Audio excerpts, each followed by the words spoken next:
All right. Okay, let me go back to my stream notes. Oh, and I'm gonna have you over. That's what I decided to do. Actually, wait, no, I think I was on my other computer. I don't think it should really matter though. As long as we sound equal. Mm-hmm.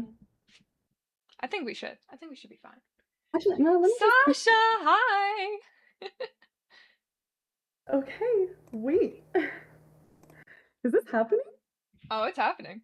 Oh, it's happening, dude. Hold on, let me oh my gosh. Do we sound good, Sash? Oh, Sasha's here. Hi, guys. Oh my goodness. Okay, let me make sure I can see the chat. Want to be able to see the chat. There we go. Oh my gosh. Yes, Sasha. Gwendolyn Cafe. Hi, hi, hi. Oh, Samuel. I'm so sorry. How do you pronounce your name? Hey, it's Hauntie from TLTL.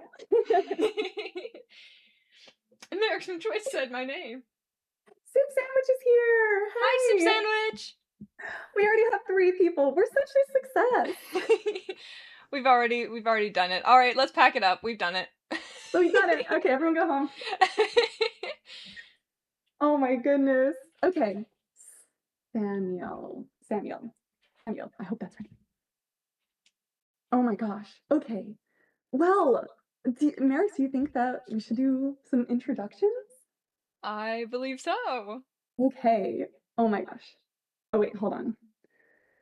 Chat is saying, I want to make sure that I'm pronouncing your name correctly. I don't want to say it wrong for 10 hours, you know what I mean? Samael. Samael? Is that correct?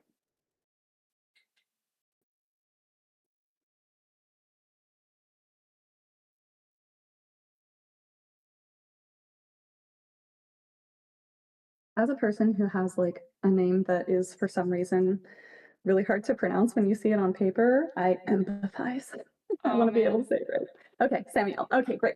Perfect. All right, well, hello everyone. Okay, so we're gonna just do a little bit of introduction to what we're doing, just so we can get some scragglers who want to come in. Ooh, hey, Marix, can you go on the Malevolent Writing and tag Inky Horror? That person wanted to come too. Oh, okay, got you. Yeah.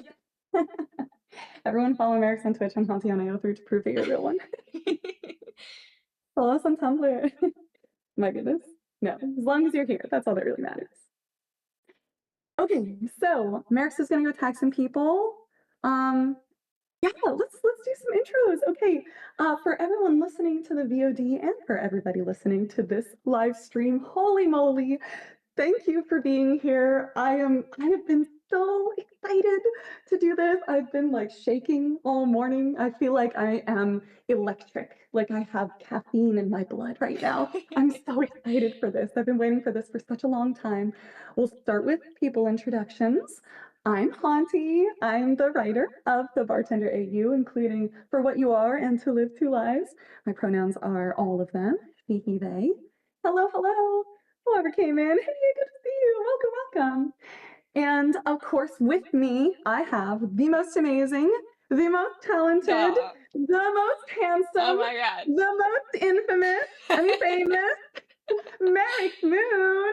Hi. I'm Merrick Spoon, pronouns he, him, and I am here to read the most amazing, fantastic fic, tied with For What You Are, obviously, but To Live Two Lives. Come on. Marix, Sasha says we're a little quiet. A little quiet? Oh no. Okay. Let me That's see if I can interesting. fix But that. if you can turn us up, that's Yeah. great. Let me see.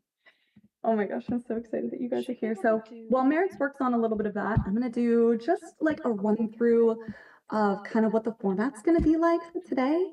So let me grab my intro. I have 40 pages of notes for this. And by pages, I mean tabs. I have 40 tabs of dozens of pages of notes for this. So holy moly, let me get myself straight over here. Okay. All right, I started with welcome, then did introductions. We're off to a good start. Okay, so the format for today, if you haven't seen, Marix is going to read a chapter. I'm going to do a little bit of commentary, and my commentary is going to be focused on stuff that was happening in my personal life that led to this fic, stuff that was happening in my personal life while I was writing this fic, and some other fun, small tidbits that I couldn't include in all of the footnotes of the fic. And then also during that commentary, of course, if you guys have any questions, feel free to put them in the chat and we'll do a little bit of Q&A as well. Don't feel pressured, but if you have something, hi, Taylor, good to see you. So excited that you're here. Yeah, and then just keep in mind that all of my commentary will also be like have the same content warnings as everything that's in the chapter. And hey, Jazzy's here. Hey, Jazzy, welcome. Oh my gosh, I'm so excited. Thank you. Thank you, Sasha. I'm also so proud of myself. We'll get to that later. It's so great to have so many people. This is crazy. Anyway, so this commentary will also be spoiler free. Nino's here. Oh my gosh, how exciting. Welcome, Nino. So glad to see you.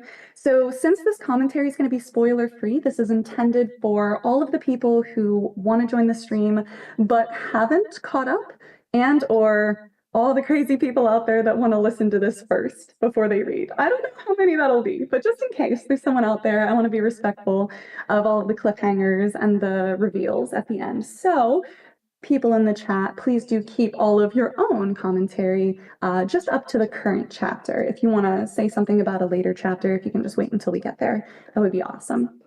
Okay, so there we go. There's about the spoiler things. Also, during the commentary section, I'm super, super excited because Marix has put together a little slideshow of all of the fan arts that were gifted to that particular chapter. So we'll get to see all of the amazing fan arts that this community has made. Oh my gosh, it's gonna be so great. I'm so excited to see all of I'm this so too. excited. Oh my gosh. Getting to look through all of it again while making I these. know. Oh. Oh, trip down memory lane, yeah, for sure. Okay, so today our plan is to go until midnight. We were thinking chapters 1 through 13, but if we have more time, we're probably going to push it to more. So we're going to do roughly a third of it today, and we're going to hope to kind of push, like front load all of the stuff so that like the end day is not so hard on our voices. Okay, hold on one second. This thing, Okay, I just while need you to do that, reload my phone. I did want to check, is the volume any better for both of us? Oh yeah, Sasha, get on that. Let us know in the Sasha, comments if the volume's you're our any better. voice. It's But perfect. also, okay, Okay. oh, huzzah, thank you, Marix, you're a genius.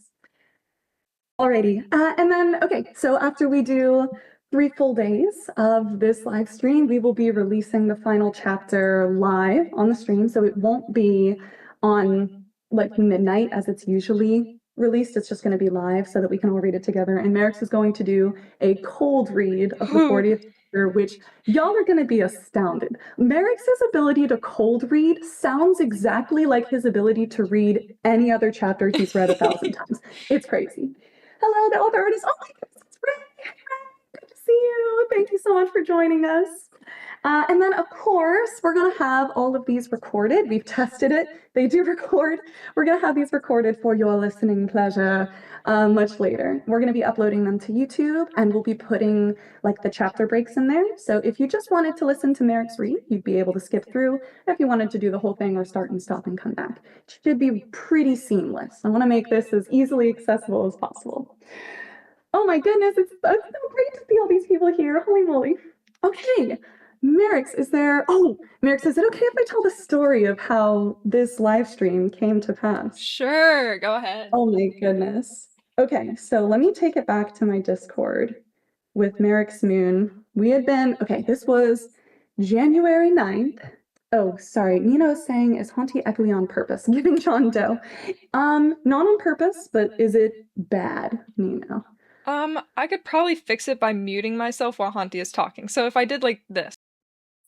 Is that any better, Nina?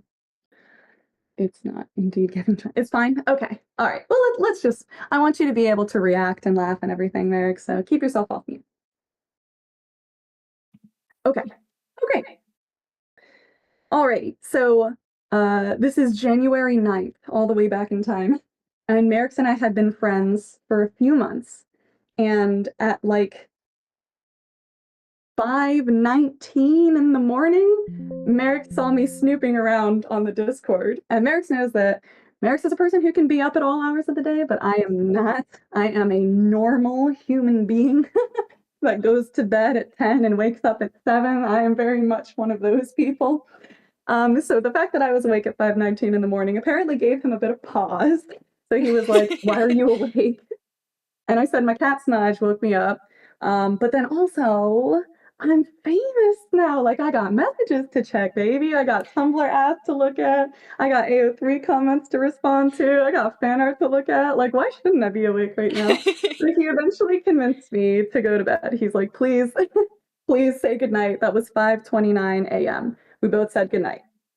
At 5:54 a.m., I said, I've been thinking. And he was like, Hauntie. But then I said, let's do a 2 or 3 day run up to the finale of TLTL, a whole live stream and a read through, release chapter 40 together, and we all listen. And Merrick's immediately, of course, was like, I'm so down, because that's what he is. He's just down for anything. And I I said, I really can do am. the final chapter if you don't want to cold read. And he's like, no, no, I'll cold read. So we started planning from there. It's been a work in progress since January. This is crazy.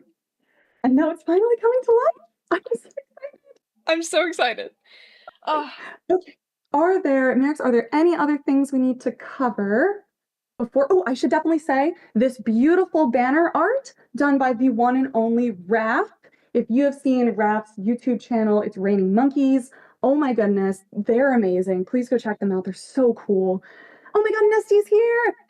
hi, Oh my Nesty. gosh, so good to see But agree. Raph's art is everything to me. I mean, come on. Look at Beanie. you. Look at him. Yeah. Look at my little shark. It's so cute. Oh my gosh. So a major thank you to Raph. And you will hear me say thank you to Raph a billion more times too, because Raph has done so much for this project and I'm endlessly grateful to him. Oh, Raph said thank you. All right, Okay, with all that, now I I think think, we're ready, yeah? yeah. Okay, I'm gonna go on mute. I'll be in the chat. And oh wait, actually, sorry, Marix, one more thing.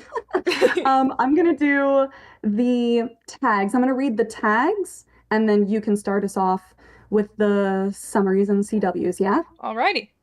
We're gonna take a page out of the Black Market Voices book. All right, so here we go. We are officially starting, everybody. This is To Live Two Lives. This is part 2 of the Malevolent Bartender AU, written by yours truly. The tags are rated teen. There are no archive warnings. There are male-male relationships between John and Arthur Lester, Charlie Dowd and Oscar. Additional characters include Marie Pallon, Daniel Saltzman, and a few OCs, if you know, you know. And here our additional tags are not quite New York polycule, mostly Jarther and Holy Ghost. Endgame QPR for Holy Ghost because I have a gospel to preach. Unhealthy coping mechanisms, eating disorders, post-traumatic stress disorder, PTSD, period typical homophobia, religious homophobia, mild gore, violent thoughts. Wow, okay, this looks bleak, but I swear there's fluff and a happy ending. Found family, set in the 1930s New York City. Slow burn, for Holy Ghost, that is. Neurodivergent John, no smut. Please read the content warnings for real. Hurt comfort, but like a lot of hurt. Angst, verging on womp at some points. I promise there's a happy ending, I swear. Increasingly distressing war flashbacks, teeny bit of suicidal thoughts, happy ending. Okay, Marix, take it away. All right. To Live Two Lives by Hauntie. New York City never sleeps, but it's replete with dreams, and how easy it is to be swept away. John clicks their front door shut behind him as quietly as he can. He toes off his shoes, placing them soundlessly by the door, and he hangs his hat on the tallest spike of the coat rack. And then he takes a moment, as he always does, to appreciate the life he sees before him. The cinnamon sticks by the door are fragrant and sweet, and they smell like home. The early summer sun pours in through the open windows, making the pastel pink walls of the house glow warmly. The sunlight ripples over the small room, sending small specks of dust in the air sparkling like glitter. The kitchen is speckled with dots of yellow-green light as the sun peers through the fresh herbs that grow in the window boxes, and the kitchen table is a mess of loose papers from late nights they spent organizing a to-read list for the new local library.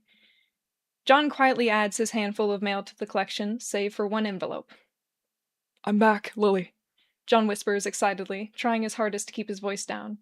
He tiptoes over to her spot atop the bookshelf to see her speeding through her new sea garden, hiding in between the long strands of java ferns. John is immensely proud of his new 5-gallon fish tank. It takes up the entire top of the bookshelf, and it's beautifully decorated with luscious greenery planted amid the multicolored rocks.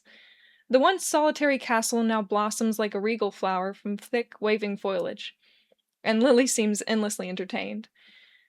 John holds up the envelope for Lily to see. "Look, Lily, I've finally gotten a response," he whispers again as Lily wiggles through the seaweed. "What do you think? Should we tell him?" Lily swims to the top of her bowl to peck at the water's surface. "I'll take that as a yes." John and Lily both turn their heads to follow the long trails of sunlight which, in the early evening hours, convene together in one spot. The couch. The couch currently occupied by the one and only Arthur Lester, sun-soaked and gently snoring. His red-blonde hair is ablaze in the light, and his skin glimmers gold in the sun rays. He lounges across the entire couch in his thin pajamas, looking as solid, strong, and healthy as John has ever seen him. John feels, as he always does, nearly crushed by the weight of his love for the man. John sneaks over to Arthur and crouches down to his level. Up close, John can see that Arthur's stubble is starting to grow in on his chin, and his mustache needs its daily trim.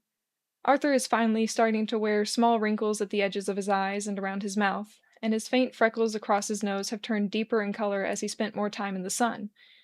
John is enraptured with every small detail of Arthur's beauty, and Arthur seems to only get more beautiful with time. John thinks of 1,000,000 lines of poetry he could recite to softly rouse the man from slumber, 1,000,000 different caresses to pull Arthur gently across the ether back into the waking world. Instead, John allows his rambunctious heart to lead the way. He squashes Arthur's face between his hands and smothers him in a kiss. "Ugh!" Arthur bolts awake, all of his limbs flailing wildly. He manages to wiggle out of John's grasp, gasping for air, and John can't stifle his laughter anymore. "Jesus, John!" Arthur pants, propping himself up by his elbows. As he hears John's rumbling laughter, Arthur begins to chuckle along. "For Christ's sake!" "Sorry, Arthur." John continues to giggle, not sorry at all. "I simply couldn't resist." "Yes, that much is clear." Arthur shifts onto his side to cup John's cheek with his palm. John wonders if he'll ever stop going dizzy at the feeling. "Are you trying to play Sleeping Beauty?" John kisses the inside of Arthur's wrist. "When I look at you, Arthur, I hardly have to pretend." Flirt. Arthur playfully shovels at John's face, but his cheeks turn a telling cherry red. He flops back down on the sofa, chuckling. "Lord, I don't remember the part of the fairy tale where Sleeping Beauty gets the fucking daylight scared out of her." John gives another kiss to Arthur's cheek. "Perhaps you're just not cut out to be a princess." "You wound me!" John chuckles again, helping both of them up to standing. Arthur stretches his arms over his head, his joints popping with relief, and John takes this as an invitation to scoop Arthur up by the waist and haul him over his shoulder. "John!" Arthur laughs as he beats on John's back. "What has gotten into you today?" John deposits the man into one of the chairs at the kitchen table and suffocates him with another kiss. Arthur squeals and slaps at him until John finally relents and takes the seat adjacent. Arthur heaves for air again, but he smiles brilliantly. "John, I said—" This has. John pushes the envelope into Arthur's hands. Arthur's face goes slack with surprise as his nimble fingers feel around the edges of the letter. Is this... John's heart leaps with anticipation. It is. "Well, what are you giving it to me for?" Arthur cackles, pressing it back into John's hands. "Oh, John, this is so exciting!" "I hope it will be," John says, his confidence wavering. "With how the last few attempts went, well..." Hey! Arthur cradles John's face between his fingers. "Let's not make assumptions, right? We haven't even read it yet. It could say anything." "Right." John closes his eyes, briefly losing himself in the sweep of Arthur's thumb across his cheeks. "But first," Arthur gives said cheeks a little pat before he darts out of his chair. "I have a surprise for you." John blinks. "A surprise?" Yes! Arthur feels his way through the kitchen, pausing at the pantry. He skims his hand across the top shelf until he grabs something that scrapes like metal, shouting, "Aha!" Arthur clutches a small tin close to his heart as he scurries back to his seat. "I bought us something special for the occasion." He places the tin on the table next to them with great pride. "What is—" John reads the label. "What the fuck is a jammy Dodger?" "Biscuits, John! Straight from the motherland!" Arthur bounces in his seat. "The shopkeeper told me they've started importing tins straight from the UK. Oh, God, you should have seen me jump when he said that." Arthur pries off the lid with impressive speed, and he buries his nose in the tin. "Oh, John." Arthur shivers with delight as he inhales deeply. "They smell exactly as I remember." "These are—" John curiously takes the tin, and he sees neatly organized jam-filled sweets. "Cookies?" "Biscuits, John! They're different. Do they still have the heart-shaped cutout in the centers?" "They do." "Aren't they lovely?" "Quite charming, yes." John agrees, taking a whiff. They smell sugary, fruity, and tart. "Are they raspberry?" "God, I hope so. Sometimes they have strawberry jam, but I've always been one for the originals." "Hmm." John picks one up, inspecting it. The cookie, biscuit, crumbles lightly around its edges. "Well, I'm excited to try them." Arthur snags the tin from John and places it back on the table. "They're as a reward! John, be patient." John huffs, placing his biscuit back in the tin. "Yes, yes, all right." "And, hey." Arthur finds both of John's hands and grips them tightly. "They're a reward no matter what, right? A reward for trying again, right?" John starts to feel uncertainty once again unfurl deep in his gut. "Right." "And if they say no?" Arthur prompts. Then we'll send them the next one.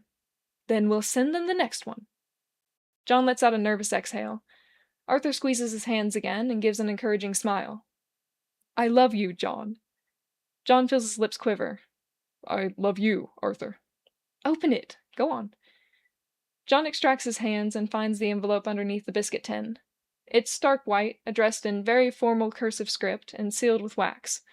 It stirs a nauseating cocktail of excitement and dread deep in John's stomach. John slips his finger underneath the wax seal and shakily takes out the letter. He unfolds it, and he begins to read. "Dear John Doe, thank you kindly for your submission to the New York Times Poetry Collective's monthly magazine. We have reviewed your poem, In Search of Family, for potential promotion in next month's catalog, and after careful deliberation, we have elected to—" John's heart flags like a flat tire.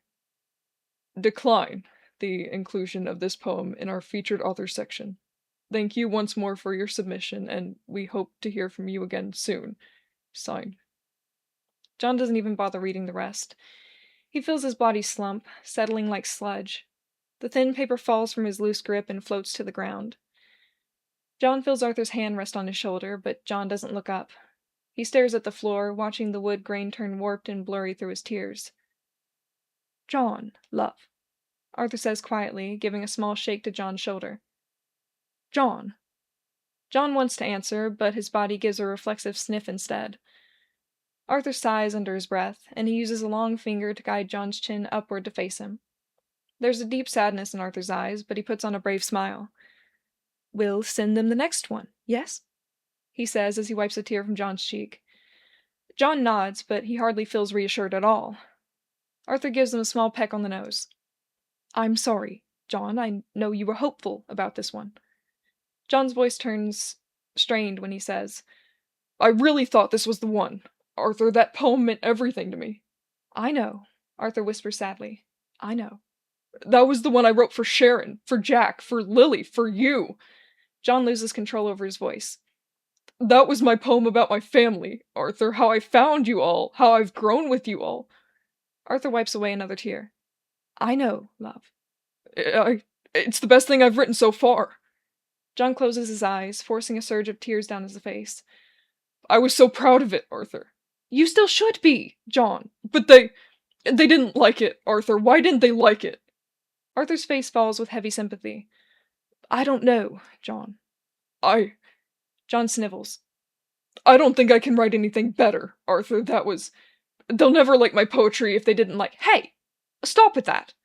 Arthur's voice turns icy. "Don't you say that about yourself. You are an incredibly talented poet, John." But Arthur, you are gifted in the art of poetry, do you hear me? You bleed words. And what's more impressive about you, John? Arthur grabs John's arm and joggles them roughly. Is that you always keep writing. No matter how many rejection letters, but this is the fourth, Arthur. You always find a way back to writing, Arthur says with finality. When you keep writing, you keep improving. Yes, In Search of Family was marvelous, certainly my favorite so far, but it is not your peak. It is not your final chapter. It's just a poem that's unlocked something deep within you, John. Arthur slides his hands down John's arms and laces their fingers together. It showed you how to write for another person, how to write for an audience. It's your new trajectory, John, your new voice. And each poem you'll write after will be more true to you in ways that you can't yet understand. John sniffs again, each of Arthur's words further ringing out his heart. You'll continue to write, John, I know you will. And then? Arthur raises his eyebrow expectantly. John's voice is barely intelligible, but he replies, And then we'll send them the next one. And then we'll send them the next one. John throws his arms around Arthur's slender frame, and Arthur embraces him with equal passion. Arthur pushes his cheek against John's, waiting for John's tears to stop falling. Arthur always waits. All right, Arthur says after a while, slowly untangling them. His gentle smile returns. Let's put a pause on feeling sorry for ourselves, yes? John clears his throat, wiping his face one last time. Okay, Arthur. I do believe. Arthur scoots the biscuit tin closer to John. That a celebration is still in order? John huffs half a laugh. All right, Arthur. Come now, John! Arthur's voice turns animated once more. Tell me you aren't dying to try the world's greatest treat. World's greatest, John puts on a skeptical tone. I think that'll need some corroborating evidence. Let's then! Arthur's impatience seems to win out, and he stuffs a biscuit into his mouth. His eyes cross, and he practically moans with joy as he chews. Oh my God! John finally does smile a bit, and he takes a biscuit for himself. The shortbread is flaky, crisp, and buttery, and the raspberry jam is just the right balance of sour and sweet. John agrees. Oh, these are quite good. I told you, Arthur says with a mouthful of his second biscuit. My lord, John, how I've missed these. You used to eat these often? Oh, yes. Arthur laughs, going for a third. I used to try to convince my mother to let me have a whole tin for dinner. John chuckles, his heart stirring to see Arthur lost in childhood nostalgia. Arthur's zest for life is absolutely infectious. By the time John reaches for another biscuit, he sees the box is nearly empty. What? Arthur! Arthur says, with half a biscuit sticking out of his mouth. You're trying to eat the whole tin now, then? Arthur nods enthusiastically. John harumphs, and then he bites off the end of the biscuit between Arthur's lips. Arthur jumps in surprise as crumbs fly everywhere. Hey! Arthur cackles, trying not to choke. If you're not going to leave me any, I'll take them by force. Arthur tuts at him, wagging his finger. You think I didn't buy multiple boxes, John? John blinks at him. You did? Mm-hmm. John looks at him suspiciously. How many? Arthur covers his smile with his hand. I may have bought out the stock. You're joking. There's a reason the shopkeeper informed me before anyone else, Arthur says in a sing-song voice as he slyly takes the last biscuit from the tin. John chortles with disbelief, and then he takes a sharp bite out of the biscuit in Arthur's hand. Hey! Arthur slaps at him haughtily. What's wrong, Arthur? John chews innocently. Would you stop that? Stop what? Oh, you insufferable. Arthur tries his best to hide a smile. Stop taking my biscuits. Make me. Arthur pins him with a devilish grin. Oh, you are going to regret saying that. John's blood catches fire. Is that so? Arthur leaps from his seat and tackles John to the ground, smashing their lips together in a bruising kiss. John doesn't regret anything. 5 tins of biscuits later, and the two men are sprawled out on the couch, rubbing their aching bellies. Perhaps having biscuits for dinner, Arthur burps. Should have stayed a childhood fantasy. I feel horribly sluggish and also somehow sugar high. Are my hands shaking? Arthur searches for John's hand with his own. I can't tell if the answer is no, John says, squeezing Arthur's fingers, or if my hands are just shaking too. Arthur laughs a bit crazily. Would you believe we still have 6 more tins left? Oh, I really don't want to think about biscuits anymore, Arthur. Yes, that's fair. John hiccups, and his stomach complains in response. His insides seem to be having a civil war. He readjusts himself to lay on his side, sending both men scrambling to stay on the sofa. Oh, John, stop moving! You're going to make me sick. If I don't move, Arthur, I will be sick. I'm serious, John, cut it out! They finally settle in a heap, Arthur fully laying on top of John, and they let out a miserable exhale together. Thank Christ, neither of us are working tonight. Arthur presses his face into John's chest.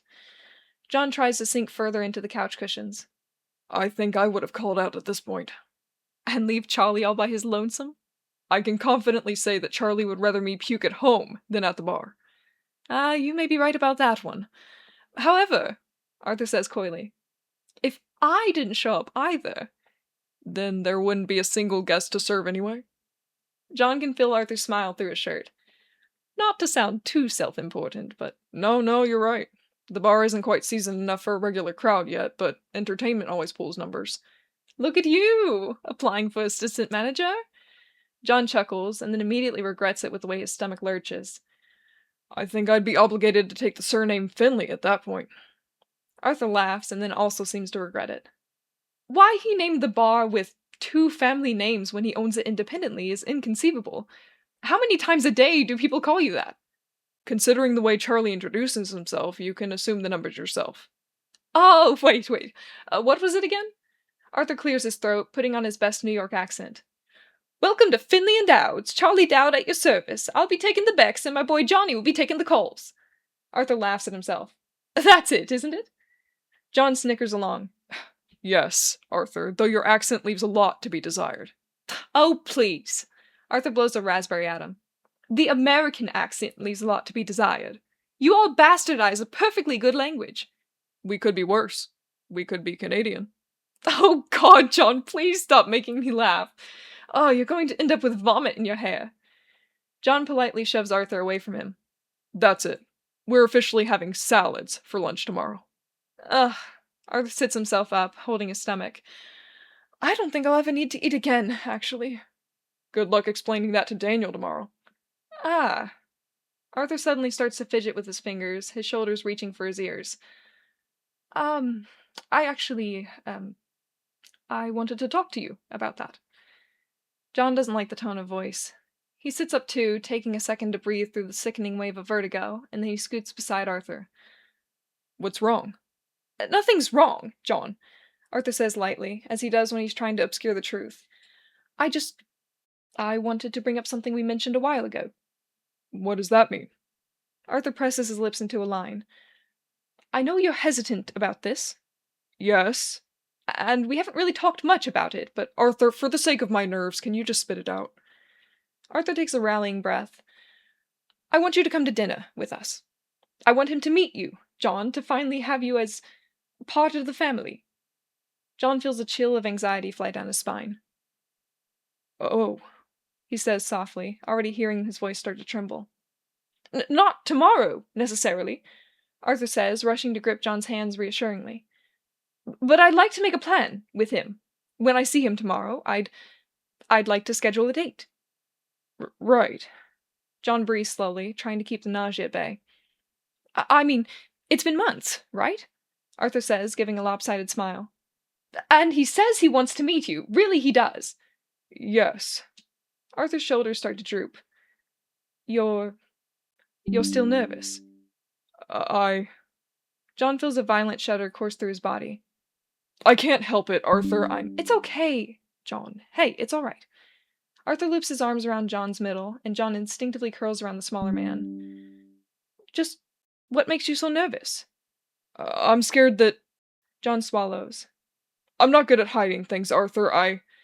Jack says I wear my emotions on my sleeves, and I'm afraid that I'm going to slip up, like I did... John! Arthur interrupts with a scolding tap on his back. You've been doing great at the bar. Charlie doesn't suspect a thing, and neither do the guests. Yes, but you've bartended through each of my performances without a single slip-up, and I perform 3 times a week there. I know, but we have a solid story, John. Everyone believes you're my aide, and it makes sense that you might show a bit of care about me being my caregiver and all, and Arthur.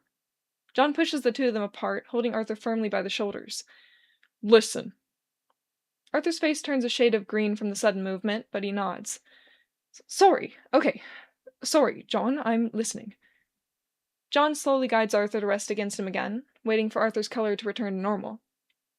Bartending is my trade, Arthur, he says quietly as Arthur tucks his head into John's neck. I've gotten good at wearing a work mask because I'm confident in my work. It's an easy, well-tread routine I can use as a distraction. John places his chin on top of Arthur's head, sighing gravely. I'm not confident in my people skills, Arthur. I'm afraid I'll use you as a distraction to quell my anxieties about being normal around Daniel. John feels his intestines moil and writhe. And then I'll slip up. Arthur sinks deeper into John's arms, humming sympathetically. I can't ruin this for you, Arthur, John says into his hair. Your relationship with Daniel is too important, and— John, please. Arthur turns around to lean his back against John's chest, wrapping John's arms around his stomach. You're not going to ruin anything. You don't— Let's just look at things another way, all right? We can find a way to navigate through this. I know we can. And I'd really like you to meet him, John, so John breathes in the scent of Arthur's new shampoo, citrusy and sweet. I know. And I would like to meet him too, I do. So, let's problem solve? Okay, Arthur. They wrap themselves in silence, taking a moment to think. Arthur occasionally wiggles in John's grasp to find a more comfortable seat, and John strokes his fingernails across Arthur's arms. But all John can think about is the flurry of nerves in his stomach. Eventually, Arthur murmurs, Were you a confident bartender when you first started? What? Day one, on the job at Jack's, did you feel like bartending was an easy routine? John frowns. No, of course not, I just started. You needed practice, then? Yes. So? Arthur presses closer, nuzzling his cheek into John's chest. How about we practice? What do you mean? Maybe we can rehearse, Arthur says, gaining energy as he goes on. We'll straighten out the details of our story, and you can practice telling it. I'll play Daniel, asking you questions about yourself or about your work, and you'll recite your lines. We'll do so until you're confident. John squeezes Arthur closer still. I guess that could work. With enough practice, speaking with Daniel will be a well-tread routine. It'll be second nature. Arthur pats John's forearms excitedly. When you finally meet him, you'll feel like an old friend. And he'll love you, John. Right away he will, I'm sure of it. John feels that small, pestering twinge in the back of his brain that reminds him that he's estranged, in a way. An outcast from the masses. An alien. He'll love my mask, you mean? Well, Arthur audibly clicks his mouth shut, and then he exhales slowly. John feels the energy drain out of the smaller man. Yes, you're right. He'll love the mask you wear, for a while at least. Arthur reaches up to find John's jaw, and he rubs his thumb across it. But maybe not forever. Maybe one day we won't have to wear masks. I hope so, Arthur says, trying to sound optimistic. He might come around. John kisses the tips of Arthur's fingers, waiting for the rushing current of bitter anxiety to finish its course through his body. John still feels so new to this world of hushed secrets and masquerades. He considers himself lucky that he was never one for socializing, even before he learned who he was. Well, John sighs heavily. It's a good idea, still. To rehearse, I mean. I think it can only be beneficial. Would you like to start tonight? John combs his fingers through Arthur's hair, contemplating.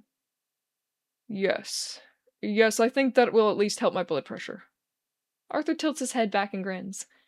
Are you sure that's not just the biscuits talking? Good point. John sweeps Arthur into his arms, earning himself another gigglish yelp, and he turns them on their sides to lay like spoons on the couch. Perhaps a nap first. Let me finish digesting. Arthur stretches out languidly, though his shoulders still bounce with laughter. That sounds like a wonderful idea to me. You say that as if you weren't napping earlier today. One can never have too many naps, John. 20 minutes, you think? 30. You wake me up, then. In that case, I'll see you in the morning. John chuckles as he helps Arthur snuggle up comfortably. The sunlight from the windows has long since started to dissipate, and John leans into the pulling warmth between them. He rubs a gentle hand up and down Arthur's arms as he listens to Arthur's breathing even out. And then John lies wide awake, clutching Arthur close, ruminating on wax-sealed rejection letters and slipping masks. Oh, Marix Moon, everybody. Round of applause.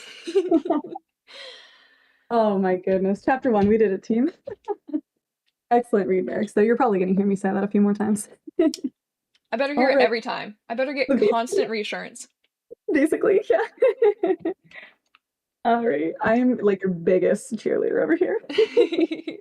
Okay, let's do a little commentary on this one. I actually have a lot to say already, to no one's surprise. Okay, let's take it way back into For What You Are Times, part 1. I was finishing For What You Are in December of 2024. It released in January of 2025. And I remember finishing it and just being exhausted at writing because that was 88,000 words. And it took a lot of time, if you can imagine. So I was so tired and I was like, I can't do this again. I'm not going to write a sequel. I don't want to do that. So, no spoilers, but the final music scene that we see in the last chapter is supposed to be representative of the sequel. We can just imply everything that would happen based on that scene as an scapegoat so that I didn't have to write anything. And then, oh man, May came around For What You Are. We only had a few chapters left. And I realized that I just couldn't live without the attention anymore. I needed the attention. Oh my gosh. Getting all of those comments every week, getting people talking to me on Tumblr. My goodness, I loved it.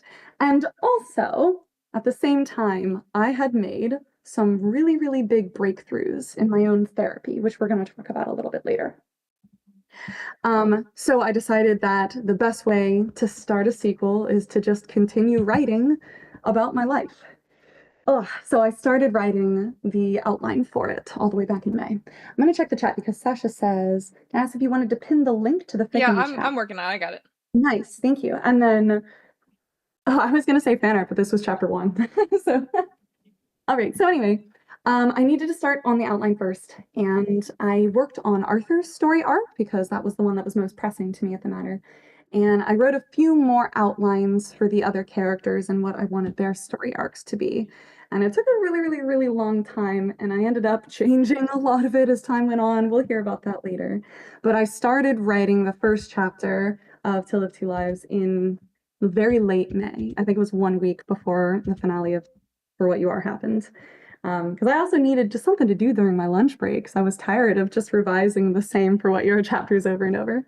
So I was really excited to start the new story, but I was also really, really terrified because after 88,000 words of this fic that meant everything to me, that was my aromantic, asexual, like, manifesto, this thing that helped put so much of my life into perspective regarding my, sexuality and even a little bit of gender. Like, I was like, what else could I possibly say? I've used every single word in the dictionary that I know.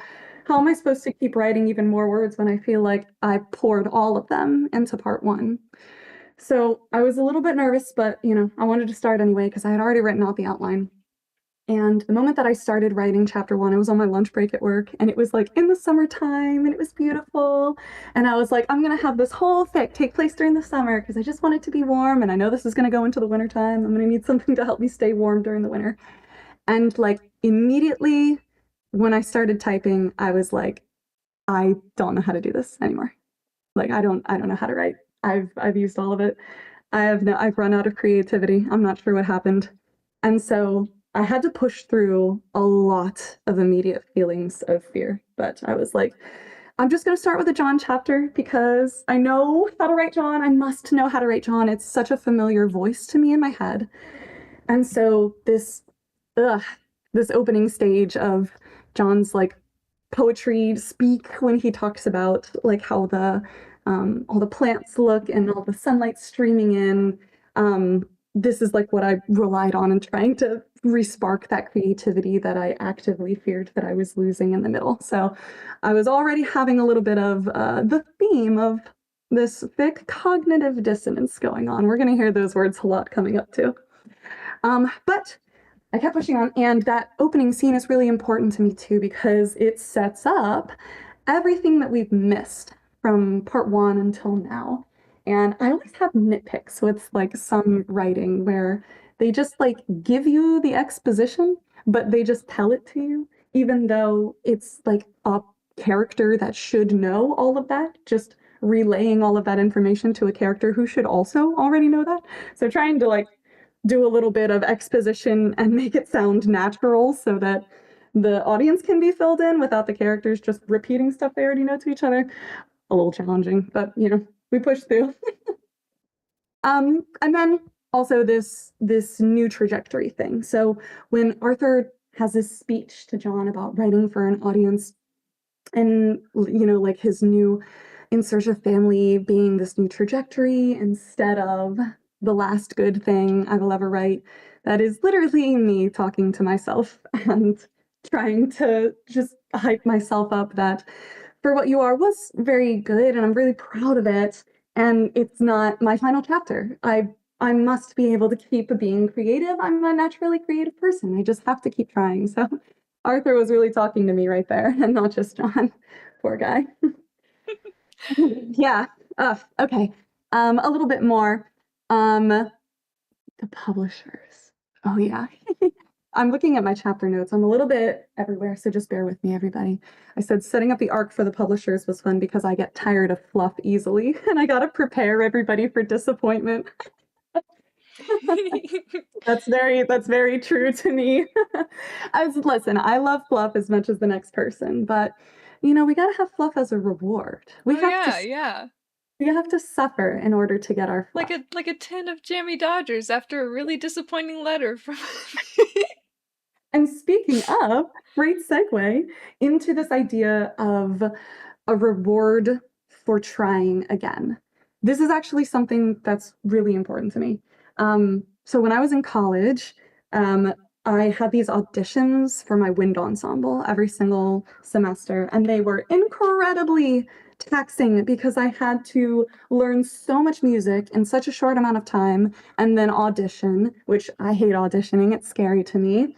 And then after you get your results, then you have to look at where you're placed in the wind ensemble and you have to say, I did worse than this person, I'm better than this person, and you have to judge yourself based on all of that. Ugh, it's so bad. I hate I hate auditioning. I understand why they made us do it, but it was my least favorite part about my music career in college.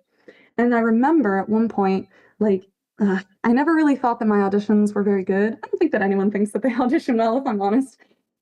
Yeah, someone says real. But every time that I audition, I would come out of the audition thinking like, I didn't make it. There's no way that I made it into this band. I'm a terrible player. I messed up every single note. I squeaked. I'm a clarinet player, by the way.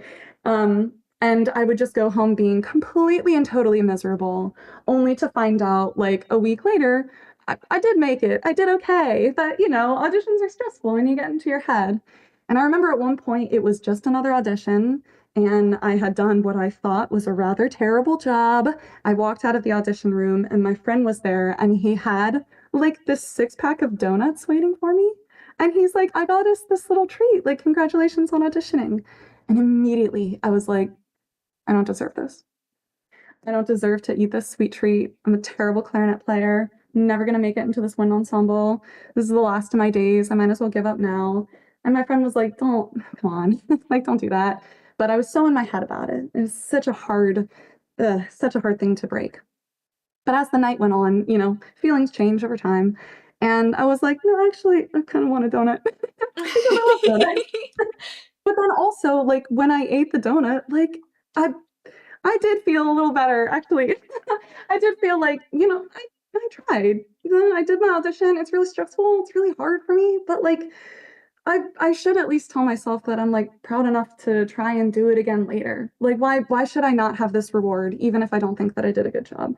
So I know that like it can be kind of a touchy thing nowadays that people get upset about like participation trophies and everything, but on a personal note, it's really important for me nowadays to just be thankful that I gave it a go. And even if it didn't work out, at least I tried. And I do try to celebrate everything that I do in terms of not being sure about it, but giving it a go anyway. And that has really inspired me to want to continue to try new things.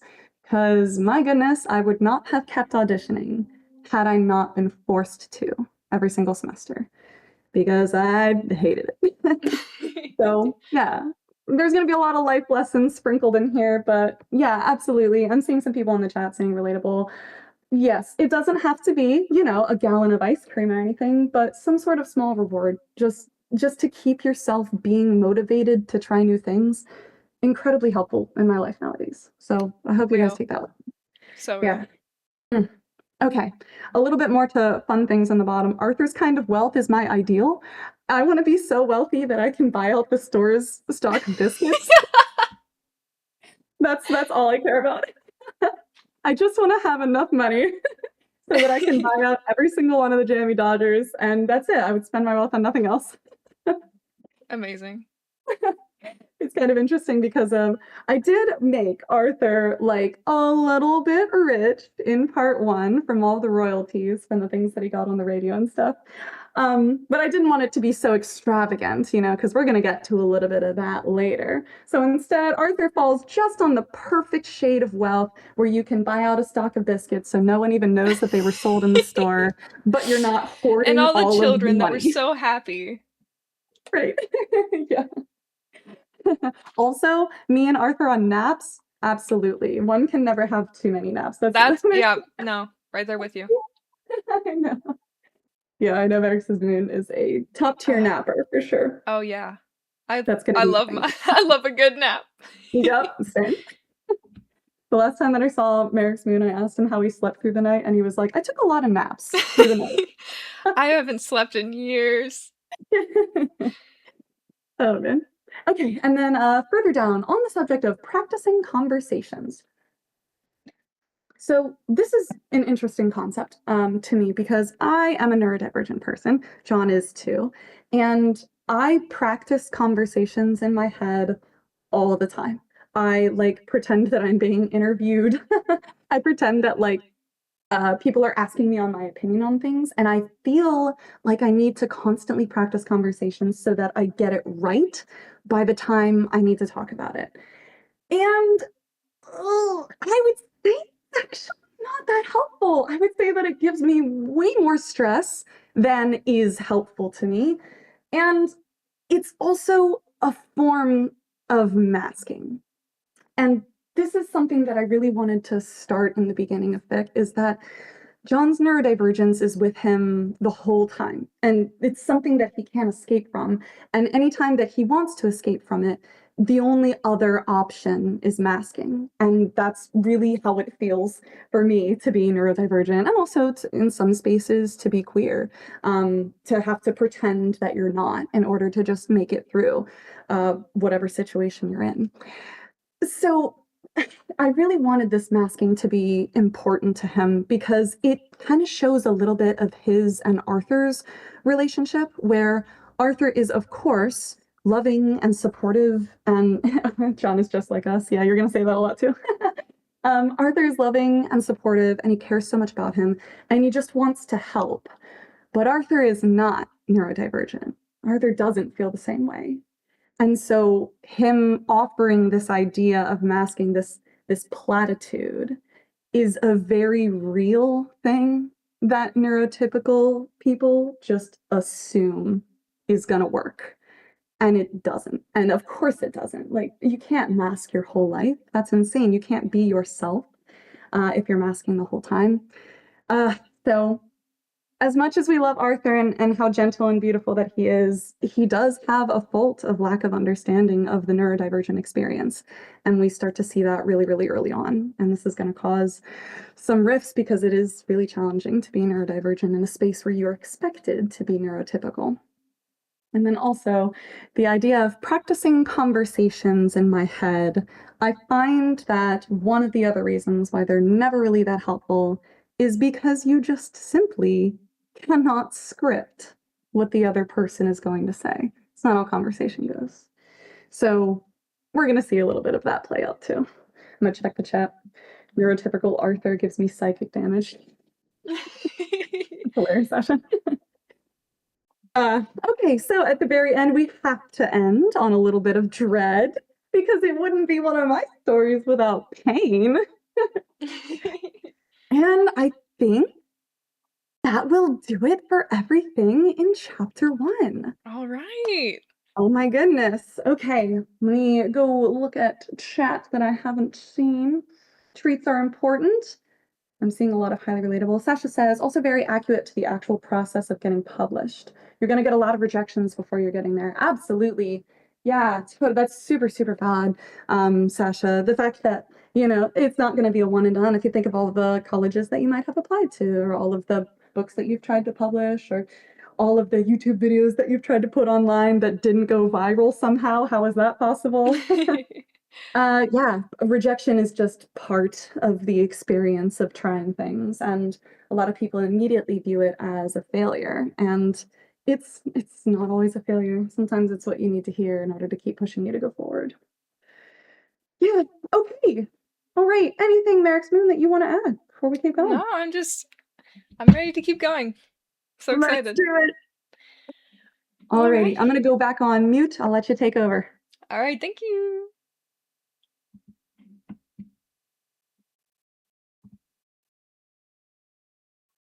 Previously on To Live Two Lives. Despite John's reservations, Arthur desperately wants him to meet Daniel. Arthur's walking stick taps the light post at the corner of East 81st Street and Park Avenue, and he pauses, listening. The traffic is blissfully quiet this afternoon. He hears maybe 2 cars chug along through the intersection. It makes sense. With how lovely the weather has been, who would want to be in a car? He swiftly crosses the street and ascends the curb to the sidewalk, making a 90-degree turn to his left. He walks briskly along the smooth concrete, relaxing into the comfort of not having to worry about sudden bumps or trip hazards. A rich neighborhood does have its benefits, he supposes. When his stick finds the stairs up to Daniel's front door, Arthur feels his heartbeat start to hasten. He's excited, that's all. He's not nervous. He climbs the 5 steps, and his hand finds the cool, heavy metal that hangs on the front door. His fingers brush over the elaborate detailing on the knocker, and he remembers how ornate it looks. 2 metal hands reaching in a circle to hold the Saltzman's family crest. Daniel's most prized status symbol of wealth. Arthur gives a small, pointed eye roll to no one in particular before knocking it loudly 3 times on the door. There's shuffling behind it soon after, and then the familiar creak from the door's swing. A gust of cold air conditioning blows through Arthur's hair. "Arthur," Daniel says warmly, the smile evident in his voice. "My son." "Dad." Arthur chuckles, feeling his lips go loose in a wobbly smile. Daniel grips Arthur's shoulder with his large, strong hand, and Arthur feels, as he so often does nowadays, exceptionally loved. "Come in, my boy. Let's not dwell in this heat." Daniel steps backward. "Heat!" Arthur scoffs in good humor as he follows Daniel through the door. "Daniel, I fear you spoiled yourself rotten with this AC." Daniel gives his signature almost laugh. "Perhaps it is not me who I'm trying to spoil." Daniel shuts the door behind them, and Arthur listens to the echo bounce off the incredibly tall walls. The room is nearly frigid, and the soles of their shoes create a cluster of noise that ricochets off the metal railing of the grand staircase and tangles in the hanging chandelier. At least it's not as bright as it was outside. Arthur feels his eyes finally relax. Daniel's footsteps head off to the right toward the dining room, and Arthur follows, musing over how strange it is to remember that this place used to intimidate the hell out of him.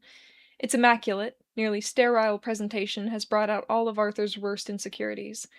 He always dreaded having to explain to Fro that, "No, darling, we can't have our own library in our house," and "No, darling, we can't have a spiral staircase to the 3rd floor, or a mile-long dining room table, or a fucking bronze bust of Arthur's great-great-grand whoever." Nowadays, he's just mildly dismissive of the opulence. And isn't that progress? Instead, as odd as it is to admit, Arthur is truly starting to feel at home when coming to Daniel's.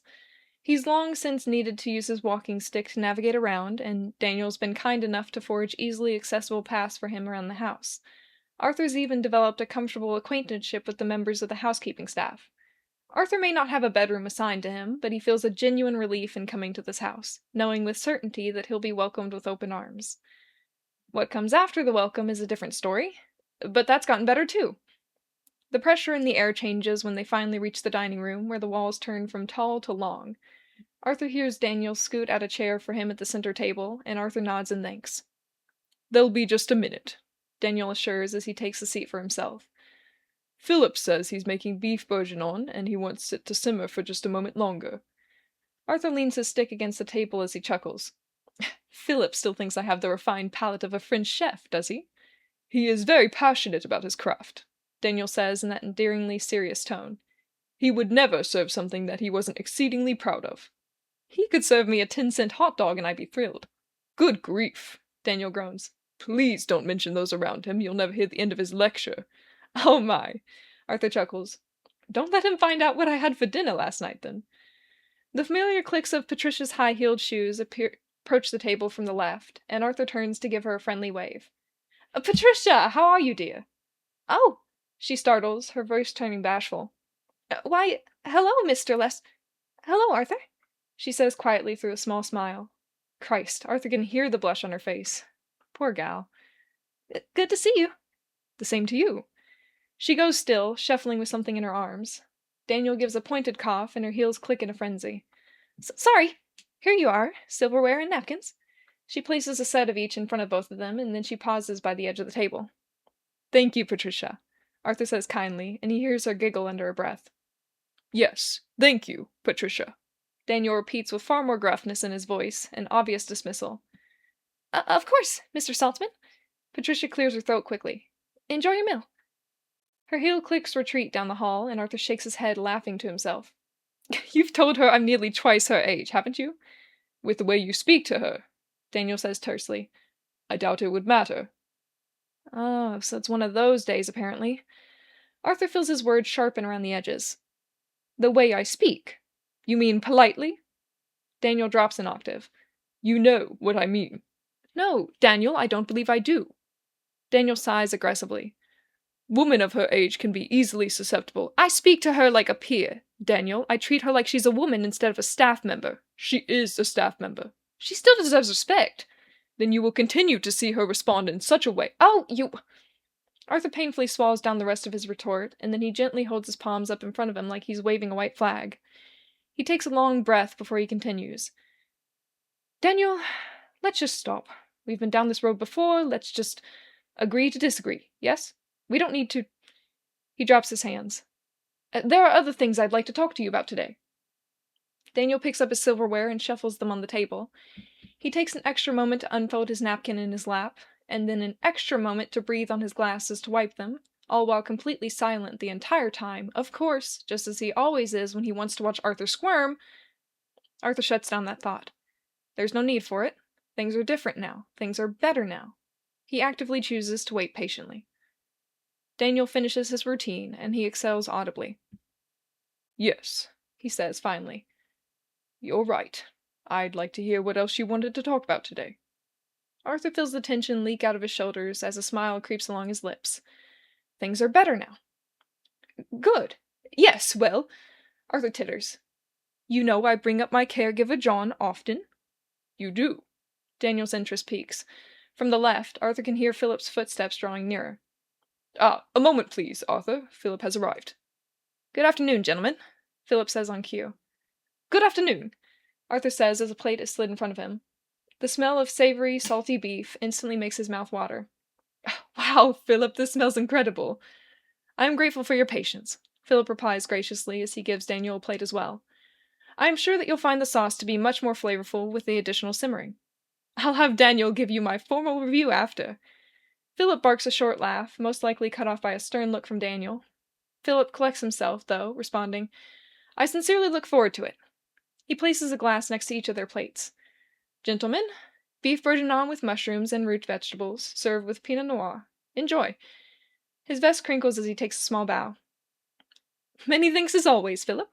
Arthur toasts his glass to him. Philip replies through a smile. "Until next time, Arthur." "Thank you, Philip," Daniel agrees. "I'll ring for you when we're finished." "Yes, sir." Philip spins on his heel and walks back toward the kitchen. Arthur wishes that Daniel would let the man stick around for a bit every so often, have a chat and a glass of wine, but, well, Arthur has learned to manage his expectations. Daniel begins to murmur under his breath, saying his usual prayer and blessings for the food. Arthur waits for him to finish, and in time, Daniel says a soft Amen, and then clears his throat to address Arthur once more. Well, shall we? Let's. Arthur smiles, ever grateful that Daniel allows him to skip that part of the meal nowadays. Arthur swirls the wine in his glass, estimating that it's less than a quarter way full. Ah, thank you for always asking them to go easy on me. Arthur breathes in the smell of the dry, pungent alcohol. I'd hate to waste expensive wine. Of course, Arthur, Daniel says with sincerity before he takes a sip for himself. You've made incredible progress in your... Daniel's lips smack quietly. Relationship to alcohol. I'm happy to provide a means of safe indulgence for you. Yes, well, Arthur feels his cheeks start to warm. I do appreciate it, really. Have a sip, then. Your meal is cooling by the second. Daniel picks up his silverware, and the metal begins to scrape across his plate. Yes, yes, Arthur says with a fond huff. He finds his silverware and uses the tongs of the fork to map out his plate of... oh, rather his bowl. A bowl of what seems to be a thick stew with bite-sized beef and vegetables. He gathers up a reasonable weight on his fork and passes it beneath his nose. The smell of hearty carrots and bitter red wine is tantalizing. He takes a bite, and the flavors explode in his mouth. My goodness, Arthur says behind his hand. The carrots are just the right combination of soft and firm, and the sauce is deeply complex and salty. Oh, this is marvelous. One of his best recipes, I must say. Daniel agrees in between mouthfuls. The mushrooms are from a local farm, he tells me. Wow! Arthur's forkfuls keep getting heavier. I could eat this every day and never tire of it. Daniel tuts at him. I could never deprive Philip of his creativity. The man hardly ever wants to make something twice. Daniel hums as he dabs his mouth. I was quite surprised that he chose to make this today. Perhaps he's showing off? Arthur sips his wine, and dear God does it pair well with the meal. Daniel replies, amused. Perhaps. I hope he shows off more often when I'm around. Quite. Daniel almost laughs. No, he clears his throat. I believe you were saying something about your aide? Ah, yes. Arthur hurries to swallow another bite. John! He and I were talking recently, and I think I finally convinced him to join us for lunch sometime. Did you now? Daniel's tone turns pleased. That is wonderful to hear. It's about time, no? I've been saying the same. Daniel takes another sip. How long has it been again? Arthur feels his posture straighten as he mentally runs through their story. He's worked for me for a few months now, right before I moved here. He shovels down another scrumptious bite of tender, fatty beef that melts on his tongue. Movement stops across the table. Surely that's plenty of time by now to meet a relative. Yes, well, I'll get to that in a moment, but... Arthur quickly redirects, wiping his lips with his napkin. We were thinking Saturday, if that works for you? Daniel hums in agreement as his teeth scrape along the metal of his fork. Yes, that works well for me. And I will be delighted to have him. I'll ask Philip to whip up something special for 3. Great!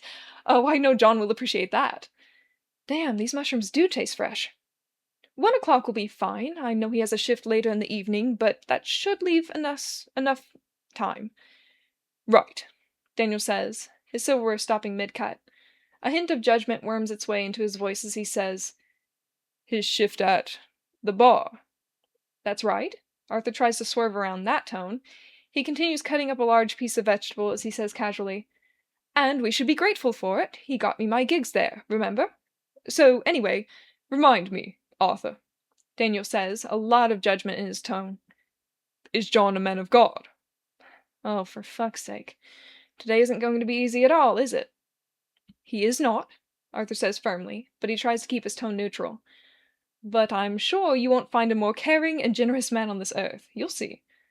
Daniel hums, but he's never been good at hiding his disapproval. So anyway, Arthur frantically pulls on the reins of the conversation. I just wanted to give you a fair warning that John can be... well, Arthur scratches his chin. He often has difficulty meeting new people. Difficulty, Daniel says, a bit too incredulously for Arthur's liking. It's just... Arthur tamps down the defensiveness in his voice, taking a moment for a fortifying sip of sour wine. John gets nervous. Meeting strangers feels challenging for him, and he often feels awkward around those whom he doesn't know. So I'd just like to. Arthur swears he can feel Daniel raise his eyebrow. To request a little grace from you when you two finally meet. I promise he's very excited to meet you. It's just, it might be hard for him to open up fully. At first, anyway. Daniel scrapes his fork across the bottom of his bowl repeatedly. It's grating. Perhaps he'll change his mind when he arrives. That's not really how. Arthur bites his tongue, preferring to dodge another spat. He gently places down his glass and softens his tone. Let's just be patient with him when he comes, yes?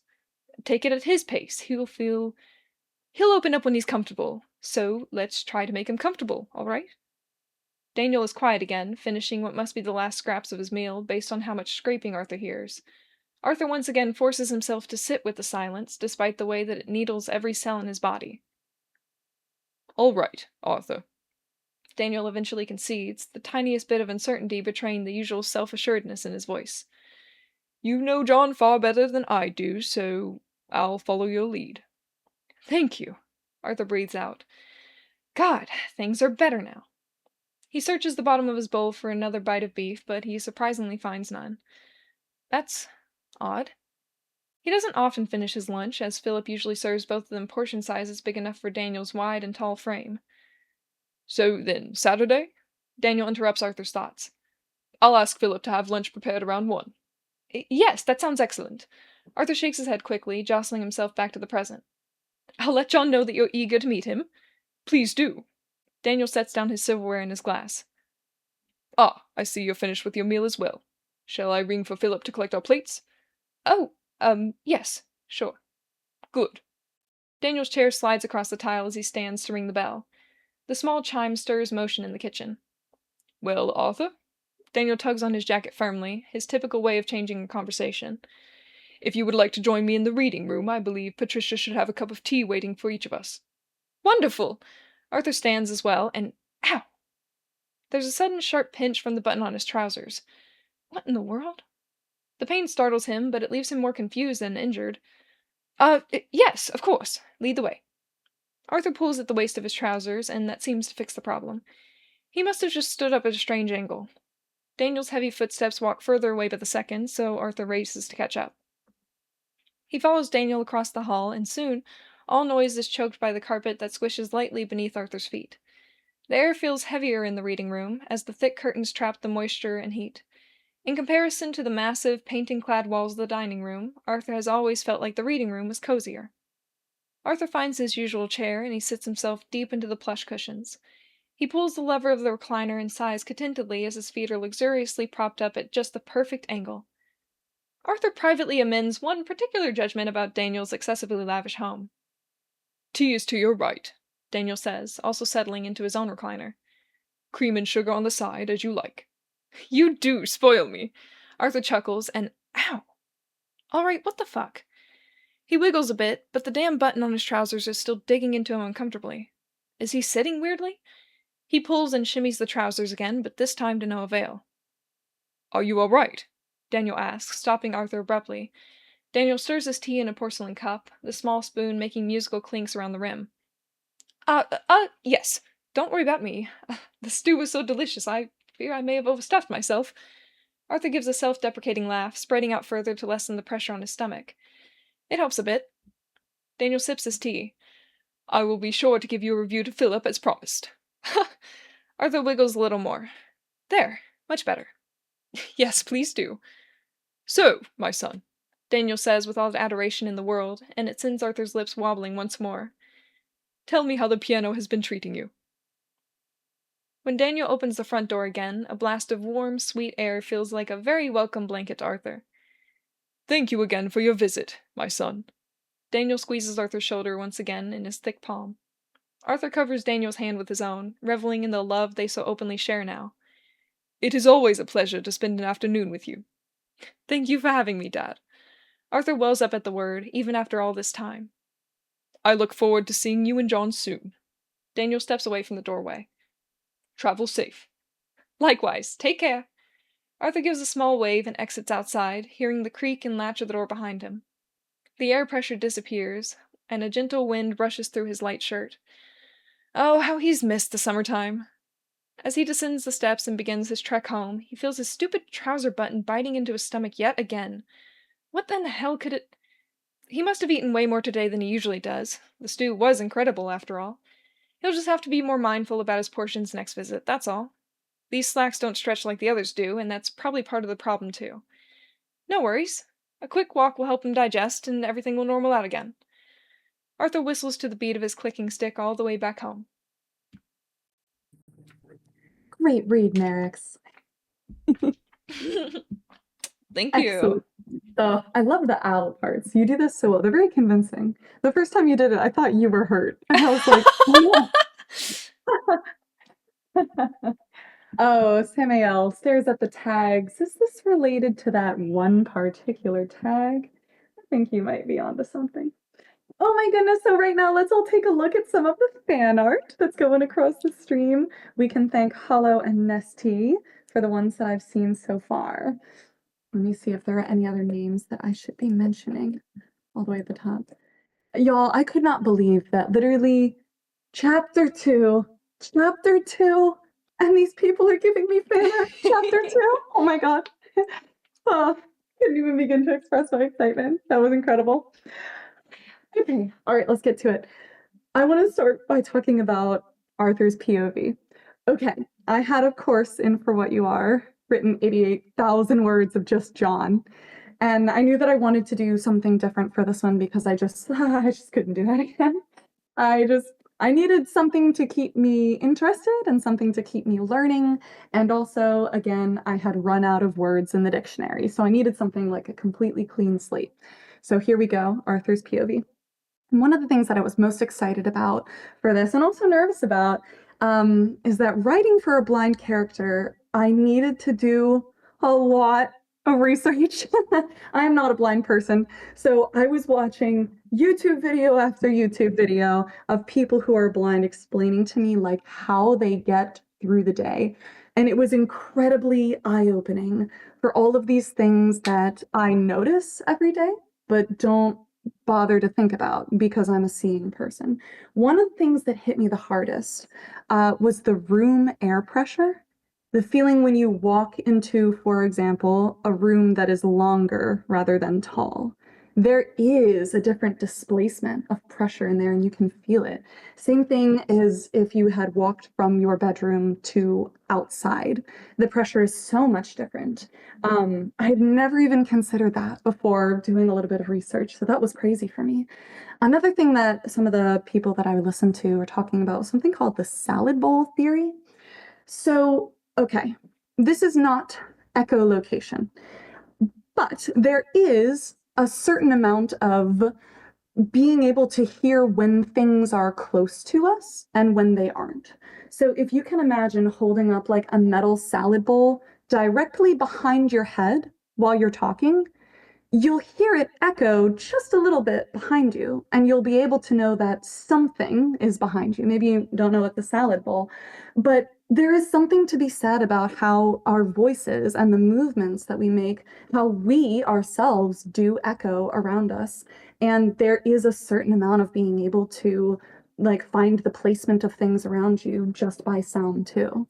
So I had to think a lot about that too when we went through Arthur's PRV. Another thing was Arthur's cane that he uses.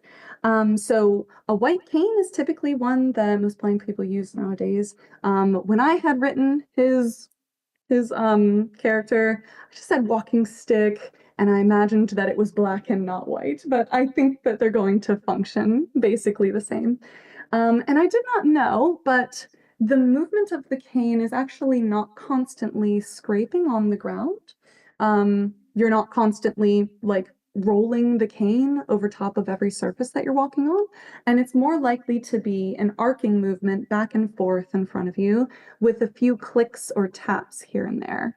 And the clicks and taps can be helpful in noticing how far something is from you. For example, how far the wall is from you, or how far the curb of the street is for you. But also, again, not quite echolocation, but the clicks and taps do sound different on different surfaces. So the clicking and tapping on concrete is going to sound a lot different than on wood, than on pebble, than on stone, all of those things. So being able to have the cane clicking and tapping around you can also give you a really great idea of what kind of terrain you're working with. I found that to be incredibly fascinating as well. And it does take up just like a little bit of space because it is, of course, arcing in front of you. So that's why I have him hit John's shin a few times in the previous one. Another thing that I learned was how to follow somebody's lead. So this one was really, really interesting to me because I had assumed if I did not have my eyesight and someone were to be guiding me, I thought maybe we would hold hands with that person or, ooh, let me close my window because it sounds like chainsaws outside. They're mowing the grass at my apartment complex, and it sounds like one of those horror scare mazes where they have like the chainsaws ready to get you at the end. Anyway, so following somebody's lead. It's actually far more common for people who are blind to have their leading partner walk just in front of them, and then the person who's blind is able to place their hand on that person's shoulder, elbow, shoulder blade, anything that shows direction in movement. And then all the person needs is like a light touch. And once you can kind of hover your hand over the shoulder blade of the person walking in front of you, you can get a really, really great idea of how quickly they're walking, what direction they're walking.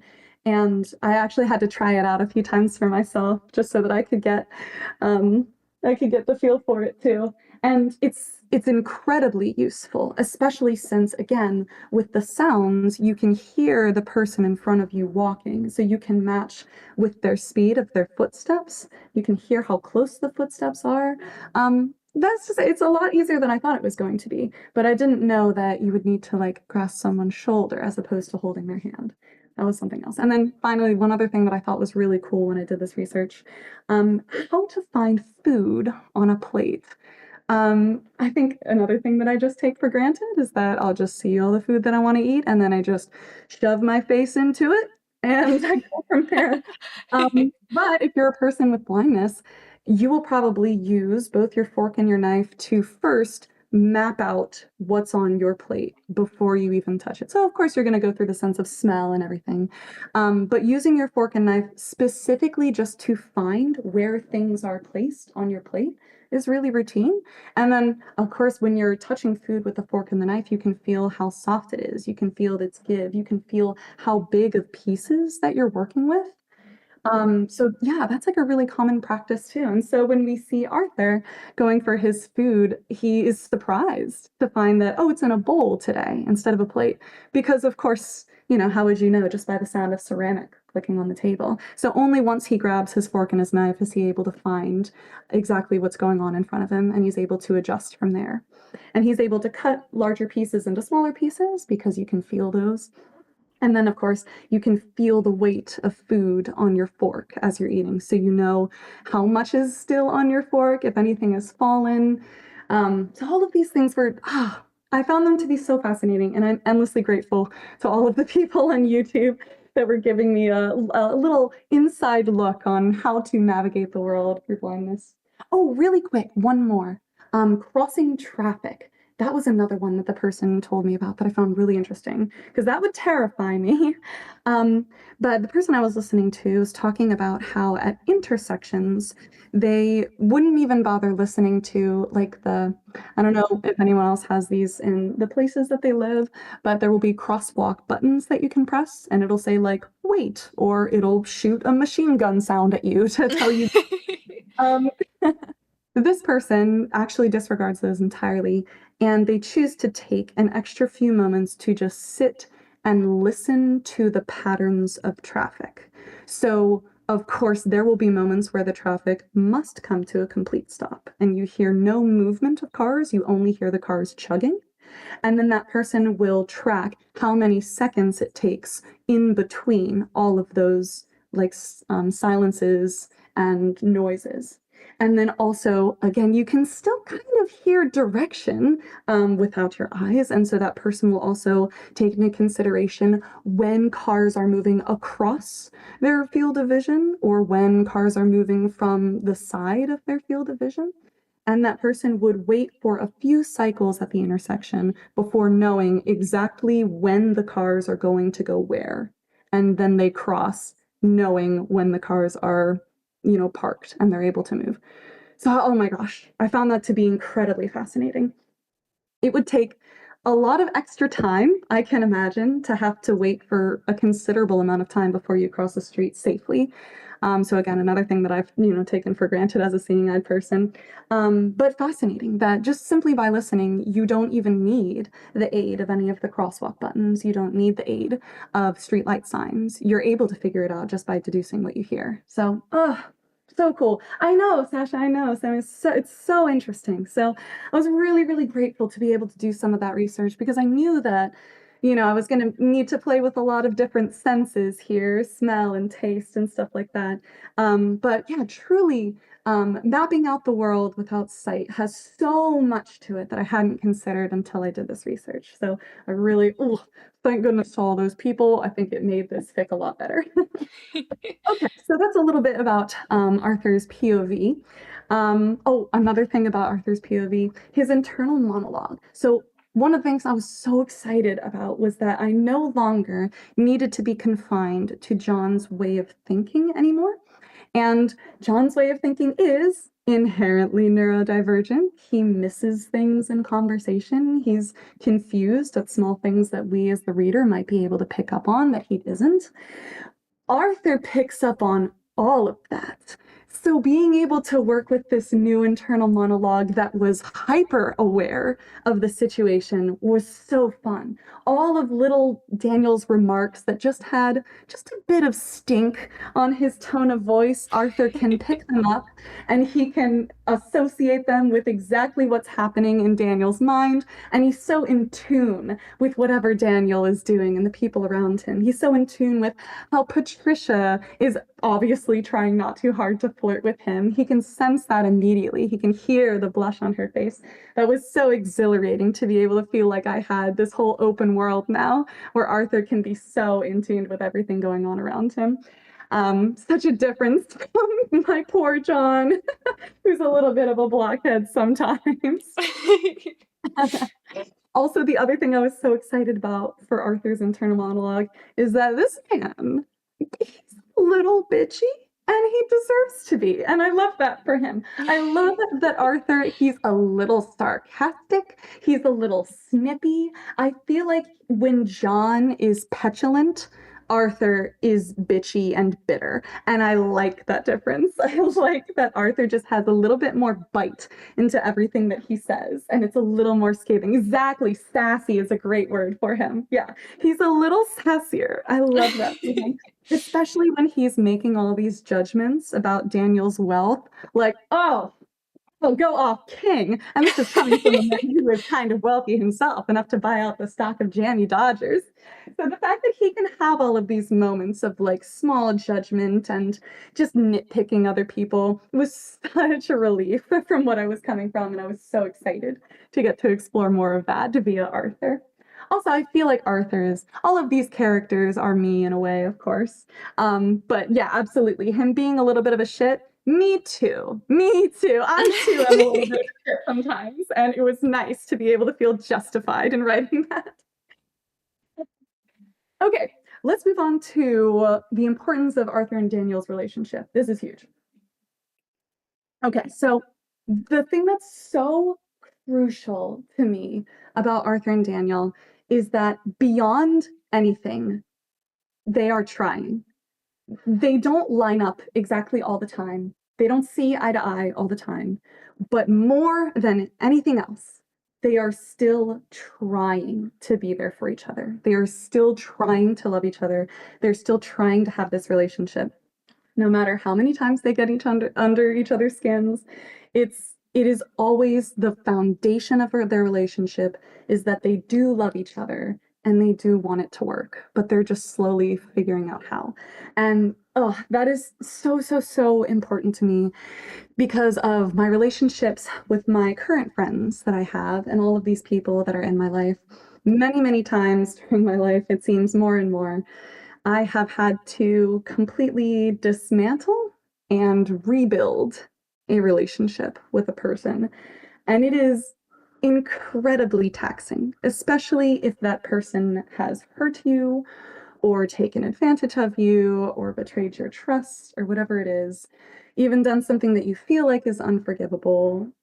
Being able to show up and tell that person that you still want to make this relationship work is an effort that I have been putting so much of my time and thoughts into because ultimately we are never going to have relationships that are awesome and perfect except for me and Marix. That one's A plus. But we we're always going to have like small dissonances with people. Trust me, I'm hydrating. That's so true.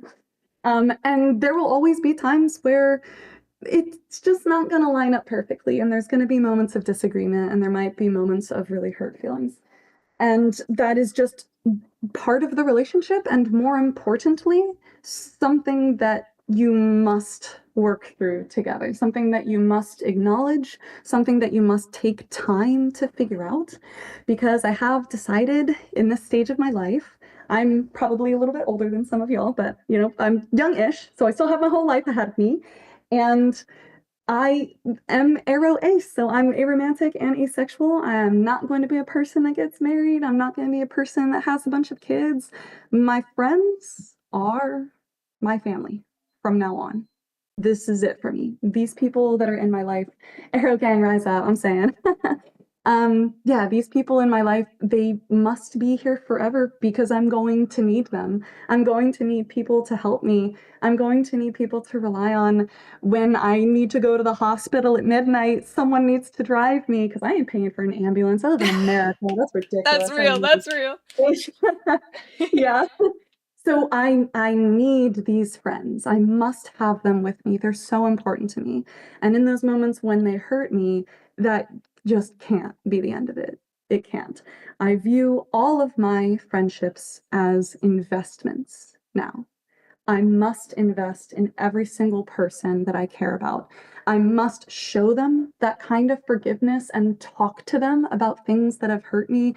Because if I do not invest, what would be the point? They're going to continue to hurt me. There will be continuing miscommunications, and then I won't have these people in my life when I desperately need them. So, this feeling of Arthur feeling like he's been hurt by Daniel, Daniel still working through Arthur and everything that happened with Thoreau, it is not something to just brush under the rug. It must be talked about. It must be handled. And here in this chapter, you can hear Arthur and Daniel say, like, we've talked about this before. Let's not go down that road because we know exactly where it ends. We agreed to disagree. We're going to move on because I have something that's really important to me that I want to tell you about. And you're an important person in my life.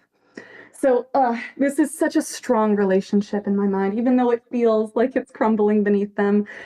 This is the reality of what I have lived through with some of my most close friends. There have been times where my friends and I have been on not great terms for months at a time, and now we are closer than we've ever been because we invested and we talked and we tried and we agreed that beneath everything, there is love for a continuation of this friendship and this relationship. And that's what Arthur and Daniel have. So it's super, super, super important to me. Yeah. Yeah, siblings and parents, absolutely, Sasha. If you want to keep your blood family with you, you do have to talk to them. Yeah, and it's really painful, but it's worth it. Every conversation is really worth it as long as you want these people in your life. That is not to say that if someone is not serving you, don't keep them in your life. I am also very fond of leaving behind the people that are not going to help you in your future.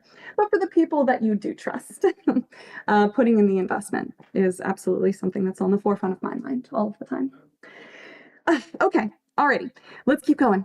So Daniel and treating his weight stuff, not kind I saw Samuel was like squinting at Daniel when Patricia came up, and Daniel's like, well, if you continue to treat her this way. Yeah. So Daniel is unfortunately a victim of his time here. This man grew up with old money. Nesty's back. Welcome. Welcome back, Nesty. Daniel grew up with old money. Daniel grew up with old religion. Daniel grew up with old tradition. And he is a powerful, wealthy white male in the 1930s. There is no escape. There's no escape for him in the way that he treats his waitstaff at the moment. And it's very unfortunate. And Arthur is trying his best to be a voice of reason, but I wanted to include this because I wanted to show just how integrated Daniel's intolerance is to every part of his life. This man was born into the role of being an intolerant, powerful man. And it is so hard to see the flaws in that when A, it's serving you very well, and B, you're a 65-year-old man who's been with it for 65 years. So that's a taste of what we're going to get. Of course, there will be more coming soon, but I wanted to lay the groundwork for just how every single aspect of Daniel's life is integrated into this wealthy and religious and powerful class dynamic there. Oh my goodness, this was actually funny. I'm going to start to talk about how the people that were on the Patreon Discord listening along, you guys really changed the story sometimes. We'll get to a few examples in the future, but one of the examples that sticks out here is someone mentioned how Daniel would immediately have disdain for John because he views John as lower class, as a waitstaff, as a caregiver. And I was like, oh no, I forgot to write that in. So we're going to see how that plays out later. But the moment someone said that, I was like, I'm suddenly very grateful for this audience.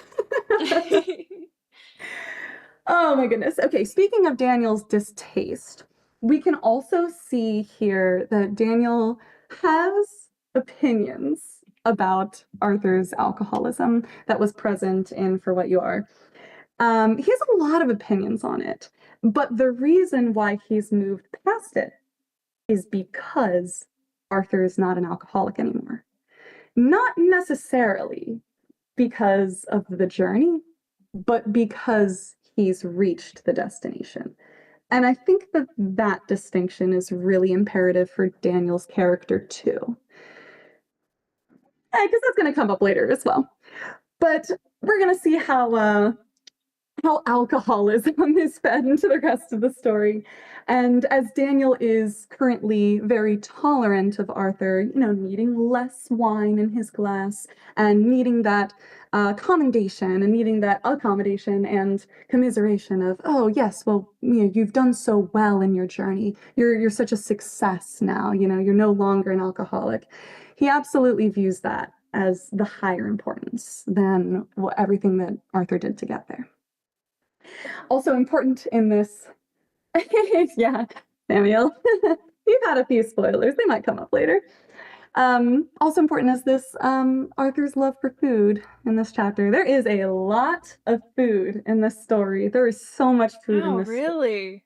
Yeah, there's a lot of food in this story. I wonder why. I I wonder wonder if that's why. going to be Look a at the major plot point later. tag. Yeah, so here I wanted to set the foundation of Arthur really has this zest for life. He's got this love for this food and how beautifully Philip can prepare it. Also, how just like he's just so healthy, He's just so. John thinks he looks so beautiful. He looks so healthy. Yeah, that'll come up later. And then of course we have a little bit, a little bit of You're fear for so evil. You're so a little bit evil. of fear for John's eating too. Yeah. Yeah, Sasha, you're the success story. Yep. Interesting take. Yeah. Okay, another thing I want to talk about. So, oh my goodness, this is very fun. Hauntie, when I get you, people are already threatening me. This is gonna go great. is what I love to hear. Okay, so just like in For What You Are, I really, really struggled with being able to tell a story about being aromantic asexual without having the words aromantic asexual, because that didn't exist in the 1930s. And that was very eye-opening to me and ended up being a really like huge moment in my life being able to find different words for it. But it was definitely a lot of a challenge.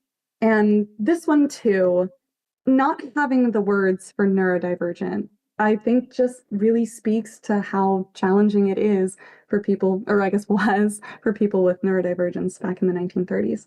Because even though Arthur's trying to say things like he might be a bit awkward, he needs to get to know you to feel comfortable, all of those things sound like excuses, and they don't sound like baked into somebody's wiring. And so when Daniel responds with, he'll feel differently once he gets here, is the ultimate stab through the heart that Daniel does not understand. There are no words to tell Daniel that would make him understand because Daniel just believes he's one of them neurotypicals. He believes that everyone must function the same way that he does, or lesser because he's one of those people.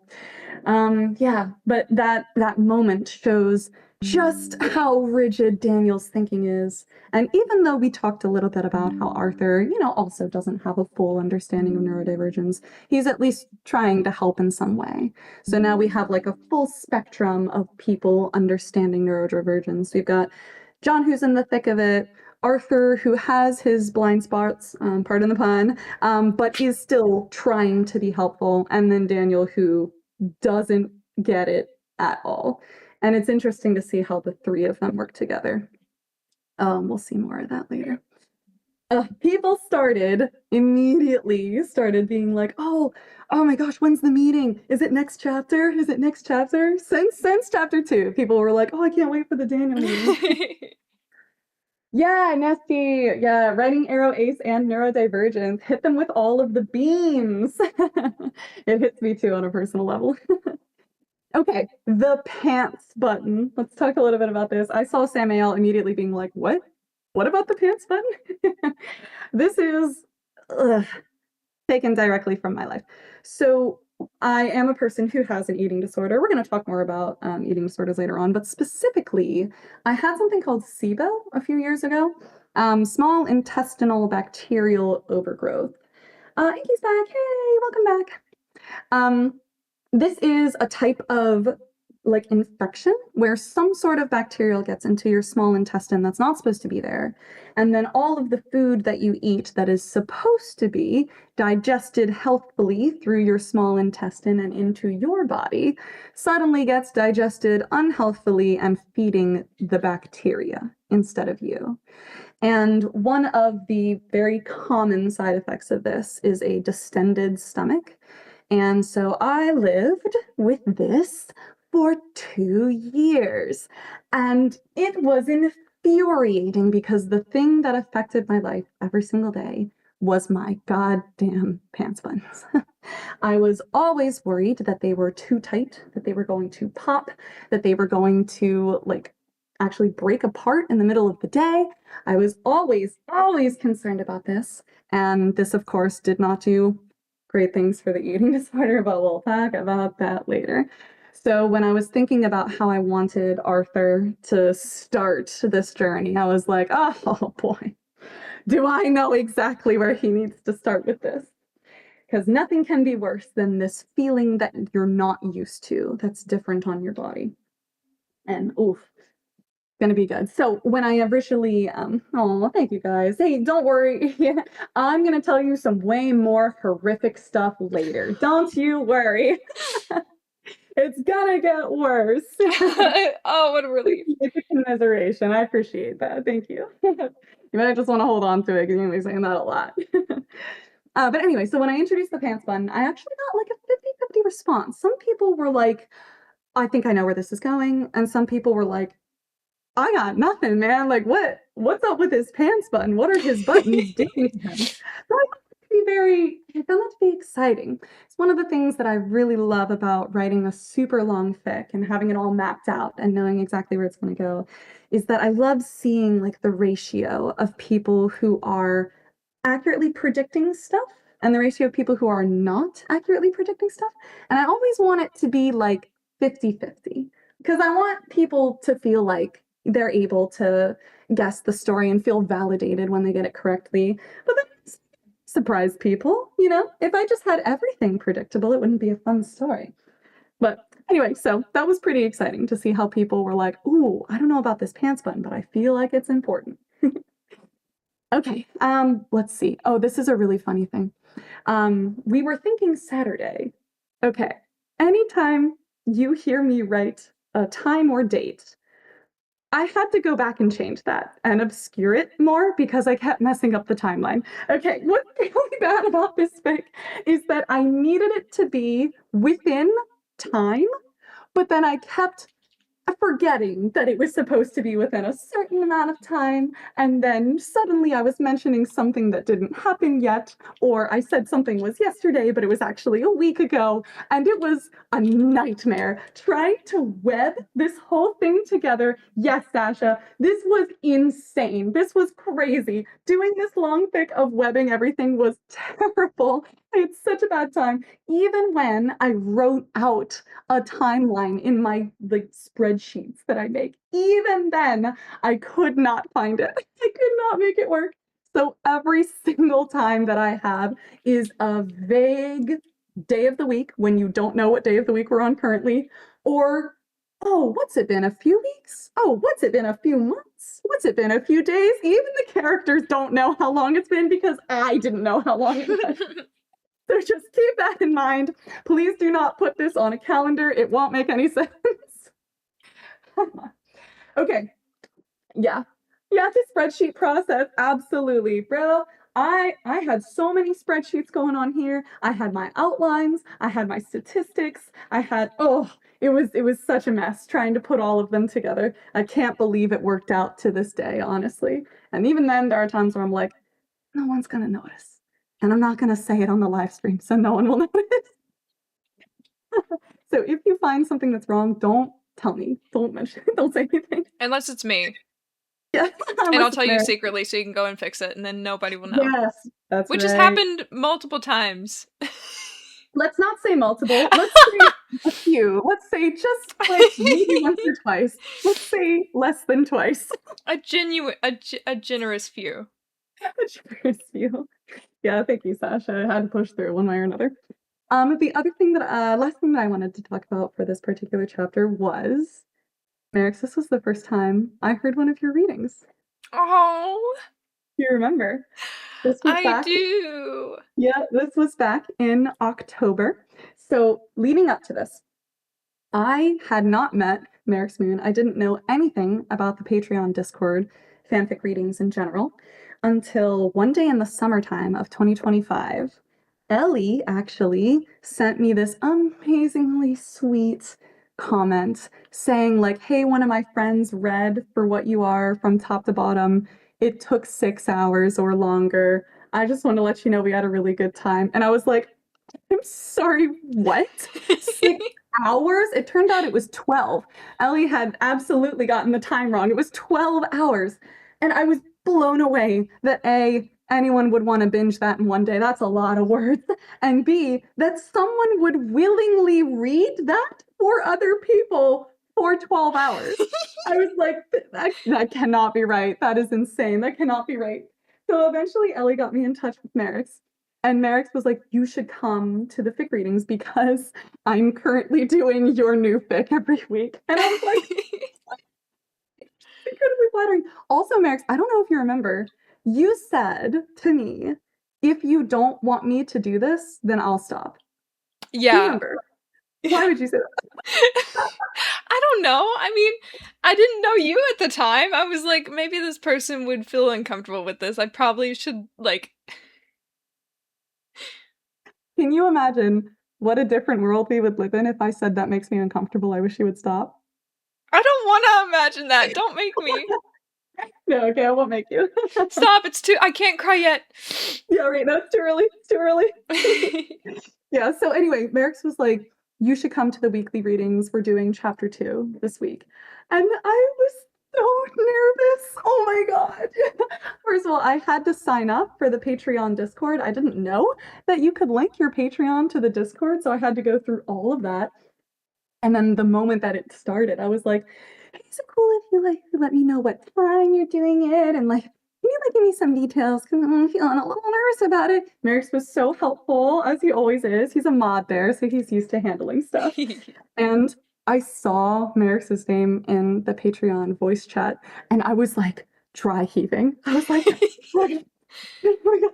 Because I was so worried that the second I got on, everyone would meet me and then be like, "Woof, that's a disappointment." I feel like I No. was so worried people would be like, "Oh, this is uncomfortable. I wanted to say things about this fic and now I can't because the author is here." Like, I was so scared. I was shaking. I was absolutely shaking. But I came on to the stream and Marix and Rats were there and they were like, "Oh, it's so good to see you." We were all so So excited. dude, I stayed on that Discord chat for 6 hours that day. After I had said who would be on Discord for 6 hours. What a ridiculous number. I did 6 hours that day. Being able to talk to this amazing community of people. Oh my goodness, it was such an experience. And to hear my own words read back to me in a voice other than my own was absolutely surreal because I Oh. had come from 6 months of For What You Are, just me reading it to myself, hearing it in my own voice over and over. And then for the first time ever in my life, someone read my story to me willingly with like the drama and the accents and everything that Marix gives to these readings. I was in tears. I was so honored and so flattered to have this happen. And I was like, "Is it okay if I come back every single week?" And Max is like, "You're coming back every single week." Like, it's not a choice now. You must be there. So, oh my goodness, this has made, we'll get more into this too, but this has made my journey through To Live Two Lives so much different than my journey with For What You Are in the absolute best way. And I'm just so endlessly grateful. Marix, I'm going to thank you this whole time too. I'm just going to keep Aw. saying thank you to everybody. This I'm has grateful been that you let me do this. Like, I'm so honored that you let me read this out loud and get to do this. It's, you're meant for it. mm. This is truly my this has been wonderfully life-changing, and I have been so grateful to meet everybody that's here in the chat too. Oh my gosh, it's been so incredible to talk with you guys and actually hear your voices and oh my goodness, and get feedback on this fic and hear people's predictions for this fic. That's it's been absolutely amazing, and we're here at the live stream because of it. We're doing a live stream right now. That's amazing. Okay, all right. I'm gonna stop gushing too much because Nesty's already crying. You gotta save those tears, Nesty. You gotta save those tears. All right. Marix, is there anything else you wanted to say about this chapter before we move on? I think I'm good. I'm I'm trying to get hopefully keep on track time-wise. I get a Oh gosh. little worried. Oh yeah. Well, don't worry. If we go until 1 or 2 in the morning, we'll still have at least 10 hours of vocal rest. True, true. We can go over. We can go over the 12 if we need to. There are no You know what? rules. Fuck it. Fuck We it. Yeah. we decide the Fuck it, we rules. ball. That's what they always Fuck say. it, we ball. Fuck it, we ball. Okay, well, I'm gonna go on mute and I'll let you take it away. Alrighty.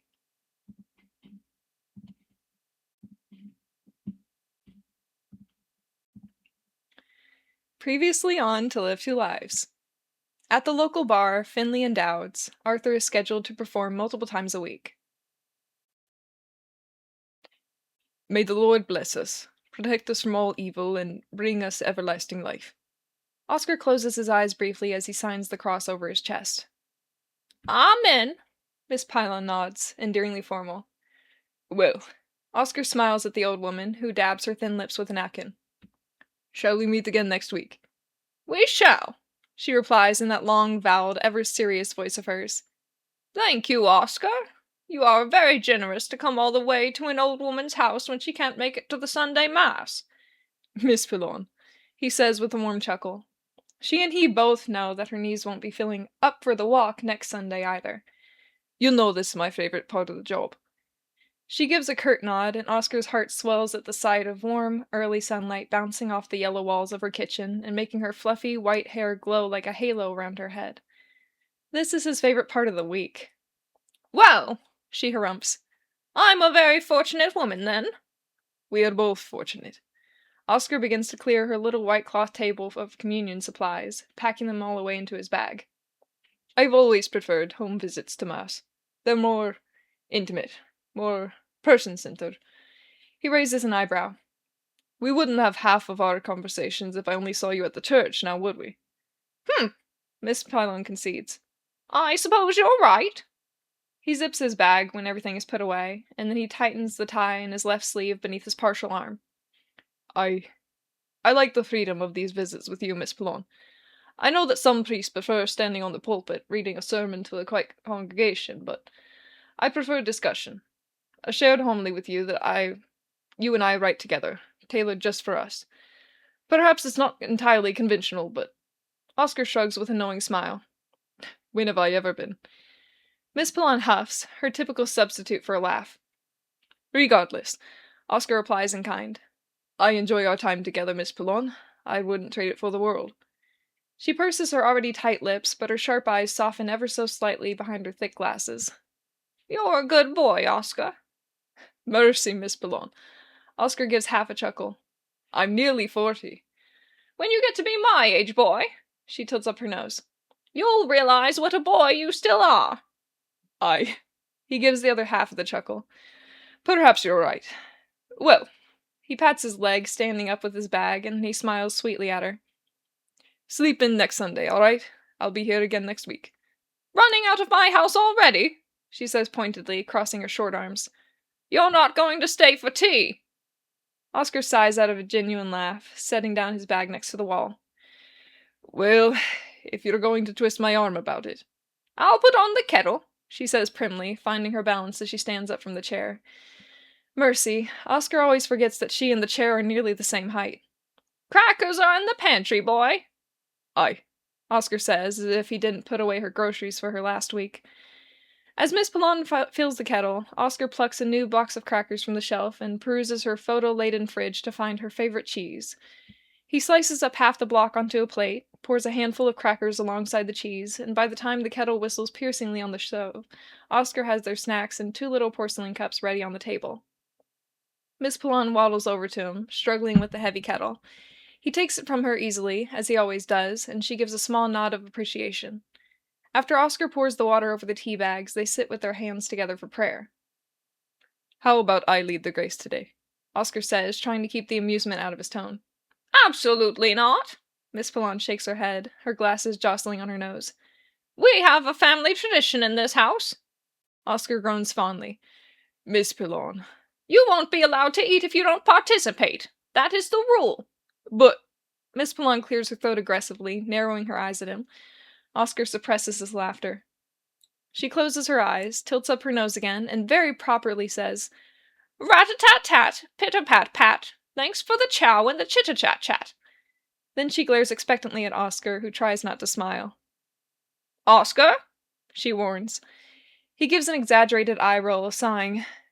"Yea, God." "Thank you," she nods, satisfied. "You may eat." Oscar can't stop his giggles as he picks up a cracker from the plate. "One day, Miss Pylon, you'll tell me how that tradition started." "I told you, Oscar." Her stubby fingers assemble a sandwich of cheese and crackers. "It's always been in this family." "Aye, all right." Oscar takes a bite. "So, how've you been?" "Quite well, boy." She nibbles on the edge of her crackers. "Frederick came to visit last Tuesday." "Ah, and how's your son doing?" "Excellent. He and Andrew have just set up their new flower shop. They open next week." Oscar takes a small sip of his tea, still slightly too hot. "On 75th Street, you said?" "That's correct." "I'll have to stop by then. Surely he'll find some time to spare. The soup kitchen could use some fresh flowers." "A fine idea, boy." Miss Pylon adds way too much sugar to her own mug of tea. "They would be very grateful." He nods. I've heard it takes a while for profits to break, even during the first year of business. I'd be happy to help when I can. I meant the patrons of the soup kitchen, she harums. Oh, Oscar chuckles as he blows on his tea. Yes, I think they'd appreciate the flowers too. Miss Pillon eyes him again, her cutting gaze scouring over his face. To some people, she comes off as scrutinizing, callous old woman, but Oscar thinks she comes off as impassioned. Loving, even, if a bit intense. I hope they realize how lucky they are to have you, Oscar. Oscar feels his face flush. Oh, I don't know about that. Take the compliment, boy. Aye, fine. Oscar huffs, feeling his smile start to waver. Well, God has called me. I'm doing what he expects of me. She tisks at him. You're doing more than that. Oscar rubs his thumb over the thin handle of his cup, now struggling to maintain a neutral face. We all have a debt to pay, Miss Pillon. You know that. She sips her tea, squinting at him with those keen blue eyes. You think you don't do enough around here? I didn't say that, I just... Oscar grunts, trying to lighten his tone. When I gave myself to God, he gave me a purpose. To make my parish a place of comfort and love. I made a vow to my community as much as I made a vow to him, and there is always work to be done, and there is no effort too great. Miss Pillon looks over him again, reading the fine print that he's sure is written on his face. Perhaps, based on how quickly Miss Pillon responds, he's looking more like a billboard today. You showed up to work hungover again, didn't you? Damn. He's never prepared for moments like this, no matter how often they happen. Miss Pillon knows just how to pull up the roots of his feelings, hold them up to the brutal light of day, and make Oscar look at the gnarled growths. Never once has she ever been wrong. Oscar feels himself crumble in shame. He trains his gaze on the table, measuring his breathing to not give himself away too quickly. Of course, he'd be a fool to think that he hasn't already. Miss Pillon sighs quietly. When she speaks again, her voice starts to crack with sympathy. What happened, my boy? Some people find Miss Pillon to be a bit callous. Some people have never bothered to know her. It was Father Daniel, Oscar says darkly. The things he was saying last Sunday to the congregation, Miss Pillon, it was... He feels that old familiar anger start to simmer deep in his gut. More of the same? Aye, always. Oscar slams his hand on the table, almost sending his cup of tea flying. It's always when I attend, Miss Pillon. I swear it has nothing to do with the sermon even, but every bloody chance he gets. Oscar exhales sharply, closing his eyes against the redness along his vision. He finds a way, Miss Pillon. No matter the subject, he always finds a way back to the abomination of it all. How God deems it sinful, unnatural. He always finds a way to condemn them. He clenches his jaw and holds his breath, actively trying to extinguish the raging fire in his stomach. To condemn me. Miss Pillon nods sadly, placing down her cup. She reaches out to lay a hand on Oscar's forearm. For a hand so small, spotted, and wrinkled, it has a vice-like grip. And it only stirs Oscar's feelings further. Some days, Miss Pillon, I can ignore it. I know my place in God's heart is no different than anyone else's. I know I'm loved. His eyes burn.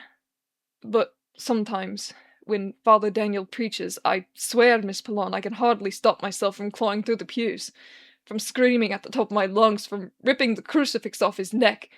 I just can't take it. I get so furious. Oscar fights to stop the shaking of his shoulders, but it's no use. He can already feel that indomitable strength of rage hammering through his fingertips, the shock of adrenaline that surges his body forward to move, to act, to fight, to... Oscar! Miss Pillon scolds fiercely, and suddenly, the all-consuming redness is ripped away from Oscar's sight. All that remains is the chiding look on her face that stomps directly on his fury, leaving only a limping and wounded self-righteousness within him. He looks down at his lap, unable to meet the disappointment etched into her furrowed brow. Forgive me, I'm letting it get to me. Yes, you are. Oscar wipes his face roughly with the back of his hand. Mercy, he's sweating. Then you see why I've been drinking. Oscar huffs, taking the bitterness that coats his tongue. The drinking just makes it easier, Miss Pillon. It stops the anger, the rage. It's the only thing that soothes me, that takes me out of the world, that lets me pretend for just a moment that things are better than they are, that things are right. Oscar gives a frustrated growl, holding his shorter arm. He knows Miss Pillon isn't buying his excuses. He can hear her discontentment on every hitch of her breath as she prepares to dole out another round of reprimands, of consolations, of words of advice. And Oscar can't fault her for it. She wants him to be well. She wants to help. And her intentions don't come from a place of judgment.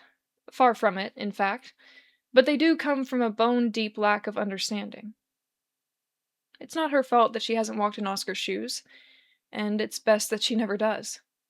And it's better still for Oscar to just let her help in the way that she wants to, because she loves him and he loves her. And also, aggravatingly, she's usually always right anyway. Oscar mops his forehead with his sleeve. I know it's not healthy, I know. Coming back to reality, it's always so much harder than... He sighs weightedly, finally looking up to see exactly what he expected to see in her expression. It's just as painful as he thought it would be. I've tried, scrubbing my cottage clean, trashing every last bottle, but... He shakes his head. There's always an open liquor store in New York City, isn't there? Miss Pallone gives him another moment. She looks at him with wide, misty eyes behind those thick glasses, and the sheer pity nearly flattens Oscar entirely, as it always does. It's not safe, Oscar, she says, a grievous combination of reproach and despair. I know. You shouldn't be drinking alone, boy. And you know my door is open to you. Oscar exhales slowly.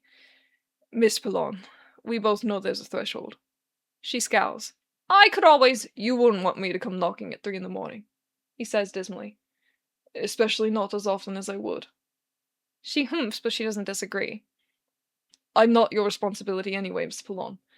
I need to be able to care for myself. Nonsense! She puts her hands on her hips, her scowl deepening. You need people, Oscar. Miss Pallone. Oscar rolls his eyes, immediately dreading the conversation that he knows is about to happen. Please don't mention the bar again. At least there would be people there. She attempts to stomp, but her feet hardly reach the ground. You'd be safer. Oscar feels his neck muscles tensing. You don't think anyone would turn their nose at a Catholic priest being plastered at the local bar? What does it matter? Miss Pallone, please.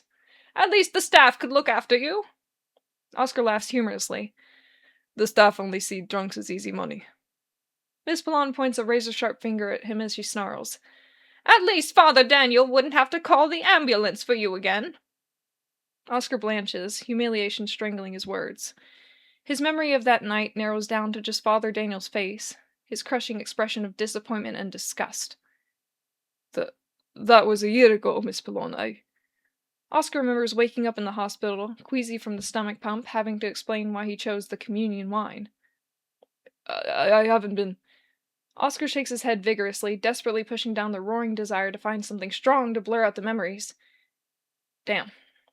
Well, that's just it, isn't it? Damn. He takes a long sip of his tea, which is nowhere near strong enough to help him in the way that he wants it to, and he looks at Miss Pallone sheepishly. She stares him down. Okay, he says under his breath. All right, Miss Pallone, I'll go to the bar next time. Good. She nods stiffly, though Oscar can see her shoulders relax. He takes a deep breath, suddenly feeling sapped for energy, like he always does at the end of these conversations. He wipes his face roughly to try to find equilibrium again. He considers taking another cracker, but his stomach turns in repulsion. You should eat, boy. She pushes the plate of snacks towards him, her tone going soft once more. How she reads him so quickly, Oscar will never know. Oscar sighs. I'm afraid I've lost most of my appetite. Miss Pallone makes another cracker sandwich. Most isn't all. She passes it to Oscar, and he takes it with a small nod of gratitude. Let us finish our tea, Oscar. I think we've both had enough of all the rest. Aye, he whispers, taking his cup back in hand. Besides, you know I couldn't finish this plate myself. You always serve too much. Oscar tries for laughter, but it sounds thin. Miss Pallone hums as she helps herself to another sandwich. The bar won't be so bad, boy. She nibbles on a corner. You'll see. Oh. Oscar isn't sure he believes her, but he nips on the crackers and cheese. The saltiness is, at the very least, pleasant on his tongue. I am certain. In fact, she resumes her trademark tone of voice, a hint of excitement peeking through. I heard the new pianist is rather good. Oscar nearly chokes. Pianist? Yes, he's been getting quite the crowd, so it seems. Oscar pushes down the rising wave of emotion in his chest. Instead, he raises a curious brow at her. How do you know the gossip at the local bar? Miss Blonde tilts up her nose even higher this time. Perhaps there's still a lot you don't know about me, boy. Oscar feels himself smiling once again, watching the tiny old lady take the smallest bites out of her cracker sandwich. Mercy, how Oscar loves her. Well, Oscar says, finishing his snack.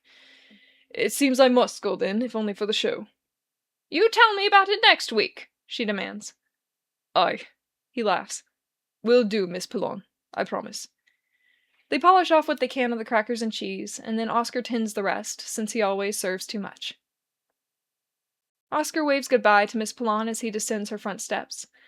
The old door creaks behind him, and he takes a moment to breathe in the fresh summer air, saying a silent prayer and thanks for the beautiful weather. The good Lord knows that he needs it, especially today. He starts to hum as he unties his left shirt sleeve and begins to walk to the soup kitchen. And while he travels, he can't stop thinking about the bar's entertainment that Miss Pilon suggested. Live piano. Mercy, how long has it been? Marix, you should check the chat for everyone saying how great your Marie and Oscar voices were. Aww. Also, I just realized that I have not been updating my Tumblr. Whoopsie! How dare you? Oh. How dare you? You had one job. I literally had one job, yeah. Okay, all right, there we go. All right, I'm gonna take a quick bathroom break. I'll be back. Okay, take your time. All righty, oh yeah, the web is woven, everybody, shepherding everyone to the plot. Let's go. That's so funny that you asked, Misty. I feel like the web that's the one that haunts me because I'm so afraid of spiders. I'm the worst arachnophobe. And then also I'm afraid of like losing control of my body. And that's pretty crucial, that one too. So it's very strange to be in this position. Okay, speaking of, this is so funny. This is so funny. This entire chapter was distressing, right? Because I was so unsure about Oscar from the start. Unlike most people in the fandom, surprisingly, I canon Oscar didn't really grab me. I know that a lot of people like latched onto him immediately. He didn't really grab me that hard. And when I saw like Holy Ghost stuff come up, I just wasn't that interested, not disinterested, just not that interested. But I knew that I wanted them in this story. And I was like, how am I gonna write for this character that I feel very little toward? So this was a little worrying. And what ended up happening was I wrote his plot line to be this sad, lifeless, so depressed and like self-deprecating character who's just sobbing all the time because Father Daniel doesn't love him. And at the end of his character arc, my original outline was for him to lose his faith and become like a psychologist or something like that. And I was so unsure about it. I was so, I just felt so lukewarm and I was so nervous to write it. This is one of the chapters that I wrote with that intention. And then one day I was scrolling on Tumblr and somebody online was like, I hate it when people woobify Oscar. I hate it when people make him lose his faith at the end of his character arc. I hate it when people treat him as this little boy who doesn't have any agency, who is a weakling and only sobbing all the time. I hate it when they write this person who only ever has his character arc rooted in his lust for Arthur. I hate that. And I was like, oh no. I had already written this chapter and I had already had him be this weepy man who was just so insecure about everything all of the time, who was on the train to be set up to lose his faith. And I was like, oh no, I gotta scrap everything. I gotta scrap everything. Oh my gosh. Yeah, exactly, Samuel. Like in canon, it's crazy, right? Like he beat the butcher with a pan. He got his arm caught up. Like oh my gosh, this man is insane. Also, his character is a clergyman who regrets not killing someone in canon. Like, wow, what an interesting character. Yeah, I didn't consider any of that. And I was like, I've I've done it all wrong. I've done it all wrong. I need to go back. I have to rewrite everything. Like I scrapped every single thing in the outline that I wrote for him. I threw it all away and I started to panic because I am not a person that grew up Catholic and I needed help so badly. So I found this person online. You may know them. Their username is Ocelli, and they had responded to one of Potato Lord's things saying like, hey, you should add the crucifix to your priest instead of just having the cross. And I was like, this person knows. They know about Catholicism. They know.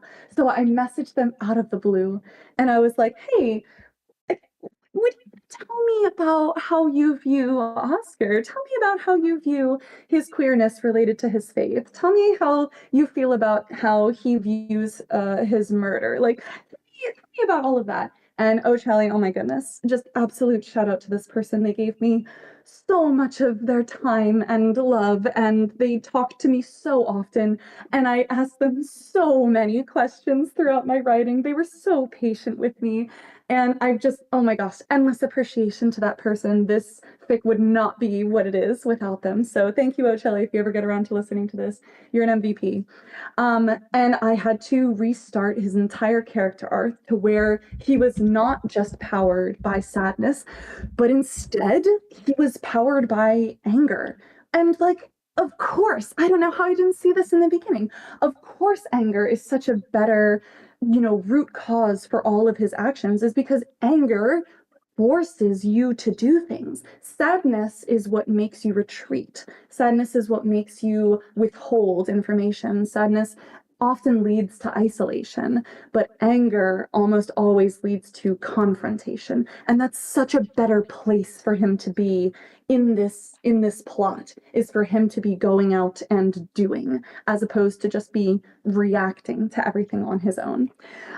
So holy moly, what an entire rewrite that I had to do. It was literally debilitating because I had written so many words already, and I had to go back and rewrite pretty much the entirety of this chapter so that it could focus on how much angrier he gets when he thinks about Father Daniel and how it feels unjust and how it feels unfair and all of those emotions that would make him want to affect change as opposed to just complain. Absolutely, Anki. Rage is a great motivator. Yeah, anger suits him so well.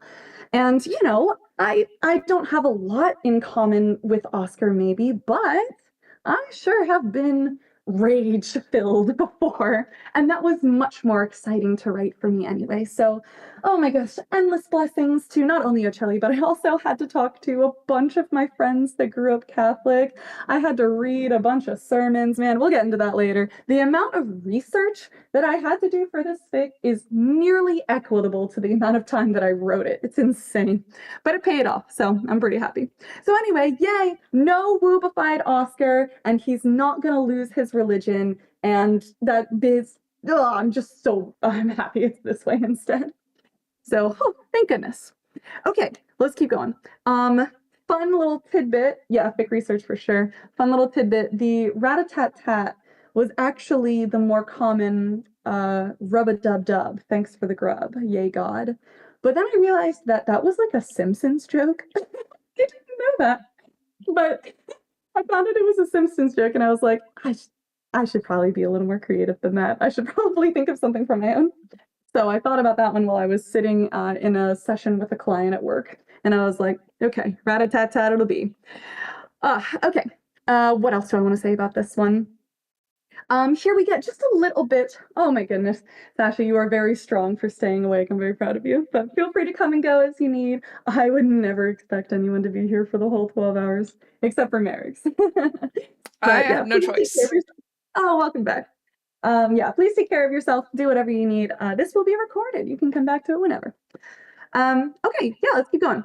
Okay, Oscar's path of doing good for the community. I love this setup here that he clearly, like, this is his purpose, this is his goal, is to help his community in some way, and he knows that he's not doing a good job right now. And I love this for him too. I love that he feels conflicted on his one purpose in life. And ooh, we're gonna get to more of that later. So exciting.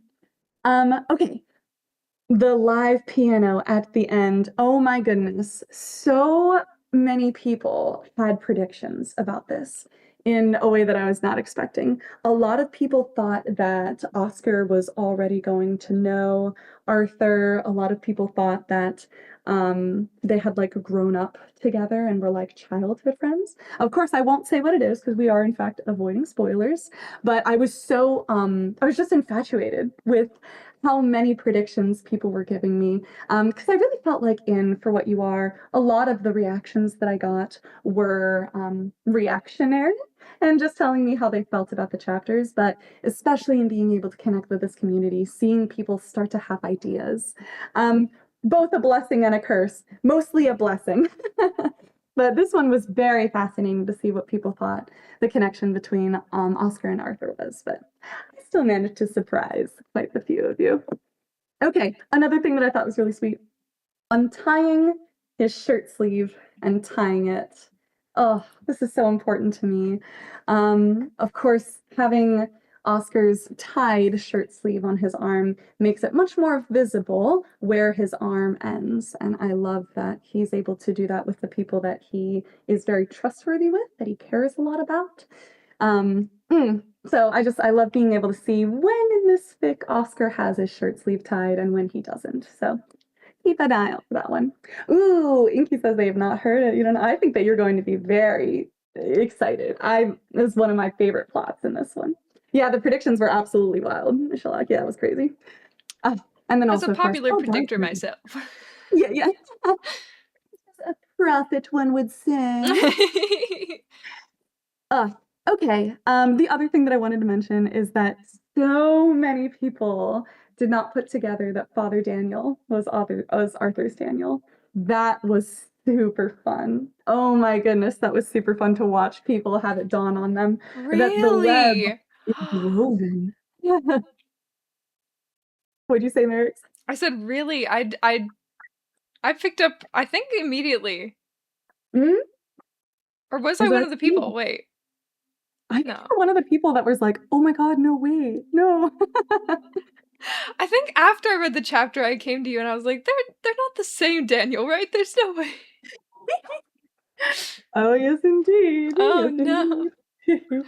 The web is woven. Ooh. And I love the feeling at the end of this chapter that we get like, oh, everyone's coming together soon. We don't know what it'll look like, but everyone's coming together soon. So exciting for me. Already in chapter 3, and I'm like, ugh, so stoked about this. Um, Inky, think it's a writing thing, isn't it? Don't give characters the same name. I do think that that would be really challenging to write a story where characters are given the same name. I'm looking at you, Johnny Sims, and the number of Michaels that are written into your Magnus archives. Yeah. Yes, but in fact, they are the same, Daniel, and oh, it's just gonna make everything so much worse. So happy about that one. Okay. Well, I'm gonna make sure. Yeah, there's so many Michaels. Yeah. Okay, I think that's all I have for this one. Marix, do you have anything else you want to add? No, I'm good. Okay, I got Marix, you'll have water. to go I'm back and good. listen. I had a I'm ready. lot to say about Oscar in the beginning. All right, I'm going on mute. Go off.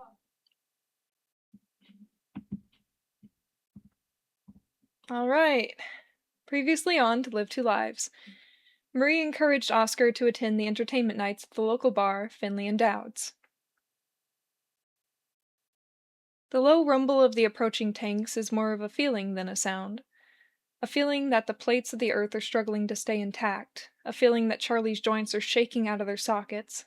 The tanks roar hungrily in the distance, sending loose debris skittering across the ground and stirring up the dirt beneath Charlie's feet, but Charlie pays it no mind. Charlie isn't even touching the ground. He's weightless, hovering just above the drying mud. He's weightless, being lifted into the sky by elation alone. He's weightless, held in Noel's hands. Noel smiles at him as he rubs his thumbs along Charlie's cheekbones, and Charlie floats higher and higher with every stroke. Noel looks between Charlie's eyes, nothing but unadulterated adoration in his lingering gaze. "Hey, Charlie," Noel says with that relentless grin of his. "Where you going, pal? You look like you're sprouting wings." Charlie feels a smile stretch for miles in either direction. Noel brushes their noses together, and Charlie flutters upward higher still. The tanks rumble closer. "Charlie," Noel says again, that velvety smooth tone that he uses just for Charlie, only for Charlie. "Don't go too far, bud. All the action's down here with me." Charlie giggles as Noel brushes a thumb over Charlie's bottom lip. It tastes like gunpowder. "Come on, Charlie. You gonna tell me to kiss you yet? Or do you just like seeing me beg?" Charlie whines, his body flooding with delightful heat. He leans forward, his lips reaching for their waiting pair. The boom is deafening. A high-pitched ring begins to sing out in Charlie's right ear as he wraps his lips around Noel's greedily. He slides their lips together, wet and sticky and metallic and acrid. He drags Noel's bottom lip between his teeth, and it comes apart in his mouth like thick, clumpy jam, pouring a hot, viscous liquid down the front of his chin. Charlie blinks over and over, the smell of blood filling his nostrils, the taste of blood slithering down his throat. Charlie begins to gag, to cough, to choke. The tanks rumble closer. Charlie lurches backwards, spitting and spluttering. The smell is too much, the taste is too much. "What's wrong, Charlie?" Noel says without a jaw. His one remaining bloodshot eye looks at Charlie frantically as gore drips in chunks from what's left of his face. He is every shade of red, splintered with shattered bone. "Come on, Charlie. Don't tell me it's loves me not." The tank chews through both of them. Charlie wakes halfway through a guttural scream. His body jerks upward, his limbs casting out in every direction for purchase. "Fuck, shit!" He feels himself being rapidly pulled downward. "Ah, fuck, shit!" There's a sudden sharp burn on his cheek, so startlingly painful that he immediately goes limp. "Fuck!" And then his body folds pathetically on top of itself. "Fuck. And also shit." Charlie groans. The room finally slows its disorienting spin, and his vision starts coming into focus. To see none other than the familiar face of reality's ugly fucking mug. He's fallen out of his goddamn bed again. Great. He tries to scramble himself back to standing, but he's all caught up in the bed linens and his face aches like a motherfucker. He nearly rips the sheets in two to get them off his legs, and by the time he's on his feet again, he's considering tossing the bed out the window and kipping on the floor from now on. He turns on the bedside lamp to check the clock. 5:15. The ass crack of dawn. Wonderful. Charlie groans again. He's pretty sure men his age are supposed to be getting more than 4 hours of sleep a night, but what would he know? He's no doc. He trudges to the bathroom and flicks on the horrible fluorescent lights. The lights burn straight through his retinas. He presses his palms deep into his eyes until sparks and flashes of color make him nauseated, and then he blinks away the stains in his vision. When he can finally make out the shape of the sink, he turns on the faucet and shoves his face under the ice-cold water. It stings the scrape on his cheek like hell. He gargles some of the water, starting to feel a little more awake, and he wipes his face with the bottom of his sleep shirt. He braces himself. As much as he dreads it, he knows the mirror is waiting for him. Well, gotta face the music at some point. Hell. He looks bad. Dark rings around his eyes, deep creases on his brow. He looks like one of those flattened squirrels in the middle of the road. And yeah, that cheek is gonna bruise. He slaps himself a few times, trying to turn on his blood flow. "Come on, Charlie," he mutters. "Pull yourself together, man. You're acting like this is the first time you woke up twitchy from a nightmare." He rolls his eyes at his own reflection. This week. Well, he's up. Certainly won't be going back to sleep after that. The only path forward is forward. Getting ready for the day at fucking 5:30. He turns on the water again and grabs shaving supplies from the cabinet behind the mirror. His razor is looking a little old and rusted, but he forgot to get replacements, so a few more nicks on the chin it is. At this point, though, he could probably use any kind of distraction from the awful shit that his brain flushes down its toilet every night, especially since he's not even due to work for another 6.5 hours. He scoffs at himself. "Shut up, Charlie," he says, turning up the volume of his accent to meet Noel's. "You know what your problem is?" He slathers his stubble with thick, foamy shaving cream. "You take things too seriously. You never stop to smell the roses, to see the funny side of things. Lighten up, would you?" The blade drags precariously along his skin, down his jaw and neck. You gonna let a couple bad dreams get to you? You just gonna putz around the apartment look like a kicked puppy? No. He points at his reflection with the business side of the razor. You're gonna put on your damn tie and walk out the door with a shit-eating grin. His shoddy razor gives him a few nicks beneath his nose, but it's fine. They hardly bleed anyway. Life's a gas, Charlie, he recites from memory. You can either plug your nose to it, or you can huff it till you're high. He rinses off the leftover shaving cream from his face, feeling over his work. He catches his own eye in the mirror, and he gives himself another few slaps until he's cheesing ear to ear. Christ, handsome, you ain't gonna lose a fight to the bedding, are you? He winks at himself. Get your damn work clothes on, you got business to run. And you know those New Yorkers race to daylights to the bars. He dresses himself quickly, puts a bit of pomade in his hair, fits Noel's old tie around his collar, and gives himself a final once-over in the mirror. My. Now there's the Casanova I was looking for. He tilts his chin up, flaunting his pearly whites. He does look like he's got a bit of life coming back to his cheeks. Even his bruise doesn't look as bad as he thought it would. What's the use of being a dreamboat if you ain't gonna sail? He walks through the front door and swings it open theatrically. Hold on.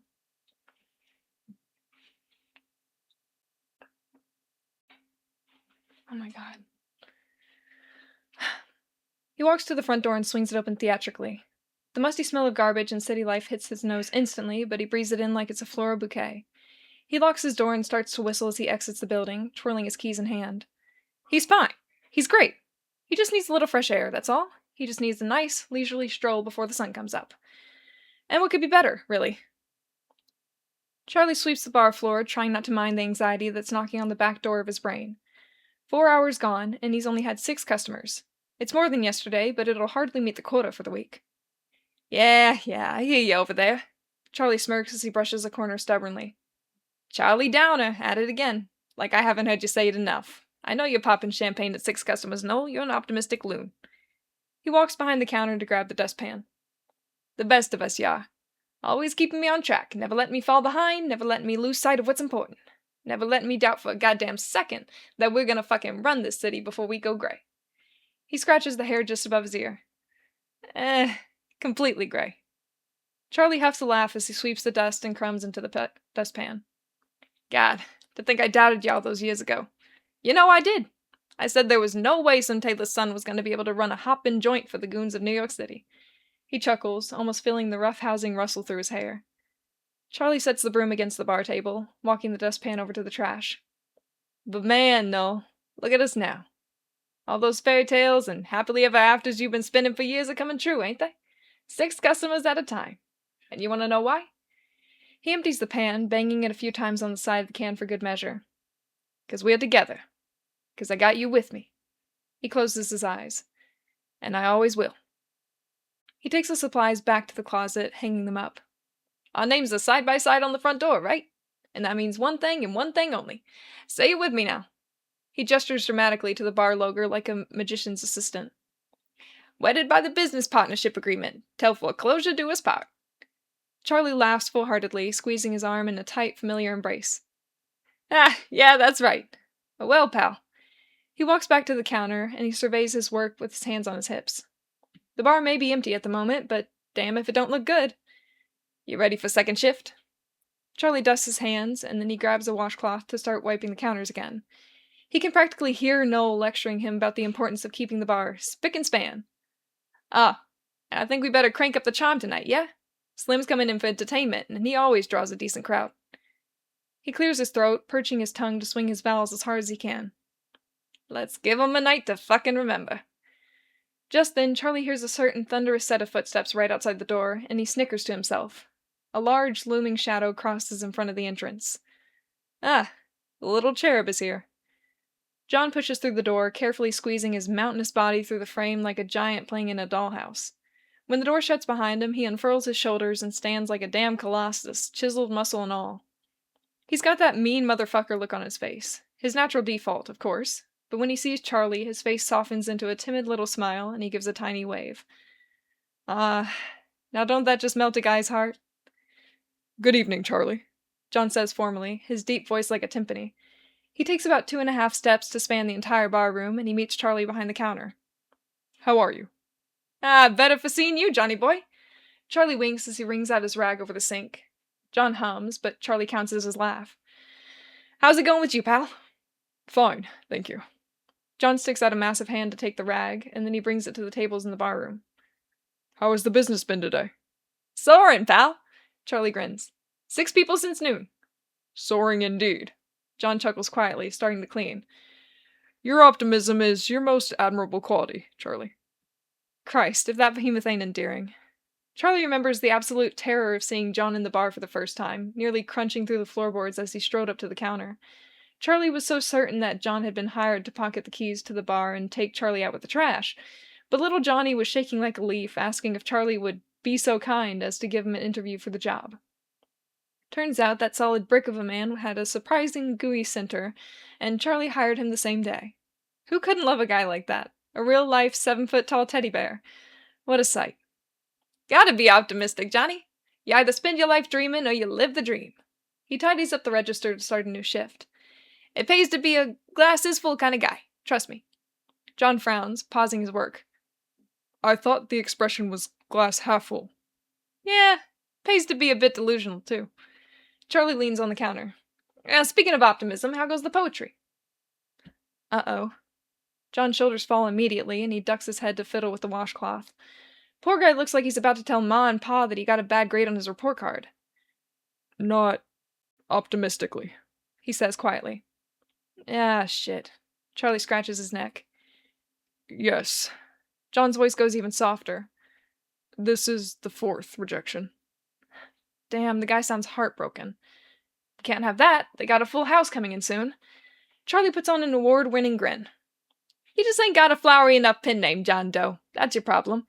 You get yourself a good pen name, and the magaziners will be paying you for a feature. John looks up curiously, but his lips don't budge. Charlie taps his chin with emphasis. Oh, Edgar Allan Doe. That ain't taken, is it? John blinks for a moment, and then he huffs, his mouth cracking into the smallest smile. All right, that's something. Nah? How about Johnny Keats? John rolls his eyes and gives half a laugh. Homeland 2 ain't bad. Perhaps you're right, Charlie. John resumes his cleaning, coming back to his good spirits. But let me know when you think of something good. Yeah, everyone's a critic. Charlie tuts at him. Well, either way, mission accomplished. All right, Muzzles. Come over here and help me move the piano. Of course. John smiles brilliantly, darting up to the stage with a skip in his step. Charlie loves seeing the way Johnny just lights up at the thought of Lester's shows. He turns into a giddy little schoolgirl, hopscotching her way to class. John says that he works for the man as his aide, but Charlie suspects that Johnny just wants to hear Slim practice at home. They convene on stage, and John moves the baby grand into the center of the platform like it weighs nothing. He's got that twinkle in his eye when he dusts off the keys, and Charlie can't help but smirk as John helps him prop up the piano's lid. So, Johnny, how's Slim doing? John shakes his head, apparently just returning to Earth. Oh, he's doing very well. Best I've seen him in a while, actually. His face turns gentle, as it always does when he talks about Lester. He really cares for the guy. Whatever caregiving business Johnny works for, he ought to be their poster child. Good. Charlie snaps his fingers. He's been making me money around here. Keep him healthy for me. Will do. That is my job after... John stops mid-word. He narrows his eyes at Charlie, and Charlie freezes to ice. Damn. Charlie often forgets how piercing John's stare can be, especially since the guy almost never looks Charlie directly in the eyes. And when that stare is combined with his shocking height, his shocking bulk, and his shocking basically everything about him, Johnny can really give a man a full-blown case of the heebie-jeebies when he... What happened to your cheek, Charlie? Ah, shit. Charlie thought it would have healed by now. What? You look bruised. John's face goes slack. Oh, Christ. Charlie knows that look. The worried Johnny, dead set on tacking another patient onto his roster. Actually, you look exhausted. What happened? Nothing out of the ordinary. Charlie gives a casual shrug. That's not even a lie. Listen, I feel fine. Had a little stumble getting out of bed this morning. It's all good. Now, what time was morning? John goes back to scouring Charlie's face. God damn it. Come on, it's good to be up early. Early worm gets the bird and all that. Charlie flaps his hand at him. Look, you're off the caregiving clock, pal. Give yourself a rest. I can be concerned for your health without being your caregiver. John stands to his full height and towers over Charlie. Hell, he's deep in it now. Why aren't you sleeping? Relax, Johnny boy. I am sleeping, okay? Charlie walks over to give his shoulder a reassuring pat. Real sweet of you to look after your old man, but I'm good. Alright, I'm fine. Charlie flashes him a dashing smile. John raises a suspicious eyebrow, but it looks like he's on his way to conceding.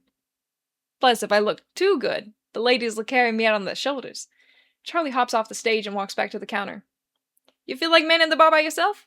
I'm doing you a favor. John's heavy footsteps follow him cautiously. Charlie, if something is wrong... Oh! Charlie spins on his heel, facing John again. I got it. John stumbles at the change of tone. William Shakespeare II. Charlie strikes a pose for the hell of it. John stares at him, wildly bewildered, but then things seem to click into place. John's brow flattens, and he gives a short sigh, followed by a much larger, but more importantly much fonder, eye roll. Yes, I think you might be onto something with that one. Charlie points a finger. I better get a cut of the profits. We'll see. The door chime rings, and they both turn to see a fresh new customer walking in, tipping his hat. Great timing, honestly.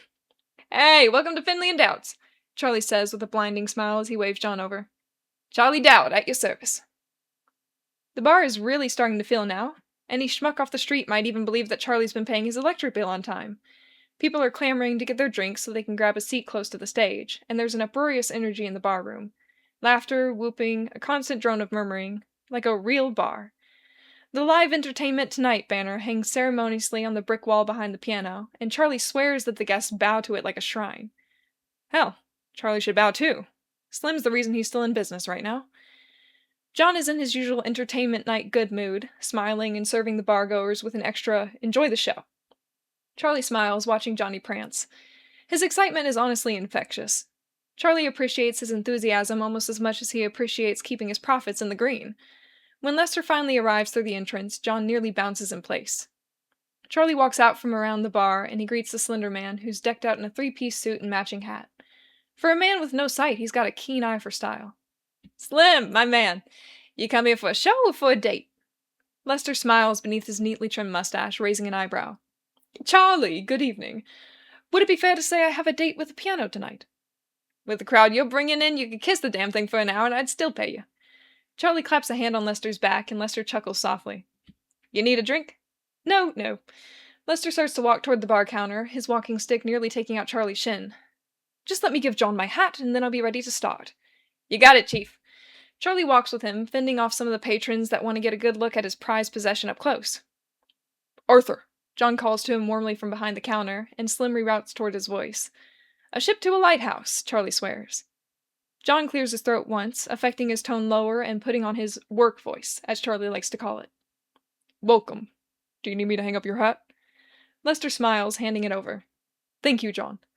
Charlie sees John bite down a smile. Poor Johnny, Charlie says melodramatically. Is Slim just using you as a 7-foot-tall hat rack? Not exclusively. Lester tuts at him like the snooty little Englishman he is. Then he smirks slyly when he says, He doubles as a coat rack during the winter. Charlie laughs, watching John blush. Johnny boy, he's slandering your good name. You gonna take that lying down? Charlie sees a sudden spark of fiery mischief behind John's eyes. I'm more than happy to be of assistance, Charlie. John dons Slim's hat with a flourish. I've been told Arthur's accessories look rather charming on me. What? John! Oh, Lester's turning red. These boys know how to put on a show. Are you wearing my... Charlie cackles as he slings his arm around Lester's shoulders, turning them both toward the stage. Charlie calls behind them. Careful, Johnny. Slim's hair gel is gonna glue your head to that thing.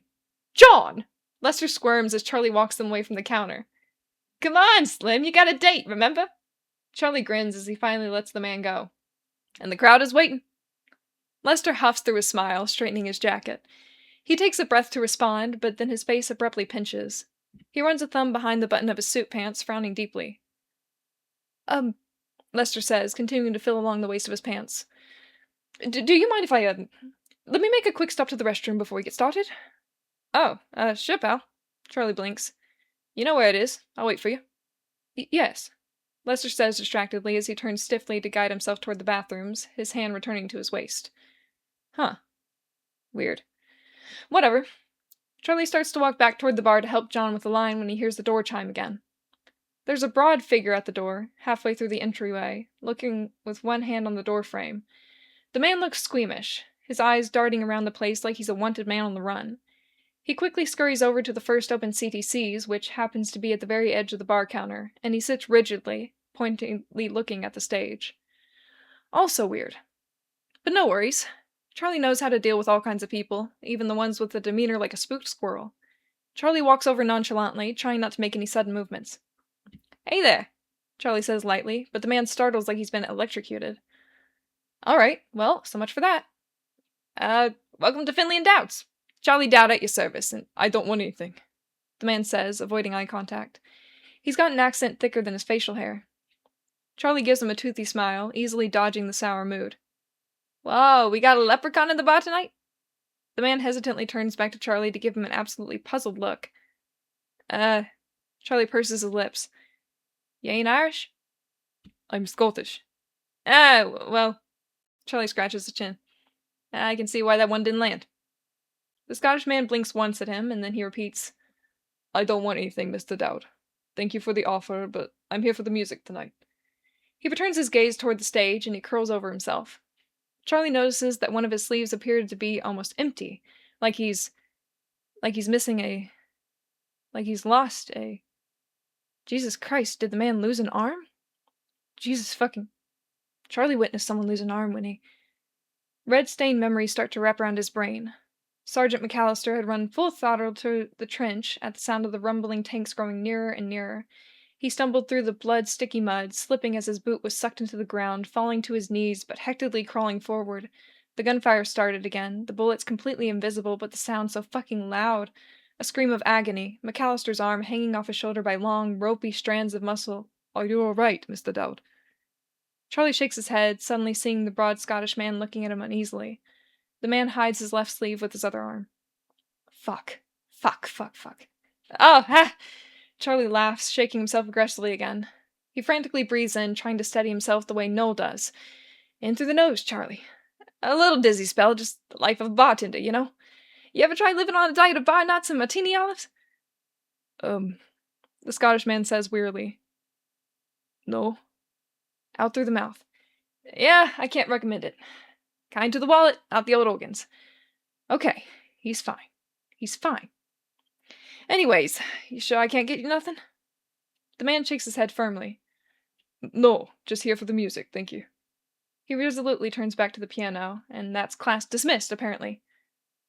"Alright, well," Charlie says, ready to be done with the conversation anyway. Enjoy the show." The Scottish man doesn't respond. That's fine. Charlie starts to head back to the stage, shaking himself once more and muttering under his breath. "You're being ridiculous, Charlie. Now is not the time for that shit." He takes another sharp breath in, and he shoves the rest of the bullshit away on his exhale. There. Lester's waiting for him next to the stage with a face full of discontent. Evidently, even the greats get indigestion. Charlie calls him over to the boisterous crowd. "You ready, Slim?" Yes," Lester responds as if he'd barely heard Charlie at all. Hello again, Charlie. I'm ready." Not quite the level of enthusiasm Charlie was hoping for, but it'll have to do. "Showtime, then!" Charlie cheers, clapping Lester's back once more before hopping on the stage. A full house of hungry eyes tracking his every movement as the commotion of the bar turns to a murmur. Charlie takes a second to revel in the attention. They're practically eating out of his hand. He grabs the microphone, clears his throat, and in his sharpest New York accent he announces, "Ladies and gentlemen, guys and dolls, would you please give a rowdy welcome to New York City's finest pianist and your entertainment tonight, Arthur Slim Lester." The crowd roars. Oh, Charlie. Oh. Marix, everyone wants to know that your Charlie voice is great. Oh, I'm glad. Also, fucking shout out, Marix, to be able to do all 4 of those voices and your narration voice and switch through them seamlessly. That is A+. A+. I'm glad it's good. I'm glad it comes across. Yeah, it's amazing. Okay, so we are seeing on the screen some more wonderful fan art. This is Hollow, the ones that I'm seeing right now. Oh my goodness. Hollow has made some incredible stuff for this. It's so great to see them again. There is an animation that Hollow made as well that we were unable to figure out how to configure into here. So in your own time, go check that out. It's frickin' great too. Thank you, Hollow. Alrighty, let's get into it, y'all. I was so excited to write for Charlie. Oh my god, I don't know if you can tell. I love the way that Charlie views the world in like it's not great, but it is funny to me. I love that he is so unserious about most things, and I love his little quips and quirks. I find him to be endlessly fun to write. I needed a lot of inspiration before I started writing him because I read mostly Jarther fic, I'm gonna be honest. If I read like anything that has Charlie or Oscar, it's kind of like additional to the main Jarther fic that I'm looking for. So again, what did I need to do? Research. So I did a ton of research for reading a whole bunch of Charlie Oscar fics. There are so many out there. There are so many incredible artists on this frickin' platform, artists and writers. So a few that I wanted to shout out: Plethora of Sweaters. They have an amazing Charlie, and of course, Supposed to Be Writing. They also go by Jack on the Discord. Ugh, their Charlie's fantastic too. So if you want some more Charlies that are great, they are different from mine, obviously, because they, all of them are, but I got a ton of inspiration from them. So highly recommend. Okay. So the gore in the beginning of the chapter. I have a weird relationship with gore because in writing, I love it. It's my favorite. I love reading about gore, but I can't look at it ever. Especially not in real life.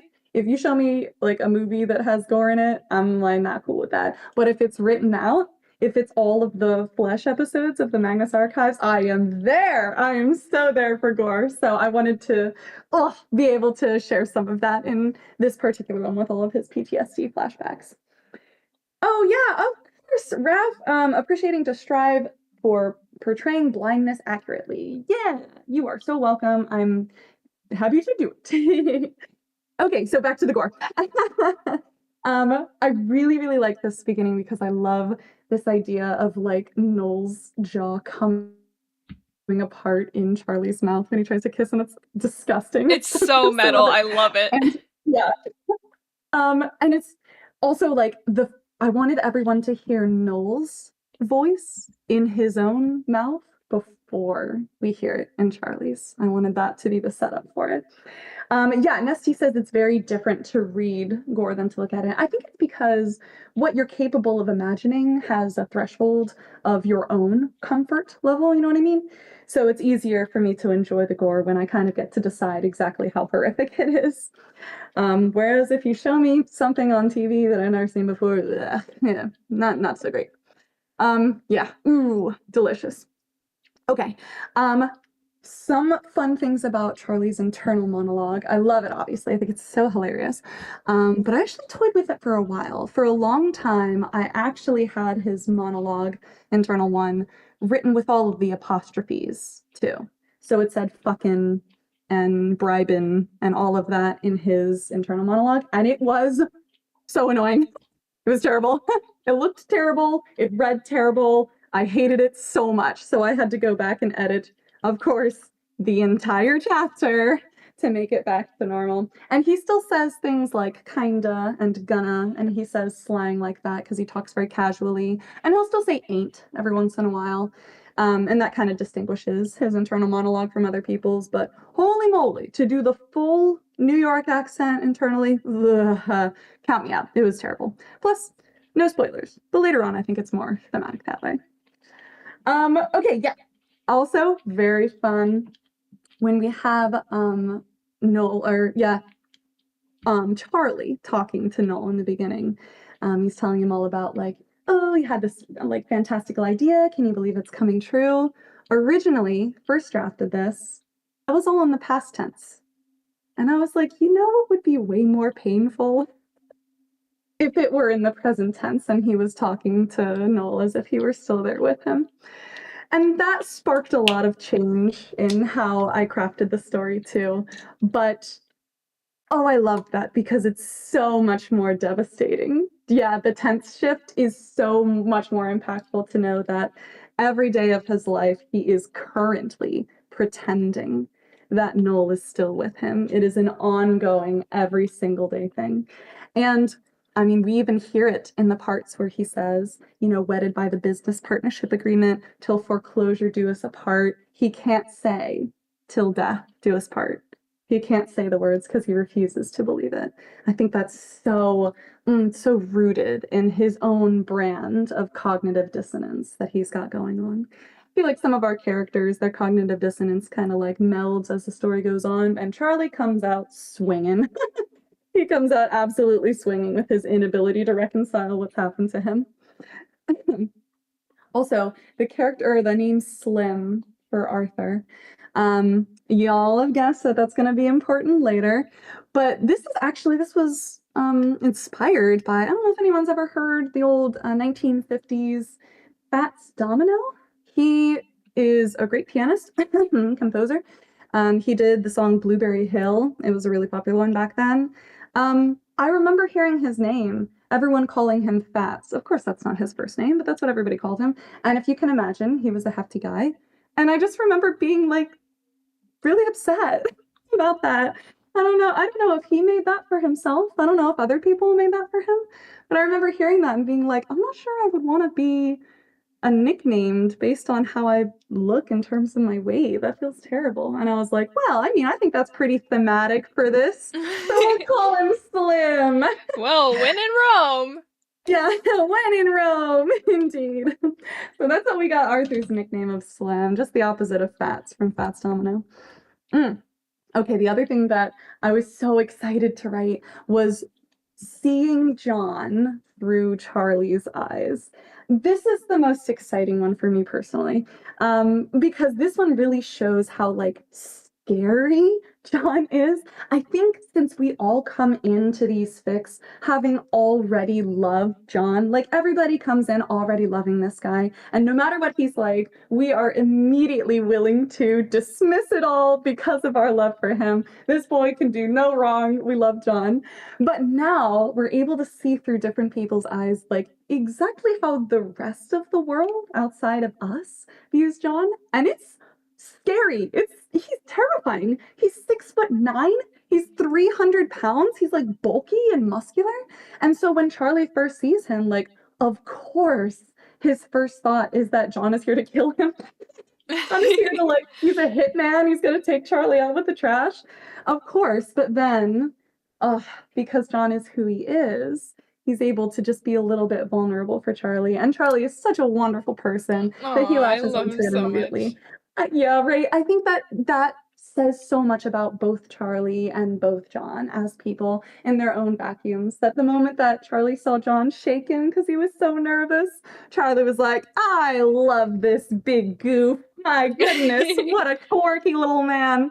And the fact that Charlie picks up on all of John's like small neurodivergences, he realizes that John can't look him in the eye for very long, or, he has a very, very flat affect that's super uncomfortable if he's not talking to you and you know him.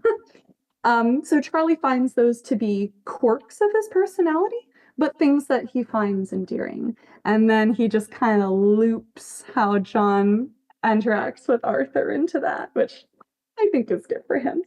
Yeah, Nessie, 6'9". He is so tall.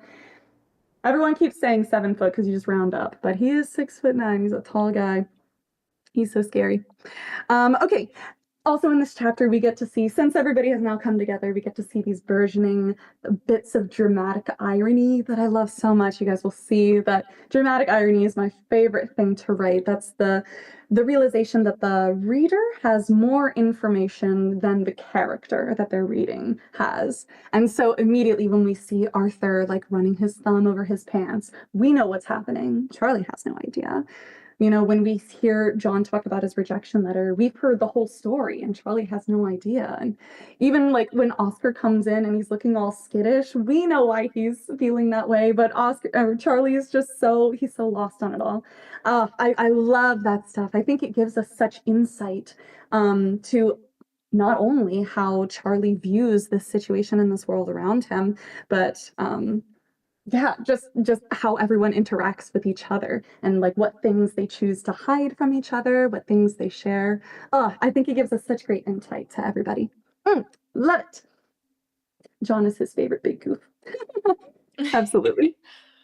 Okay, PTSD scenes, specifically the one where Charlie notices that Oscar's sleeve is empty, and notice that it is untied because he does not feel comfortable being at the bar. The moment that Charlie realizes that his sleeve is empty, he starts to have a panic attack. I actually had to rewrite all of this because you're going to hear me say I needed to rewrite this. So much of this is rewritten. But the first draft that I wrote, it was so bland. It was like gunfire, explosion, wind. And it was so lacking personality. It was so lacking anything that would hit Charlie close to his heart.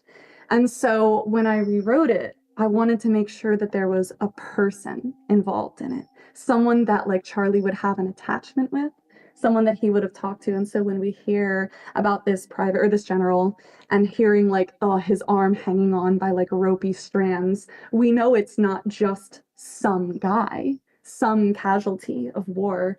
That was someone Charlie knew and probably looked up to. And I think that makes it like way more impactful, just the extent of his PTSD. It goes so much further than just loud noises, and it goes so much further than just like seeing a missing limb.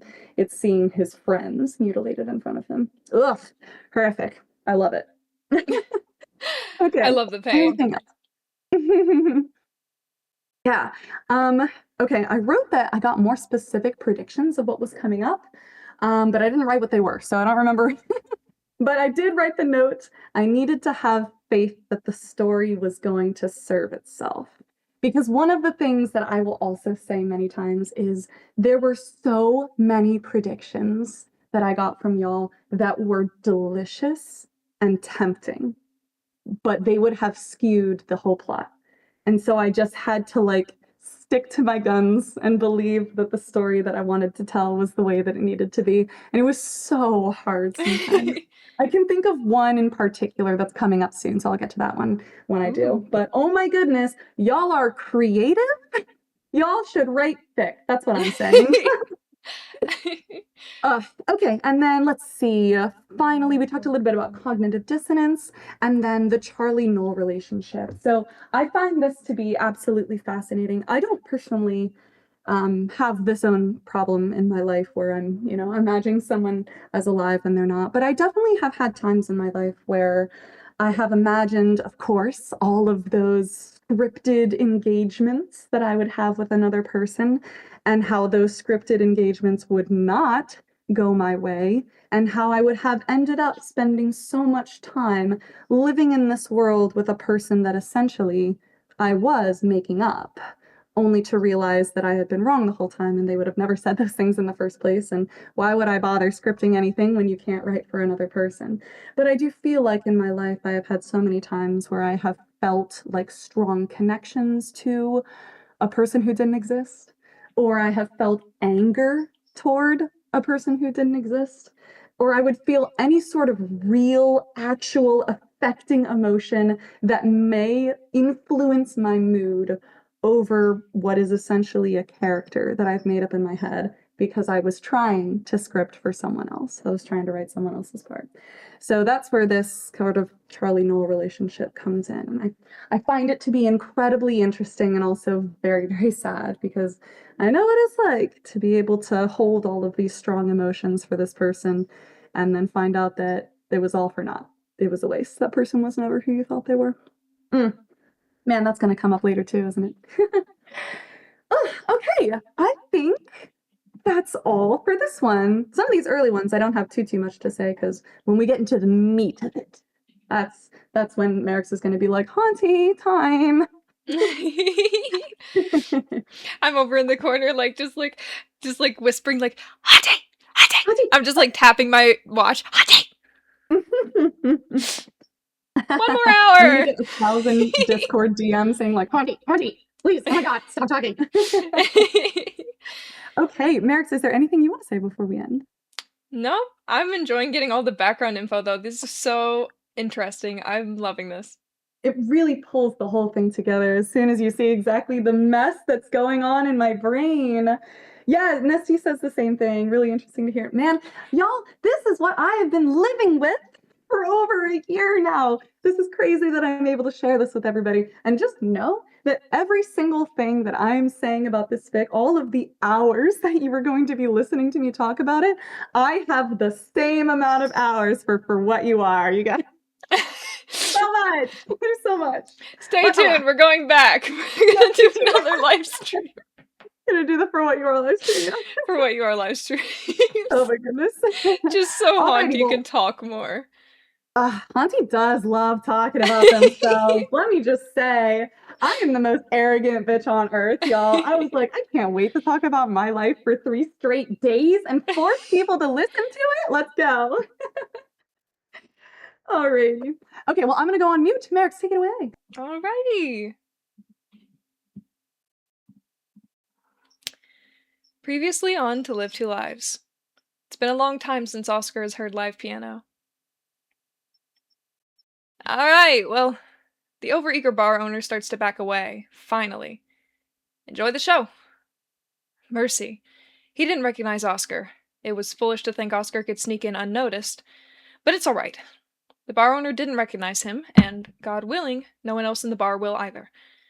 Oscar repositions himself on his seat to get a better view of the stage, straightening out his empty sleeve to obscure it more effectively. How did the bar owner notice so quickly? Oscar needs to be more careful, just in case it draws attention, just in case someone sees a familiar one-armed priest soused out of his mind. Not that he plans on drinking tonight. No, in fact, he's not going to be drinking tonight. He made himself a promise. But also, just in case. Oscar lays his sleeve over his lap, clasping his hand on top of it. He was sure that he had hit it just fine before Mr. Dowd had that odd reaction to it. What was that look on his face? Oscar's seen looks of confusion or embarrassment before. Disgust, sometimes even. But in Mr. Dowd's eyes, Oscar swears that he saw fear. That one's new.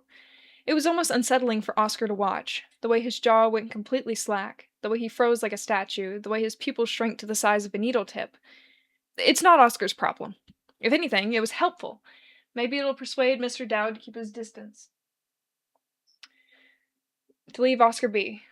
Oscar doesn't want or need the attention. Oscar turns his focus to furtively surveying the room. The bar is nearly full to the brim.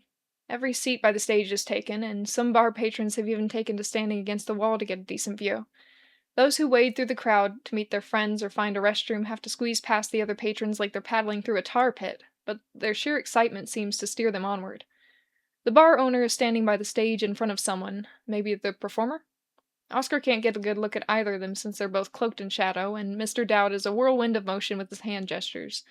Mr. Dowd seems to clap the performer on the back, and for a split second, Oscar thinks he could see a shock of reddish hair on. "Good evening. Can I get you anything?" Oscar startles, instinctively turning toward the low voice. His gaze is met with a wide, brawny stomach nearly the width of Oscar's shoulders, barely contained by a thin, tight black shirt.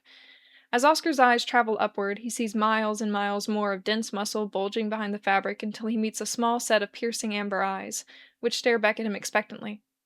Oscar swallows, trying to keep his head from tipping backward off his neck. Oscar coughs, ducking his head to hide his face. No, thank you, sir." The large man responds gruffly. Oscar peeks quickly to see the bartender giving a whisper of a smile while telling Oscar's left ear to enjoy the show. Then the man walks away with heavy footsteps to tend to other guests. Mercy! Mr. Dowd must be worried about the bar's security to hire a brute like that. "Ladies and gentlemen, guys and dolls," Oscar hears from the stage. He turns to see Mr. Dowd pacing in front of the piano excitedly, riling up the crowd. "Would you please give a rowdy welcome to New York City's finest pianist in your entertainment tonight, Arthur Slim Lester." The audience explodes into cheers and applause. Oscar pats his legs softly, feeling his heart start to hasten. Live piano. For the first time in years. Mr. Dowd claps along, exiting the stage and calling out to the pianist. There's a stillness on stage for just a moment, and then Oscar sees a long, thin cane peep into the bright stage lights. The cane sweeps across the floor, and then a tall, slender man in a dashing suit guides confidently up to the piano with a smiling face that looks almost like... exactly like Alexander. His eyes crinkle in their corners when he grins to the audience, just as Alexander's did when he greeted Oscar in the morning. His neatly trimmed mustache has the same small part down the middle, and his coiffed gel hair has the same orangey hue and sleek style. The performer takes a deep bow, propping his cane onto the piano, and then he gives a charming wink and smirk, exactly how Alexander used to when he had Oscar's full attention. Oscar sits completely immobile, completely hypnotized. As the performer takes a seat at the piano bench, the audience quiets to a whisper. The pianist closes his eyes, lifts his long fingers to the keyboard, and plays a gentle trill on the upper keys that gradually sings out louder and louder into the room. And all the while, Oscar's vision becomes a blur of memories swirling vividly around him. They were still so young, Oscar and Alexander. Barely 16 and already itching to get out of the orphanage, to have a taste of independence, of freedom, planning out their lives with all the confidence and naivety that only 16-year-olds could have. They'd gone together, as they always went, to the market by request of old Father Gibson, who wanted to spare his aching hip. The boys took to their secret backroads path, passing the rebellious public school kids who usually gave them a swig of liquor for a cent or two. It was a cheap, if a bit disgusting, thrill. Oscar liked the way the liquor burned pleasantly in his stomach, and he liked the way it made Alexander giggle uncontrollably. And for the rest of the walk, they played their favorite game of daring each other to do silly, trivial things in efforts to find any excuse to lean on each other, grasp at each other, far away from the watchful eyes of the public. They took their time to walk off their buzz, to linger near each other, and when they finally peeled themselves off the back alley brick walls and walked out into the city streets, they spied a brand new music store opening just a block away. The way that Alexander's eyes shone with a blinding brilliancy made Oscar forget the groceries entirely. Oscar declared that they had run their errand on the way back. Oscar declared that they had run their errand on the way back, and Oscar nodded eagerly, as he always did. Alexander pulled him along. Mercy, the warmth of their hands entwined, until they came crashing into the store, jaws agape from the sight of the beautiful varnished wood and sparkling brass. The shopkeeper must have offered a greeting of sorts, but all Oscar heard was the giddy gasp of his beloved companion. Before Oscar could even ask Alexander what half the instruments were, Alexander was seated beside a small but elegant upright piano. My mother was a concert pianist, Alexander had said wistfully as he placed his long fingers on the keys. He was put into the orphanage in the late stages of his childhood, opposed to Oscar, who was born into it. Oscar never knew who was luckier. Alexander started a small trill on the high keys, and it rang around the room, stirring all the other instruments to hum along. Oscar watched in amazement as Alexander was swept away into a melody that his fingers seemed to know all on their own, into a blissful memory of his late mother, into a true ecstasy of music itself. Oscar dove headfirst into all of it, reveling in the awesome prowess of Alexander's swift fingers, desperately trying to memorize every smile of pride and delight on Alexander's lips. Oscar stood moonstruck as Alexander shared with him a gift that none but Oscar would receive. And in that moment, Oscar truly knew what love felt like. Father McKenna flung the shop doors open so hard that they clanged against the wall, nearly flinging the doorbell off its hook. He held the same veiny red fury on his face that he always held when he saw Alexander. And then Father McKenna scrunched up the sleeves of his cassock. "Sir?" A low voice interrupts Oscar's thoughts. "Are you all right?" Oscar blinks rapidly, watching his vision cut back and forth between reality and memory. He looks toward the voice, and he sees the huge bartender eyeing him with a look of concern. Or is that appall? "What?" Oscar says, feeling pinned in place by the sheer weight of the man's presence. The bartender's gaze scrutinizes Oscar's face, and then he turns to scrutinize the performer on stage.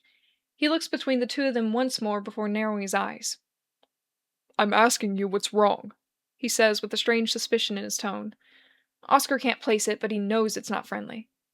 Oscar writhes in his seat, feeling every impulse to slip away from the bar, away from the hulking bartender, away from the nosy Mr. Dowd, away from this place that he never wanted to go to, this place that he shouldn't have come to. Why did Miss Pilon even suggest this fucking place? But one quick peek at the performer on stage starts the beautiful memory of Alexander from the top again, and Oscar feels his words flow involuntarily out of his mouth. "I need something strong, please." Alexander is beautiful. Mercy, is he beautiful, especially on stage.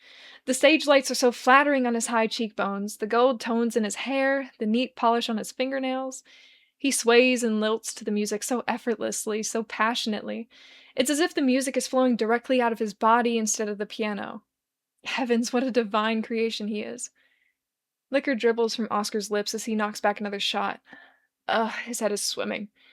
He messily laps up the liquor from his chin as he signals to the bartender for another. "Oh, no. The bartender is giving him that look again. Oh, fuck. Did he finally recognize Oscar this time? Is he going to tell the whole parish that Oscar was here, getting drunk out of his mind, staring red-eyed at the... Oh, the stage. Alexander's on the stage. Oh, his love. Oh, heavens. To see Alexander again. Oh, mercy, what a blessing to be. Oscar hears a glass slam down next to his ear, which are apparently both on the table. He looks up blearily to see the massive bartender pushing the glass toward him with a face that could sour milk. What? Oscar hiccups. This is your last drink, the bartender says, his voice stony. Oscar tries to shake his head dismissively, but he ends up just tilting his face back toward... Oh, Alexander, look. He looked this way. Does he see Oscar in the crowd? Does he remember him? Lord, let him remember Oscar. He must, after all they've been through. Surely it hasn't been so long that... Did you hear me? The low voice says again, and... Wait, who is that? Oh, yes, the bartender. Oh, fuck, what now? How long has he been standing there? I hear you, Oscar mumbles, waving him away. Oscar grabs the glass and knocks this one back, too. Ugh, it's bitter.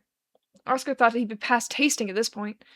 Though it stings like acid in his throat, it settles warmly into his stomach, stirring the butterflies flitting inside him once again as he turns back toward Alexander, whose fingers are just dancing at the top of the keyboard.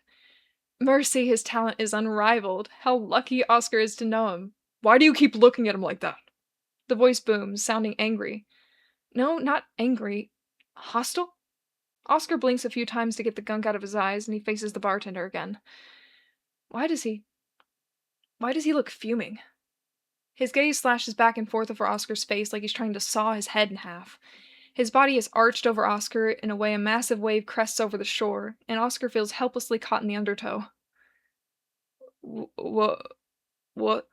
Oscar slurs. Why are you looking at the entertainer like that? The hulking man's voice rumbles like thunder. I don't... Like what? Is he talking about Alexander? I said not. Oscar slurps up the drool falling from his bottom lip. That's my friend, Alexander. The bartender looks at Oscar with a dagger-sharp glare. Alexander. Slowly, Oscar's model brain pieces together the scene he's in, and a frigid dread inches its way down Oscar's spine. Oscar said too much. Oscar cannot be here anymore. Oscar's flight response kicks him in the stomach, and Oscar scrambles up from his seat. He wobbles unsteadily, seeing bright spots of color and darkness flash around the sides of his vision. He feels his feet turn on their sides, his knees bend the wrong way, his head starts to pull itself toward the ground. Wow, hey there, pal! A strong arm catches Oscar midair, and sudden halt of movement sends his brain banging against the inside of his skull. Leave the fun into the ladies, would ya? I'm scooping up enough people off to Florida and Slim's night already. Oscar feels himself being pushed back to standing, but which way is up? There you go, right as rain. Oscar is firmly shoved onto a seat, and then he immediately droops onto the counter. Right as rain eventually. Hey, buddy. Oscar's cheek is patted repeatedly, and only then does Oscar realize that his eyes have been closed for some amount of time. He squints to see the bar owner, right. What was his name? Smiling broadly at him. You sit tight, you hear? You haven't heard Slim's closer yet tonight, and you don't want to miss it. The man waggles his eyebrows, and then his face suddenly pinches in thought. Actually, if you miss the closer, you might come back in the future to catch him again. In which case, go ahead and fall asleep by any means. Oscar feels a surge of nausea nearly bulldoze him, pressing him down onto the counter. Hey, alright there, easy buddy. Try to vomit where it's easy to clean up, yeah? Distantly, Oscar hears the sound of scraping metal come towards his feet. Just, use this can, and try not to splash. Johnny here's gonna look after you, alright? He's gonna... The man's voice drops dead for a moment. I'm gonna look after you, pal. Let me get you a glass of water, and you just relax. Kick up your feet, get comfy cozy, and maybe just stay where you... Yikes, yeah, use the table for balance. Ah, Christ, Oscar feels himself being shifted around like someone's trying to move a mattress. Then he feels a too strong clap on his back, and he hears a quick huff of exertion. Ah, there we go. Don't worry, kid, you'll be fine. Oh, shit, he's ready for me. I'll be back. Somewhere in that time, the music stopped playing. Oscar looks up to see the stage at a strange, disorienting angle, but he recognizes the lanky build of his Alexander as the sweet man bows his head to the throbbing applause. He smiles that handsome grin of his, he grabs something long and pointy, and then he heads off stage left with a gentle wave to... Oh! A wave to Oscar himself. He saw him. Oscar knew he would. Alexander, he wants Oscar to follow him. Aye, just like he used to, just like when they were... Oh, he's through that door there. Oscar sees it clearly now. Oscar's feet find the floor, and after a few rallying attempts, he finds his balance. The world is a blurry spin around him, but he sees a navigable path through the crowd. He begins to walk unsteadily, charged by the thought of talking to Alexander, seeing his dearest friend, his love, finally. He must be doing so well. What a success he's become. The squilly voice from the stage microphone tells everyone to come back next Friday, Thursday, someday, because someone will be there again, or maybe something will. Oscar isn't sure exactly what, but he's... Oh, here's the door. Alexander is through there. He'll be able to... He just needs to push through the door and... Alexander. Oh, Marix. Mwah! Delicious drunk Oscar. Oh. That one was new. That was new. The first time you read this, you did not do that. That was an exciting change. I love it. I love it. Okay, let's take a look at fan art. We got some amazing fan art from Nefty. We got more from Hallow. Let me see if it's so pretty. Ah! Look at Oscar. Oh my goodness. And then Fallows also has some fan art on here. Oh my goodness. All of these just, they make my heart so happy. Dapper Arthur. Let's go. I hope that now that you've heard it, you can't unhear it. The moment that Oscar says, Thursday, Friday, someday. Yeah, no, yeah. I was reading that. I was like, oh, well, now I'm seeing it. Now you've exposed yourself. I've exposed myself, yes. Man, I was on the struggle bus for that chapter. My cat would not leave me alone. Yeah, we heard some delicious Casper jingles. Dang it. It's all good. It's all good. Dude, She's it was so...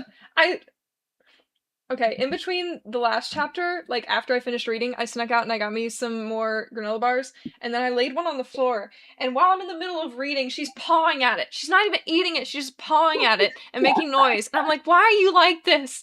Why are you like this? Oh, that's funny. That's okay. For the entire chapter, my cat Smudge was trying to jump up onto my keyboards. So I was dealing with that. Cats are going wild. Cats are going wild everywhere. They just want to be a part of the live stream. This is a monumental event. You know what I mean? Oh, I'm glad you love the Oscar voice. You don't understand the road I took to get here. Oh my gosh. It used to suck. You want to talk about that? It has, listen, I think that you've always done a great job, but I will say that your Oscar voice is exceptional nowadays. Thank you. It is so good.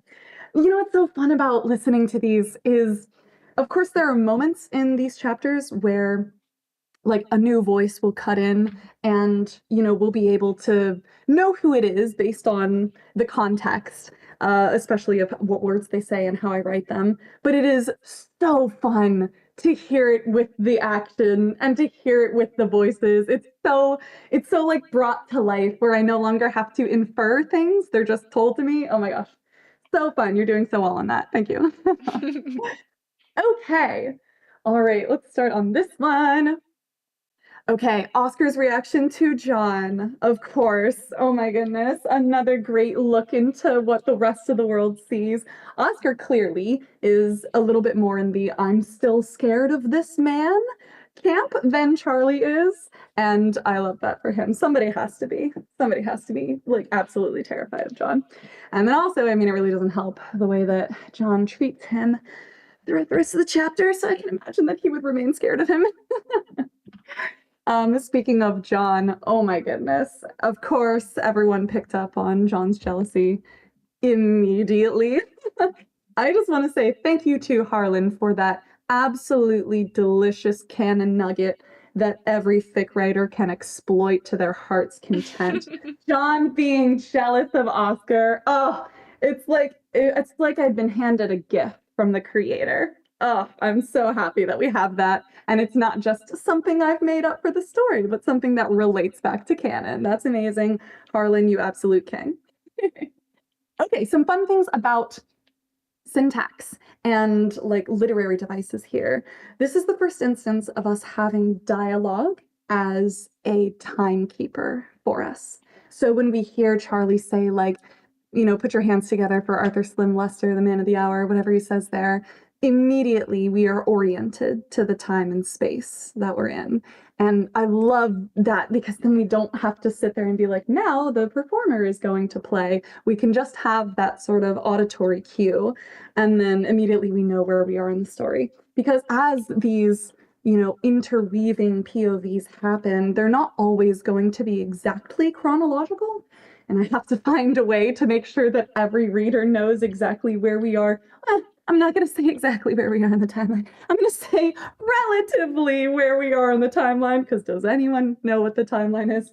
But this is my favorite way to do that. I absolutely love being able to repeat dialogue that way. Further, the italics. Okay, listen. I am a chronic overuser of italics. I've said this once, I'll say it a billion times. I don't know why. I just have to. I just feel inclined to use 100,000 italics. But this time, now it actually makes sense and it works because the drunker Oscar gets, the more and more italics we see of him. So I think that this is such an easy way for us to know exactly where he is mentally without having to say, I'm drunk. I feel drunk. I am tipsy now. We can just tell by the lilt. Bro, the meme version of this chapter is John coming up to Oscar and being like, hey, are you okay? It's like, I'm drunk. I'm drunk. I am drunk and I don't know who's on stage. Just spilling out the narration for him. Oh my goodness, that's hilarious. Anyway, so for everyone in the chat that didn't know what Oscar and Arthur's relationship was going to be, did anyone guess that Oscar would think that Arthur was Alexander from years past? I suspect maybe not. I thought that this was such an exciting idea because, of course, I wanted to incorporate, Oscar's like admiration of Arthur from canon, but I also needed him to have a, possibly dead lover, as we all have. And so weaving these together, I think, would be so, so, so fun. This was the part of Oscar's story that I actually felt motivated to write. Everything else about writing Oscar absolutely terrified me, especially since I was so worried that most of Oscar's writing, his internal monologue, was going to sound so much like John's internal monologue. But thanks to the anger and the drunkenness, I think I managed to narrowly avoid that. But this is what kept me engaged with him. I really enjoyed this like high fantasy variety of cognitive dissonance, where Oscar clearly knows what he's doing, but like can't resist because it's so much easier than being angry is to be drunk and to be fawning over the love of his life. Oh yeah, Samuel. Now you know why it happens. The fun one. Okay, gonna talk a little bit about this and we'll get into more later. Specifically the part where Charlie comes in, he's like, whoa, hey, stop him from being on the floor. I think that this is so easy to recognize because of the words that Charlie uses, the whoa and the hey. No other characters really say those things. And then also, early on, we see him using those apostrophes in his language too, like sweepin', everything that I would end in ing now has an apostrophe at the end. And that is such an easy way for me to lock in to the reader exactly who's talking without needing to proceed every single time that he speaks with Charlie says blank. And so we get to see a little bit of this here, and we're going to see a lot more of that as time goes on. So hopefully you and Marix and all of you can take a listen to every time there's a new introduction of a character. Can you tell who's speaking? And can you tell, like, why you know who's speaking?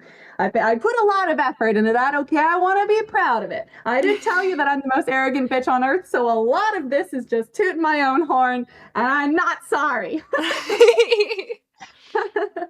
Listen, I suffered a lot through this. I deserve to have a little pat on the back. Oh, yeah. No, this is your donut. This is my donut. I'm saying.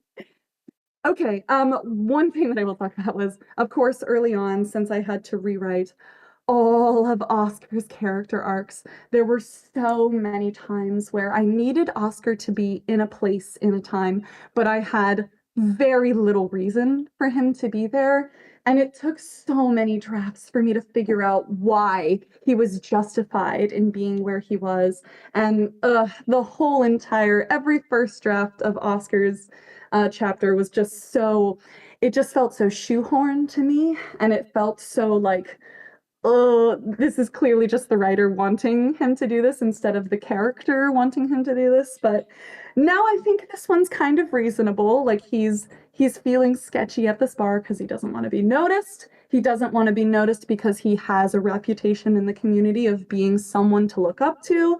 He doesn't think that all of his followers will look up to him if he's just some wasted drunk in a bar. He wants to be like a better role model than what he is. But then, of course, uh, the cognitive dissonance catches up to him a little bit too fast. Take a shot every That- time Hauntie says cognitive dissonance. and oh, you guys aren't gonna make it through the end of Yeah, this. no. Y'all aren't gonna make it. I'm gonna be sounding like Oscar by the end. You're right, yeah. Yeah. So, additionally, Oscar doesn't want many people knowing the name Alexander for reasons. And so that moment where John repeats back to him the name Alexander, Oscar's like, "Whoa, okay, oh no, bad. Need to leave. Not good. Things are bad." But again, oh goodness, this has come a long way, you guys. Let me just tell you, this has come such a long way. These Oscar chapters were truly the bane of my existence, but I think we're pulling it off now. I think we're pulling it off. Okay, I also wanted to emphasize, specifically in these chapters, the same that I wanted to be able for Oscar to keep his faith throughout the fic. I also didn't want his character arc to be about him reconciling his faith with his queerness. I didn't want that for many, many reasons. One of them because that's a different character arc. But I just wanted him to be confident in himself and capable with himself the whole time. And his dissonance lies in his coping skills and not in his dissonance with his identity. I just thought that that would be a kind of like a tired trope if I were to introduce it for him and another character later. So from the jump, I wanted to express that like Oscar has no qualms about his thoughts and his feelings of being a gay man, despite being a Catholic priest. And he has happened to choose to be a priest for his own purpose and his own life goals, but that does require celibacy. And so he is not capable of acting upon those desires because of his vows. And that's all that I really wanted to get into it. I wanted him to know that God loved him for exactly what he was from the jump. He has taken a vow of celibacy, but those things were not like they were not mutually exclusive. Like they could work together in harmony and not be one because of the other. Of course, his fantasies are, maybe that might get him into a little trouble, who's to say? But it was really important for him to already be comfortable with his queerness. And just one more shout out to Ocelli. Thank you for that. Ocelli spent many hours of typing out all of the reasons that Oscar would be able to have already reconciled his faith and his queerness. And thank you to that person for allowing this chapter to be fine. Also, one of my other favorite things is anytime people read this chapter, every single time someone will point out to me that the moment Charlie says, like, Johnny's gonna help you, he'll help you tonight, don't worry. Okay, I'm gonna help you. Yeah. Don't worry, I'll help you. Everyone is like, John was glaring. John Yep. hated. I love that part. That was one of my favorites. I went to you. I remember. I read it. And that's one of the first thing I says. I went there and I was like, John is giving him the greatest stink eye of all time right now, isn't he? John is like shaking his head even. He's like, no, no, no. You don't pay me enough for that, Charlie. Nope. I love that. I love that so much. I feel like that's another reason why I love dramatic irony so much is because now all of my readers are capable of just inserting their own creativity into that moment. Like, for example, I didn't even see John shaking his head, but what a great idea. That's so funny. I love that. Yeah, exactly. Inky says the stank face John must have had. That's what I'm saying. Like, what the amount of stank face that you can think of might be so different from the stank face that I'm thinking of, but they're so unique and so special and so like so much fun that there's so much creativity in the lack of description that dramatic irony allows for. So, oh, I love it. And I love it that everyone attaches themselves to that moment because that is my audience creating the story with me. That's so fun for me. I love being able to have these like just slight holes in what I'm telling for my audience to be able to fill it in for me. And then together we all write the story together. Oh, I love that. That's so much fun. So, we're going to have a few more of those and I can't wait to hear what everyone has to say. Okay. Um, I think I think that's all I have for this one. Marix, you got anything before we move on? No, I'm ready. Okay. How are we doing on time, Marix? Let's see. So we're on we've read 5 chapters and we've done that in how many hours has it been? We started at 2, so that's 3.5 hours. So I think we're doing all right. I think we're doing all right. Great. We're great. Yeah, we're awesome. I can afford to talk for so much longer. Okay, well maybe don't get too excited. This is like, oh no, oh no. Next chapter, I want to talk for an entire hour. No, I'm kidding. All Next right. chapter, I'll go until midnight. Okay, I'm going on mute. I'll let you have at it. Previously on To Live Two Lives. Arthur reminds Oscar of his childhood friend, Alexander. Arthur bows once more, listening to the cheer and holler of his audience. What a superb crowd tonight. The place sounds packed. He stands back up again slowly, giving a grateful smile to the lovely patrons of the bar. He hears a few encores from the back of the room, and Arthur snickers to himself. Maybe one day. Maybe when he really takes off. Arthur searches briefly for his walking stick, and then he makes a half-turn toward the stage exit, clicking over to the steps as he waves goodbye. With a wink, of course. The applause dies down as he descends to the bar floor, and the temperature grows cooler the further he travels from the bright stage lights. He sweeps his stick in front of him as he dodges tables and moving patrons, and when his stick taps on the back alley door, he pushes through it into the warm summer night. Christ, he hasn't felt a warm night in decades. Why on earth did he stay in Arkham for so long? The crisp breeze feels incredible as he shrugs off his suit jacket and folds it over his arm, allowing the open air to cool the sweat on his back. He strolls lazily into the wind, encouraging the rest of his clothing to unstick itself from his skin, feeling the fabric start to billow around his frame. Heavenly. He pauses for a moment to listen to the chirping bugs, the distant humming automobiles, and all those nameless but distinct sounds of the night. He takes a luxurious, deep inhale of the summer sweet air and... Ow! What the fuck? Oh, for Christ's sake, it's his fucking trousers again. What the hell is wrong with these things? Have all of his pants decided to revolt against him? He pulls at the waistline, tugging it away from his stomach so he can take a full breath, but he feels like he can hardly fill his lungs halfway. What in the world? This is the second pair of trousers that have been giving him grief. What is he doing to them? Arthur sees a hazy memory of laundry day with John. The smell of chalky detergent, the splash of dumping water, the texture of soggy cloth. He remembers explaining to John how to use their fancy new washing machine that John had never seen before, despite them becoming quite popular nowadays. Is the washing machine doing something to his trousers? That doesn't make any sense. He's been using machines for a while now. Maybe these pants are made of a material that shrinks in water? They are new, after all. Maybe he'll need to ask John to check the tags to see if... Arthur hears the back alley door open, and he spins to face it. Excellent timing. John! Arthur walks toward the sound. Would you mind doing me a favor? I've got Alexander, says a raspy voice that Arthur's never heard before. Clumsy, heavy footsteps draw near him, and Arthur is suddenly choked by the acrid taint of liquor-laden breath. Arthur's nose scrunches as he instinctively backs away. Arthur stumbles briefly over a bump on the concrete behind him. Sorry? Alexander, the voice says again, and Arthur is alight with a prickling feeling of someone coming closer and closer. I'm sorry, I don't know who... Alexander. Jesus, the man is barely a foot away from him now. I was looking for you.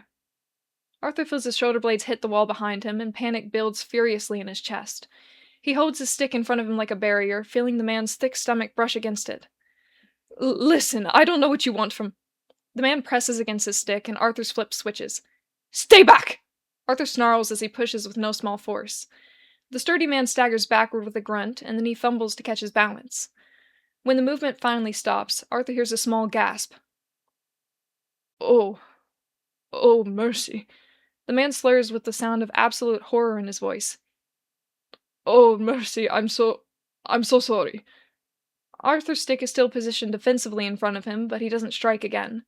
He listens fiercely as the man's words turn to incomprehensible babbling, and then to something akin to a whine, and then to... Wait, is he crying? I'm so sorry. The man sniffs, something passing over his mouth.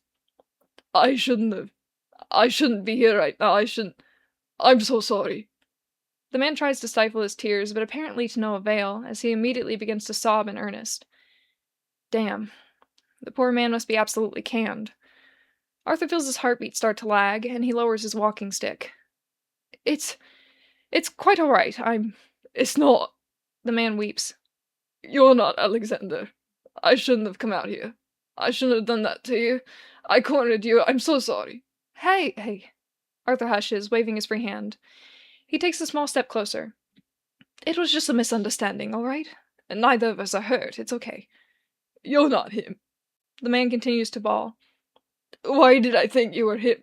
Why do I do this every time? Arthur hears a desperation in his voice, one that sounds all too familiar to Arthur's ears. One that sounds like grief. Arthur takes a slow breath, ignoring the stench of alcohol coming from the man. Arthur has had a lot of practice ignoring that smell. He reaches a hand to find the man's shoulder, and he gives it a gentle pat. Hey, listen. You were looking for Alexander? Is that the name you said?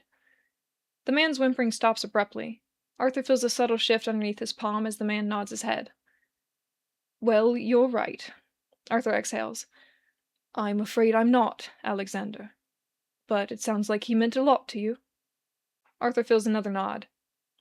I'm sorry you're missing him, Arthur says with an unexpected pain in his voice. Believe you me, I know how that feels. The man doesn't respond, but Arthur can tell that he has his attention.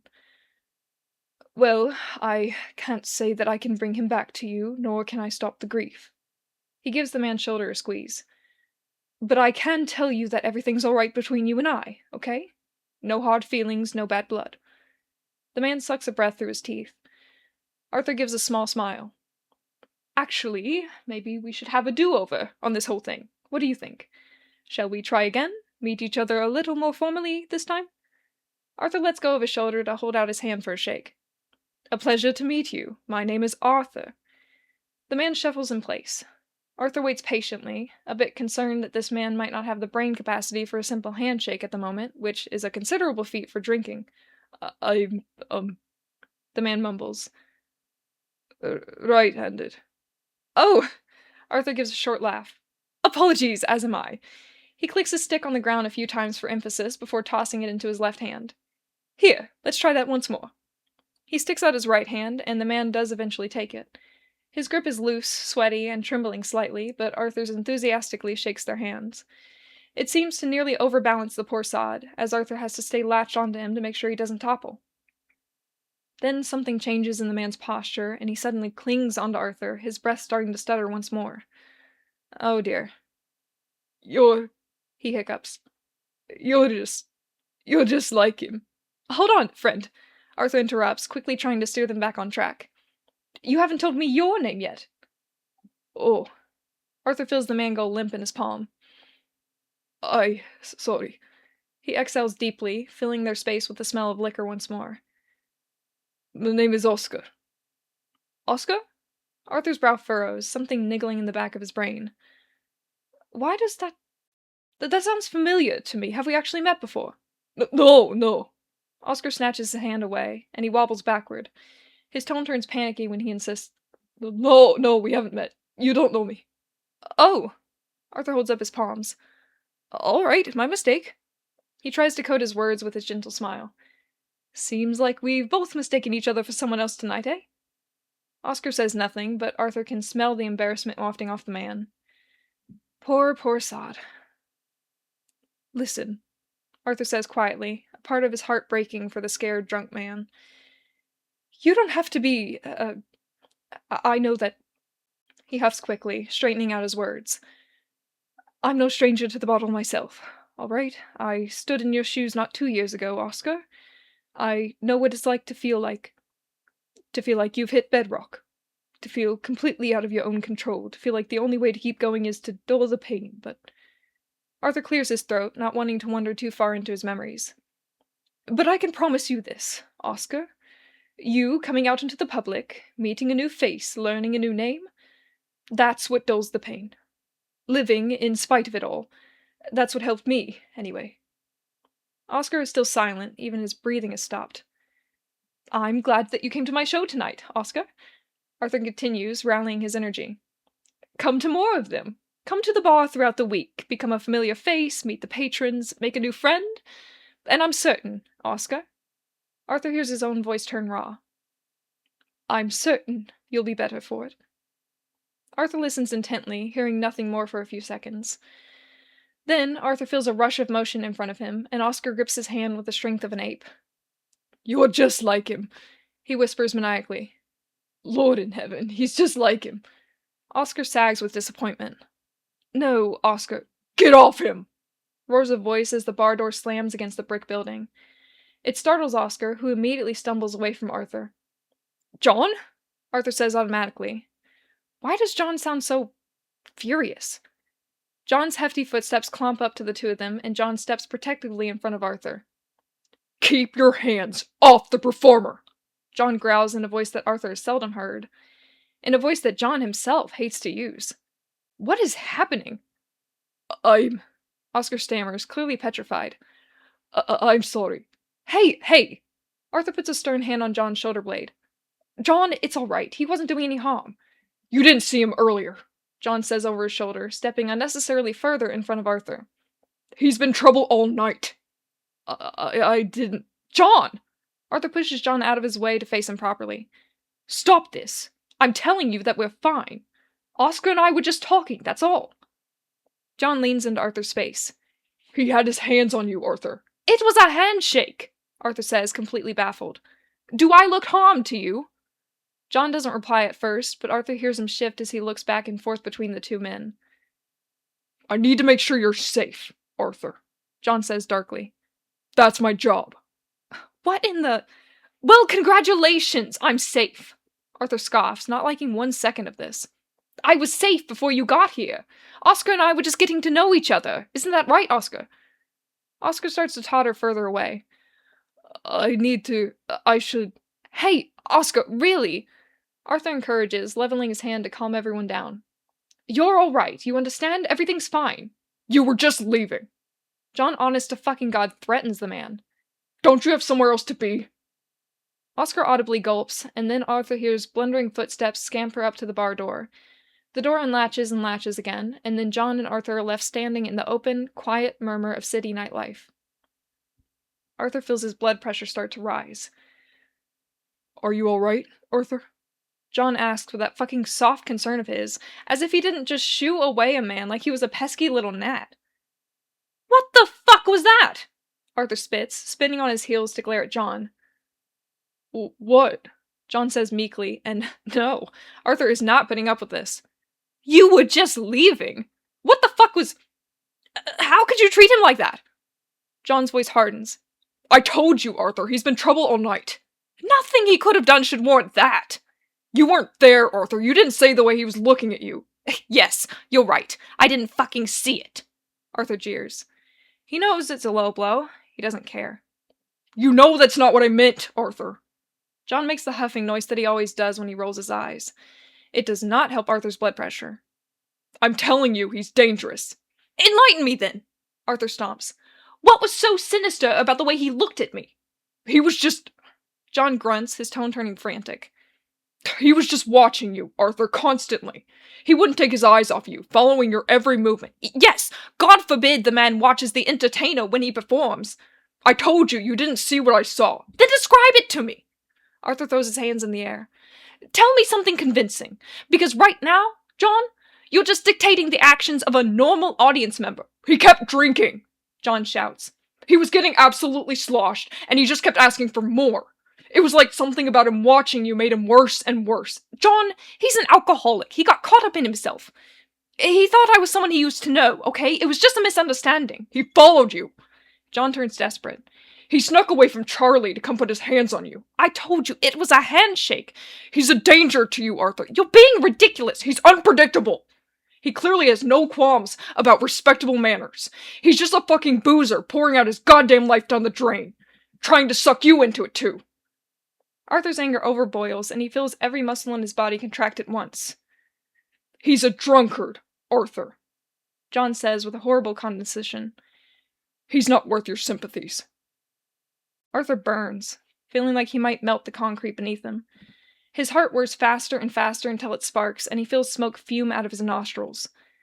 When Arthur speaks again, his words are quiet and barely held together.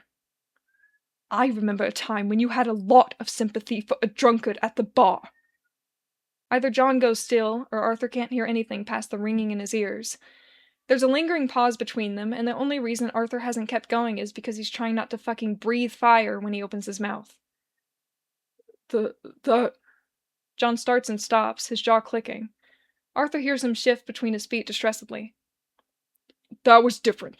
Bullshit! It was! Oh, you know what? You're right. John, it was different. Arthur hisses. When you threatened me out of a bar, I put up a fight. John stammers, tripping over his words as he flies into a frenzy. This isn't the same, Arthur. I didn't. After everything you've said, John, how dare you treat him like that? Arthur seethes. I thought you were finished, using your stature as a weapon. John starts to break. You didn't loom over him? You didn't gnarl at him menacingly?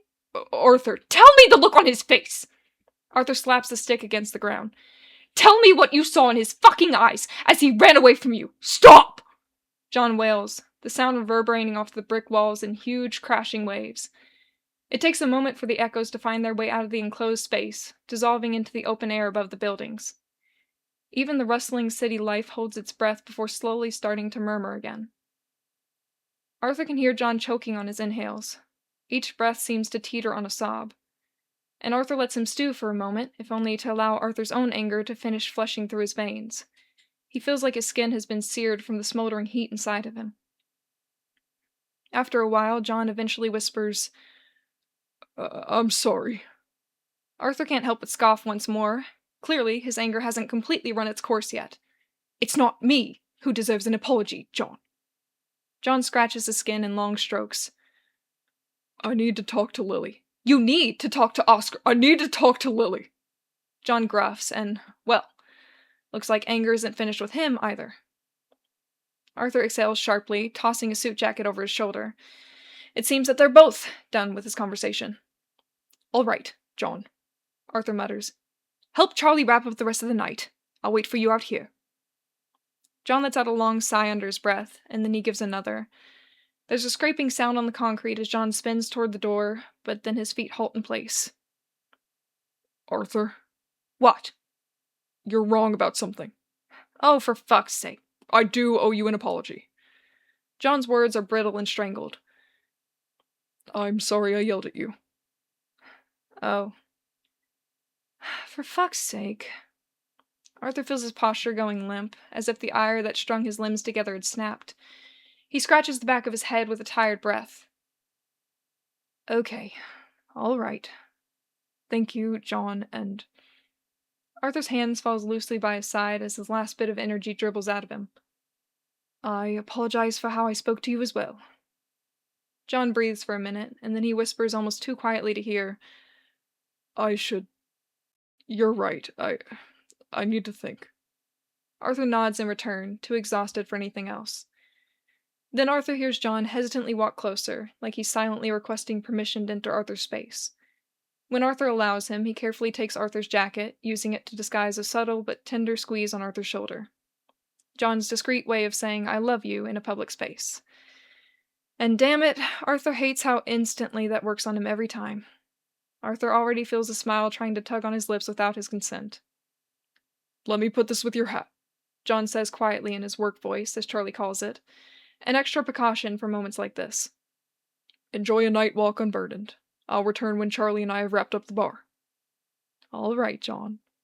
Arthur hears his voice go syrupy. Christ, when did Arthur become such a sap? Arthur hears the shuffle of fabric, and then John walks back into the bar, latching the door closed behind him.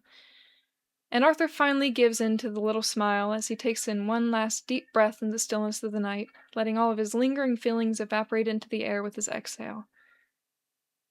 Oh, shit, he forgot to ask about the fucking trousers.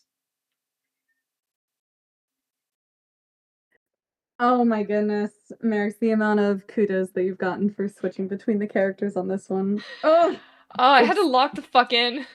Yeah, it was exceptional, exceptional. For all of the chat, you must know that my favorite Marix voice is Angry Arthur. That's my favorite I one. love being Angry Arthur so much, dude. It's my favorite thing. It fits like your voice so well. Like you can get the growl and you can get the pitch change and my favorite. More it's my favorite. I love it so much. From on this one. Oh, sorry, Marix, I cut you off. What did you want to say? Oh no, I was just saying that doing Arthur is my favorite. I love it so much. Yeah, go for it. All right. I'm more fan art from Nesty on this one.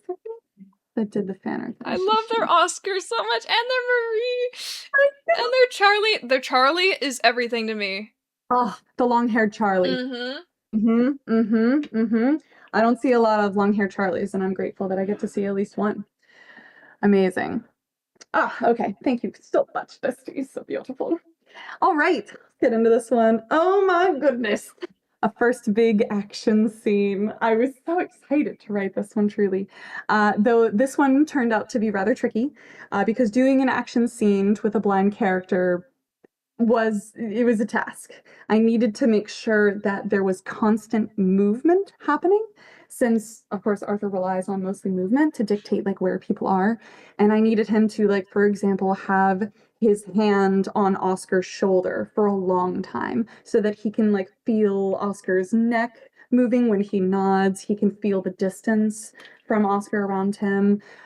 Then that one had to do a lot of rewriting too to make sure that I had plenty of like sounds and feelings and other things that, like, once again, I feel like maybe as a seeing-eyed person I might just take for granted or not notice. For instance, the lights being really hot on stage. The further that Arthur walks away from them, the temperature would cool down.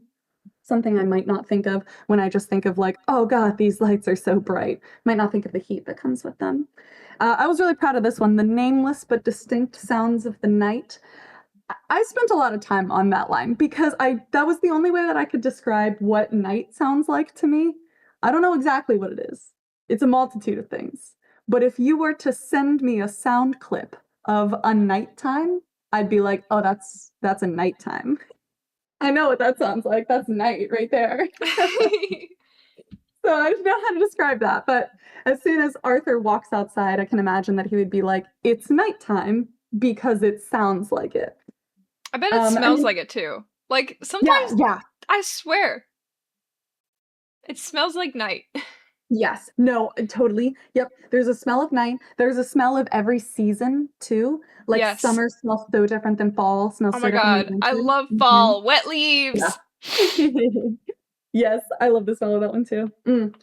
And then of course, like how the echoes reverberate around him in the back alley. I mean, you know, Arthur can absolutely hear how loud John is being, but the loudness that John portrays can really show you mentally a lot what his like mouth must be like in order to encapsulate that much volume. Like you really have to have a dropped jaw for it. You know, you have to like take a large breath.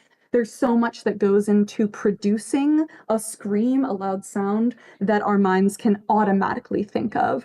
And so that's something that like can give Arthur a clue as to what's happening in terms of this person in front of him, even though he can't see it. It probably feels cooler outside too. Yeah, absolutely, Yankee. Just a little bit cooler, especially cooler than those hot stage lights for sure. Whew. Okay, so there were many, many, many predictions on the button and how Arthur would react to it. There were a lot. And a lot of the predictions ended up being something about Arthur realizing the problem immediately and trying to solve it. A lot of them, like, kind of centered around Arthur realizing he's gained weight and then his reaction to that and how he might try and not to gain weight anymore. Um, and no one really considered the ultimate way of confronting this problem, which is denial. I feel like there's a lot of denial in this fic. Wait, no, it's spread from Daniel to Arthur. No. It's a disease. Yeah, there Arthur, is no, you've so been much. hanging out with Daniel too long. You got a Yes. case of the denials. Yeah, absolutely. Yeah, it just leached onto him like illness, like a leech. Yeah. But I really love working with denial because I think it's such a fascinating cognitive dissonance. Take a drink. Because that one encourages you to dig yourself further into the dissonance. That is the one where had Arthur been like, oh, my button is digging into me, it's probably because I'm gaining weight, that would mean that he has to recognize that he has gained weight. And wouldn't it be so much more delicious if he refused to believe that? If he were to just drill himself a little further into the problem? So much more narratively rich, I think. So there was one really amazing prediction that someone made that I thought was so fascinating. I can't remember who it was. It might have been Spade. Um, but that person surmised that Arthur would have like difficulty navigating the spaces that he knows so well because his body has changed. For example, like being able to move through a tight spot in his house and no longer being able to move through that tight spot. And I thought that that was really, really cool conceptually. Unfortunately, I wasn't able to use it because this has been a gradual weight gain. Arthur certainly did not gain this weight overnight. So anything that might change from day to day, Arthur would have no concept of because it's been so steady. Only to the point where we've gotten now to this button is something like significantly different, but it's been so long since he's thought about this that it simply wouldn't come to mind.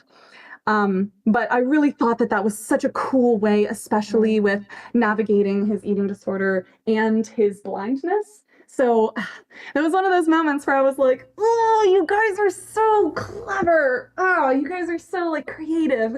And I wish I could use it, but unfortunately, not for this particular fic. So if someone else wants to write that, have at it. It's all yours. Yeah, actually talk to the person who thought of that idea, and then it's all yours.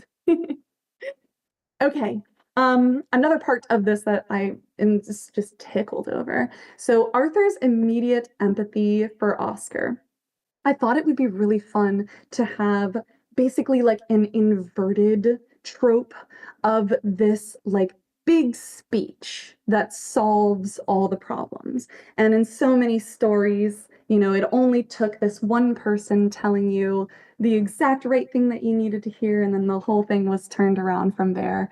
I wanted that moment, and I wanted Arthur to feel like he was giving that moment to Oscar, because we've already seen Arthur through all of For What You Are work through his past and work through his grief and work through his ability to show up in his life even if he thinks that it's not worthwhile.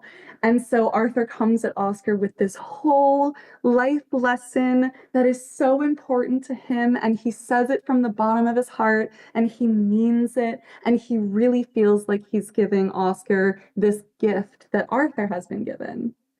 And it does not work. Oscar is like, oh my God, you're just like Alexander. Oh my God, you're just like him. And it is such a gut punch to Arthur because Arthur really thought that that was going to help. But in actuality, like, why would it? Like, Oscar doesn't know Arthur. Oscar doesn't know everything that Arthur's been through. And even if Arthur can tell him with all of the emotion in his heart, like, Oscar doesn't know his story. He doesn't know about Perot. He doesn't know about John. And so, why would that moment work? It couldn't. And I really love that. It feels way more rooted in reality. In this fiction story, it feels a little bit more rooted in reality. And I also just wanted Arthur to like deflate a little bit. Just because, I mean, this is just such a dramatic chapter. Come on. True. Yeah, We Inky has gotta a milk it. point. Oscar is also not capable of complex thought at the moment. Yeah, and you're so right. He has a yeah, Inky's right. Dude has a one-track mind right now. Yeah. He is not in the mindset to be able to take a life lesson right now, for sure. Yeah, absolutely. That's I'm a great dead. point too. Arthur trying to give life advice. He's like, that's what Alexander would have said. Yeah, yeah. Yeah. Uh, Heartbreaking. But he's trying ultimately, his like, best yeah. right now, though he's at his worst. And that just, Mhm. oh man. Yeah. Also this, I did have to change a few words on what Arthur said to Oscar, because I think in the beginning, I think I made Arthur tell Oscar, come to my shows, come say hi to me, come be my friend. But like doesn't really like pan out. Oh my I was gosh, you like, said, wait, when did you type that?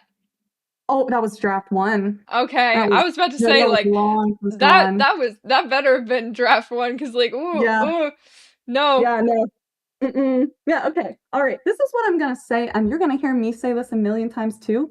This fic sucked, you guys, on draft one. Blew. This fic sucked so hard for the longest time. And I was so depressed writing it because I knew how badly it sucked. But we're gonna get more into this later, but just there, everything sucks at first, okay? If you're a writer and you're like, hey, my draft one sucks, yeah, man, mine do too. Keep writing. That's my advice to Mine do you. too, keep writing.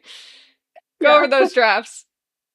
Yeah, so draft one was terrible, absolutely terrible. And when I realized that I had allowed Arthur to invite him to be his friend, I was like, well, why did I do that? Like that's not gonna pan out. Why would I say Was that? I And drunk? yeah, right? Exactly. And like also like Arthur needs to get wrapped up in his own arc. Why would Oscar really want to be his friend anyway? He likes pretending that Arthur is Alexander. Why would Oscar want to know who Arthur is? It's going to spoil his fantasy. And then I mean, how is John supposed to be angry at Oscar if Arthur's his friend the whole time? Like And Arthur is also like, I'm not really interested in making new friends right now. yeah, exactly. Yeah, just a It's world like, issue. oh my god, I know you don't watch movies, but there's this moment in Nimona, and there's a character who's like, one character is asking this character for help, and he's like, yeah, let me see if there's anyone around I could pass this problem off to. Yeah, accurate. Absolutely accurate. Oh, Samael said something great. Write it badly or it will never be written. That is beautiful. That is really, really lovely. That's gonna be a huge theme later. I'm so glad that you brought that up. That's really lovely. I'm gonna keep that in mind. Thank you for sharing that. Also, they said Nimona, so apparently you've got another fan for Oh that yeah. movie. Oh, also I wrote the line, oh shoot, where did it go? Line about drunkard at bar slapped, and then a clap emoji. Okay, good. Thank you, me. I appreciate that. Okay, let's see. Oh, okay. So obviously we have all picked up on John's jealousy at this point. But of course, like, why would John know what jealousy for Arthur and anyone who comes near Arthur feel like? Of course, he's neurodivergent, so he has a really strong connection to his feelings, but not always a connection to his feelings and the world around him. And he's never been in any kind of like serious relationship, queer platonic or romantic or anything. He's never been in this situation until now. So like kind of course he wouldn't know what jealousy feels like. And he's been so, rooted in being Arthur's caregiver this whole time. And he's been so rooted in taking care of Arthur and making sure that Arthur hasn't, fucked off to Zimbabwe by sitting on a bench for 43 days or whatever. So that's my justification for why John doesn't quite pick up on his own jealousy. And then Arthur wouldn't pick up on John being jealous either, because Arthur, as a neurotypical person, would just assume John would know what jealousy feels like. He would just think that John would know that. But unfortunately, Arthur has a few lack of insights on that one. So, ooh, I do love a delicious little brewing storm. That's so fun. I do love those. Okay, I also write the fight scene was so fun to write because I love angry Arthur. Okay, I just need to keep saying this over and over, okay? Listening to Marix read these out loud to me, what genuinely so incredible, because I already loved Angry Arthur to begin with. Angry Arthur was already one of my favorite characters. And then to hear Marix come at me with the peak Angry Arthur, I was floored, absolutely floored. This whole chapter was like one of my favorites for a long time, specifically in your voice. And Marix actually did an incredible dramatic reading. Oh my goodness. One day the world will see it, Marix, right?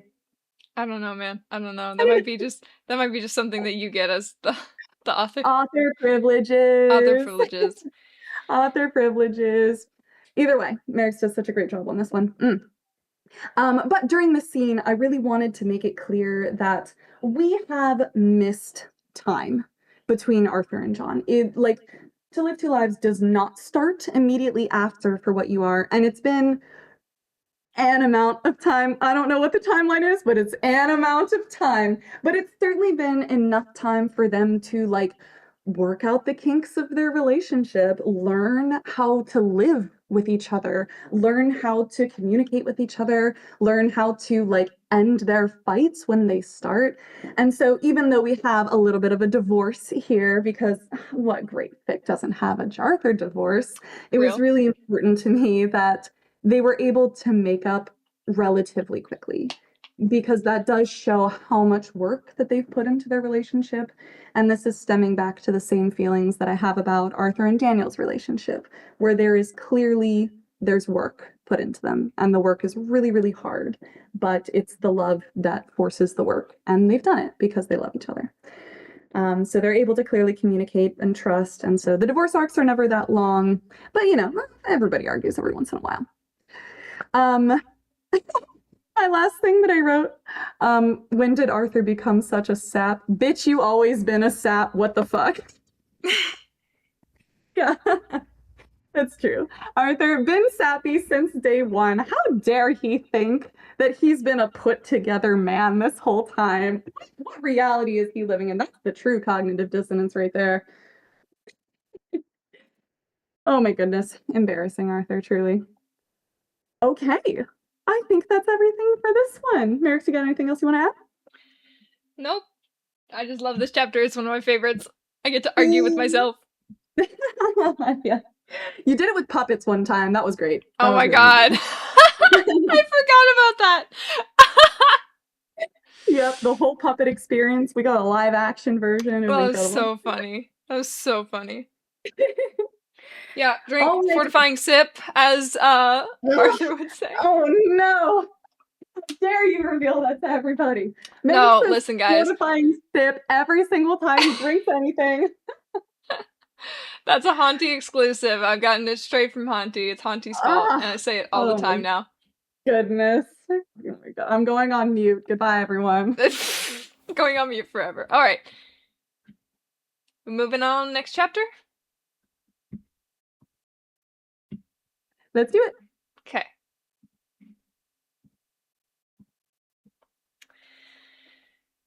Previously on To Live Two Lives. Oscar couldn't resist the bottle when he saw Arthur perform at the bar.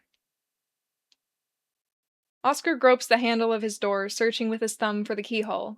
His vision is so fuzzy. Fuck, how many drinks did he have tonight? He starts shoving the key against the handle, hoping it'll catch eventually. He's so dizzy. The dizziness threatens to buckle his knees and he falls against the door for support. The key must somehow catch at the same time because— oh shit! Suddenly the door is flinging open with the weight of his body and shit! He spills himself through the entrance, pooling into a puddle on the ground. Fuck. He groans as he stretches out his aching limbs. He can hardly even tell which parts of him are hurting. He feels like a mucky pile of soreness and nausea. Mercy, why did he drink so much? His vision is overlaid with the beautiful face of Alexander. Oh, right. Heavens, and how he was beautiful indeed. He's grown so healthy over the years, he looked glowing with life. And mercy, the softness of his fingers when he touched Oscar's shoulder, just like how he used to.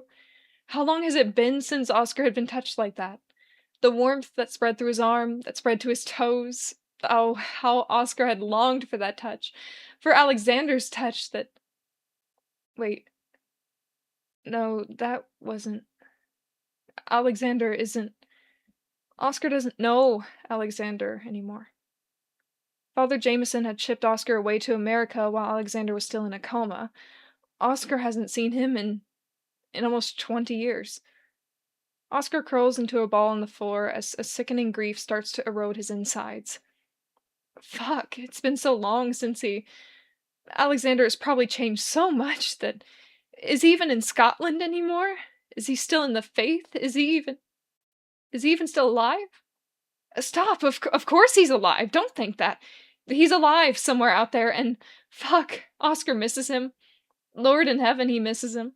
He misses knowing Alexander, watching him grow up in a bright-eyed young man, feeling their lives entwined together and tighter throughout the years.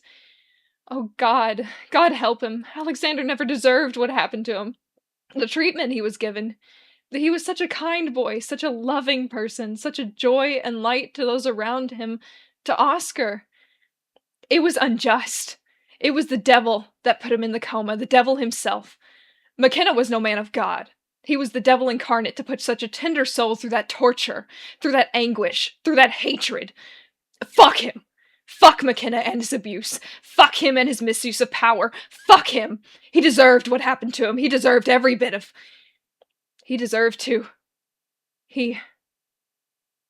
Dear God, what is Oscar saying? Lord, make this anger go away. Lord, help him out of this spiral. Take the anger from him. Lead him to... He needs a drink. He needs... Where is his liquor? Oscar crawls across the floor, kicking the door shut behind him. It's dark in his small cottage, but he feels his way over to his couch, swiping his hand underneath in search of his stash. Gone. Oh, fuck. Oscar forgot that he duffed it before he saw Miss Pallon. Fuck, why would he do that? The liquor store. It'll be open this time of night. He just needs to walk down the street. He can...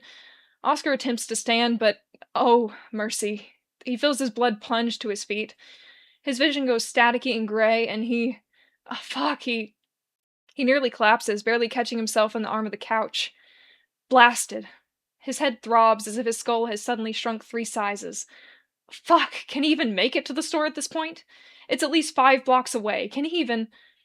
Will the shopkeeper even sell him anything? They're not as lenient as the tenders at the bar. They don't... Oscar feels an icy fist around his lungs, and he plummets to his knees. The bartender. He saw him. He saw him talk to Alexander. No, not Alexander. What was his name? So the bartender knows him now, knows his face. Did he see his arm?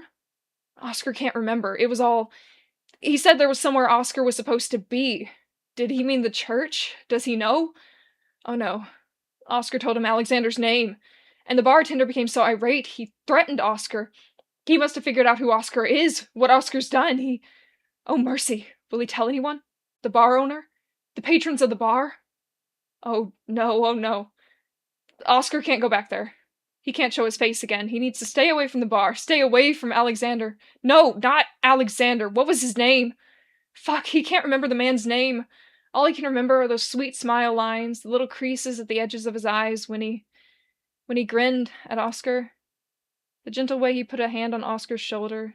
The steadiness of his palm as he wrapped his long fingers around the swell of Oscar's joint. Mercy, how Oscar longs to feel his touch again.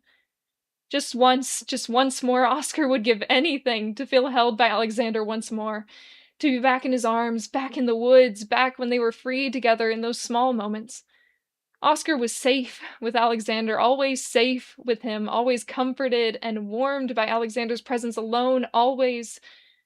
No, not Alexander. What was his name? He looked exactly like him. He acted exactly like him. It was so easy to just have another drink and pretend that he was Alexander just for a little while. Just pretend for a little, just to help the anger, to help the grief. It helps just to pretend. All he needs is another drink, and he could just pretend for a little longer. Just pretend Alexander's hands are interlocked with his once again, are cradling his face once again. He could just enjoy his daydream just by himself. He's not hurting anyone when he's by himself, is he? No. He just needs a drink. He just needs to find a drink. He can feel his inebriation starting to curdle into an unruly hangover, and that won't help. Not right now. Right now, he just needs a drink. Not the liquor store, not the bar. The church is only across the street. He has the key to the supply closet. He'll only take one bottle. They won't even miss it. Yes, he needs to go. And then, Alexander. He pushes himself to his feet again. Oh, damn. That one hits when you say it like that. Oh man, that was really good. I was super riveted by that. Holy moly. I'm glad. Let me edit this Tumblr post. There we go. Okay. Very rare I get just a thing without it's just internal dialogue. Yeah, right. Yeah, not a single dialogue, that one there. Mm-hmm. Yeah, that's a good point. I actually didn't consider that. Usually I make people talk to other people for no reason, but that one, I'm not gonna lie, I almost cried reading that one. I was like, oh no, wait, I'm getting too into heard it. Oh it. no, gotta back I up. heard it in your voice. You were getting so into it. I was like, whoa, damn, I'm starting to feel kind of bad for this guy. If you will all take a look at your screens, we are witnessing the beautiful fan art from the one and only Marix Moon. Wow! Oh my gosh, this is an earlier John. Look at him. Look at him with his synesthesia lines. Look I at do like him. the synesthesia. Yeah, he looks so good. Oh my He definitely gosh. has more buzzed hair now. True. I gave him a little bit of length in my first versions of him, but now he's got a little bit less. Mm-hmm. Yeah. Both are good. I love that. Thank you. Okay, let's chat about this one. This was such a short chapter. This one was really, I don't have a lot to say because it was so short. But I will start by talking about how short it was. So, okay, back during my outline phase, the way that I do outlines, specifically for this one, I had to make a bullet point character arc outline for every single character. And then I needed to basically copy and paste the bullet points of the character arcs into a larger outline for the story, is the way that I tried to write this. And when I first started writing these bullet points, I'm very, very general about them. Like, Arthur gets into a fight with John over this. He feels this way. He notices his pants button, stuff like that. It's really, really condensed. And it's just like a paragraph or two long. And so when I was first divvying up all of the bullet points into chapters, I had like the first 4 bullet points as one chapter, and the first 4 bullet points were what are now chapters 1 through 4. So I realized very quickly that those small little paragraphs I was writing as bullet points were in themselves enough content to make a 3,000 word chapter, and I was actually going to have way more than 16 chapters in this sequel.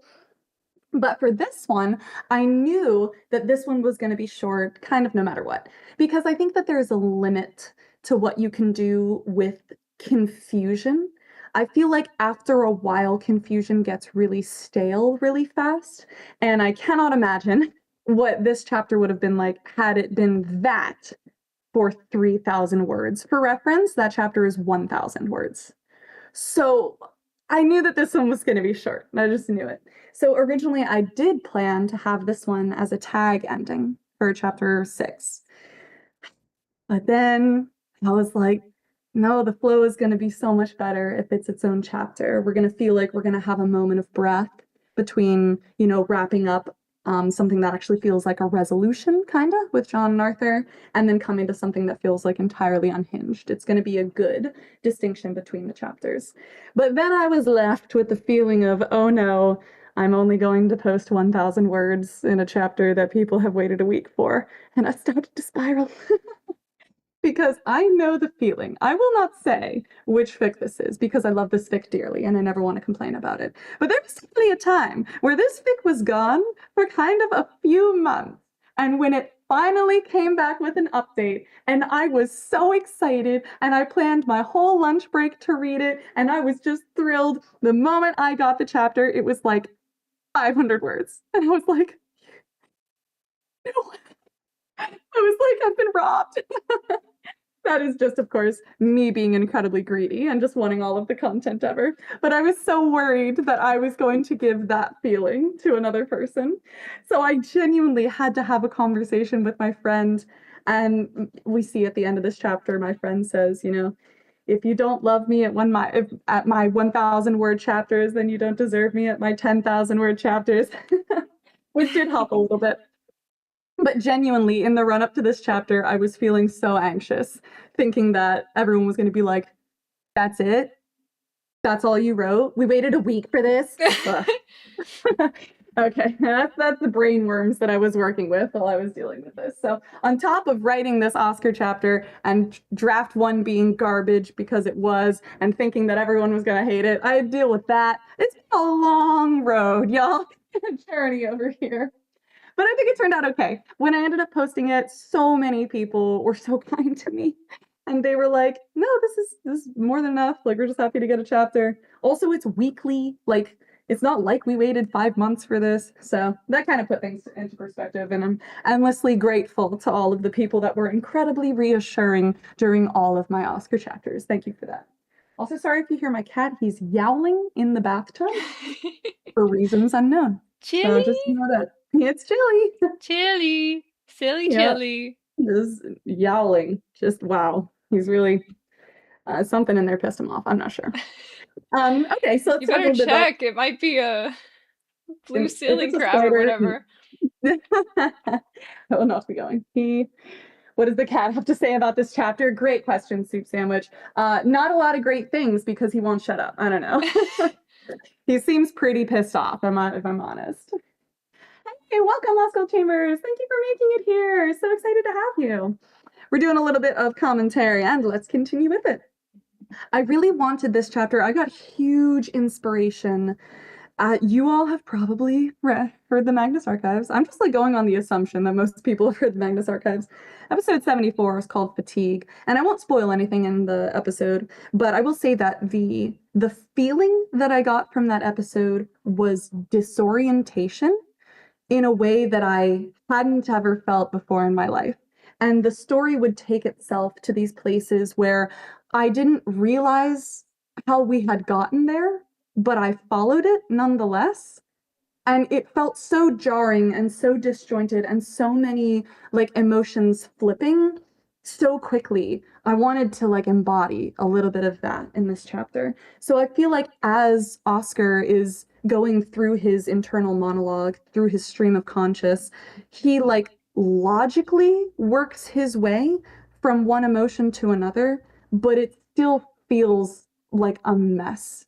When I hear it, especially when Marix was doing it with the incredible drama, it feels like it's insane to me. I feel like I can't follow him, even though I also feel like I can follow him. So that was, I hope that came across for everybody because that was my intention. And also, I've never been drunk before, so I was just like, probably. Oh goodness. Okay, anything else? A little bit of Alexander and McKenna lore. I do love a little bit of lore for them. Originally there were so many moments in like the first draft of this where I had Oscar talk way more explicitly about his time with Alexander and McKenna. And I mean, ultimately, it just ruined the big reveals at the end. So I had to go back and erase so much. And I had to make everything way more vague. And I had to make him give like little drops of information instead of like huge, like, oh gosh, wow, I didn't expect him to say that. Because on the first round, I wanted it to be jarring and I wanted it to be striking and be like, whoa, I don't know this Oscar guy, but he's fucking wild. But it made the final reveal so weak because the audience would have pieced together everything before we got there. And I didn't want to give it all away too early. So I went back and rewrote everything. But I think it's a little bit better now that we just get little nibbles of the Alexander and McKellar. Just a little nibble. I think it works better for the story pacing. Mm-hmm. Oh, one of the things that I struggled with so much, Oscar does not take the Lord's name in vain. This was important to me. And I don't know how to write without saying Jesus Christ every 3 sentences. But you had to figure it out for him. Certainly did. So I do have him say Lord in heaven, but I have him say that when he is calling out as a prayer. Mm-hmm. I have him say, like, Lord in heaven, help me with this, show me the way, so that it doesn't feel like he's just saying, Jesus fucking Christ. Yeah. And of course, I have him say, like, mercy instead of saying, like, ah, God, all of that. But this was really, really hard. And there's so much of my Google history that says, what do Christians say instead of fuck? Instead of Jesus Christ, what do the Catholics use as profanity? And I didn't get a lot of great answers, I'm going to be honest with you. So many of them, the answers that I did get on like Reddit and stuff were like, oh, we say fudge instead of fuck. And I'm like, I'm not doing that. That's ridiculous. I'm not doing that. That's stupid.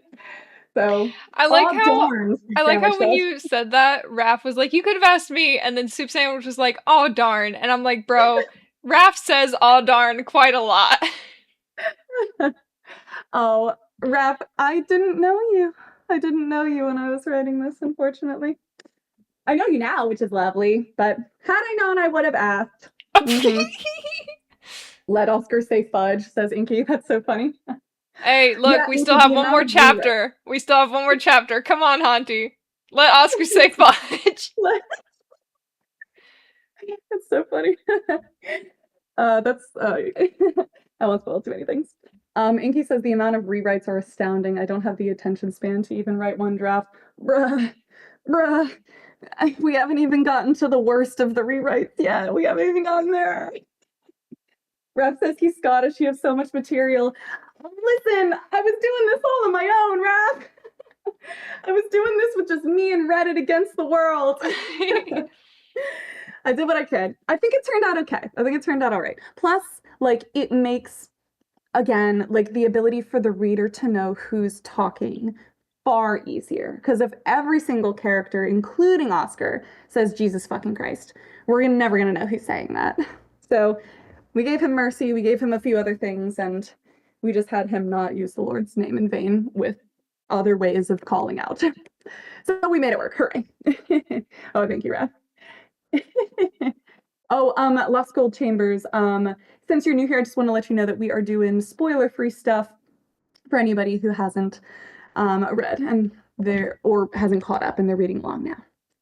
Alrighty, so anything else I want to put in here?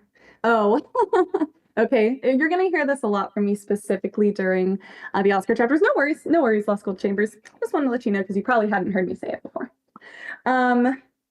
Okay, you're gonna hear me say that there was a lot of shoehorning in the Oscar chapters in particular because I struggled with these really, really hard. I needed him to go back to the bar, of course. I always need him to go back. That's where all the plot is. He's got to go eat the plot at the bar. So my, excuse for this one was that the liquor stores wouldn't serve him as a drunk man, but the bar, who, clearly the bar owner only cares about making money off of his clientele, certainly he would serve him. So that's why he goes back to the bar there. Okay, but it does feel just a little bit like shoehorning, looking back at how far I've come. Okay, one final thing, the defense mechanism of losing yourself to fantasy and believing that you're not hurting anyone if you just have this little thing to yourself. That is something that I have struggled with a lot, is that if I just keep all of my own dissonances in my own brain, then they won't hurt the people around me. And then I can keep living that way, which is not good. Please don't do that. I'm not condoning this. But this is how I relate to Oscar and his ability to think like, well, What's the harm if only I pretend that Arthur is Alexander? What's the harm in that? Like, he's never gonna know. Nothing's ever gonna happen between us. What could possibly be the harm? And I mean, there gonna be harm. You already know that this fic is not full of condoning cognitive dissonance, so we'll find out later. But I definitely, I know the feeling of just believing that if you can keep all your problems to yourself and not let anyone see them, then they must really not be problems. Okay, let me check the chat. Okay, I think we're good. Alrighty, Marix, do you have anything you want to say before we move on? Hold on, wait. Take your time. Okay, Lost Gold Chambers. I was like, who are you? And I figured it out. You're Chariz, aren't you? Oh, wait, Mads? Wait, is that you? Yeah! Oh my gosh, I didn't recognize your username. Oh, I forgot to say, hi. If anyone comes in and I know you by a different username, please tell me because I'm not gonna know who you are. I had to do some Clearly. sleuthing. The whole time you were talking, I was looking through the art and music because I saw that they had the profile pic of the art I remember them making, but I couldn't remember who made the art, so I had to scroll through the art. Wow. Detective Marix on the case. We figured you out. Oh yeah. Oh, that's so funny. Well, welcome. I'm gonna go back to calling you Mads because that's what I hear in my head. Is it really the user for all your socials? Do I talk to you on anything other than Discord though? Yes. Oh, okay. Whoopsie. Okay, that's just my bad. Sorry about that. Oh, it is? Oh, okay. All right, we're Listen, moving I've run out on of to excuses. We're gonna keep going. chapter 8, right? Damn. Yes. Let's fucking After go. you. See you at the end. Previously on To Live Two Lives, Arthur berated John for threatening Oscar in the bar's back alley. Arthur's right, Lily, John says dismally as he watches her twirl around the long ferns. What has gotten into me? The living room is quiet save for the faint ticking of the clock on the wall, but John can hardly concentrate with the noise of a million disjointed thoughts firing off in his brain every second. He feels like he's thinking through kaleidoscopic barbed wire. John slumps over the arm of the couch as he peers into Lily's bowl, waiting impatiently for her to reply. Lily nuzzles into the rocks at the base of her bowl, cloaking herself in vibrant multicolors. And that appears to be all the response John is going to get. He groans, not entirely prepared to talk about what happened, but also feeling like it'll violently spew out of him if he doesn't. And John's gotten too close to violence tonight already. I don't know what came over me, Lily. He can already feel a tremble in his throat. I was just so angry. I didn't think I was threatening him. Well, not exactly. I wasn't going to. I'm not sure if I. He grunts at himself, stopping the flow of bullshit from his lips before he stinks up the whole house. Lord knows that Lily doesn't want to hear it either. He scrubs his face. To tell you the truth, Lily, I feel like I don't even know where to begin. Once I got angry, everything just sort of smeared together. All rational thought vanished. Lily bursts out from the rocks, which cascade back down to the bottom of the bowl in slow motion. Everything about the man set me off, Lily. Even the moment he walked in, he put me right on edge. John pauses, trying to place his mind back in time. It feels like it was both minutes ago as well as years. I mean, John remembers the weight he carried throughout the night, even before Oscar arrived. I was already having a rough start to my shift, to put it lightly. I was ecstatic for Arthur's performance, of course, but also... He still feels that weight pressing on his shoulders, heavy and spiky. I couldn't keep my mind off that fucking rejection letter. Lily meanders into her castle. You know how much it affected me. You were there. John feels the tremble in his throat quicken. I had gotten my hopes up so high with that poem. I was so sure that In Search of Family was going to be my big break. The one that gets my name in the magazines. The one that changes the course of my career. Lily pokes her head out of the window as John sighs tumultuously. I know that Arthur's right about what he said. About trying again. I know he is. And I appreciate Charlie trying to cheer me up at the bar, but... John presses the heel of his palms into his eyes. I'm still heartbroken, Lily. You don't just fix that with a cheer up, John, and you'll get him next time. When John pulls his hands away, they glisten with moisture. I'm going to be sad for a while. Even if I could always try to write again, even if there will always be more opportunities to send in my work, I barely even had time to grieve. I got the letter 2 days ago. Lily pecks at the edge of the castle window. So, yes, my mood was a bit delicate when Oscar showed up at the bar, okay? It makes sense that I was... John cinches his lips. Volatile. Lily bobs her mouth at John, so John throws up his hands defensively. I'm not trying to make excuses, Lily, I'm trying to straighten all this shit out in my head. I'm trying to lay out the cause and effect, alright? I was continuing a sour mood all day, so that's where the night began. John presses his memory to find the moment Oscar entered the bar, and John had to actively snuff out the small flames starting to catch in his lungs. He shakes his head.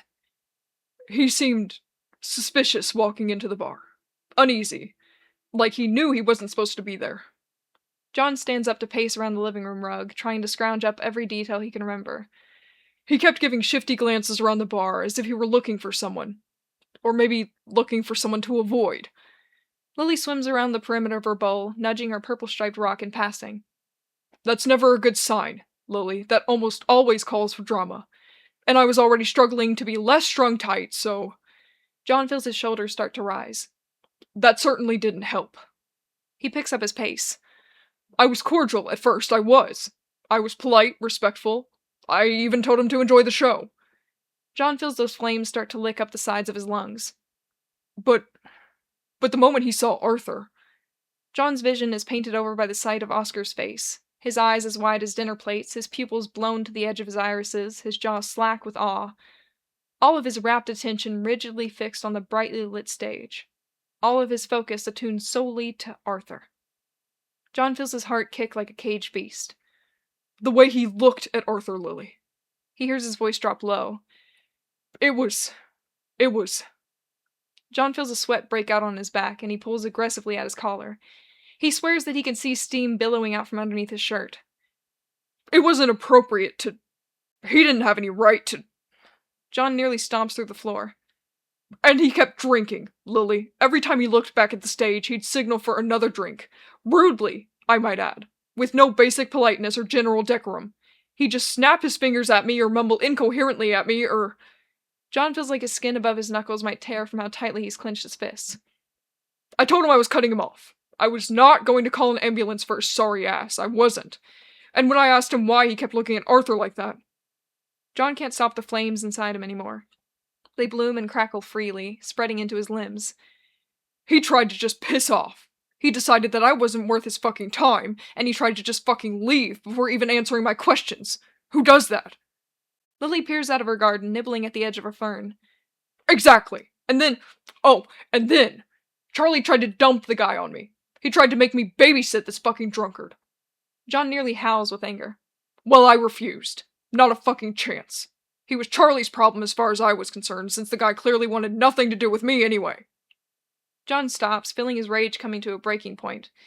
He tries to breathe steadily, but he can't stop shaking. Charlie told him to have a seat. To stay where he was until he sobered up again. To his own surprise, his voice goes quiet. And then the fucker followed Arthur outside. Their altercation flashes rapidly over his eyes, the sight of Oscar crowding Arthur against the wall, reaching out, touching him. John feels his mind reeling at the thought of changing the ending, of altering the actions John had taken, of grabbing the man by his shirt collar, of lifting him into the air, of smashing his fucking head against the... John gasps, thrust back into reality by the sudden metallic smell of blood. He blinks quickly, trying to make sense of what's in front of him. His fist is wound taut before him, nothing held in its grip, but the rivulets of blood streaming from where his fingernails dig into his palms is a particularly gory sight. John stares, feeling stuck in stop time, trying to comprehend what he's seeing as he finds 3 faces appearing in the glossy shine of his blood. He sees a schoolyard bully mercilessly picking on another victim. He sees Tony spitting vile bigotry. And then he sees Oscar, drunk and fumbling, but smiling with genuine adoration, sharing a friendly handshake with a performer after a show. And John had treated them all as equals, worthy of his rage. John feels a boulder of shame fall solidly on his shoulders, nearly grinding him into the floor. He curls over his blood-soaked hand, wheeling it to show him a memory where Oscar was cruel, hateful, monstrous, unforgivable. But John only sees that within his own reflection. The pain in his palm finally hits him, and it's almost a welcome distraction from the stinging self-hatred in his chest. He hisses as he unsticks his fingernails from his flesh one by one. The tips of his nails are a glistening dark burgundy, and blood dribbles out of the wounds after each pulse of his heart. "Fuck," he whispers, hearing a whimper at the edge of his voice. "What have I—" The exposed red meat of his palm is stomach-turning, and it makes his head feel lightweight and fuzzy. He stumbles backward, his feet going numb, his vision shrinking to a point. And then he crumples onto the sofa. Right back where he started. He rests his head on the couch arm until he feels the blood enter his brain again, and he takes long, shaky breaths. "Lily," he mutters, absolutely distraught. "What the fuck has gotten into me?" He risks a glance at her bowl, and she swims out of her castle to kiss the edge of the glass. "This anger." He cradles his marred hand. "This doesn't feel like any anger I've known before." He puts pressure on the puncture wounds, as painful as it is. "It feels slimy, vicious, spiteful, and it feels like it started long before Oscar even put his hands on Arthur." Lily wiggles her back fin. "The anger I had from before. The anger from Tony, from—" John struggles to put memories to words. "It felt righteous, justified, like I was restoring some kind of balance with my violence, but—" John curses at himself. "Not that that was even true, but—" Lily swims into her castle and out of sight. "But my anger back then felt right. I was angry for a good reason. But tonight—" The blood between his hands is starting to grow tacky. "Arthur was right, wasn't he? Oscar wasn't harassing him, he wasn't a danger to Arthur. He was just watching his performance. He was just offering a handshake." That slimy feeling returns just beneath his skin, wriggling and writhing like 1,000 maggots. "And I couldn't fucking take it." John looks helplessly to Lily, who dashes and zigzags between her ferns. "What the fuck am I supposed to do with that?" John sits in silence, watching Lily disappear into her garden. He wishes he could join her, free from the messy goulash of human emotion, interactions, and relations, free to swim in quiet peace through lush greenery and tepid water, rarely uncomfortable, only knowing unconditional love. A swell of pain in John's hand reminds him of how very human he is currently.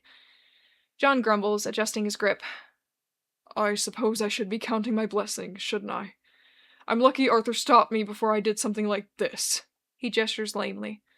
"I should be more grateful. I should be thankful that I didn't." He tramples on his overeager imagination, which has already crossed him once tonight. "I didn't hurt anyone. Unlike last time, unlike the time before." He squeezes his eyes shut. "I didn't hurt anyone physically tonight. I'm not proud of my actions, but at the very least, everyone made it out unscathed." He checks on his palm, and the blood seems to be congealing. "Well, not everyone." Lily swims around the peak of her castle. John sighs quietly, reapplying pressure to his hand, just in case. "I suppose I deserve this, don't I?" Lily bumps into the glass wall. "Maybe not. I don't know." John sniffs, feeling distinctly unprepared for another wave of emotion that's beginning to crest. "Maybe Oscar would think that I do. I haven't even apologized to him yet." The wave crashes. "How many more times in my life will I apologize for this, Lily?" He pulls his hands apart, watching dried streaks of blood flake and tear. He whispers, "I need to clean my hands." He sits up groggily, finding his balance before pushing himself up from the couch. He trudges over to the kitchen sink and turns on the faucet, waiting for a thin, quiet stream of clear water to pour through. The cool water feels silky on his skin as it gradually scrapes up the drying blood, and it turns a sickly pink as it gathers around the drain. He gently rubs his hands together until only the scabs remain a dark red. "I hope these heal quickly," he says, mostly to himself. "Who knows what people will think about me, walking casually in public with thick, puckering wounds." He goes still. "Oh, fuck," John breathes out. "Our dinner with Daniel is tomorrow." With little energy he has left in his veins spasms, anxiously trying to rev up again but finding nothing to rev. "Of course," he says scathingly. "And here I was thinking it was just a silly rejection letter that has gotten under my skin. How could I forget that I need to meet Arthur's most important family member tomorrow, and I'm supposed to be calm, normal, and entirely not myself? He flings the water off his hands exasperatedly, not even bothering to dry them. He sulks as he stomps back over to Lily and flops heavily onto the couch. She nips at the surface of her water. Jesus Christ, he grumbles. It's no wonder I felt awful all day. He pats his hands lightly on his pants, feeling the fabric turn damp and warm. Do you think Oscar would be more likely to forgive me if I told him that I have a lot going on? Lily swims in a small circle, and John huffs humorously at himself. No, probably not. John hears the faintest knock come from behind him, and he turns to see a pajama-clad Arthur leaning up against the hallway wall with a timid face. His tank top and boxers are rumpled from sleep, and his hair is going a bit wild on one side. He scratches at his bare shoulders, which are hiking up to his ears. I'm sorry, Arthur said quietly. I don't mean to interrupt, but it's okay, Arthur. John returns, patting the couch cushion next to him. Arthur's posture relaxes as he feels his way to the couch. Isn't it late, John? He asks as he sits, squeezing himself against John's side. John instinctively wraps an arm around his waist to pull him closer. It is. Are you two almost finished? John breathes a long sigh. I'm afraid we've just started a new chapter. Arthur's eyes glisten with worry. He trails a hand down John's arm to hook their fingers together, but John gasps sharply when Arthur passes over his recent scabs. John! Arthur startles. What? It's fine. It's nothing. But Arthur has already started mapping out John's palm with his fingertips. When he finds the raised, crusting skin, his face darkens. This isn't nothing, John. John swallows down the urge to explain, to start it all from the top again, to go through the hurricane of emotions once more. I'm not... I promise it's nothing serious, Arthur. It's more or less what Lily and I have been talking about. Arthur still looks toward him with concern trapped in the creases of his frown, but he seems to begrudgingly concede. All right, then. He interlaces their fingers gently. Have you made any, I don't know, progress? John shrugs. The outline of a jigsaw puzzle, perhaps. Arthur's lips push to one side. Did I wake you? John guides Arthur to rest on his shoulder, and Arthur immediately nuzzles into him. No, just a bad dream. Nothing new there. I'm sorry. Don't be, Arthur huffs. Anyway, I noticed you weren't with me, and I had figured it had to be getting late. John checks the clock. 3 a.m. I don't think I realized the time. Surely you must be tired by now? John laughs mirthlessly. I've been exhausted since we got home, Arthur. Christ, John. Arthur gives a gentle squeeze to their fingers, careful not to disturb the scabs. Can't the rest of your conversation wait until tomorrow? Tomorrow is... John bites his cheek. Sort of the problem. Arthur leans back to face John directly, his eyes once again flooded with worry. You're nervous. Of course I am. Arthur nods solemnly. Oscar, Daniel, John mutters. The fucking rejection letter. When it rains, eh?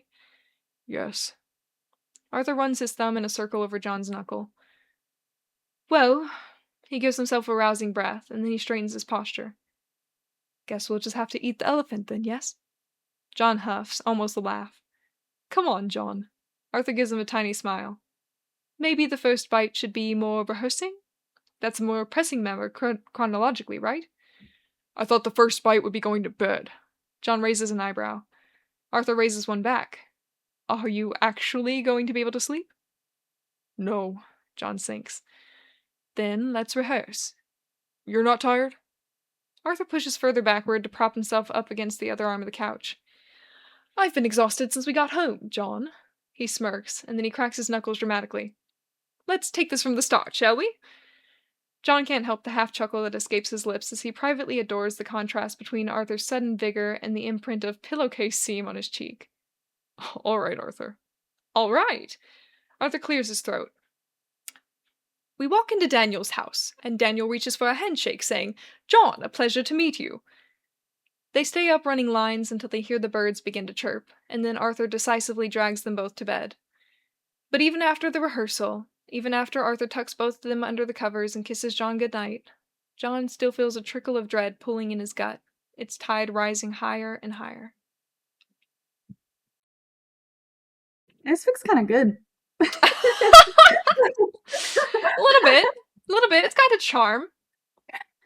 I was listening and I was like, oh man, yeah, the whole thing about Daniel, I forgot about that. Oh my gosh. Oh, we got some good art to look through for this one. Look at this. We got a lot of great art on this one. Let's go, boys. Oh my gosh. These are great. Okay, who can I These shout two are out? gonna make elephants extinct if they keep eating them all the time. It's amazing, Matt. Oh man, Inky, no chance in hell Daniel's gonna be that polite. Ooh, boy howdy. Boy howdy. Okay, so we have Clownfish Casino making some incredible art on this one. Like 4 of them, geez. Marix has made some beautiful art for this one. Hollow is back. Nino, who I actually think is I think that they're in the chat, but they might be asleep because I haven't heard from them in a while. But Nino's Oh in my here god, I too. forgot I added these ones. The ones that are across the stream now have a special place in my heart. Oh my goodness, those For are great. context, the doodles that look like abstract art pieces are from when some of us got into the voice chat and we were like, I wonder what it'd be like if Arthur tried to draw himself and John. So everyone would close their eyes and try their best to draw them. So it's just abstract Arthur and John, and they're beautiful. Yes, Inky, they're beautiful. Yeah, they're so good. I really think that miraculously, like, the character expressions pulled out pretty good at the end. I was really impressed. I love them so Like, dearly. They mean so much to me. they're so great. Yeah. Oh, we got some beautiful lilies too. Oh my Bro, goodness. Lily is making prolonged eye contact with me right now. Oh my god, Oscar! So this, oh my gosh, this chapter had so many fan arts. Oh my gosh, how freaking lucky I am. Oh, I'm so rich. Okay, let's keep going. Okay. All right, so a little commentary for this one. Okay, the fish chapter, a classic Lily and John have a chat chapter. Everyone was asking for this, so I had to oblige. I know my audience, you know? I knew that as soon as John says to Arthur in chapter 6, like, I need to talk to Lily, everyone's gonna be like, so where is it? When are they gonna talk? The Therafish, thank you, Soup Sandwich, as we all know Lily, absolutely. She is an excellent listener. She's really great. Okay, so I wanted to talk a little bit about Lily specifically in a few different ways. So first, I really, really wanted just John and Lily to have this moment. Even though Arthur's still in the house, you know, even though he's like getting ready for bed, I wanted Arthur to feel like he wants to respect all of the parts of John's life that may or may not include Arthur. And so anytime John says, like, I need to talk to Lily, Arthur wants to take that as you and your friend need to have time and I'll fuck off. Like, I'll go somewhere else because it's important to you to have that time with Lily. And it's important to you that I don't eavesdrop the whole time. Like, it's important that I want to give you this time that has been a part of your life for so many years at this point. So that's just, that just like really warms my heart that even after their relationship has grown so close, John and Arthur are still able to have time apart in a way that feels healthy, in a way that feels like comfortable. Oh yes, I can see so clearly how it would be shot in a movie. Thank you, Soup Sandwich. That's such a high compliment. I really pride myself on like the visual aspect because I am one of those people that has a very, very visual mind. So I'm glad I can make it work for you. Inky says Therafish, PhD in Johnology. It's incredible. hmm Absolutely. Okay, so reminiscent to chapter 2 of For What You Are, when John talks about his mistakes to Lily, I think it's important that John has the ability to talk it all out and not really come to that many conclusions. Because that is just the way that perspective works. We only have our own perspective until we ask for another, and we will hit a wall eventually at how much we can figure out for ourselves. Sometimes we'll have amazing insights and breakthroughs, but sometimes we just have limited information and we can only do with what we have. And, as active as Lily is in this conversation, John really doesn't find any answers for himself in this chapter. And I think that's just real. I think that's just normal. And even though he's right now in the story working as a foil to Charlie and Oscar because John recognizes that he's having these huge emotions and he wants to talk them out and he wants to dissect them and he wants to sit with them and get into the gritty details of them. Whereas, Charlie will just brush it off immediately and pretend it's fine and just do a joke instead. And Oscar will drink himself half to death. John wants to dig into his feelings, but at this point he doesn't understand what jealousy really means for another man trying to come get his man. So he ends the chapter with very, very little insight. And that was really important for him to do that because as much as we love Lily, she can't help him with all of his problems, and there needs to be way more growth that comes from other people in his life rather than just him going over his thoughts by himself. Inky says, Arthur patiently waiting in the next room for John and then Lily to finish their vent session. Literally, he is. He said that he was going to sleep. He did not. But he's definitely patient. Yeah, and I think that's important. And I love that for him. I love Arthur. Okay. Further, okay, so John still having his violent tendencies, the way that he immediately makes himself bleed at just the thought of what he could do to Oscar and the thought of what he has done to people in the last part of his life. We get this callback from one of the main messages of For What You Are, which is you're gonna keep making mistakes, but you just have to hope that the mistakes are less consequential in the future, or you stop them before you start them, or they have just less of a horrible consequence and you're able to learn to be better faster. That's you're still going to make mistakes all the time, but the hope is to be better at recognizing that before you do them. But for as far as John's violent tendencies, how many times has he had the opportunity to practice not being violent, to practice not letting his anger get to him? Is probably relatively never. So unfortunately, when he has this huge flare up of emotions with Oscar, the likes of which he hasn't felt in so long, we even hear Arthur say, I haven't heard him sound like that in so long. What is happening? Of course, he's still going to slip up. Of course, he's still he hasn't had a lot of time to practice tucking those feelings and tucking them down and trying to rationalize in the moment. So, I feel bad for him because this is just the learning process that he's in the middle of.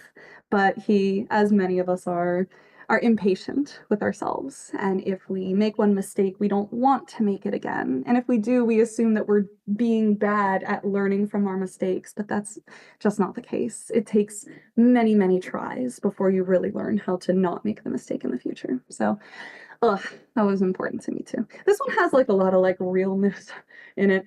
Okay, Matt says, pain delay. Sorry, everyone keeps saying TISM, and I don't know what that means. Autism. Oh, TISM. Oh, I kept thinking it was an acronym for something. Okay.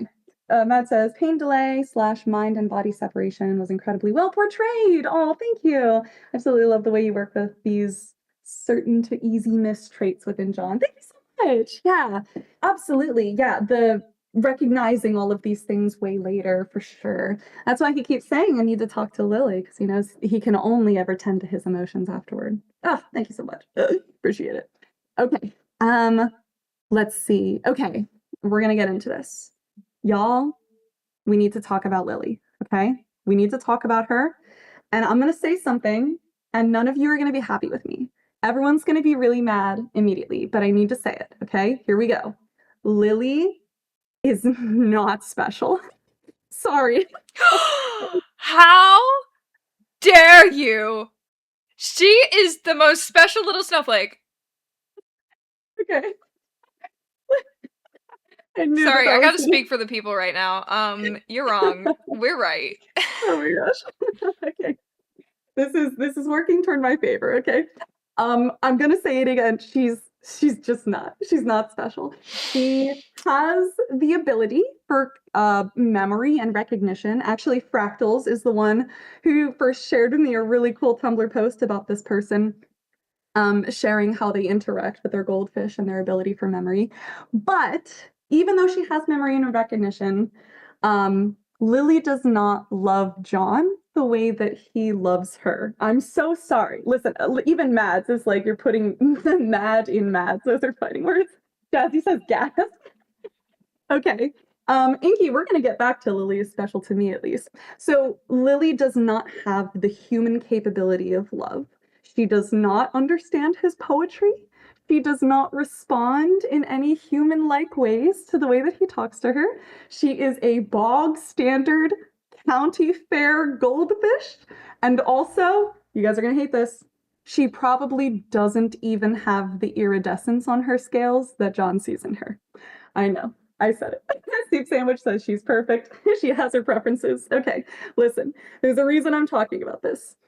John believes that Lily has all of these things. He believes that she has the iridescence, that she hates Keats, but loves Robert Frost. Like, he believes that she is this human-like creature that loves him as he loves her, and therefore, she is special. She is because he believes that she is. Everything that John puts into the world is given back to him in this way. Lily is the embodiment of the power of perspective. That's what she's doing here. So I think about when people talk about, oh, you just need a perspective change. It often comes across as incredibly dismissive, like, oh, just believe in yourself and you can do anything. Think happy thoughts and then you won't be sad anymore. But aside from those, perspective change, like, it is unbelievably incredible what it can do for you if you do truly believe in this new perspective. And I can prove it to you because you all got instantly defensive when I called Lily basic. You all believe that she is special. And therefore, when we get a Lily chapter, you're happy, you're delighted, you love seeing her. She brings you joy. I did not do that to you. You did that to you. You are the one choosing to believe that Lily is as special as John believes her to be, and now you have joy in your life when you see her. That is the power of perspective that I am trying to show with Lily as a character. That is what she was meant to represent this whole time, is that John's view of the world is his own and it's so unique to him. And this is how powerful his neurodivergent view of this world is that he can associate all of these human-like personifications to this fish and believe in them so much that he just is loved every day of his life. He wakes up believing that he is loved by this fish in this tank, and he gets so much joy from that. And that's something that I really strive to hold in my life in many ways. That this power of perspective, I know that sometimes it can be incredibly belittling to say, like, you have to believe in yourself to do something, but I'm here to prove it to you now that this is incredibly possible. And the way that I have made it through this fic, throughout all of my suffering, was believing that I would be able to make it at the end of the time. We're going to get into a little bit more of that later, but yeah, so just consider that when people talk about perspective change, it's not some hogwash that feels like someone's talking down to you. It is so incredibly powerful. And you have the proof with yourself and Lily. And you should continue to believe that Lily is special despite what I say. Don't let me get you down. What does it matter that I say it? You believe it. And John believes it. So it doesn't matter if I say that Lily is basic. If you want to believe that she has the iridescence on her scales, then it's true to you. And that brings you joy. And I'm so happy for you. So going one step deeper into my psyche, Lily was originally, when I made her and For What You Are, she was supposed to be a representation of self-sustaining happiness. So John loves her. He believes that she loves him, and therefore he feels loved. That is self-sustaining. Lily really didn't have to do much in order for John to just have this love in her life. She didn't have to do anything. She was just being a goldfish. But because he has her and believes all of this love between the two of them, he is just joyful. And that is my feelings towards writing in general, especially when I was doing part one for What You Are, because I would come home from a long day of work and just be so excited to write for hours. And then I would be so excited to wake up the next morning so that I could write again. And I would just be powered by my own joy and my own love of creation, that I felt like I truly didn't really need much else in the world. And if everything else vanished around me, I would still have my ability to write, and I would still be able to produce my own happiness. And that was such a magnificent moment for me to recognize in my life, because I'm a very extroverted person and I love being with my friends. But also, when my friends are not around, when I have time to myself, I don't want to be all humdrum and just feeling FOMO all the time and feeling like something was missing. I am so capable of making my own joy and my own happiness, and it's really, really, really important to me. So yeah, Lily is my writing that I became dependent on, and she is special in my heart for that reason. All right, let me check up on the chat because I know I made some people angry. Don't leave me to I yourself. do have Yeah, some comments on this. let's hear it. In the same way that, like, fans that have read this and have read, like, John's perspective of Lily and grown attached to Lily through that, I feel like Arthur has experienced the same way. Like, Mm, because I mean, we as readers get to experience and see what the world is like through John's eyes, and Arthur has had that same experience. Um, mm-hmm, but even more so, just like in a real life way, I know you have done this for me. And I mean, like, you know that I like to go down and make songs on the piano just to see what you see in them. And mm-hmm, it's like I make a song and I don't, and maybe I'll go into it trying to aim for imagery or just fucking around and making a song. And then mm, after I go to you and hear what you see in it, anytime I play that song after that, I see what you see. And that mm, is like, I feel similar. mm, mm-hmm. That's so lovely. Oh, Marix makes some great piano songs. Yeah, they're Aw, thank author you. privilege, author Other privilege. privilege. I'm just here to flaunt my wealth in front of everyone. Oh, I'm so happy to give you that source of inspiration. And also, I hope that in the future, if something tragic happens to me, I hope that you keep writing piano songs. I hope that you're still able to find that sort of self-sustaining joy in them, knowing that there is so much imagery and color to be seen in your work, even if it's not mine in particular. Things that you write Mhm. have so much motion and so much shape and so much color. So I hope that that continues with you, whether or not I'm there to see it. Aw, I definitely will. Yeah. Okay. Don't cry. All right. We got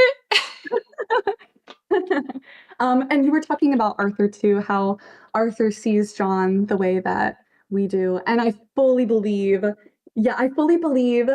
I think this can be left up to headcanon whether or not Arthur truly buys into Lily is special, or Arthur just simply loves the fact that John thinks she's special. I tend to lean toward the latter rather than the former, but I would Yeah, I accept agree. the former. I would accept it. Soup Sandwich says, as someone who talks to themselves a lot, I love Lily and how she's a vessel for John to express and work through his emotions. Yeah. Oh my God, for sure. I Lily's think such a rubber me duck. personally, I feel like I agree with you that Arthur knows that, she quote unquote isn't special. But Hmm. like he wouldn't want, like, when if he talked to Daniel about it, like if he talked to Hmm. Daniel about this fish and Daniel was like, "Oh, but there's nothing special about," Arthur be Hmm. like, "Yes, we know, but we don't say it. Yeah, right. We Yeah. enjoy the imagery. Yeah. It's Just nice. live a little. Live a little, Daniel. God." Yeah, absolutely. Yeah, that's totally. That's exactly what I see in my mind. That Arthur, and And even more importantly, that Arthur, like, you know, wants John to have this for himself. Arthur loves John because John sees the world this way. You know, that's our theme of For What You Are. Like, Arthur loves John for everything that he is, and the thing that he is a little bit whimsical, and he thinks that his goldfish can talk to him. Like, that's why Arthur is so in love with him, because he's incredibly endearing, especially imagining a 6'9", 300-pound man just crying at his goldfish. That's a great imagery. Come on, that's so funny. It is. I love it dearly. Yeah. So I hope that everyone finds like more whimsy in their life. Exactly. Daniel needs to go. You know what? Hauntie. We talked about it before, that there would be an alternate universe where John could have had a hermit crab. I think Daniel needs a hermit crab. Yeah. Yeah, he needs a little more whimsy.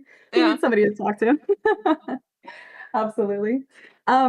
Yeah, so I hope that everybody finds like their own whimsy in their life. And I do this personally by just choosing to believe in ghosts. I don't have any proof that they're out there, but I just think that they are actually. I think that we probably will find Bigfoot someday. I think that there's alien life everywhere.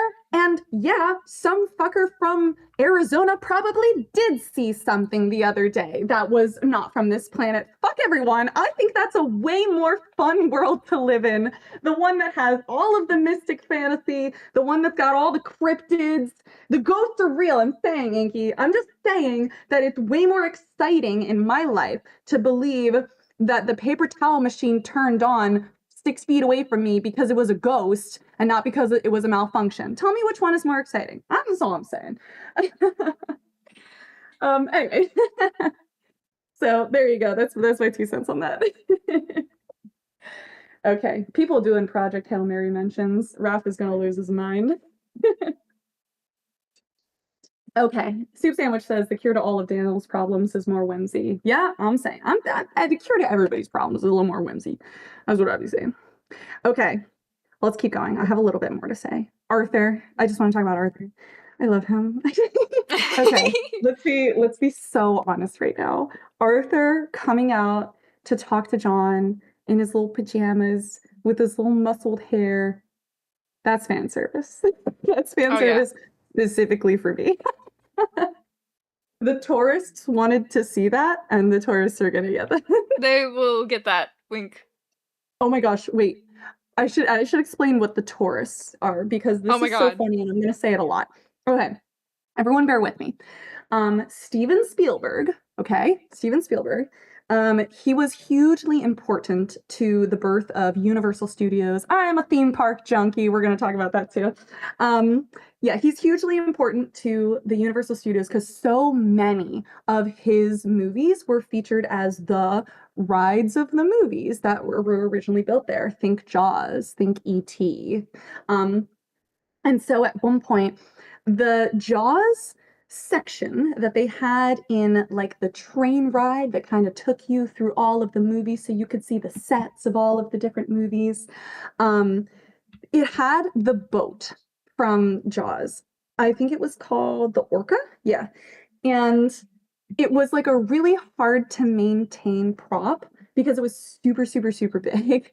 And it was a lot to paint and it was a lot to dust and it was just a lot of time and effort. And so they did eventually have to remove the Orca and they put something else instead. And there's some really great footage from like a few months after that happened where they actually took Steven Spielberg and put him on the train ride so that he could talk about all of his interactions in the movies and what they meant to him and how cool it is to see them live in front of his face. He's riding the movies, Universal.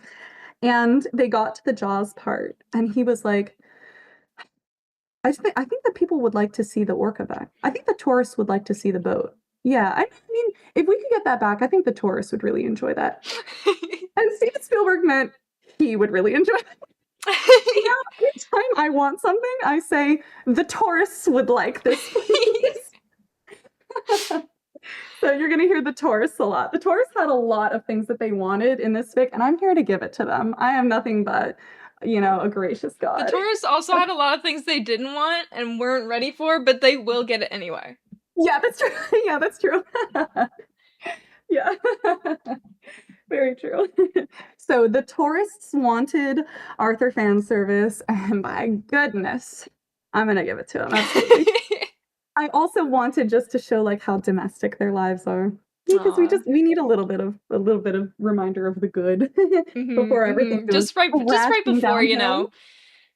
Just before the rest of the fic. Yeah. Mm-hmm.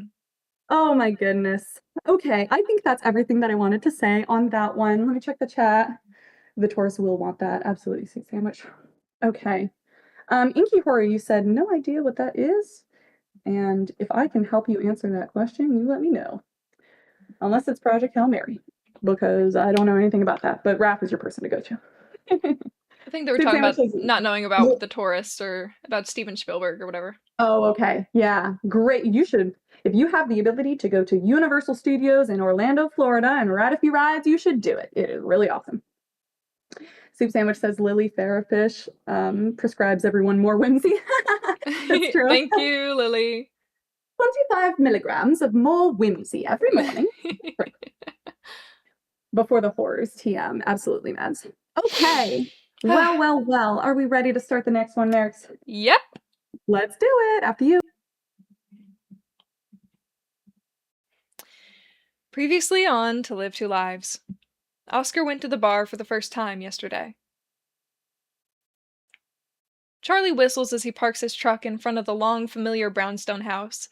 In the early morning light, it looks straight out of an advertisement. Old but classic, not too fancy but not too humble, and the only door on the block with a brilliantly colorful floral wreath. Picture perfect. He chuckles to himself as he shuts his truck door, starting his walk over. He whistles up the concrete steps and then pauses on the landing. He takes off his hat, holding it over his heart, and beams an absolutely saccharine smile. Hell, this one's even genuine, too. Honey, I'm home, he calls as he pushes through the door and into the foyer. Christ, it's brighter in here than it is outside. What kind of deranged woman paints every wall yellow? Charles? Her nasally voice rings out from the kitchen. She's no doubt bathing in her morning tea. Your true love's back from overseas, he says, sing-song. As he toes off his shoes, the little old lady greets him in the kitchen doorway with a truly censorious frown. Egad, maybe she hasn't had her tea yet. I thought I told you not to come in without knocking, Marie scolds, putting her hands snippily on her hips. Come on, Sugar Plum. Charlie flings his arms open wide to crush her in a rocking embrace. Su casa and mi casa, right? She pushes him away, but Charlie can almost see a smile at the corner of her lips. It would be if you knocked. He hangs his hat on the rack. If you don't want me to barge in, you lock the door. You got an extra chair for me at your tea party? Marie gives him a dramatic eye roll, and then she turns on her heels, silently waving him into the kitchen behind her. Charlie grins as he follows. That's my doll. The kitchen, which is also fucking yellow, is unfathomably brighter than the foyer, and Charlie regrets leaving his sunglasses at home. But at least it's nice and breezy from the open windows. What lovely weather. Marie scoots out a chair for him at the table, which, already has a little dollhouse cup waiting for him. She wobbles over unsteadily with the teapot, so Charlie takes it for her and pours himself a cup. You're too good to me, babe, he says, refilling Marie's cup while he's at it. He chuckles as she hobbles to her own seat, climbing onto the chair. Man, how he adores his little garden gnome. Perhaps I should say the same to you. She sticks up her nose. You're the one doing me a favor, after all. Psh! He flaps his hand as he takes a whiff of his tea. Looks like she hasn't finished off the Earl Grey he bought her for Valentine's Day. I'm just keeping my sweetheart happy, right? That's what a loving husband's supposed to do. Aw, she's a cutie when she blushes. This favor is time-sensitive, Charles. Remember that. Mr. Gillingham was very clear about picking up the furniture before noon. Charlie draws a cross over his heart. Swear on my life, I'm heading over after tea. He lifts his cup. Can't miss doors open to the bar neither, so I guarantee a job well done. Marie nods once, satisfied for now. Good. I appreciate your help, Charles. There was simply no way I could have even pushed that chauffeur on my own. Hey, that's why you keep me around, right? For the hunky brawn? He flexes his bicep for her, and she huffs flatly. I'm sure there are more reasons, Charles. She raises a thinly plucked eyebrow. though none come to mind. Damn. Even in her old age, she hasn't lost her wit. You win this round, Toots. She harumphs, but it's a pleased one. So, how's my little buttercup doing? Very well, thank you. Marie nods, raising her cup with her pinky out, as always. I am very much enjoying the summertime weather. Ah, you and me both. Charlie smiles, leaning into the rays of sunlight from the window. Best time of the year. Good for business, too. Marie takes the world's smallest sip. And how's the business been? Charlie blows on his tea. Just splendid, sweetcase. Slim's been saving my ass every week, bringing in these crowds. I ought to be paying his life insurance at this point. Marie swirls her tea, her eyes narrowing. Oh boy, she's looking for something. Any new faces in the crowd this week? Charlie frowns, picturing the latest audience in his head as a mass of faceless mannequins. I mean, there was a ton of people, doll. I don't think I'd... Oh! He snaps quickly, seeing one particular bearded face come into focus. Yeah, actually, I did meet someone new. Marie's eyebrows twitch upward. Oh? Yeah. Charlie squints, trying to replay his memory of the night. Drunkest man I've seen in a while. Kind of impressive, actually. He drank so much he nearly managed to piss off Johnny, of all people. And he didn't even puke up his guts. One of a kind guy. Marie's brow goes completely fat. I see. Charlie shrugs, sipping his tea. Sorry, babes. No flirty romance stories for you today. Maybe Ginny and Mike will be the next week? Marie rolls her eyes, but Charlie knows disappointment when he sees it. Were you able to help the man, Charles? Charlie stumbles. I stopped him from going all Humpty Dumpty off the bar stool, but he didn't seem keen to stick around to counter after the show ended. Didn't exactly have time to recommend a good shrink. Marie sighs, pushing her big glasses further up her nose. She seems genuinely displeased. Or more than usual. What? He presses. Did you want me to offer my guest bed, or... No. She waves a dismissive hand. My master bed? Charles! She snaps, glaring at him chidingly. Charlie holds up his palms, trying not to smile. You are such... I'm sure the guy's fine. Charlie flips a hand as he takes another sip. I think he filed out with the rest of the crowd when the show was over. Probably. Did you see him leave? Charlie swirls his cup. No, not that I can remember, but the bar was empty when I left, so that's a good sign. Marie gives another grumbling sigh. She really wanted the drama today, damn. Don't worry, love bug.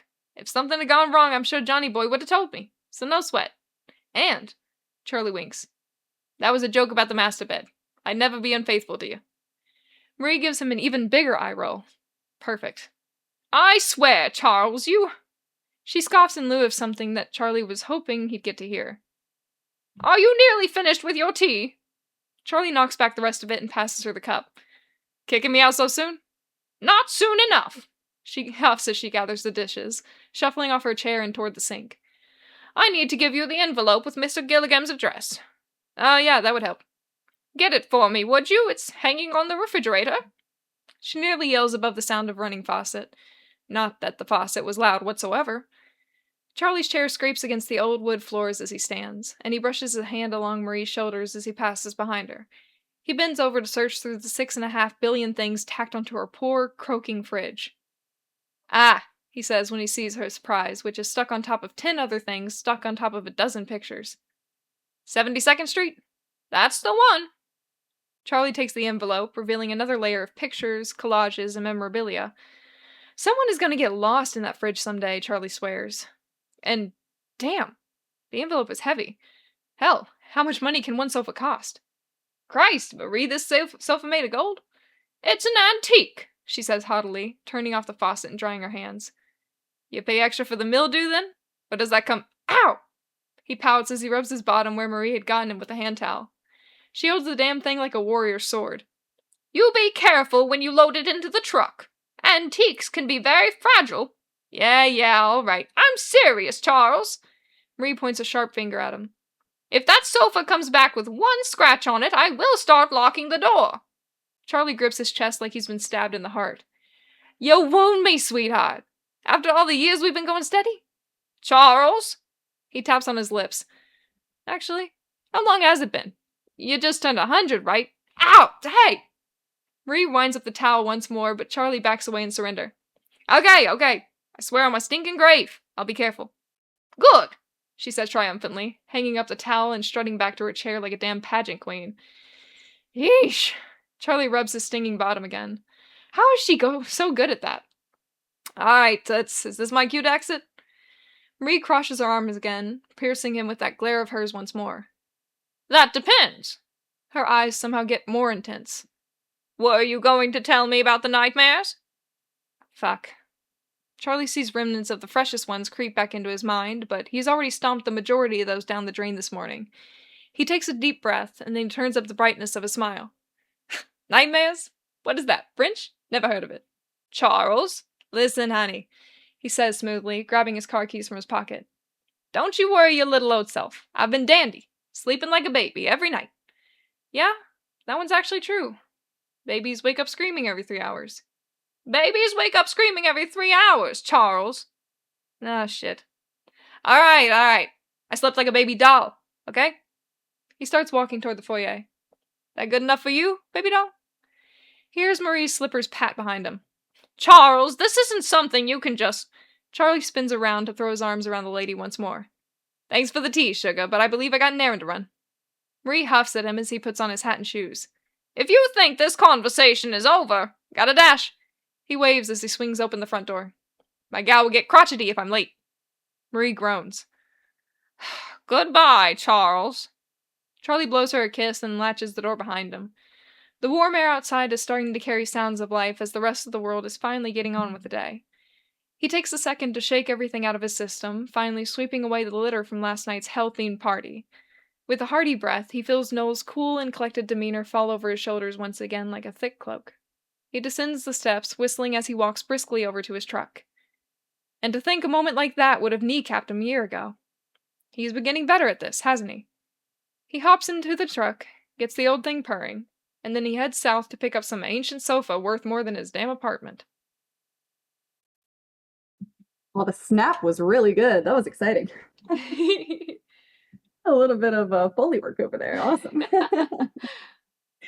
Sounds great. Oh my goodness. Oh, I love this chapter, you guys. I love it so much. We got more fan art. Take a look at fan art for this one. Oh my god. Yo, that's Tony. Tony's bitch ass. Oh, Tony. Yeah, that is Tony. Holy moly. Okay, we've got some stuff from Kronos in this chapter. We got some more clownfish doodles. Got some Marix. Oh, speaking of Marix, that's such a good one. Oh, Hollow made some more beautiful art, and Nesty also made some really great art for this one too. You're so sweet. Inky Horror says, sigh, these boys and their unhealthy coping mechanisms. You got it. That's the whole thing. You got it. Oh, that's great. Yay! Oh my goodness. Okay. How exciting. So much great art. Okay, so this one, I love this dynamic, and this is my favorite dynamic in the entire fic. I know that I'm a Jarther boy to my core, but there's something about Charlie Marie that just gets me. I love gay man who flirts with 80-year-old woman. I love that. I don't know why. That's so wonderful. I love that so much. I also so I had to, of course, do this for a few reasons. I needed Charlie to have some sort of social support that wasn't Oscar and that wasn't John. Not just to do a little, star-crossed lovering, but Charlie did need someone else, because I wanted to show that even if a person is not entirely alone, even if a person does have friends with them, if they have people who care about them, there are still so many ways to not engage. There are still so many ways to avoid. And even if you have a person like Marie, who is like, you need to talk about this, we need to have a conversation, don't you walk out on me, Charlie is still able to make the decision for himself to say, I won't do it, I won't engage, and then have to suffer for it later. And I think that is way more common than a person who is suffering alone and chooses to suffer alone in the same breath. You know what I mean? Yeah, so I wanted him to have another person in his life, and then I wanted to showcase a little bit more of his cognitive dissonance, because Charlie's is really, really fascinating to me in the way that I've seen a lot of people, including myself, like Charlie, who believe that if they're able to shove their emotions away quickly, they're doing it right. They genuinely believe to the core of them that if they can avoid all negative emotion and only focus on positive emotion, then they're living their life the way that it's intended to be. They're living happily. They don't realize, of course, that it's bottling up, and they don't realize how not being able to sit with things is not a whole part of the human experience that they're missing. But he, at the end, we can see him really think that he's come a long way. And it's devastating. It's devastating because, I think it's a lot easier to give people advice than it is to take it for ourselves. But I'm hoping that at least the majority of my readers would be able to look at Charlie saying, "Oh man, that a moment like that would have kneecapped me. I've really come a long way. I'm doing so well," and be able to point out that that's not the way that he should look at it. And I hope that people are able to take that with themselves too. Be able to reflect later that if someone asks you, do you want to talk about this? It really sounds like you're having really terrible nightmares every single night. Have you considered talking to somebody? That maybe accepting that kind of help is the way to go. Instead of believing that you're just going to burden everybody with your problems. That's not how it goes. Sharing in problems is the whole point of relationships of all kinds. Okay. Oh, Marix is in the back. Cool. Great, let's keep going. So I wrote, surprise, this is how Marie knows all the gossip at the bar. Oscar had asked her, like, how do you know what's going on at the local bar? Now we know. Charlie's a little bit of gossip too, it appears. Okay, I also love in the dynamic that Marie absolutely loves Charlie to the end of the world. And she also recognizes that he's so annoying. He's really, really annoying. And so she pretends to be a little bit of a bitch to him because she knows that he can take it. And I just think that dynamic is awesome. Soup Sandwich says she's got a spy at the bar. Absolutely. She's got insider info, baby. And Marie loves her stories, doesn't she? Oh, this is important. Every wall in Marie's house is yellow, and that's so valid of her. That's how I would live my life too. If I lived in a house that I could call my own, I would paint every single wall yellow, and everyone would walk in and they'd be like, Jesus, oh God, why is it so yellow in here? And I'd be like, because it's the way it's supposed to be. Every wall must be yellow. It's the greatest color. So I just gave that to her because I thought that she deserved that. That's what I'm saying. Inky Horror says, very annoying, but we love him. That's how I feel about myself, I really resonate with Charlie because I feel like I'm really annoying sometimes, but I think that that's part of the charm. That's part of getting to know me. So instead of having to deal with me. Okay, this is fun too. So Charlie using every single pet name in the book when he talks to Marie is really special to me because when in doing all of my research for this and in reading so many incredible Charlie fics in the fandom, a lot of them were polycule fics, and Charlie would call all of the boys all of these pet names, Arthur and John and Oscar. And I just love that. Oh, I just love it. I just love that Charlie would use all of the stupidest pet names out there, Sugar Plum, like all of the old timey ones. I wanted him to have that.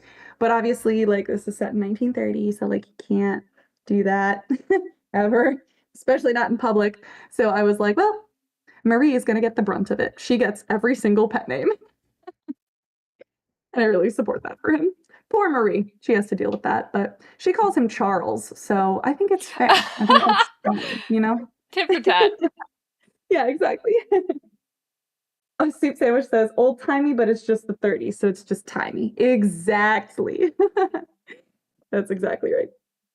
I also wanted just to make a point that it's so important to me that the things that both Oscar and Charlie will do for Marie really showcases like what kind of people that they are. Like he's willing to go in the morning to go pick up and lift an antique heavy ass sofa for his friend just because he wants to help his friend. That's so beautiful to me. And how Oscar will go grocery shopping with her and put away all of her groceries just because he loves his friend. All of that is incredibly, incredibly important to me, because I do work with older adults and have for a pretty long time. And it is so wonderful to be able to help a person who's really in need of it. And it is such like that altruism feeds back into your own feelings, and it just builds such a strong friendship to be able to help someone when they need it, especially if they're an older person that, you know, they might not have all of the abilities that they used to have. And actually, this is so interesting that this came up because just yesterday, I have a pretty elderly neighbor in my apartment complex, and she was waiting by the door, and she had these like four really heavy bags of groceries. And like immediately, my training kicked in, and I was like, let me hold the door for you. Let me get these bags for you. Let me walk them up the stairs for you. And of course, she was so grateful. What, of course, like, why wouldn't she be? Someone's helping you out. And it just was a really special moment for me to be able to just give to this person who's lived a whole life and, is now willing to share more of her life with me. Now our friendship is a little closer because I'm there to be helpful to her. And I'm just saying that old people are great, actually. I love old people. I work with them every day. I have so many friends that are so much older than me. I would say like at least 40% of my friends are above the age of 50. And that is really, it's so special to my heart. I really feel like having older friends is such a gift because you can learn so much from them. And they just have so many stories to tell and so much to share with the world. And I'm endlessly grateful for all of my older friends. And if I see someone who is elderly that maybe needs a little bit of help, that's my go-to. I think it's so special to be able to help people in need. Anyway, okay, let's keep going. Sorry. Not trying to toot my own horn. I'm just saying that it's really great to be altruistic. I can't even begin to tell you how fulfilling it is. And that's what Charlie and Oscar are doing for her, is being altruistic for the sake of a friendship. Okay, the master bed jokes, those get me every time. I actually forgot about the second one where Charlie's like, I'd never be unfaithful to you. It's fucking funny. Does make me laugh. Sometimes I forget that I write this and I'm like, man, that guy's funny. Who wrote that guy? I love Charlie. He's so annoying. Okay, finally, yes. Okay, we talked about avoiding feelings and how he still has nightmares, so maybe he hasn't dealt with all of his feelings yet. But other than that, people enjoyed their dynamic. I was super happy to see that. And this officially marked the end of the setup phase. So we officially went through all of the major players and their dynamics with each other. And then our next chapter is going to be plot, going straight forward. It's coming with the steel chair on us, and Oh I'm no. so excited because chapter 10 is next, Marix. Chapter 10. This I've been looking forward to this one for 10 weeks at the time. Now even more for this live stream again. Hooray. Okay. Marix, do you have anything that you want to add? Nope, I'm good. 10 it is. See you on the other side.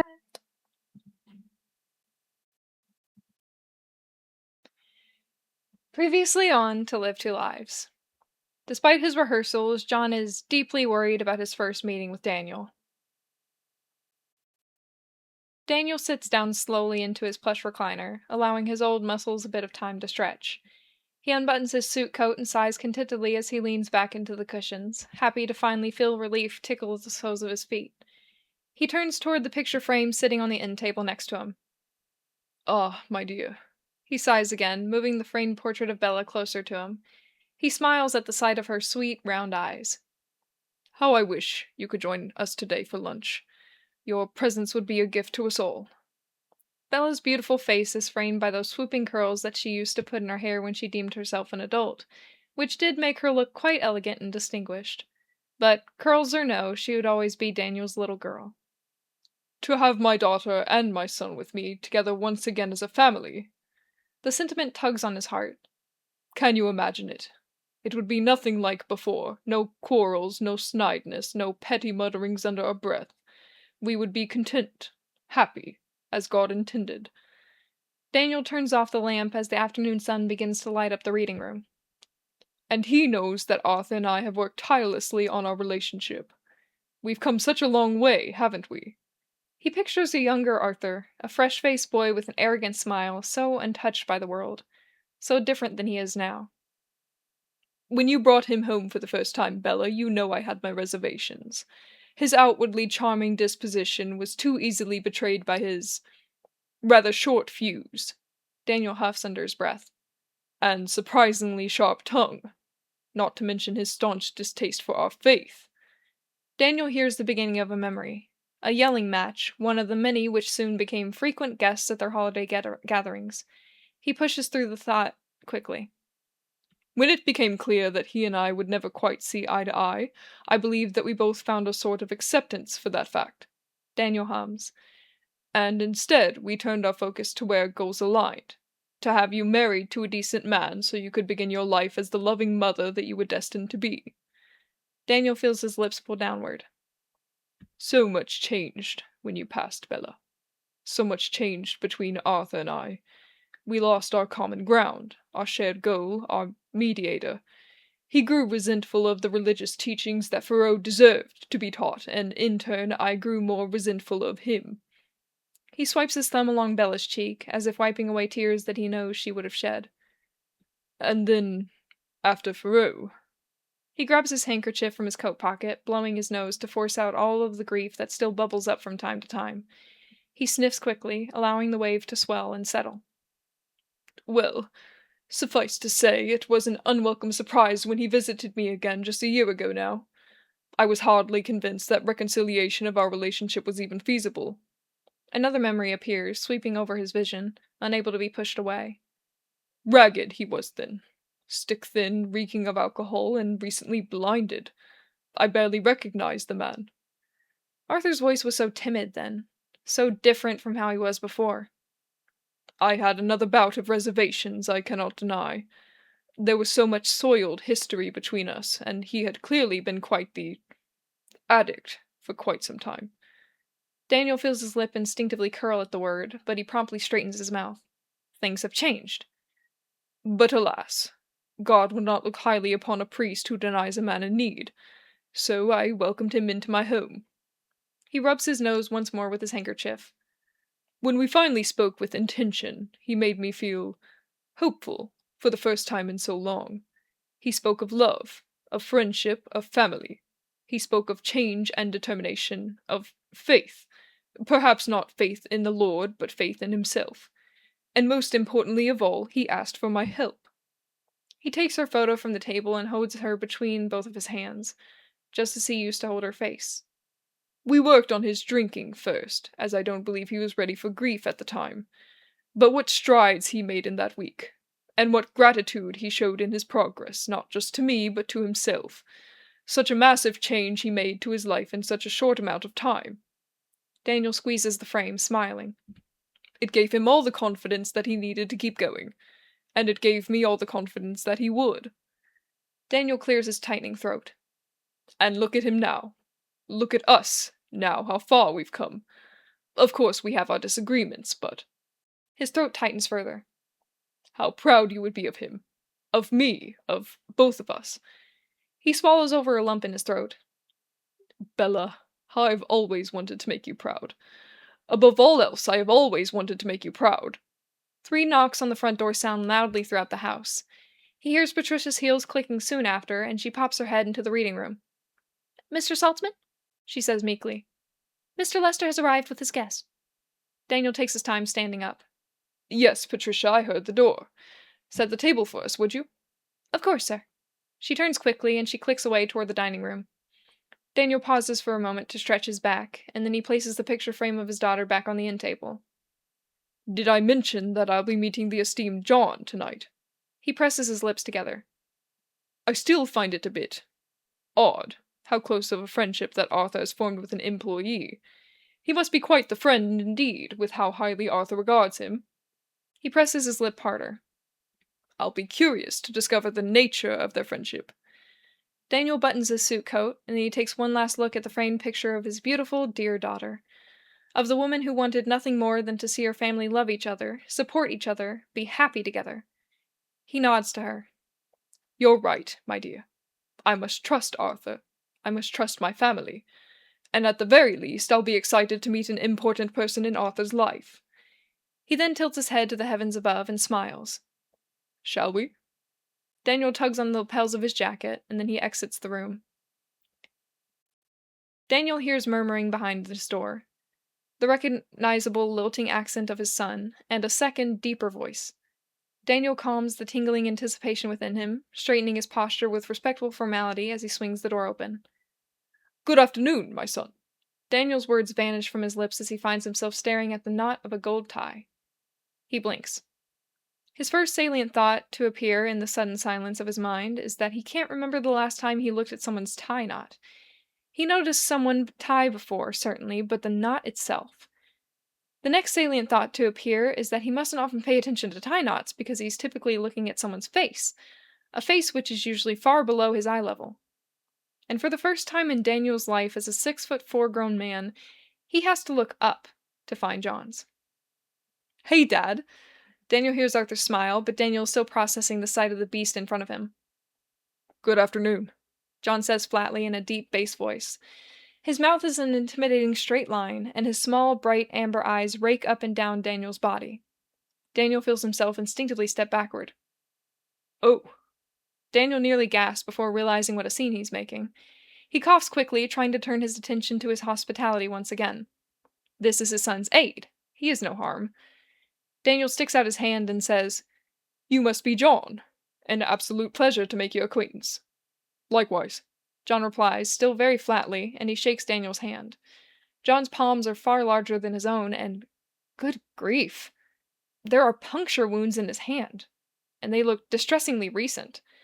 John immediately shoves his hands behind his back, avoiding eye contact.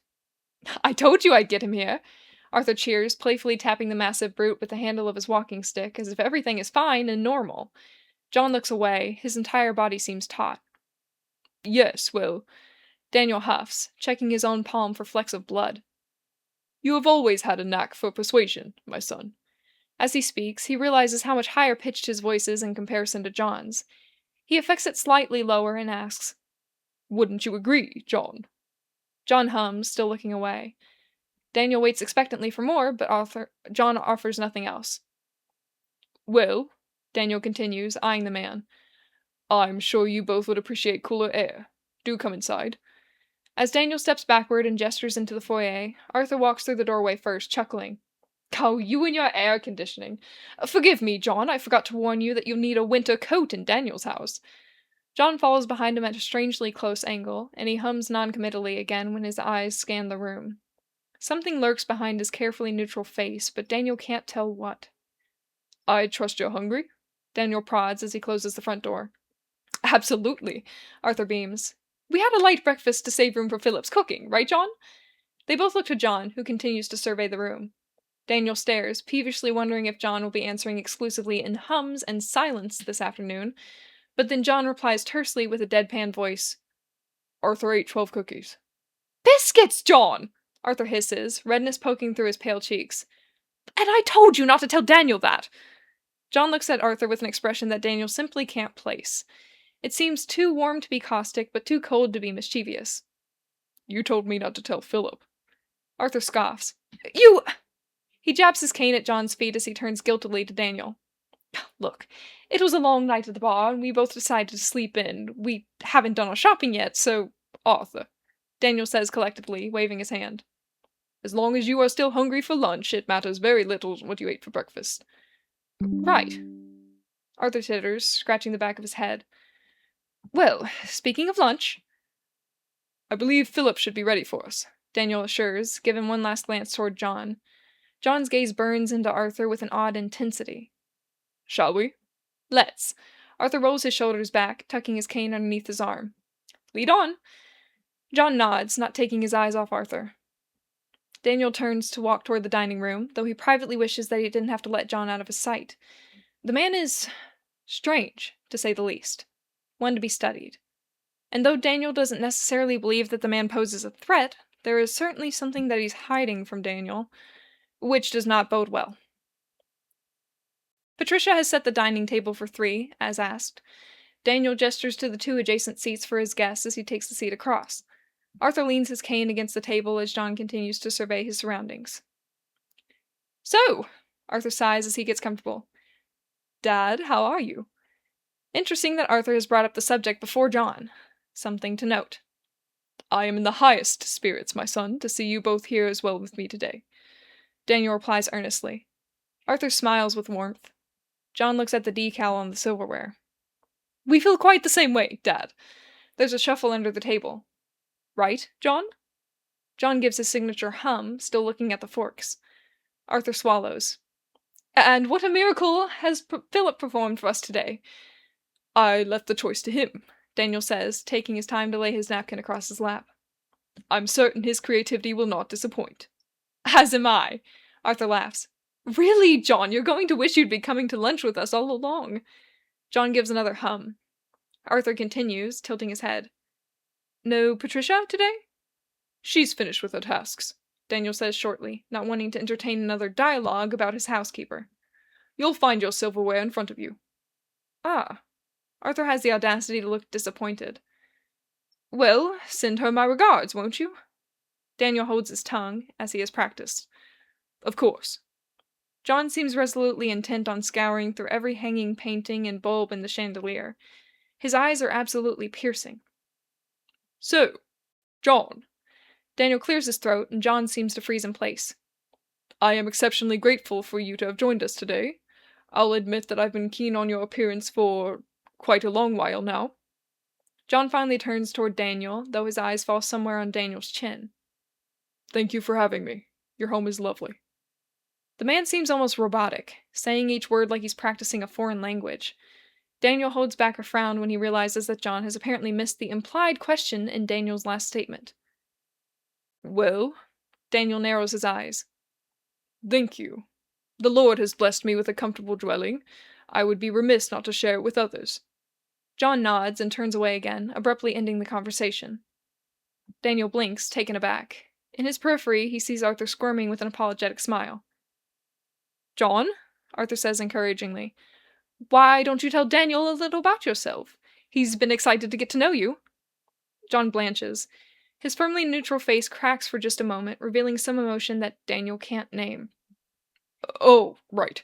John scrambles, quickly resetting his facial expression. He looks back at Daniel's chin, and then he intones. I've been working for Arthur for 5 months.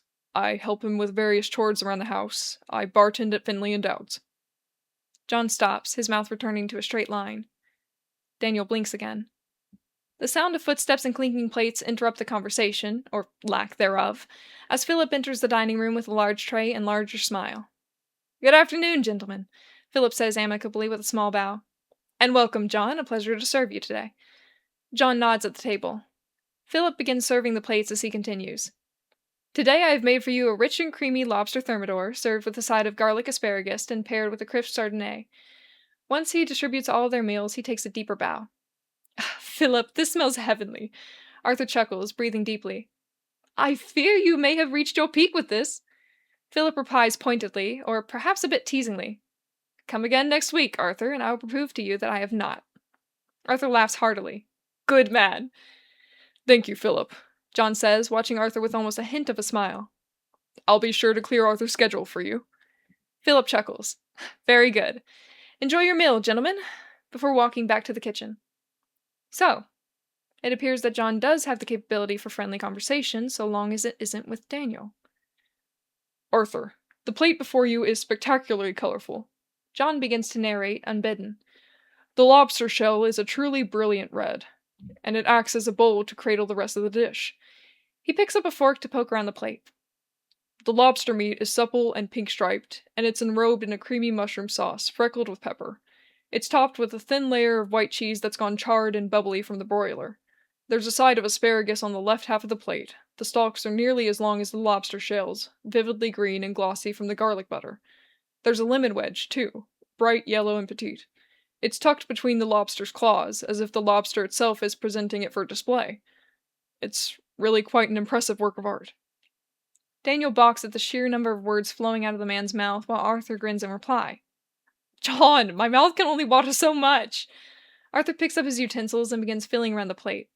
John watches him until Arthur seems satisfied with his knowledge of what's before him, and then John turns to his own plate. Daniel briefly shakes his head, finding it suddenly very infuriating to navigate this bizarre conversation. My, John, that is quite the description, Daniel says pointedly. Have you considered poetry as a new line of work? Arthur chokes as John turns away instantly, taking measured breaths. That's actually... Arthur titters again. Remind me to show you his poetry another time, Dad. John says nothing, finding his neutral face yet again. Daniel remembers what Arthur had said about John, about his tendencies to appear awkward or nervous around new people. Daniel had promised to follow Arthur's lead, to reserve his judgment of the man. But good grief, if the man isn't making it difficult to do so. Daniel gives a long exhale, actively choosing to move on. He also chooses to add an additional prayer for patience and understanding alongside his routine mealtime grace. He bows his head, folds his hands, and begins to murmur. Bless us, O Lord, and these thy gifts, which we are about to receive from... What are you doing? He pauses, opening one eye to see John narrowing his gaze at Daniel. Or, rather, narrowing his gaze at Daniel's chin. Arthur tears away a forkful of lobster from his lips to clear his throat loudly. John! He gives a fretful chuckle. I forgot to mention that Daniel says grace before his meals. It's a prayer, of sorts, a Catholic tradition. Daniel sees the confusion still plain on John's face, and Daniel decides to offer an olive branch. Perhaps this is how he can make John feel more comfortable. Arthur's correct, Daniel says agreeably. It is important for me to pay thanks to God for the nourishment he has provided me. I always begin a meal with a short prayer. When John gives half a nod, Daniel asks gently, Would you like to join me in grace today? No, John replies flatly, looking back toward his plate. Thank you. Daniel begins to feel his patience slipping. Well, Arthur continues, his voice high with anxiousness, this lobster is excellent. The best seafood I've had in all my life, I think. Daniel finishes his prayers just in time to hear John hum once more. The sound has begun to chafe Daniel's nerves. Say, John, Arthur continues as he shovels down his lunch, have you ever had lobster before? I haven't, John says, watching the grayer stretch as he digs out a chunk of lobster from its shell. Arthur makes an excited noise as he sips his wine. Well, what do you think? John finally tries a bite, taking his time chewing. Daniel finds himself watching restlessly, unsure of how he expects John to react, unsure of how he wants John to react. It's buttery in texture, as flavorful as it is colorful, very dazzling in the way that it strikes each of my taste buds. I think I taste a bit of cognac in the mushroom sauce, which lends an unexpected but delightful bitter quality to the creamy dressing. I don't think I've had something so decadent before. Arthur whistles lowly as he turns to Daniel. How's that for a formal review? John gives no further reaction as he continues to eat. Daniel huffs. I'll be sure to pass it on to Philip. Philip will be thrilled to hear that someone could taste what type of brandy is in his dish. Arthur chuckles around another mouthful. You might be his new favorite guest, John. John sips his Chardonnay as he hums again. Daniel's silverware starts to scrape his plate as he slices his asparagus, but the noise cuts through the staticky sound of irritation in his ears. So, John, Daniel tries once again, failing the strain in his voice. You've told me about your work. Tell me something about yourself now. He can't resist mumbling. Other than poetry, apparently. To Daniel's disbelief, he hears John sigh under his breath before looking at Daniel's left ear. My favorite pastime is to read poetry with my goldfish, Lily, he recites again, as if he's reading off a legal document. We have a growing collection of classic authors on our bookshelf. Your goldfish? Daniel asked incredulously. Yes, she was a gift from a dear friend. I've had her for 8 years. Daniel considers asking what kind of grown man has a goldfish as a pet, but Arthur interjects, stage whispering, Tell Daniel about Keats, as he nudges John with a sort of desperate humor. John takes another bite of his lobster. Lily isn't fond of Keats' poetry. She'll often hide in her castle until I choose a different poet to read aloud. Isn't that wild? Arthur laughs, nearly manic. A goldfish with a personality? Quite, Daniel says, finishing off his vegetables. Why a man would want to collect literature from an author that he himself clearly doesn't prefer is beyond Daniel's comprehension. Daniel hears more shuffling underneath the table, and then he sees Arthur return his cane to its place. Arthur tells me... Oh, Arthur tells me you're a priest at St. Jean-Baptiste, John says suddenly, though monotone as usual. What is that like? The highest blessing, Daniel replies passionately, considering that he might need to pull the emotional weight of 2 people for this luncheon to move smoothly. Each week I have the privilege to serve not only the good Lord, but my community as well. Daniel sips his wine. It is my calling to help others instill a strong connection with their faith, as well as the fellow members of the church. We have built a devoted and united community knit with love. Arthur had gone a bit green in the face, as he often does when Daniel speaks fervidly about his faith. Still, it's an improvement from the vitriolic debates that Arthur used to prefer. That sounds... John twists his lips. Fulfilling. Immensely. Daniel nods. A man should have pride in his livelihood, should he not? I suppose so. Well, that's certainly better than a hum. It's one of the most important aspects of our lives, as men. It defines our morals, our work ethics, our ability to support our family. Daniel takes another bite of lobster. Tell me, John, do you have a family? I do, he replies instantly. I see you wear no wedding ring. I'm not married. Daniel pauses, eating the last of his lobster meat. When do you plan to? I don't. John speaks as if he's dictating common sense. Daniel can see that Arthur is starting to sweat next to him. When you say you have a family, you must mean that you're caring for your parents, then? Daniel raises an eyebrow. I never met my parents. Daniel squints. Who is your family, then? Arthur and Lily, of course. John places his silverware down, having also finished his meal. And my previous employers back in Arkham. Daniel can't help but stare. He's beginning to wonder if this is all just John's inscrutable sense of humor, a prank that Daniel isn't even sure Arthur is privy to. A family can mean a lot of things, Arthur says lightly as he starts to titter once more. If you met Lily, Daniel, I'm sure you'd want her to be in your family too. Before Daniel can even think of an appropriate response, Arthur hiccups loudly. Oh, excuse me. He chuckles. I fear I may have eaten a bit too fast. He rubs his stomach, and then he frowns deeply. Are you okay, Arthur? Daniel snaps his head back to John, who is suddenly speaking with the gentlest, kindest tone that Daniel had ever heard. John looks at Arthur with all the care in the world. What is this man?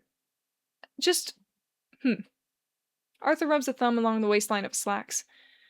Excuse me a moment, gentlemen, I just need to... I'll be right back. Arthur snatches his walking stick quickly and scurries off, presumably to the restroom. Daniel looks back at John, who tracks Arthur's route with profoundly earnest sympathy in his small eyes. John slowly faces the table again, clearly wanting to resume his stoic posture, but lacking the strength. He sighs quietly. Daniel sees an opportunity before him. He sends a quick, pleading prayer to God once more before gingerly asking, Is everything all right, John? He's done that twice now, John says, his deep voice barely a whisper. Hurry off after pulling that face, I mean. Something's wrong, but I don't know what. Daniel continues to feel entirely thrown by the fragile tone of the man's voice. When Daniel replies, he's surprised that his own voice has gone soft as well. Is that so? I'm not sure Arthur knows either. John mumbles, shrugging. Perhaps it's nothing. Or perhaps it's too soon to tell. He pushes his plate away from him slightly. But after everything we've been through, it's hard not to worry. His words carry an unseen, tremendous weight. Daniel watches as John's stony exterior dissolves before his eyes. It's only natural to be concerned for... Daniel chooses his words delicately. For our family. John nods multiple times. And the more I care for him, the more concern I feel. Daniel feels a question slip out of his lips before he can fully think it through. Is it challenging to be a caregiver for Arthur? For the first time this afternoon, John looks Daniel directly in the eyes, and he gives a small, achingly sweet smile. It's fulfilling. Daniel watches John try to stuff himself back into the put-upon personality, straightening his back and flattening his lips. John resumes in his deep, commanding voice. Do you need help bringing the empty plates back to the kitchen? No, no. Daniel shakes his head. Philip and Patricia will return soon to clear the table. John nods in response, and then he looks away, observing the paintings on the wall once more. Daniel takes this chance to scrutinize his every feature, trying frantically to solve the puzzle that is John Doe. Soon, or perhaps not soon, Arthur clicks his way back into the dining room, saying, Apologies for my absence. He puffs as he makes it back to the table, though he chooses not to sit down. John? What time is it, please? John looks for a clock in the room, but Daniel checks his pocket watch. It's 2:30, son. Ah! He clicks his cane twice. As much as we'd love to stay, Daniel, we must be getting back. John has a shift coming up soon. Though Daniel would usually be disappointed, he feels an overwhelming desire for a moment of solitude, some time where he can think. I understand. He rises from his seat. I'll ring for Philip, and I'll walk you both to the door. Please give him our sincerest gratitude. Arthur smiles, and Daniel walks over to the sound of the bell. The kitchen comes alive. Agreed, John echoes as he stands to join them. Daniel nods in assent, trying to stand a little taller when next to John, and then he motions the two to follow.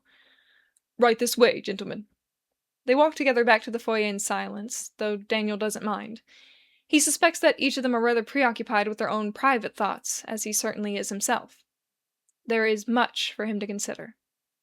When they finally arrive at the front door, Arthur breaks the silence first. Thank you, Dad. He smiles genuinely. It was lovely to spend an afternoon with you. It is always a pleasure, my son. Daniel grips Arthur's shoulder, and then he turns to John. And thank you, John, for making time to join us today.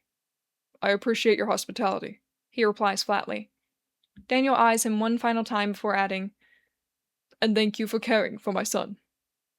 John's facade drops from his face instantly, leaving a tender and wobbling smile underneath gentle eyes.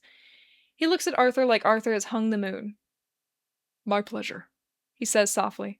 Arthur's face starts to pinken. Oh, you big softy, Arthur chuckles, swatting at John with his cane. And, though Daniel can hardly believe it, he swears that he sees John giggle. All right, enough sentimentality. I'll call you again soon, all right?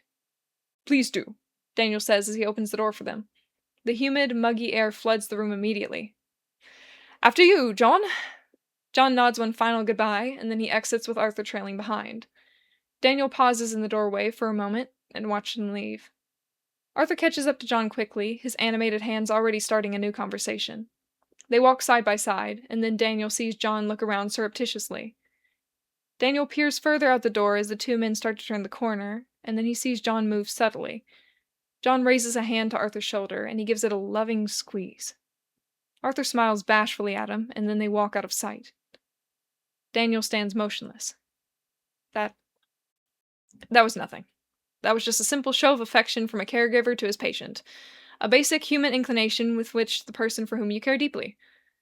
Daniel often grips Arthur's shoulder as well, it was just the same. Just a small show of familial appreciation between men. And yet, his sight is suddenly overrun by the memory of Bella, still a growing teenager, walking away from the house with Susie. He remembers the casual yet notably intimate touches they would give each other when they thought no one was looking. The loving squeezes on each other's arms. He remembers the way her lips would purse when she told Daniel that they were just friends. Daniel shakes his head, walking back through the entranceway and closing the door behind him. The air conditioning struggles to cool the sweat on the back of his back for... Shit. The air conditioning struggles to cool the sweat on his back from 1 minute outside in the heat. He begins to walk briskly toward the reading room. He needs to think. He needs to pray. He's overreacting, just as he had before. It's easy for a father to get caught up in misunderstandings and wrongful assumptions. A father's instinct is to keep his child out of harm's way, and sometimes comes with trying to seek out harm. But Bella was never in any harm. She married a nice young man in her early 20s and then immediately prepared to raise a child. She married Arthur, for goodness sake. So, Arthur can't be in any harm either. Arthur and John have gratitude for each other. Gratitude that sometimes manifests as a hand on the shoulder, in a nudge on the arm, in long, yearning looks, in tender, trembling smiles, in a flush of cheeks when the other... No!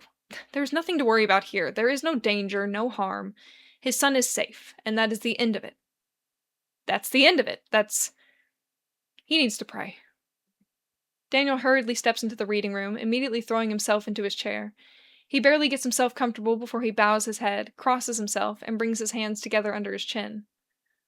Father God, he says, hearing the breathlessness in his voice, I pray for your guidance today as I find myself tempted by doubt. He grips the crucifix that hangs from his neck beneath the shirt. Dear Lord, lead me from this unwarranted fear. Show me the truth behind what I've seen. The crucifix digs into the meat of his palms as he grips tighter, an affirmation that God is listening. It steadies him. Give me patience with myself and with my son. With his aid. Banish my judgments and assumptions and replace them with sympathy instead. He nods to himself, taking a slow breath in. Lord, do I need sympathy? He opens his eyes, looking toward the ceiling, feeling the eyes of God shine into his own. And most importantly, dear Lord, he says with a heavy weight, help me keep my son from danger. He whispers a short Amen, and then he places his hands in his lap. Already, his next breath is fuller and easier, a lightness in his chest. God has heard him, and he will answer his prayers. God always answers his prayers. This is so uncomfortable. Oh, that was a long one. That was a long one. Take a nice little break. Oh, yeah. I've got a lot to say. Take a nice break. Oh my gosh. Inky says Daniel's only 2 letters away from denial. It's all the same letters. It's just all flipped. Yeah. Actually, Marix, you gotta hear this. There were some great things that Inky said. As soon as John was like, for the rate 12 cookies, Inky said John caved under zero pressure and then threw Arthur under the bus. I love that.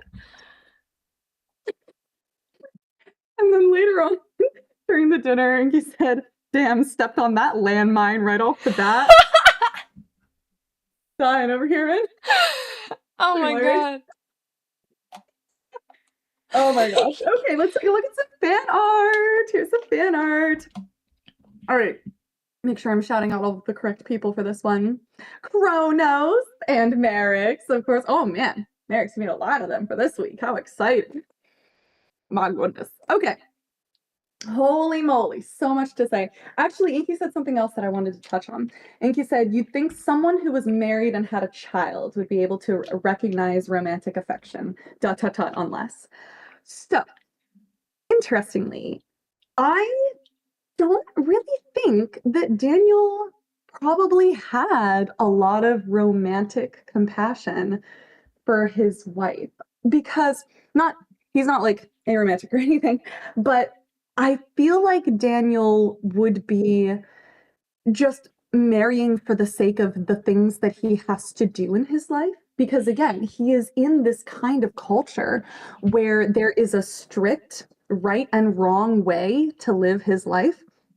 There are incredibly harsh rules with insane consequences if you don't follow them.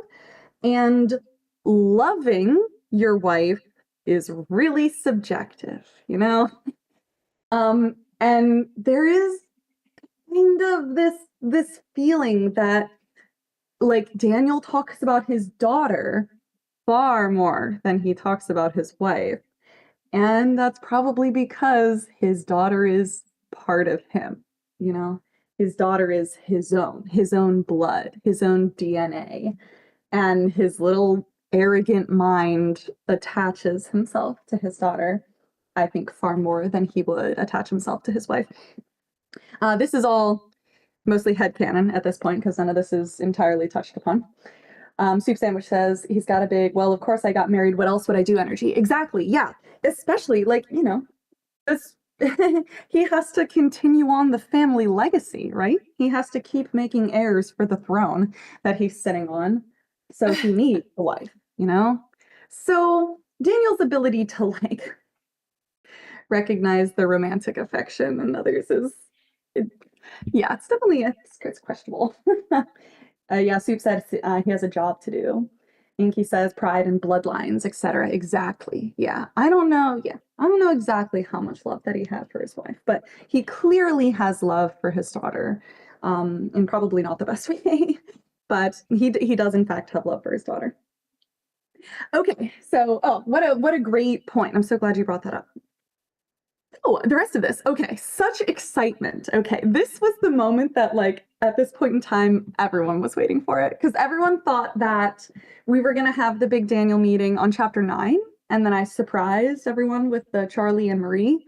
And so for chapter 10, everyone is like, it's got to be Daniel. It's got to be Daniel and John meeting. It's got to be. And when we got here, people were still like surprised because they didn't expect Daniel's POV to come so late. This was actually something when I was making the outline, I didn't realize that I had withheld Daniel's point of view for so long because again, when I started the outline, I thought that chapter 1 was going to be Arthur and John and Oscar and Charlie's perspectives all in one go. I didn't expect them to be so long. So I think that Daniel's POV ended up being in, I think, what I called chapter 3 at the time. But then when I finally got to writing all of these out and I realized it was the 10th bullet point and therefore chapter 10, I was like, oh no, this is better. Oh, this is so much better. No one's going to suspect Daniel at this point because we've had pretty much 2 POVs from all of the other 4 main characters. So that was super excited. I got so many people being like, what? Dan? Out of the blue? It was really awesome. Out of the blue? Out of the blue? And it was, oh, what a great point of view to have this moment. Because I think that had this meeting been with John or Arthur, I think that every single person reading would know exactly how those characters are going to be feeling. Of course, we know how John is going to be incredibly uncomfortable, and Arthur is going to be manically trying to keep the conversation going in the most desperate and cringe way. So the only interesting thing really is Daniel's perspective. And if we were to just hear his tone of voice, we wouldn't really get all of the inside thoughts. So I was so excited for this chapter for so long. Okay. Excuse me. So Daniel talking to Bella. I find that I write a lot better with dialogue than I do just with prose. And so that's why all of my characters have someone to talk to. John talks to Lily, Daniel talks to Bella, Charlie talks to Noel. You know, very rarely do I have people just speaking to themselves. Oscar recently happened, and we'll get another one up soon. But I think that I really strive in dialogue so much better. So that's my literary device based on a personal weakness of mine, is that I like it when people talk more. There's just so much in how they say things that really, I think, says a lot more than just me describing how they're feeling. And also, I needed to give a little bit of backstory because, for what we are, and for what you are, we hear just a little bit of Daniel and Arthur's relationship, but now we're really starting to get into the meat of it, and we can hear from Daniel's perspective that bit about alcoholism that we were talking about, specifically that Daniel is proud of him for overcoming this thing, but now we know Daniel is also a little ego-stroked that Arthur asked him for help. Ugh, don't even get me started. Don't even get me started. Don't get me started. Immediately, Daniel felt a little bit of sympathy because Daniel is a holy man. Of course he would help someone in need. Of course he would. He's a holy man. Yeah. So That's the worst. out of not great feelings. Because like, not great. Yeah, it's not looking good when your motivation to help someone isn't like because you care about them or like for you as a person. It's because I am holy, I am God. Yeah. Like, oh, good. Yeah, this person is lesser than me, and I have what they need to be fixed. Horrible. That's definitely what he's thinking. I mean, again, we have to consider like his position in class and then also his position as a priest and the senior priest at Saint Jean Baptiste. He is constantly being asked for guidance. He is constantly looked up to by his parish. He is constantly standing and giving his sermon while looking down to all of the people sitting in the pews. He's known this life the whole time. This is all that he knows. And so, of course, when Arthur says, I need your help, I need this, he would be like, well, obviously I have to give. Inky says Major Frollo energy from Hunchback, yeah, of Notre Dame. Absolutely. Definitely. Okay, so looking back on Arthur and Daniel's relationship with Bella, I wrote, Arthur didn't take his shit and Daniel had a lot of reservations about him, but then Bella pressed him to actually try loving Arthur. And why did Daniel do it? Because he wants to make his daughter proud. His daughter is truly the one and only person in this world that he really cares about, his kinship, his blood. And so just even the thought of her memory is what's continuing to make Daniel want to foster this relationship with Arthur anyway. And I think that this is, like many things of Daniel, both good and bad. This is, both he's doing this because he wants his like family to be happy. Like, is he doing it for Arthur's sake? Would he do this for Arthur if Bella didn't say so many good things about him? It's tough to know. But this is the dichotomy of Daniel. It is the dichotomy of Daniel. And I love that for him. But ultimately, like, Daniel is firmly rooted in this love for Arthur. And we had that moment that I talked about earlier where I was like, oh yeah, everyone was like, oh, Daniel's gonna hate that John is his caregiver. And I was like, oh God, I gotta write a few lines about that. So we have Daniel addressing that, saying like, well, I'm a little worried that he's his caregiver, but I have to trust myself. So I can just sweep that under the rug and keep going. There are definitely some things that people would bring up that I was like, I can't not address this. It would feel like a plot hole if I did not address this, so I have to. Yeah, Charlie says, good actions, bad intentions, sort of. Exactly. Yeah. It's so gray with Daniel. It's very morally gray. And I love that for him. Okay. Okay, we have another foil to Oscar and Charlie, where Oscar turns to drinking and Oscar turns to fantasy, I suppose, and Charlie turns to just believing that his partner is still alive. Daniel actually knows how to process his grief, and we see that in the beginning. We see him like not refusing the tears. We see him like taking an extra moment to allow himself to cry it out a little bit. He's got like his tissues ready. He is clearly so much more well versed in his ability to handle grief. And I think that just works as a really stark contrast to all of the other characters that are not doing such a good job. But I didn't want them to all struggle with the same things. So Daniel processes grief well, and good for him on doing that. Okay, let's see what else we got. Oh yeah, this is interesting. Okay, so Daniel's motion of like brusquely straightening his jacket in order to like change conversation or like stand up. I think it's like just inherently a little pompous and like a little wealthy to just like tug on the lapels of his jacket. I just think that it's like a character movement. And I thought of this because I took a theater class when I was in high school. Can you guess I'm a theater kid? Could anyone guess that? Really? You? No. I am a theater kid? I know, it's crazy. Don't tell anyone.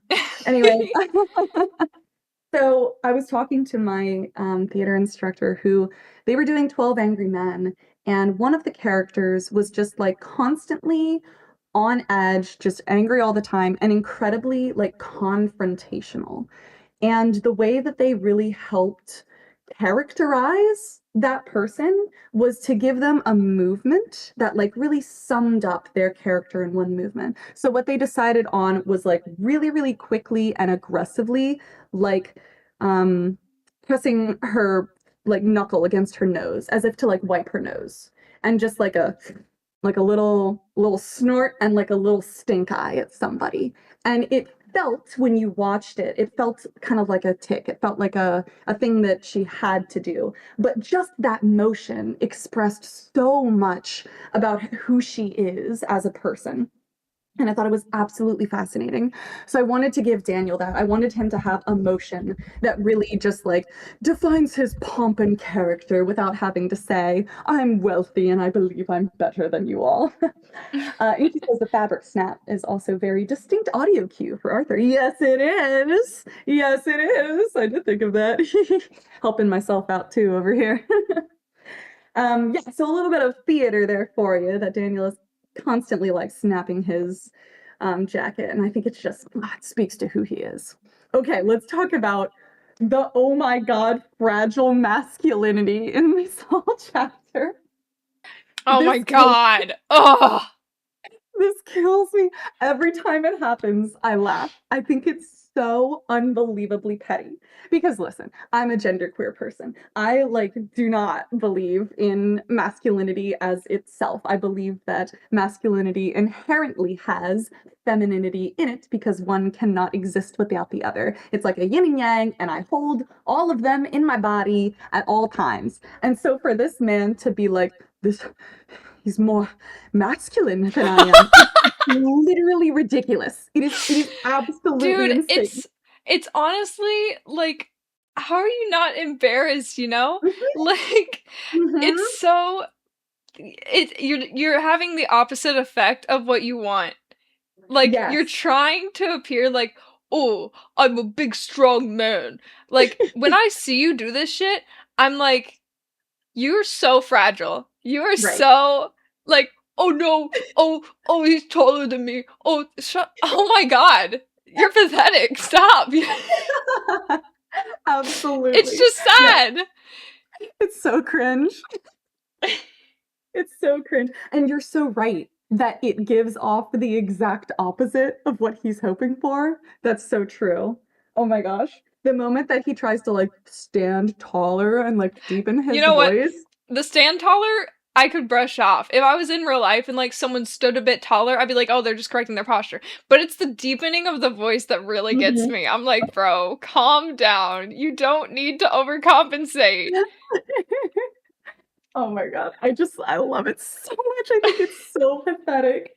Because this is once again feeding into Daniel's culture of growing up, and there is a set form of masculinity. And if he is not reaching the extreme of it, then he's bad. Then he's being feminine. Then he's Mhm. he's not meeting the standard that he needs to meet. And I just also love the irony that John doesn't notice any of that. John has no idea what's going on. Why would he? So it's literally just Daniel fighting with himself the whole time. That's so funny to me. John is just unbothered. I mean, he's bothered Yeah, right now, but for a completely different reason. exactly. Yeah. And John is also just existing and not thinking about his masculinity at all. Never once in his life when he is taller than someone or when he has a deeper voice than someone, never is he like, I'm taller than them. My voice is deeper than them. It doesn't mean anything that matters to him. He might use it Mhm. as a joke, but it's certainly, he doesn't define that with his masculinity. So it's just so funny that it's just all in Daniel's head. Oh, what an idiot. I love it. Oh my God. Okay. So also we get another, of course, another look at John through a different person's POV. I love doing this. I nearly forgot the wounds in John's hand. Oh, Charlie says, bro, I feel stupid. I also didn't pick up on that. Not sure what you meant, but if I can help you, let me know. Okay, I did in fact nearly forget the wounds. And then when they have a handshake, I went back and read it and I was like, oh God, that was 2 chapters ago. Of course they'd still be there. That was yesterday. Of course they'd still, oh no. So I had to go back and add that, literally a week before the release. Oh my gosh, that's crazy. Dude, the number of things I had to change hours before the release of things. Ah, stress. That was one of them. Yeah. But I think it was such a great introduction to John because not only is he this apparently emasculating man, but he's coming to a freaking dinner with pucker wounds in his hand. That's insane. That's so crazy. That's so crazy. Oh my God. I can't, I would have been thrown off too. I gotta give it to Daniel on that one. I would have been scared as well. I mean, for me, I would be worried. I Mhm. I would be like, "Are you okay?" Right. Yeah. Ugh. Yeah. Inky says John's just trying really hard not to evaporate, and Daniel's trying to puff out his chest and look taller. Exactly. Bro, Inky, you're popping off. You're so funny. Yeah. Inky's got some great stuff for this chapter. Oh my goodness. Okay. Okay. The Arthur ate 12 cookies. Oh my god. That's so amazing. That's their Arthur ate milkmaid. 12 cookies. Yeah. What? John! I told you Milk not to tell maple. Daniel that! Milk made some really great art for that. I can't wait until we get to it. It's one of my favorite arts from Milk in particular. But Oh my again, god. we see Arthur enjoying his life, and we see Arthur enjoying these jammy dodgers. Enjoy it while it lasts. I also wrote I'm booking another flight right now. my life is being threatened. Mad Yes! says, I mentioned it before, but my favorite thing in this chapter is denial and feeling most No, comfortable with John when Daniel. he's being. Oh, Daniel sorry. fit. Daniel feeling most comfortable with John when he's being himself. Sorry, I literally just read the word denial, so it was on my mind. They're so close. Yeah, absolutely, absolutely. This is something that Mads and I have talked about before, and something that you will see constantly throughout this fic, that the moment that John's mask drops is the moment that Daniel feels something toward him that isn't disgust or discomfort or suspicion, especially. Like, ugh, it's it's so sad to see it from the outside perspective, knowing that if John could just convince himself to be himself, this might have gone so much smoother. But because the way that neurodivergence works, because of the way that fear works, he's actively making it harder on himself, and it's just, it's eating away at both of them. Soup Sandwich says Arthur ate 12 cookies. Sounds like a kid telling on someone so they don't get themselves in trouble. Daniel, Arthur ate 12 cookies. Also, how many cookies did John eat? He didn't say. This is really valid. That's so funny. They get home and Arthur's like, you know, it was really messed up when you said that I ate 12 cookies, but you did eat 12 cookies. Yeah, and you ate like 13 to 14, but I didn't say anything. I love that. Don't look at me, look at him. He spoiled his dinner. Soup. That's right. They did have the 10 ads. They did. The math would fit. Thank you for that. Okay, speaking of the word denial, I wrote the denial in everyone in this chapter is crazy. Arthur dealing with this, we see the pants button again, and he's like, nope, everything's fine, everything's normal, must be the laundry, I don't know. John, like, denying his ability to be himself at all. Daniel in the last few moments of this chapter, holy moly. Holy moly. We'll get to that in a second. I wrote that I wanted this chapter to feel so uncomfortable that you didn't want to watch. And I actually had one person in my comments say, I had to tab away and come back later. Good, you've done it. You did it. Good job. Everyone, you did it. Good job. Underneath that, I wrote, trophy for me, yeehaw. Yeehaw. Of course. Yeehaw, maybe I did it. There was I was actually inspired by, I don't know if anyone has seen this show. I think it was on MTV back in like the early 2000s. Bo Burnham made a TV show. Not a lot of people know that. It's called Zach Stone is going to be famous. And I watched all of it because I'm a huge Bo Burnham fan, but I couldn't watch one episode in one go because the secondhand embarrassment was so strong that I wanted to vomit. Like, I literally had to look away from the screen and press pause and go, like, take a walk, come back to it tomorrow. It was so hard to work through.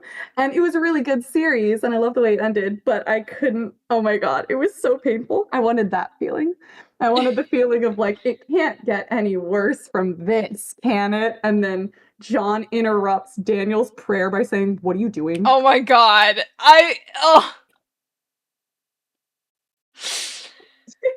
Oh, John, how do you... Forgets me every time. It's so unbelievable how bad all of the timing is. It's crazy. This It's can't be real so life. funny. It's so funny. And I just know if this was like a Malevolent episode, I know the exact song that would start. It's like the one that always starts when York says anything. Yeah, it's the plucked cello. Yeah, this is kind of cool. I love that. Anytime I hear that, I'm like, oh, this is gonna be a good scene.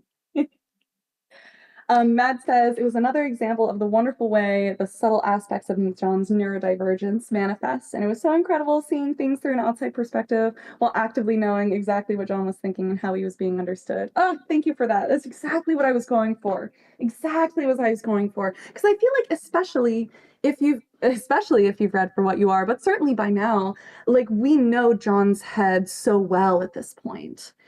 So it feels like we can fill in all of the small things that John is thinking, even though it's from Daniel's perspective and Daniel doesn't know anything. You know, when John's like looking at all the paintings and when he's choosing to look at the forks, and then when John tries to make eye contact but just ends up looking at Daniel's chin the whole time. Like, we know that he's feeling that like writhing feeling of being watched. He knows that he's like avoiding that disgusting eye contact that he can't handle. Like, yeah, I totally agree, and thank you so much for pointing that out. Oh my Suit gosh. Sam says, I mean, I get it. It'd be really scary if a man just started mumbling poetry to himself and understand it and didn't understand what praying was. Yeah, that's a good point. Yeah, John's that just is John's just internally freaking out like, oh no, he thinks I'm weird and he's summoning something to smite me. Yeah. John was doing that as a defense mechanism because he thought he started it. Oh man. Speaking of eye contact, I also really, really struggle with eye contact, you guys. When I'm at work and I'm with my residents, like I'm getting paid to do this. You know, this is my job. I'm gonna show up for these people. I'm gonna be here. I'm gonna make that eye contact and I'm gonna be comfortable with it. And then the moment that I'm not on the clock, I ain't looking anybody in their eyes. I am looking in your eyes for 3 seconds and then I'm looking away to talk to the sky. I just, I didn't think that I used to have this problem, but I do, and I'm just manifesting all of that onto John because what is fan fiction for if not projection of all of your insecurities? You know what I'm saying? But I do find it to be so interesting who does and does not notice that John gives them eye contact or doesn't. Like Charlie's like, oh yeah, it's just a weird quirk. And Oscar is like, I think he notices that John like looks at his ear, but he doesn't really have any further thoughts on it. And then Daniel is like offended by that. So many different reactions. Of course, Oscar doesn't really notice, so it doesn't matter to him. But I love seeing John specifically through everybody's different points of view because I just think he's such an interesting character. Inky says eye contact sucks though. Yeah, it does, man. It's just rates on my everlasting nerve. I can't do it. I'm glad that you feel the same way. Okay. Also, I wrote so funny to me that Arthur is desperately and maniacally trying to make this go smoothly, and John is giving nothing. Arthur's ability to try and keep things going is just, it's also cringe. It feels so bad when he's trying to be like, look, a goldfish that hates me. Isn't that cool, Daniel? Like, it has a personality. Yeah. Focus on that. Don't you think that's cool? What, so hilarious. What did he even respond with? What? No. Hold on, wait. You know what? I wouldn't know how to respond to that. I'm not gonna lie. Yeah, right. I genuinely think that Arthur's making everything worse. He's trying so hard. Yeah, he's literally, everyone is doing the opposite of what they need to be doing here. Oh my gosh. I feel like he's trying so hard to be like, isn't John a great guy? Isn't he so sweet? Look at him. He's so tall. Isn't he so kind? And it's just making Daniel be like, what? What are you talking about? I'm not seeing the same things you're seeing. Right. So Daniel's reaction to Arthur being like, a goldfish with a personality was quite. And then they just go quiet for a while, and then Daniel hears shuffling underneath the table and sees Arthur return his cane to its place. So Arthur finishes saying goldfish with a personality. Daniel says quite, and then Arthur just smacks John to get him to talk more. Yes. Dude, okay. I fucking love this chapter. Me too. That's such a good point that like we have Daniel's internal monologue to fill in all of the silences, and there are so many silences. I would love to. Maybe I'll do it one day. Maybe I'll do, a dramatic reading with like literally 5 to 6 second silences. Yeah, so no, and really a lot of silverware noises.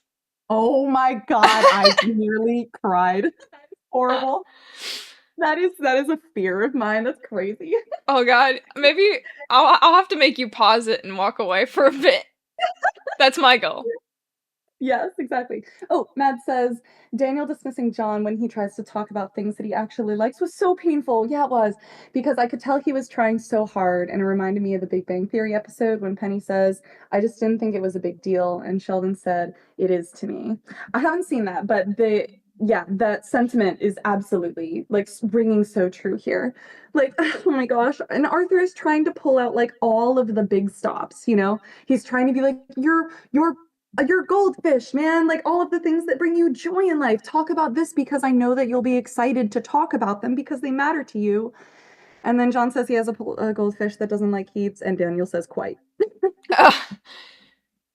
So bad. Everything is bad. Oh my gosh. Oh, this is really funny too. So many people in the comments asked me what the implied question was. At some point, Daniel says that John missed the implied question. Yeah, And it's Daniel had why he took so long, right? yes, exactly. Mhm. Yeah. Yeah. So it was just funny to see like, man, all my audience is on the spectrum, and I love that. I love that everyone's just resonating with John the whole time. That's really great. I really respect that.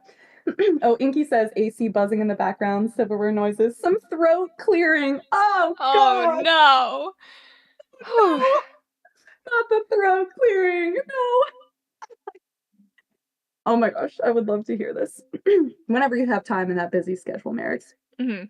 After I rest my voice after this. That's right. I know. It's gonna be a lot. Okay, I'll keep talking so that you can have another break. I also wrote Philip gay as hell, y'all. Patricia gonna come out as bi later in life. Just to clear the air. Obviously, Patricia! in this fic, everyone in this fic is gay as hell. Minus Daniel. My favorite. He's the one that has it from all fronts, though. Every single person walking around him in his life, they're all just creeping around him with the gay.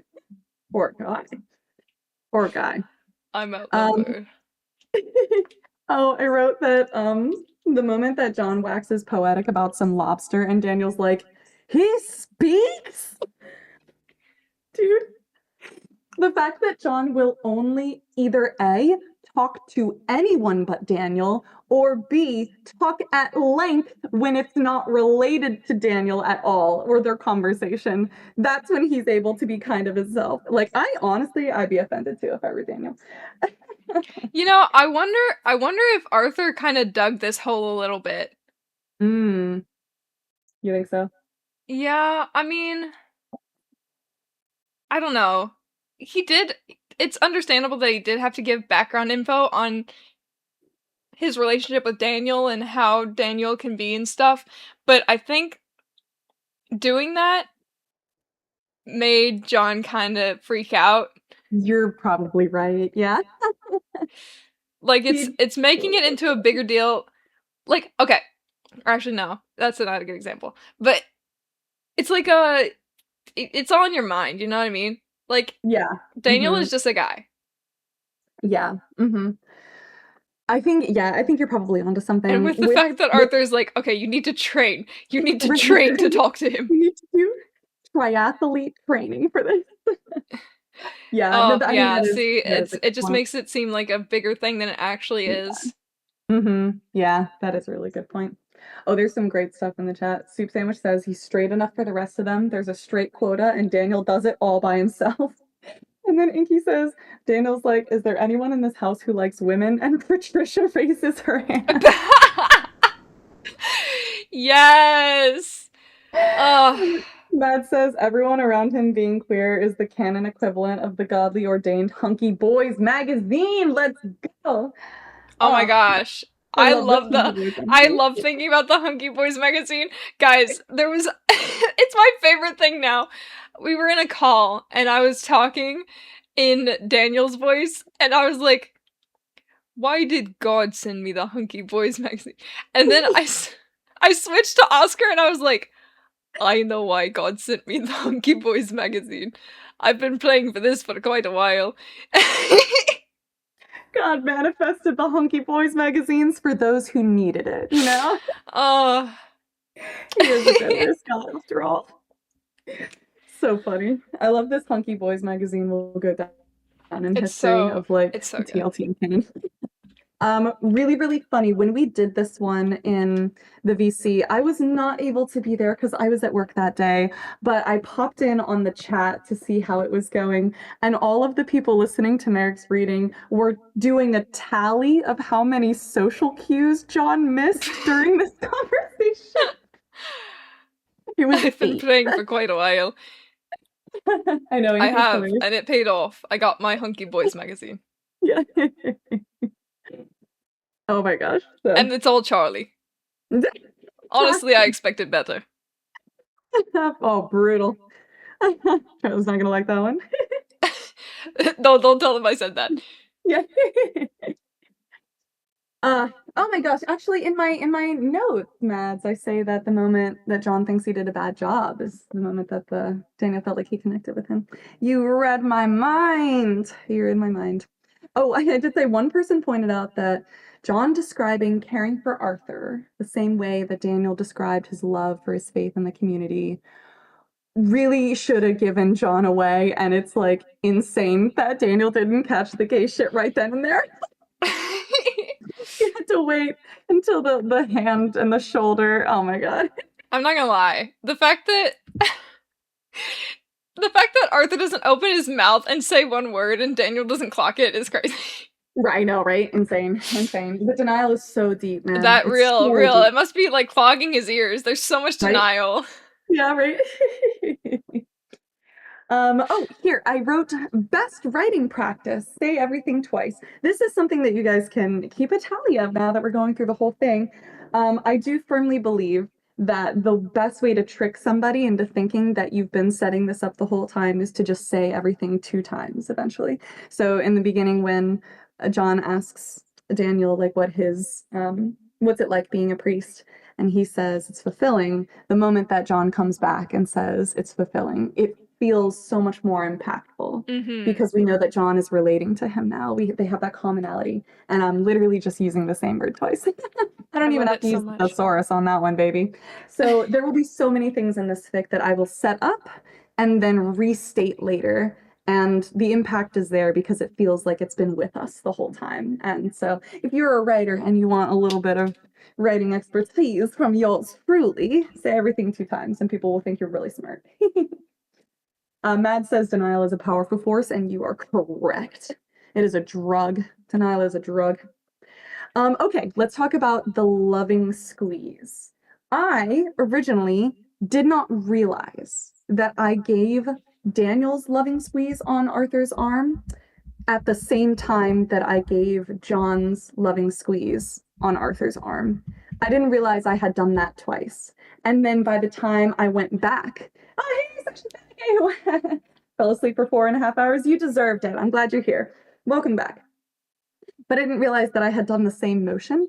And I was about to be like, oh God, now I got to rewrite this. And then I was like, wait, no, this makes it way more challenging for Daniel because he has to agree that John should be able to lovingly squeeze Arthur's arm because Daniel lovingly squeezes Arthur's arm.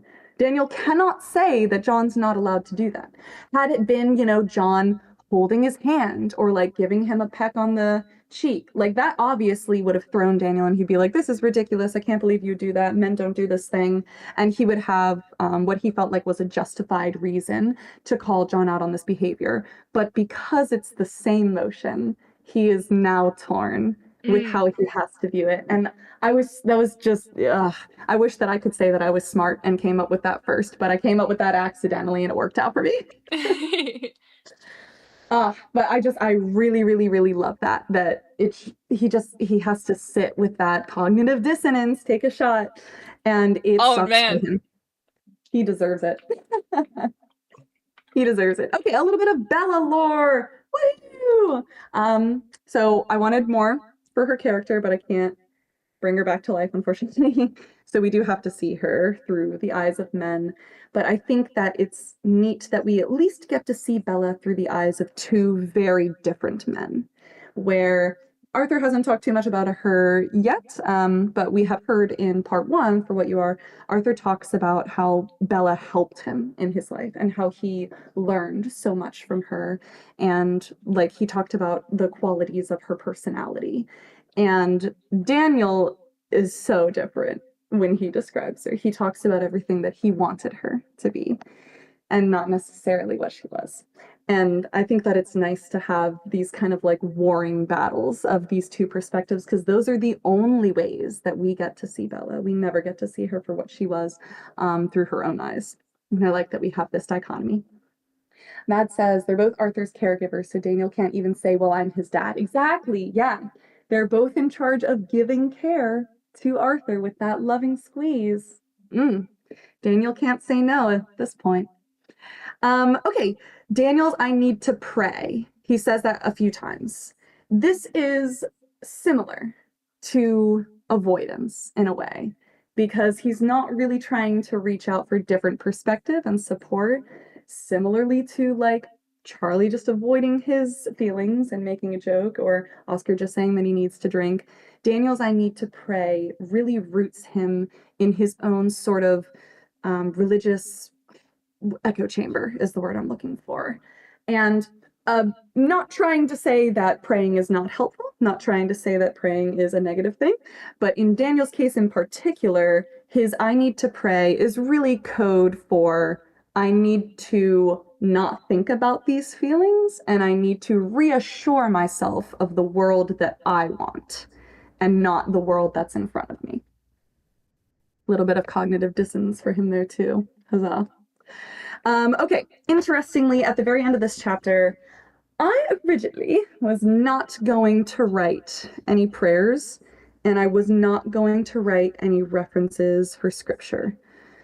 Because, again, I am not of this faith, and I felt like I was really towing a line there. But of course, I had more conversations with Ocelli, God bless the person. And they reminded me that even if like mentioning scripture, it is all about interpretation, and prayer is all about personal connection. And these personal interpretations and personal connections are the things that are the foundation of a person's religion. And there is no like right or wrong way to pray for that person themselves. There's no set in stone interpretation of scripture, as we can see from all of the many different sects of religion. So I was like, well, you know, if prayer is personal to Daniel, I can write a prayer that is personal to him, and it didn't feel like I was stepping on too many toes. And you will hear me say multiple times that I got really, really nervous writing a lot of religious stuff, but I think at the end, his prayer feels rooted in that sort of dissonant, I need you to show me that the truth that I want to believe is the truth that is real. And I decided to give it a go, and no one complained. So, whew, big thumbs up for me over here. Okay, one more thing, I think. Okay, the irony in Daniel praying for sympathy and understanding. Yeah, when he's actually asking for God just to make things the way that he wants them to. This sympathy and understanding is going to come back soon, but it is incredibly ironic that once again we see Daniel acting in a way that he believes is holy and right and morally correct. Like, I need sympathy, I need understanding, I'm a good person, and this is very good of me to do these things, but ultimately, like, the intentions are not, those are not good. You are not really looking for sympathy and understanding. But he pretends that he is. Soup Sandwich says, specifically, I need to pray to make myself more holy, to cleanse my soul, to help Arthur not stray from the light. Yeah, absolutely. Yeah. Dangerous. Dangerous. Help was in quotation marks there, by the way. Yeah. Okay, man, this was a fun chapter to write. I will say that even though all of my first drafts were garbage. I will say that I was enjoying a little bit of getting all of these new experiences in here, just a little bit. Though, you know, the fear was simmering, but I did enjoy writing this one and coming back to it and seeing just how oh, awfully terrible it was for those boys. That was at least exhilarating. I enjoyed that. But we'll get a little bit more into fear later. Okay. Anything else, Marix, that you want to add before we move on? Nope. Okie dokie dokie. I guess we're on to chapter 11. Hey, we're doing great on time. Yeah, we are. 9. We can absolutely make it to 13. We might even push for 14. I think we could make it. Believe. Oh, actually, one more thing. Mad says, I feel like it's also a good way to showcase Daniel's use of religion to stave off this deep-seated fear of abandonment he seems to have due to the loss of Bella and his wife. Fascinating. I didn't think of that. Deep-seated fear of abandonment. Ooh. And the loss of Thoreau. Think of that. Not that Thoreau abandoned him, but You it wasn't that you loss. wonder if Daniel feels like he has to, like, convince Arthur to, like, believe in the same thing he does so that he could see him after they both die. That's definitely playing a part in it. Yeah. Damn. Yep, we'll get more into that later. All right. All right, take it away. Previously on To Live Two Lives. Arthur's pants have continued to pain him. I don't know, Arthur, John says, his voice thick with concern. He unlocks their front door and steps through the entrance, holding the door for Arthur to follow. You know I have a hard time with this kind of thing, especially with people I've just met. Arthur crosses the threshold, the smell of cinnamon warming his lungs with the cozy welcome of home. John latches and locks the door behind him, and the air pressure doubles. I mean, was he smiling at all toward you? Arthur continues to interrogate as he walks toward the couch and leans his walking stick against it. He unclasps the damn top button on his trousers that's been giving him hell all day, and then he flops onto the sofa, relishing the relief. Did he look interested in what you had to say? John goes oddly quiet as he sits down cautiously beside him. He doesn't wrap his arms around Arthur, which is never a good sign. John? John makes a pained noise before he mumbles, You know I have a hard time looking at people. John! Arthur groans, feeling himself being pulled into the center of the sofa as it further sags under John's weight. Please tell me you made eye contact with him at least once. I did, John protests, and then he hangs the both of them in a guilty, pregnant pause. Once. Christ! Arthur laments. I'm not sure I can award you praise for the bare minimum, John. I was nervous, John says testily, and Arthur hears the brush of skin and fabric that he's come to learn as John pissily crossing his arms. We both knew this was going to be hard for me. I don't like eye contact to begin with, and yes, John. Arthur cuts John off as he pinches the bridge of his nose. I know, you're right. We both knew this was going to be hard. He looks towards John pleadingly. But we practiced! John, did you not feel like it helped at all? John huffs in defeat. He scratches his skin, muttering, It helped some. I felt like I at least knew what to say the majority of the time, but... He sighs dishearteningly. It's the subtleties that I'm not good at, Arthur. Posture, vocal inflection, where you're supposed to be looking, and what it means if you're looking in one direction or the other. I don't feel comfortable speaking those languages. He huffs again bitterly. And if I were to hazard a guess, I would assume that Daniel probably picked up on that rather quickly. Arthur scrunches his nose, not wanting to admit that John is absolutely correct. Arthur couldn't see how Daniel looked at him the entire afternoon, but Daniel's tone of voice told a fairly straightforward story. What about when I was in the washroom? Arthur diverts, forcing John's arms around his stomach if John isn't going to do it himself. What did you two talk about? You, John grumbles, melting into Arthur. He rests his cheek on top of Arthur's head.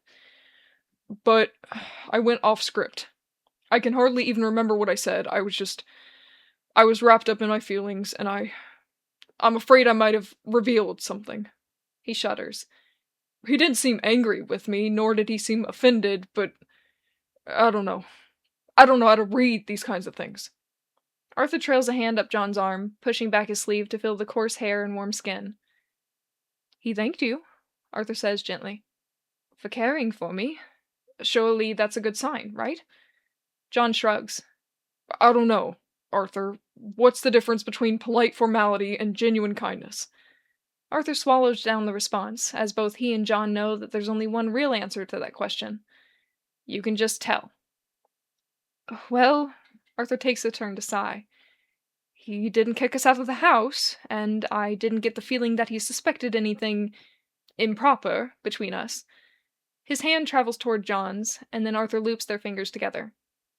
Perhaps the worst we've suffered is that he might just think you're a bit irregular. John gives a mirthless laugh. You'd think I'd be used to that by now. Arthur flicks John's arm chidingly. Let's just wait and see. Yes? No need to make pessimistic assumptions. And there's plenty of time ahead of us. He might come around eventually. I suppose. If he extends another invite to you, we'll declare victory. Fair? John buries his face dramatically in Arthur's hair. Fair. Arthur snickers at the sheer petulance this grown man can muster. What a brat. Come now, John. Think of the positives. Maybe next time you'll get to meet Patricia. Arthur can feel John's frown on the back of his head. Patricia? Yes, the young woman. I remember, Arthur. Why am I excited to meet her? Arthur smirks. She desperately needs a new darling beloved, John. I thought maybe you'd like to take up the mantle. John psst into Arthur's neck. I'm not sure anyone could dethrone you, Arthur.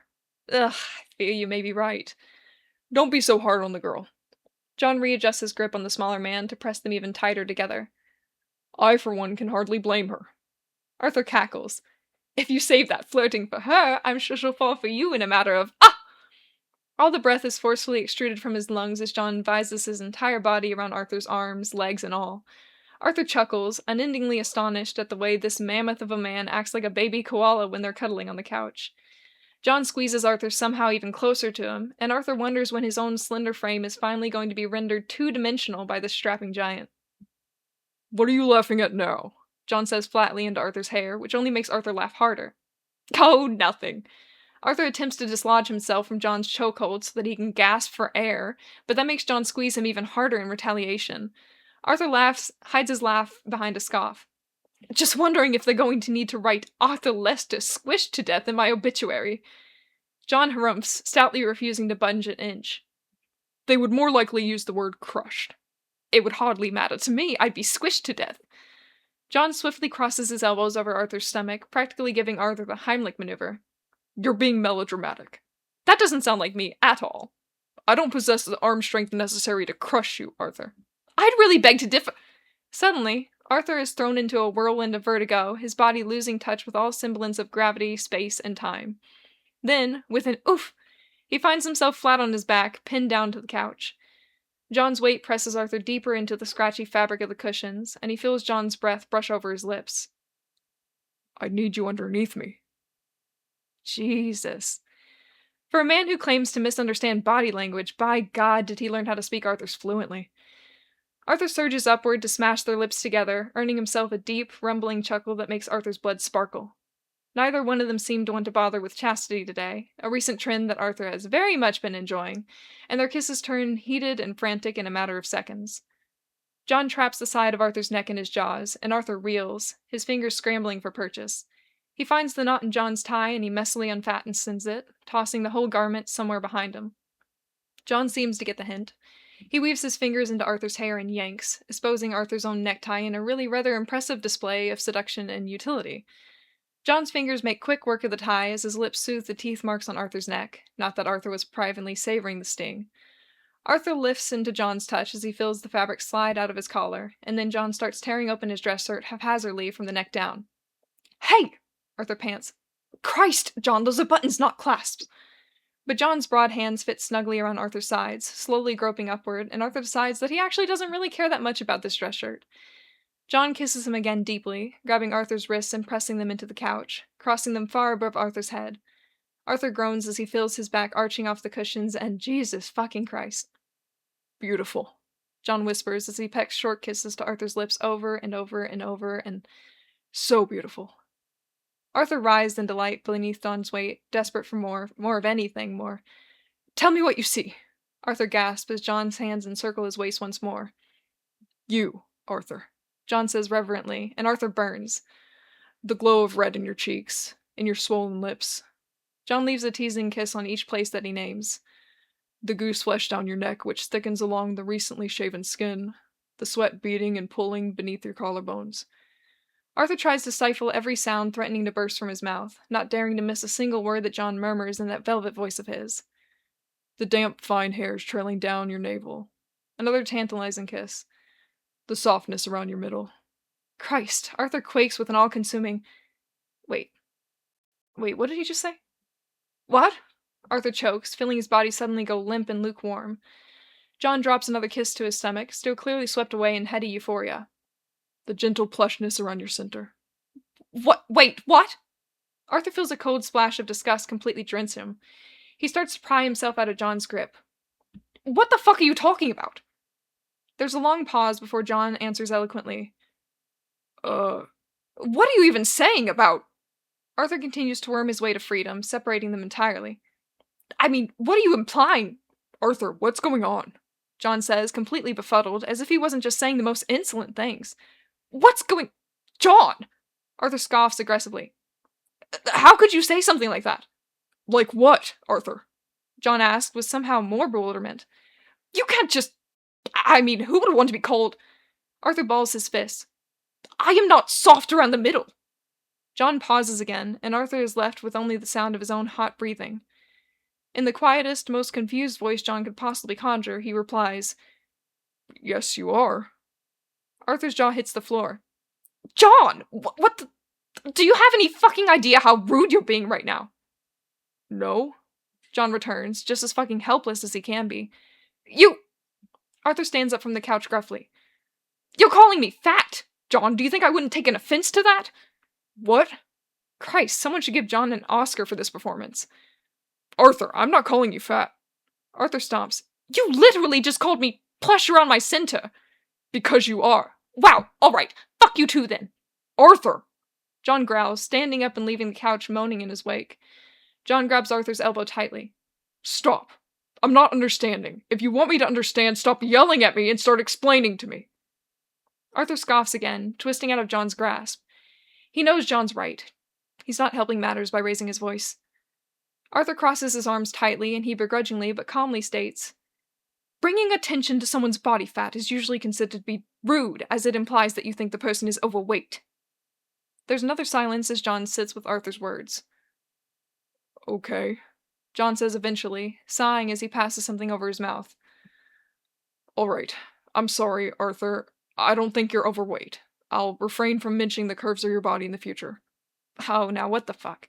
I don't have curves, John. That's a ridiculous way to put it. Wait, John says curtly. Is this why you keep tugging at your pants? Arthur stops, his train of thought starting to roll backward. What? You keep acting like your pants are bothering you. You have them unbuttoned now. Well, yes, my pants have been bothering me. They're shrinking in the wash. Arthur narrows his eyes. I don't see how that's related. Shrinking in the... Arthur, what are you talking about? Arthur gives an irritable flick of the wrist. My pants must be made of the type of fabric that shrinks after it gets wet. I've been meaning to ask you to check the tags on them. Arthur, you've had those pants since I've known you. John says incredulously. What? Arthur huffs. No, these are the gray slacks we just bought from... Those are the brown slacks you wore back in Arkham. I told you this morning that they complement your tie. What? Arthur's mind stumbles as he thumbs over the top button. You've probably washed those at least a dozen times, even before we moved. John's voice tries to be matter-of-fact, but he can't cover up the underlying raw confusion. If they were going to shrink in the wash, they would have done so when you played for Jax. But... Arthur stammers. But I fit into these trousers. It doesn't look like they fit well, Arthur. I think you'd be more comfortable in a size up. A size up! Arthur immediately feels his lingering indignation flare up inside him once more. I am not getting fat, John. Jesus, Arthur, I'm not saying that you are. You said I need to go up a size. So what? Arthur hisses. I'm not letting myself go, and I'm not going up a size. Arthur. Arthur can hear John's arms flailing. Please stop putting words in my mouth. I've always been this size, John, ever since I started uni. Arthur feels around his stomach. I've always been on the thin side. I've always... Arthur snaps his jaw shut as he feels the give of flesh beneath his palm. There's a lot of give. He pinches the fat around his stomach. Yes, he knows that he technically has fat on his stomach. Everyone has fat on their stomachs, but it feels dense. Like he can grip a lot of it at a time. Like it gathers mostly around his navel and his hip bones. His hand travels around his lower back. There's a swell along the edge there, too. Is this... Has he always had this? Arthur. John shocks Arthur out of his stupor. What are you doing now? I'm just... Arthur continues to pinch and prod at himself, seeing how much of himself he can hold at once. I'm just trying to figure out... I'm just trying to... How thick is his skin? How much of this is skin and how much of this is fat? And how much of this is muscle? How do all of these work together? Certainly skin is quite thick, right? A lot of this must be skin. He fills up the rest of his body, noticing the way it shifts and squishes under his touch. He can almost wrap his fingers around his upper arm. Was he able to do that completely before? He can't remember. He never really paid attention. Arthur, John says much more quietly. I don't know what's going on, and I'm worried. The waver at the end of his words hits Arthur squarely in the chest, as it always does. Arthur sighs, finally releasing himself from his body exam, and he starts to button up his shirt again. Look, Arthur exhales roughly. I'm just getting in my own head, all right? Maybe I just haven't been... I haven't been as active as I used to be, and I'm starting to feel a little sluggish, is all. He makes a point to tuck in his shirt and fully button his trousers. He sucks in his stomach and pretends that's how he usually holds his posture. I'll just introduce some more walks into my daily routine, and I'll be feeling better in no time. But what about... It's fine, John. Arthur waves a hand. There's no need to worry. Arthur hears the light scuff of John's foot against the rug. When he speaks, his voice sounds pointed to the floor. Do you believe that I wasn't trying to offend you? Yes, John. Arthur sighs, scratching his chin. I know. Do you believe that I don't think you're overweight? Arthur resists the urge to grab at his stomach again, to really feel how much fat he's actually carrying, to find out for certain. Yes, John, I believe that too. Okay, John says under his breath. Arthur coughs around the niggling guilt climbing up his throat as they stand in the oppressive silence of the room, which is markedly quieter than Arthur had made it just a few minutes ago. And I'm... Arthur searches for John's hand, then John's shoulder, then John's cheek. I'm sorry that I raised my voice at you. I shouldn't have assumed you were trying to insult me. John nods into Arthur's palm. Arthur tugs his cheek downward, and he falls willingly, right into Arthur's lips. When Arthur pulls away, John catches Arthur's lips quickly between his own, and Arthur smiles involuntarily. I have to get ready for work. John kisses Arthur's knuckles while he's at it. Charlie's waiting for me. That he is, Arthur chuckles. All right. You go on with your workday, and I'll go for a nice walk. John then kisses up Arthur's entire arm and his neck and his face, and Arthur feels himself blushing like a schoolboy by the time John's finished with them. He giggles as John pushes past him to their bedroom. Arthur shakes himself out. He's going to be fine. Everything's going to be fine. He'll go for a lovely walk in the gorgeous summer weather, and he'll feel much better. He grabs his walking stick and walks to the front door to don his shoes and hat. It's good to have routine exercise. He'll just do half a mile, maybe, every other day or so. Then he'll feel much better. So it begins. Oh, so it begins. Marix, I just had a thought. We should probably be doing the content warnings. I forgot about it. We should start doing those at the beginning of each one? I think we probably should. Because Okay. I was thinking about it and I was like, oh wait, does anyone know that this is gonna get spicy? Oh yeah, that. Yeah. But great job reading it though. That was the first time I'd heard you read it all the way through. Yeah. Oh man, really fun. I actually have a point about this. I had listened to Marix read this at one point, and I was like, shit, did I write porn? Definitely wasn't the intention, but you know, I guess I got carried away. Just a little spicy. Just a little. A little spicy. Okay, let's talk about some fan art. All right. This is chapter 11. We have more clownfish, incredible stuff. Ave.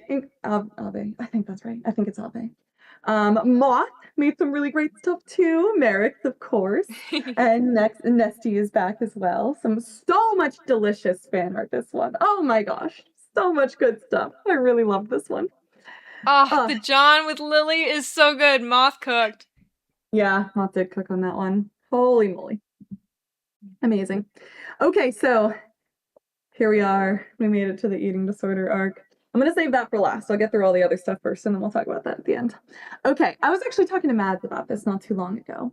The line that Arthur says, what's the difference between, polite formality and genuine kindness? The answer is you can just tell. And I really think that that is one of the moments where Arthur really recognizes his lack of understanding of John's neurodivergence. We don't see that often because, again, hard to know your blind spots.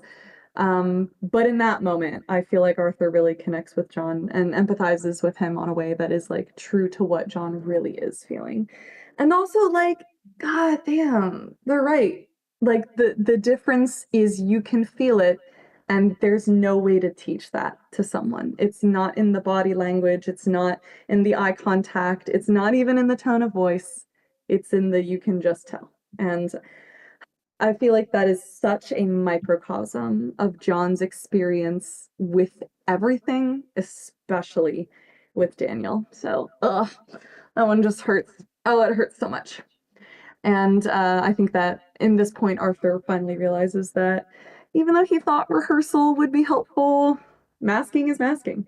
Like, you can only pretend to be normal for so long before you have to give it up. So I think that Arthur has an eye-opening moment in that one, and ooh, yeah, brutal on the feelings. Patricia, Patricia!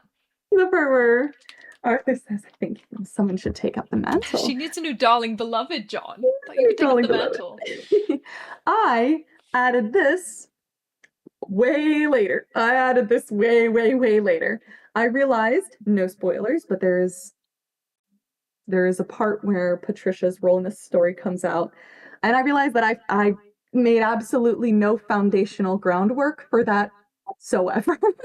So I had to go back and add it really quickly here. See, you guys, this is why I must write all of it before I start posting. Because if I did not do that, if I just posted weekly, every single chapter I'd be like, hey, go back to the beginning and read all of it again because I changed all of it. It's a completely new story. Good luck, everyone. See you next week. I can't be doing that. This is my writing process. I must write it all out first so I can go back and add all of these really important things later and make it look like that was the intention the whole time. Smoke and mirrors, baby, smoke and mirrors. But also, I think that this is, just a great way to solidify John's relationship with the other people, with Philip. He had like that small, like really cute moment with him where he's like, "Oh, I'll put you on Arthur's schedule." And now he has like this relatability where he's like, "Oh, Patricia is like she's very cute. That she finds you, so attractive. Good for you." And he finds it to be rather humorous. Inky says, "Gasp, home wrecker Patricia." Uh-oh. Oh my goodness. Thankfully, no, that girl is 18 years old. Yikes. The next bullet point that I wrote in my notes is the most domesticity because the tourists want to see it.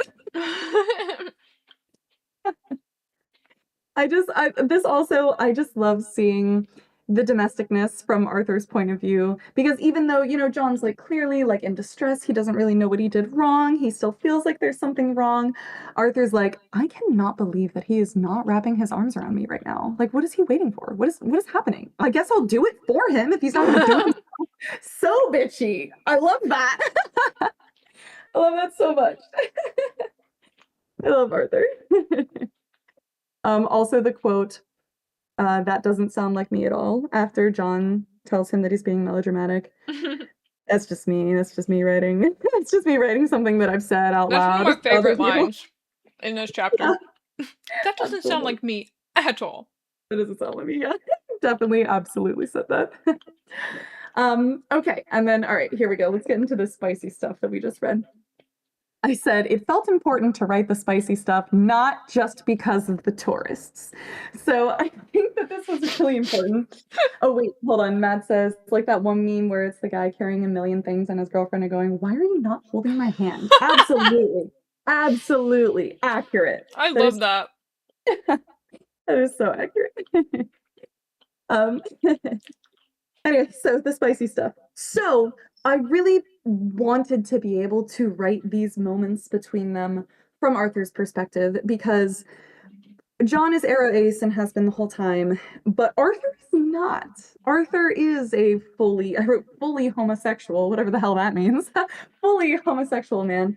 So these like sessions are going to be so different with him than they are with John. And I think that that really helps solidify this idea that John interprets these moments with Arthur even more differently in ways that maybe we haven't considered before, especially the line where John says that like really campy, like I need you underneath me thing. That is something that John has learned. That is something that Arthur has taught him to do.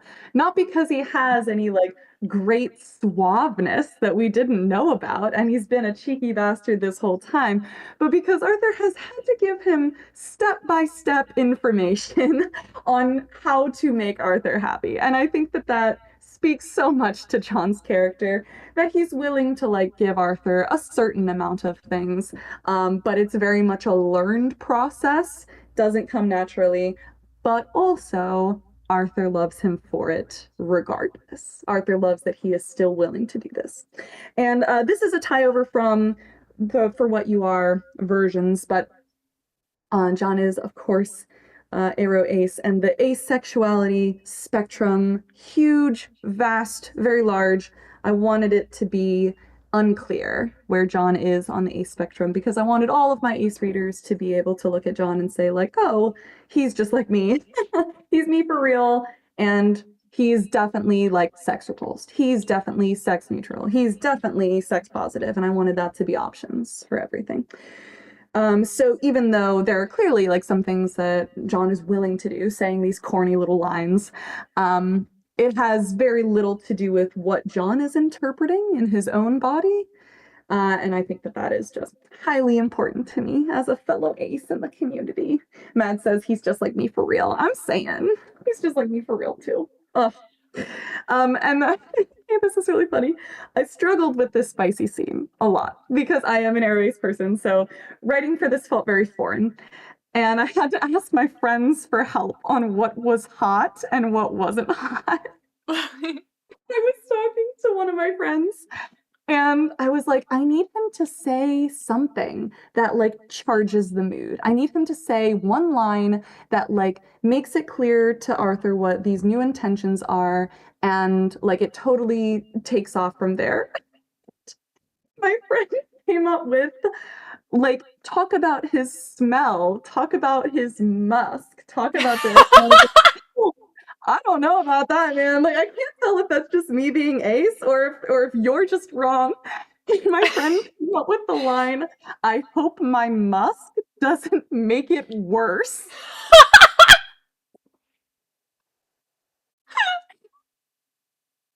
Like, I'm not asking you for anything else in this world.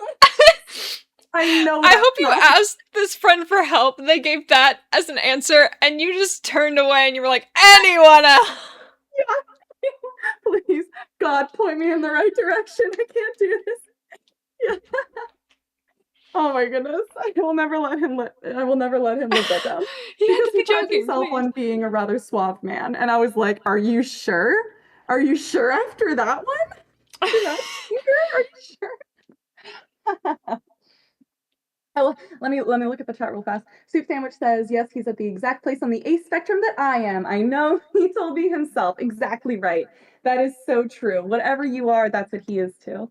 Charlie says, I'll confess that John was the reason I found out I was also Arrow Ace. Silly that I figured it out through a fic. You know what? I'm so proud of you. And I'm so happy for you that you were able to find that for yourself.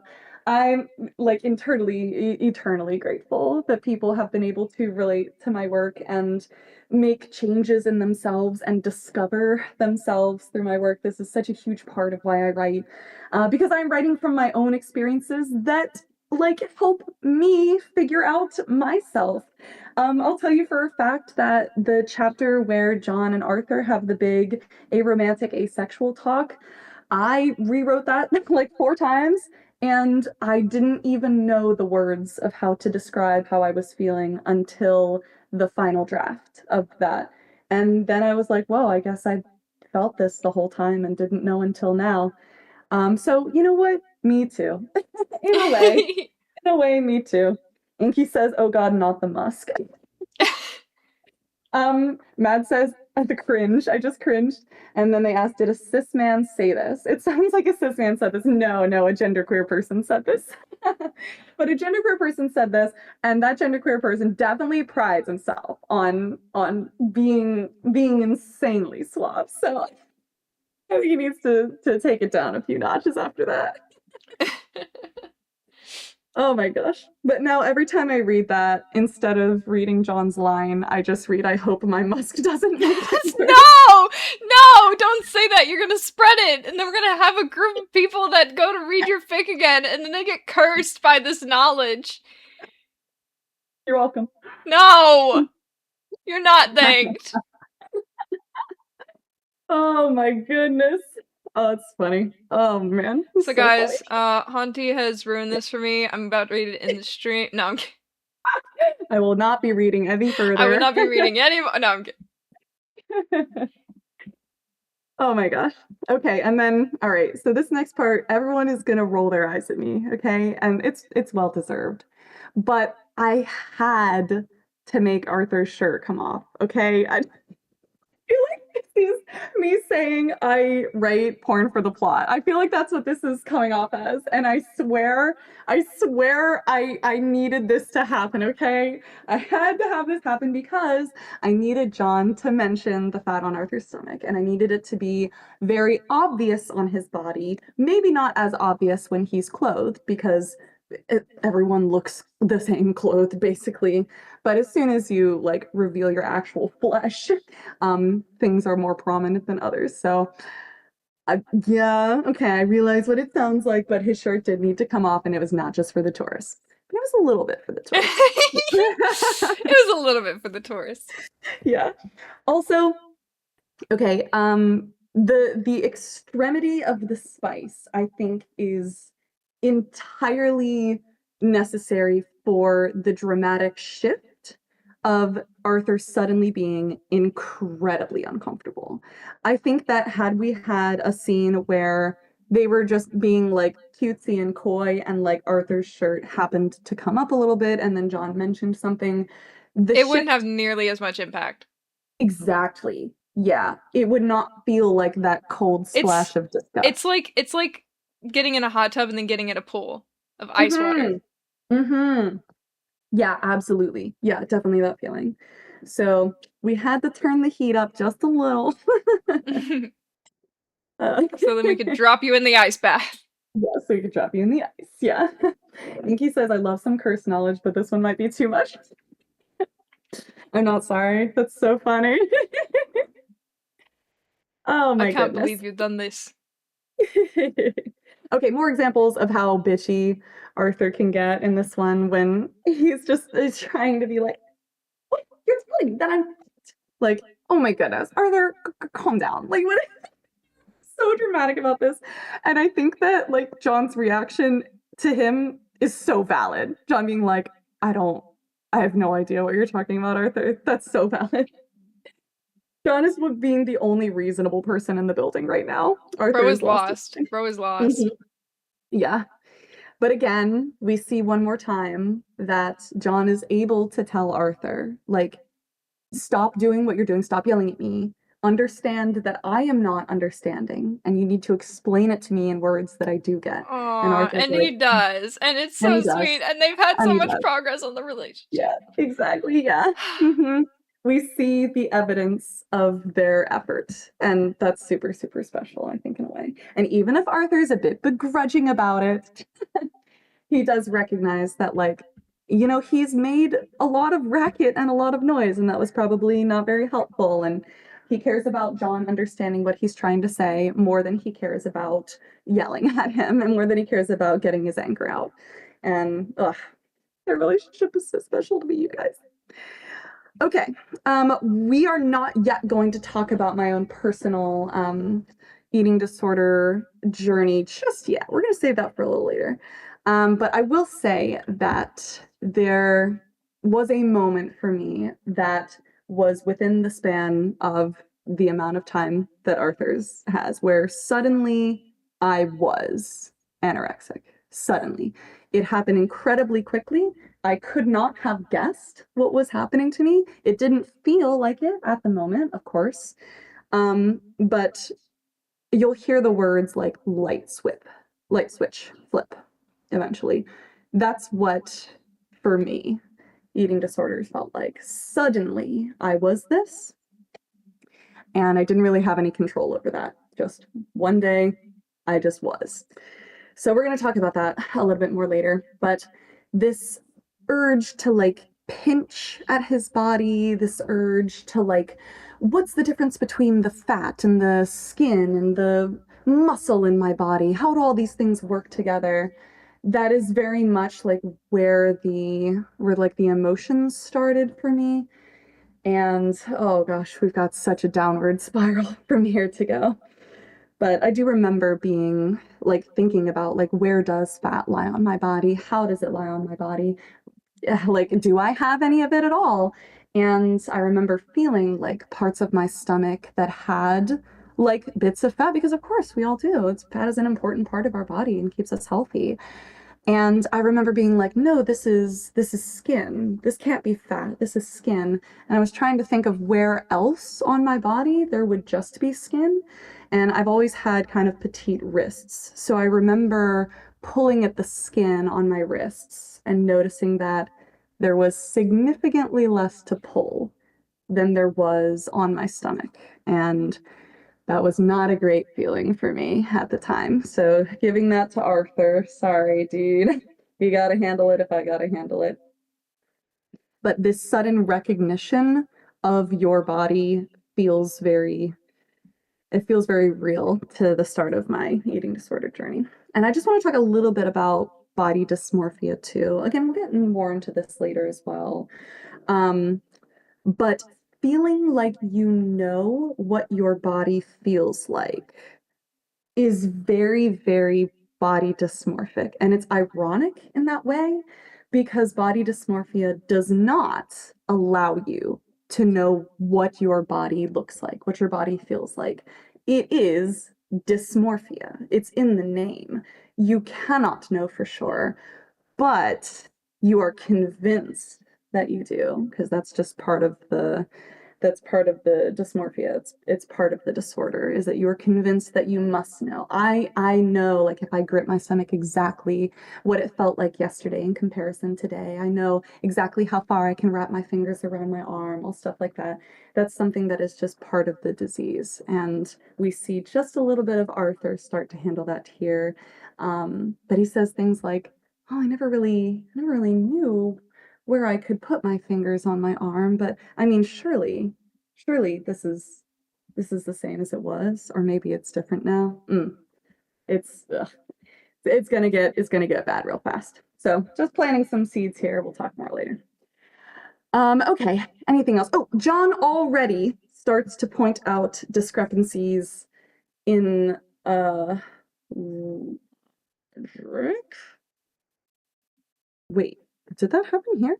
No, hold on. Sorry, I think that's something for a later chapter. All right, I won't talk about that just yet. Okay, well, let's all take a tally that Arthur says that he's going to do a half a mile every other day for a walk. That's what he's saying he's going to do. Everyone keep that in mind.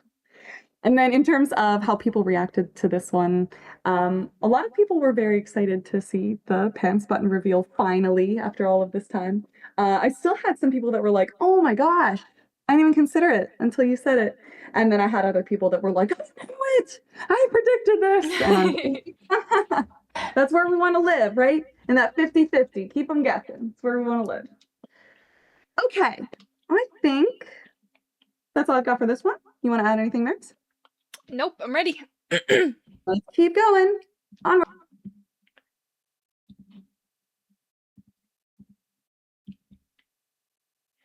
Previously on To Live Two Lives, Oscar had no reservations stealing more communion wine. Oscar looks at the basket of crusty bread in front of him.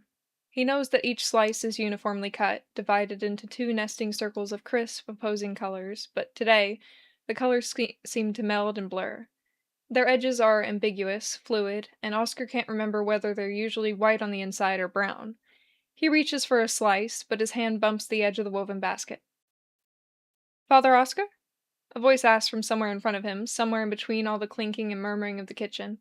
He blinks with gummy eyelids as he tries to focus. Are you feeling all right? He says, suddenly noticing the slice of bread in his hand. Oh, ma'am, apologies. Let me finish your plate for you.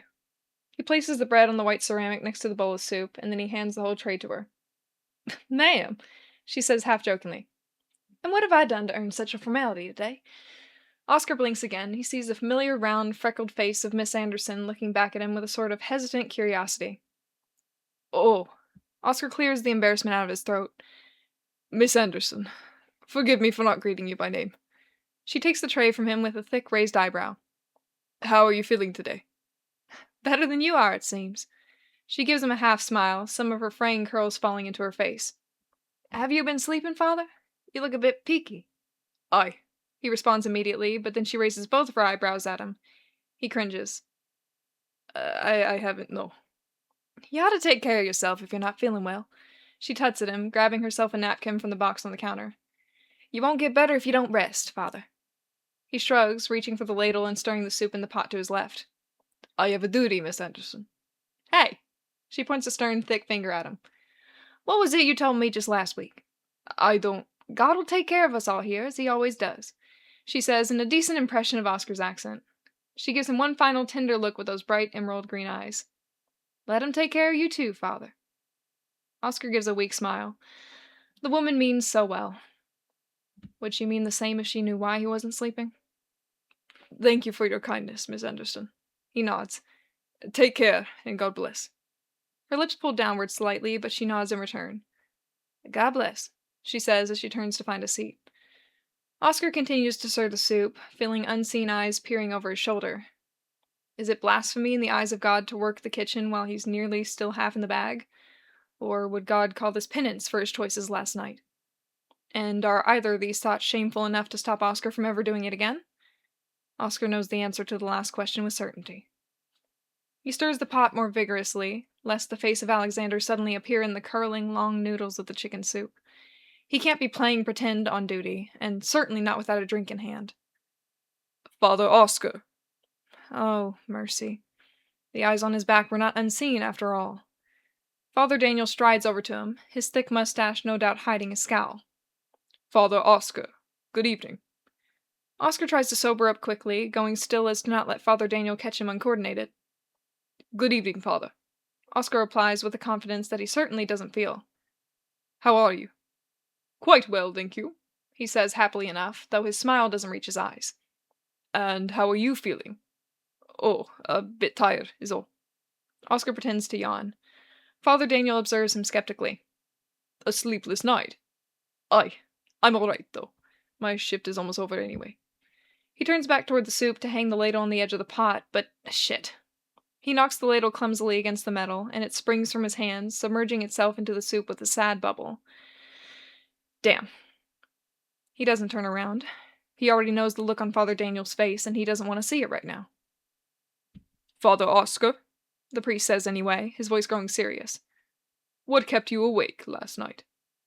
100 things, I'm sure. Oscar sighs under his breath. One of those nights. Father Daniel's thick hand closes around Oscar's shorter arm, and Oscar flinches. He hates it when Father Daniel does this. He knows that Oscar hates it when he does this. Oscar spins around, but the movement is too quick for his mottled brain to register. He stumbles over his feet, careening too far to the left, and then hears Father Daniel gasp. Oh my word! 2 firm palms hold Oscar up by the shoulders. Oscar feels his head lull, and he closes his eyes against the spinning, swirling colors. Oscar breathes through the nausea, willing everything in his stomach to stay down, and he waits for it all to pass before he has to confront the exact scenario that each of the men have been expecting since they said good evening. Father Daniel eventually lets up when Oscar finds his footing.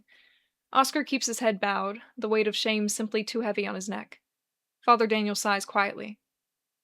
Father Oscar, he begins, clearly tempering the irritation in his voice. Perhaps it's best if you end your shift early. Oscar nods, not daring to reveal any more about his state if he can help it. Come, father.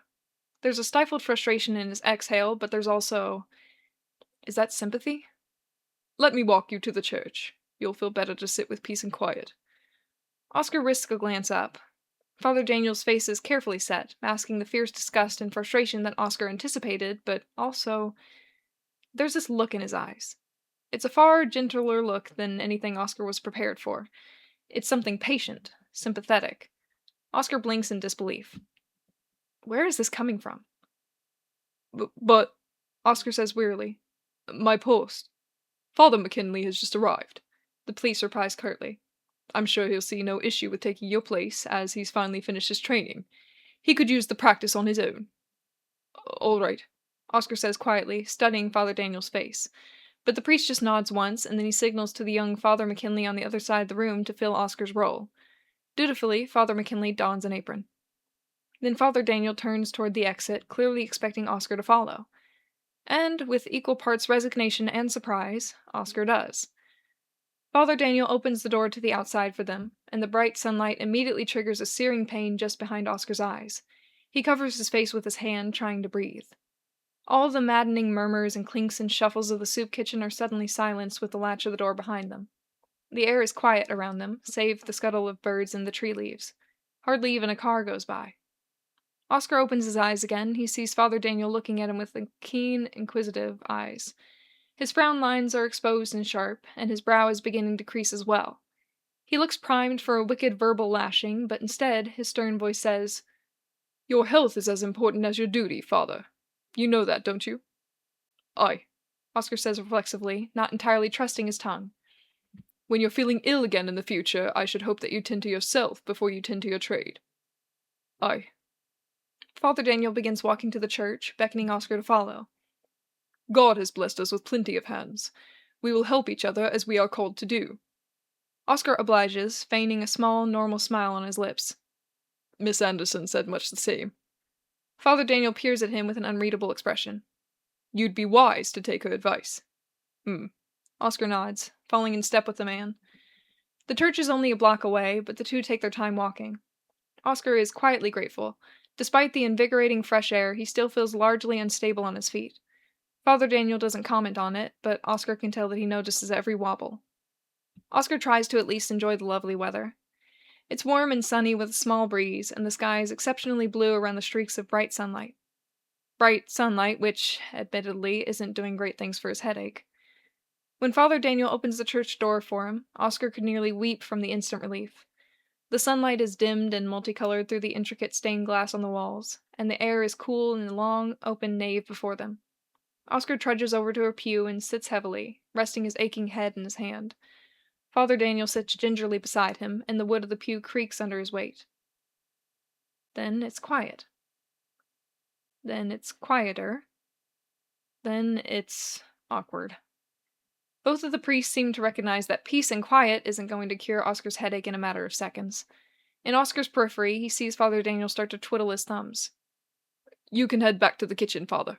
Oscar mumbles, not able to take the silence anymore. I'll be fine on my own here. With all due respect, Father, Daniel gruffs, I think it's best for me to stay. Oscar sighs, sinking lower into his hand. There is no arguing with Father Daniel when he's made up his mind. Another few minutes pass in silence. Oscar wants to let his mind wander, to let the haze of sleep start to soften the edges of his headache, but he is acutely aware of the man next to him, as well as the man's every breath and movement. Each time Oscar feels himself on the cusp of rest, almost completely faded into that liminal space just before sleep, he hears a shifting sound that launches him painfully back into the waking world. And every time, Oscar feels a sharp zing of irritation down his neck. On the fifth time Father Daniel clears his throat less subtly than he believes, Oscar snaps his head up. Father Daniel, Oscar is met with a gaze that, apparently, continues to surprise him. Father Daniel looks at Oscar with a deep consideration, so contrary to the looks of instant dismissal that Oscar had grown accustomed to. The priest's face is saturated in something thoughtful, heavy-hearted emotion that ages him 10 years, tugging on his jowls, on the bags beneath his eyes. Mercy, what is going on? Father Daniel takes in a quick breath. My son, he. Oscar says nothing, watching the priest struggle to keep his lips from turning downward. I'm reminded of my son at this moment. He goes on, and he too used to be well. It sounds like the man is sincerely trying to keep a subtle disdain out of his voice. There was a time where liquor had swept him into its undertow. He continued seriously, where he nearly drowned in drink, where the only social conversations he had were between him and an empty bottle. The priest coughs, his tone returning to its usual light matter-of-factness. It was actually what brought us back together after such a long time. He needed help, and he came to me. And together we overcame his addiction. There's pride in his eyes, happiness even, not something that Oscar has seen before. Then those eyes glance down to Oscar with a knowing stare, and it makes Oscar wince.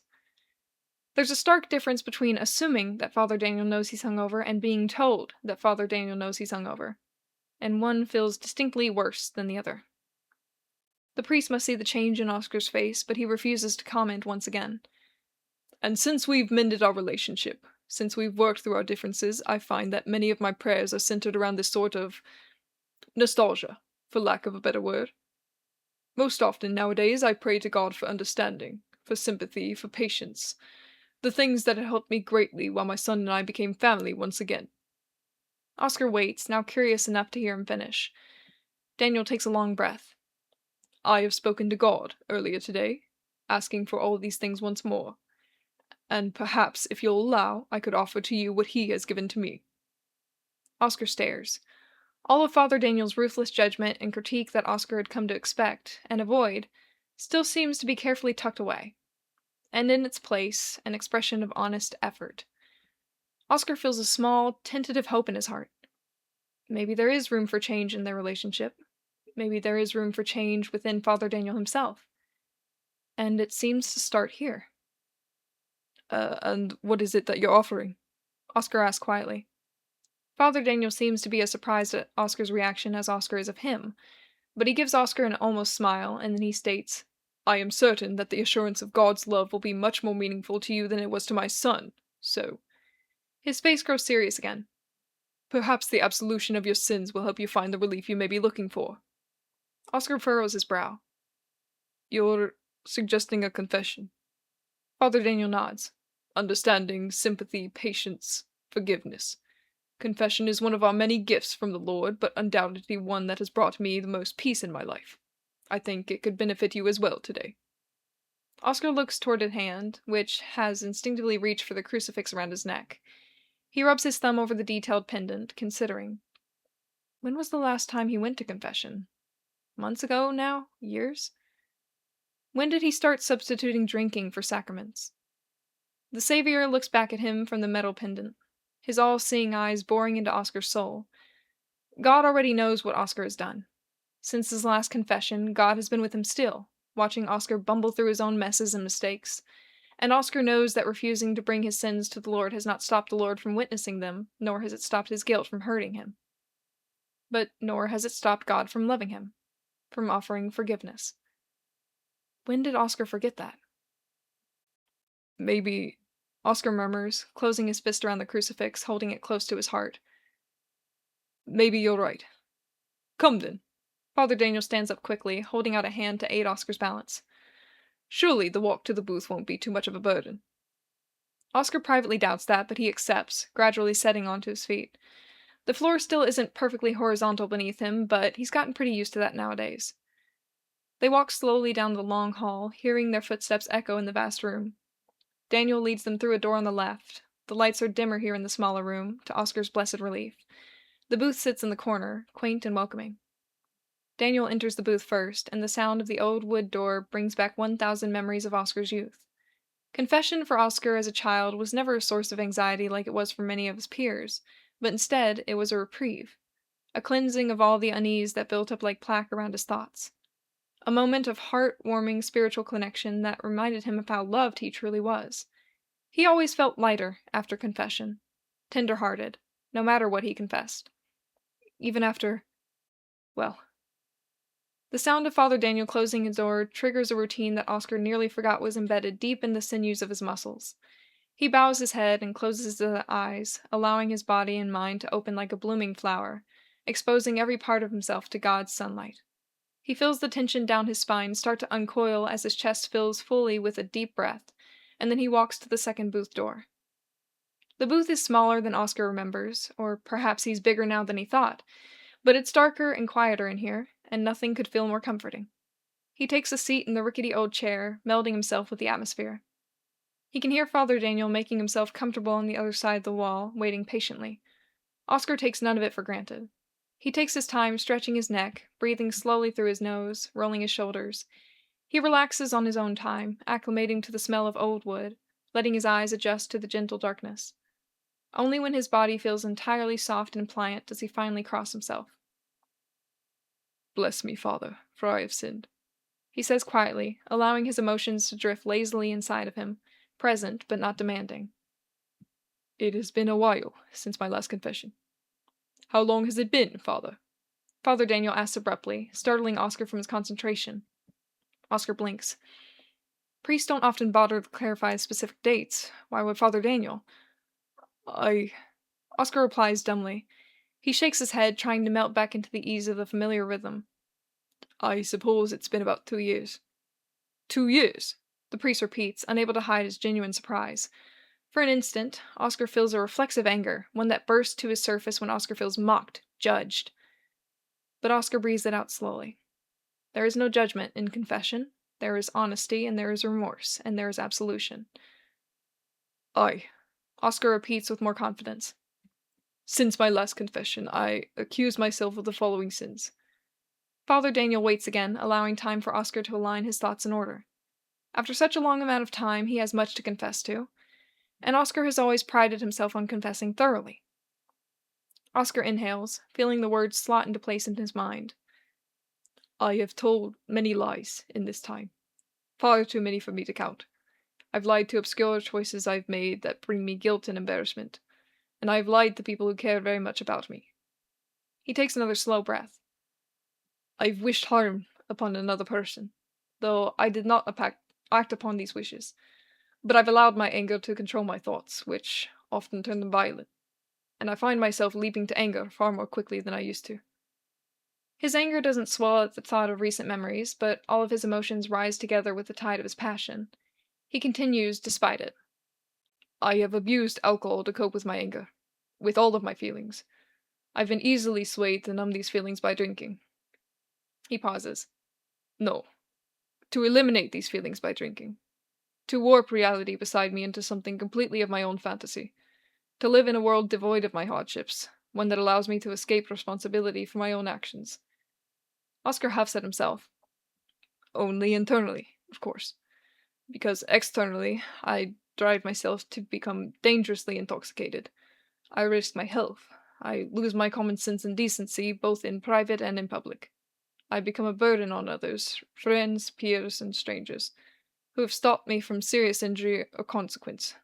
I'm forfeiting my care for myself. I force others to hold my reins." Oscar feels his emotions start to rise through his throat, but he refuses to be choked.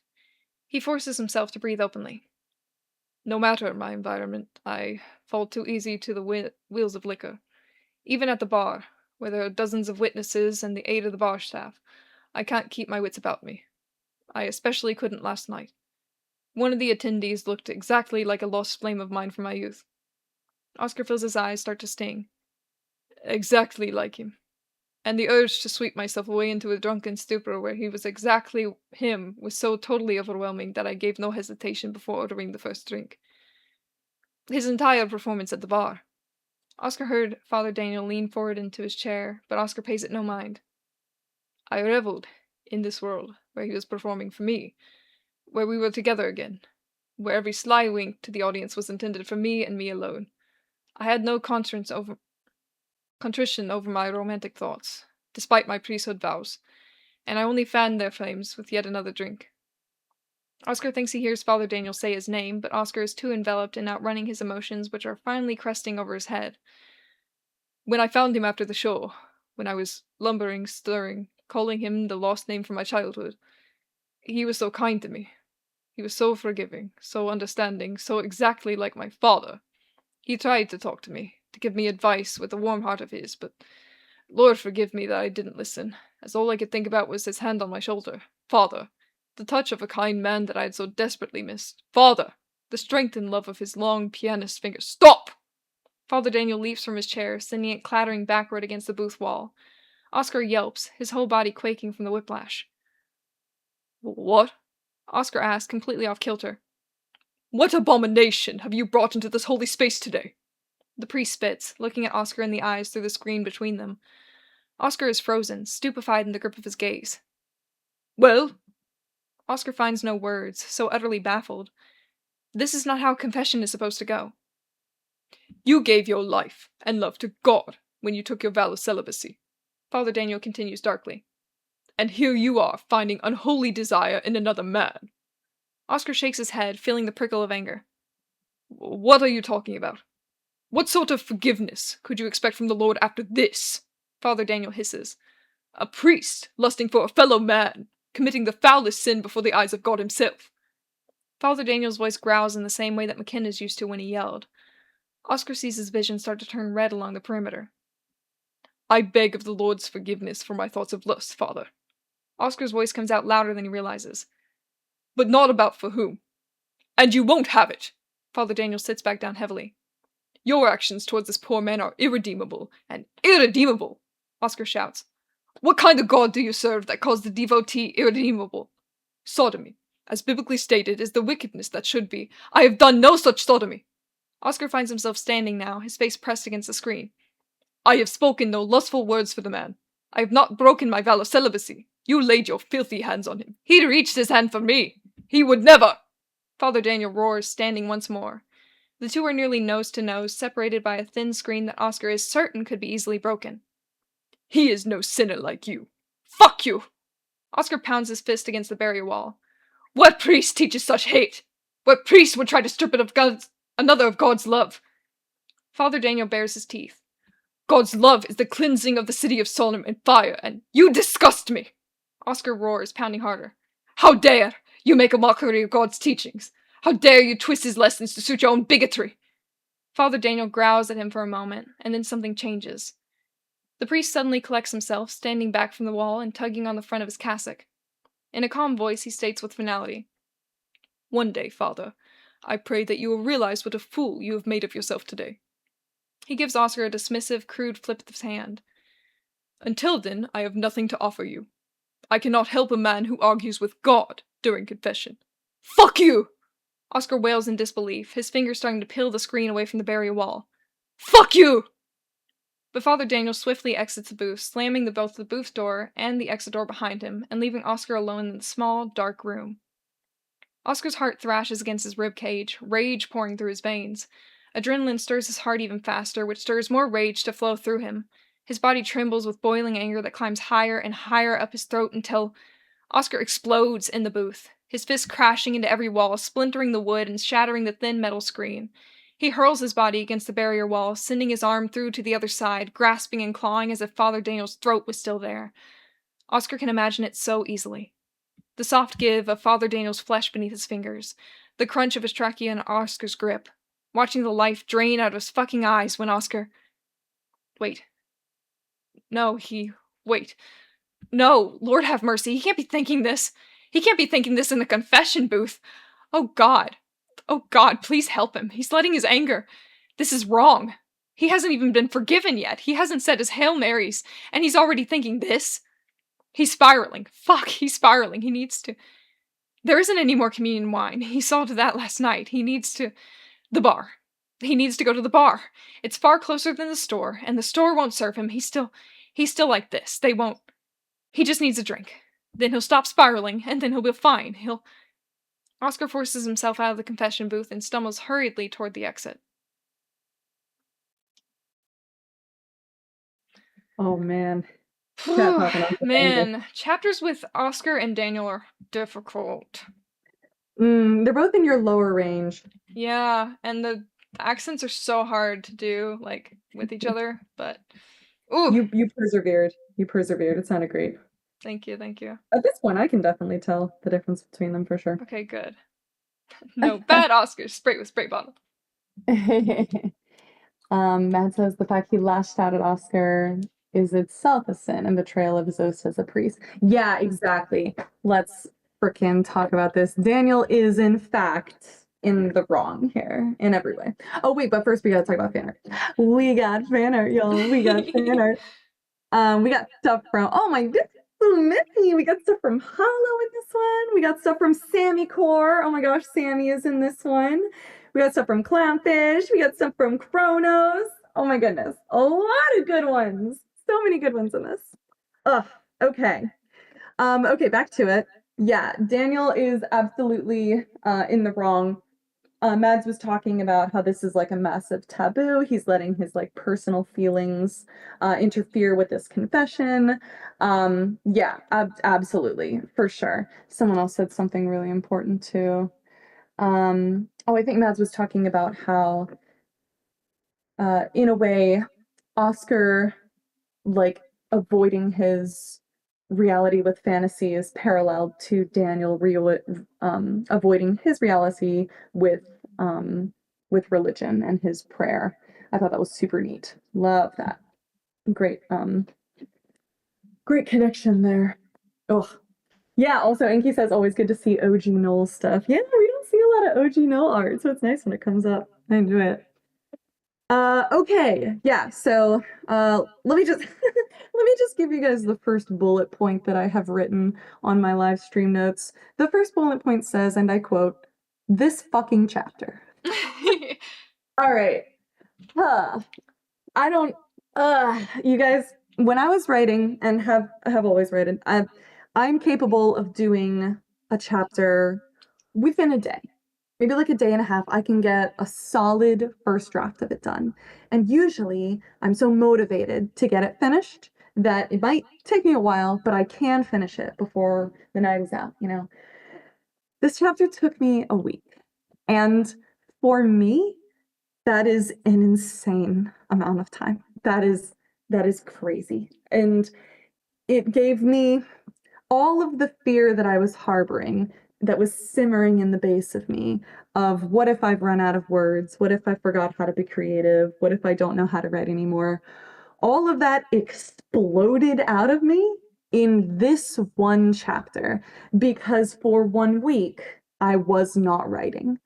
And the thought of not writing, while I had been using writing as my source of self-sustainment, was devastating to me and so scary that I actually thought that I wasn't going to make it past this chapter for a full week.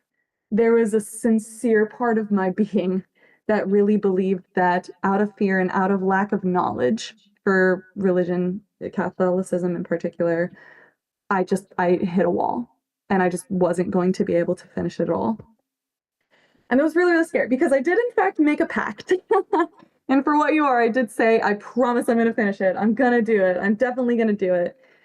And I was pretty much like gridlocked in fear for a whole week. And that fear started because I don't know how confession works.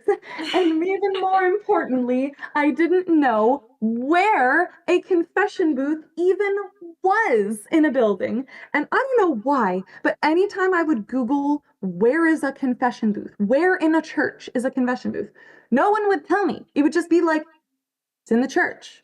And I'm like, yeah, where in the church? And they're like, it's in the church. I was just right. Oscar and Daniel walking toward the confession booth if I have no idea where it is. I pride myself on being able to carry my audience with me through doors. If you ever see talking about a door in this fic, know that I am always thinking about where we as the audience are in terms to the nearest door. And if somebody's going to walk through it, I'm gonna say that A, we're coming up to it, we're walking through it, and it's closing behind us. Because I want my audience to be moved around with the characters. And so I was like, how am I going to navigate through the church if I have no idea where I'm even supposed to be going? So, of course, I was reaching out to all of my Catholic friends. I was reaching out to Ocelli. I was like, someone please tell me how this is supposed to work.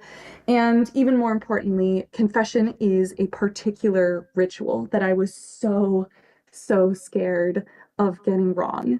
Again, this is not my home base. And I was so terrified that if I had done the wrong prayers, if I had done the wrong rites, if I had done the wrong rituals, it was going to come across as insensitive or like not well researched or not put any thought into it, despite the fact that I was thinking about it constantly.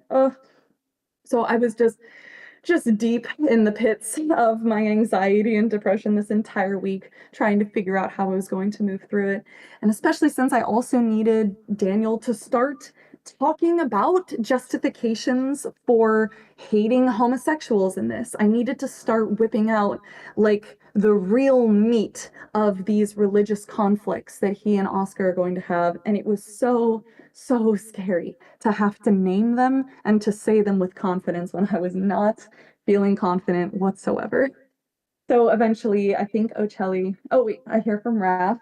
Auntie, you did such a good job through this whole fic and the religious stuff. Thank you so much, Raph. I genuinely that means so much to me because it was one of the biggest sources of anxiety that I have had in like the last 5 years. Mad says memory serves. It's usually past all the pews near the pulpit. Yeah, I did find out from I think my friend that it was in like an off room. There's like a door to it, and then you go into the off room. And I was like, whatever, I can work with that. Um, yeah. So this week was excruciating, and more importantly, I just want to emphasize that I was writing this alone, you guys. I didn't know any of you while I was writing this. And all of this anxiety and fear and all of this like belief that I wasn't going to make it to the end of this fic, I was dealing with this by myself. I did not have cheerleaders that I have now. I did not have people to bounce my ideas off of. It was incredibly isolating because it was just me having a crisis and just no one there to help me along with it in like a meaningful fan fiction way because my friends aren't really like malevolent fan fiction readers, or they weren't before I met you all. So this was especially devastating because I felt that this was so heavily contrasted to my writing experience of part one, For What You Are, where I was addicted to writing. I was that self-sustaining joy. It was just nothing but endless good ideas flowing out of me, feeling like I was a really great writer. And then suddenly I'm not writing for a week and I'm terrified of it. And it was so crippling, such a different experience, and it made me really, really hate writing for Oscar chapters, which I hope does not come across by the end of it, because I warmed up to him eventually. Oh, I see a question in the chat. Was going to a local church an option? They don't usually kick people out. I'm going to be honest with you, Inky. I am a neurodivergent bitch, and that never crossed my mind. I'm gonna be so real. I would have never thought of that. I didn't think of it until you said it. I've got cardboard walls in my mind, and apparently the cardboard walls were up saying I could not go to a local church. I think that would have been a great idea. You know, I learn a lot from this community. They say one of the drawbacks on not posting every chapter once it's done is that you don't get the cheerleaders after every chapter drop. That's right. And all of the people that had been interacting with me in the comments during For What You Are, I'm not posting anything. They're not talking to me. We were only in the comments together. I didn't have this incredible Discord server of people that I could talk to whenever. Such a different time. But thank you, Inky. That is really, really good idea. And maybe if I have problems in the future, I'll try and be smarter and try and do something like that because I really think that probably would have helped. Though I also, to be honest, I don't know of any Catholic churches near me. I know that there are a bunch of Presbyterian churches near me, but I haven't seen a Catholic one. So I'm gonna pretend that that's my excuse for not being an idiot. Okay, so of course I had a hard time with this one, and this chapter needed some serious rewrites, just time and time again. Okay, so we'll get a little bit more into the confession in a second. I want to touch on Miss Anderson. Miss Anderson is actually named after one of my residents from one of my old jobs.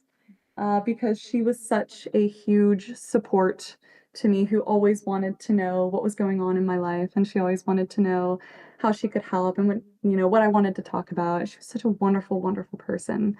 And so the Miss Anderson in Oscar's life is also the same, a person who's endlessly supportive. Unfortunately, Oscar is not taking her up on all of her offers. And Miss Anderson has become the representation of everything that Oscar might have if he chose to utilize it.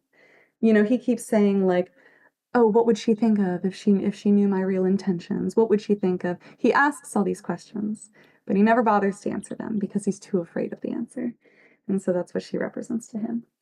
I'm seeing Mads say, one of my culture shocks coming to America was the lack of Catholic churches. Ah, you must be from the European countries, is my guess. Yeah, to be honest, I don't know, Marix, do you know any Catholic churches around you? Let me go to maps. Catholic churches near me. Near me.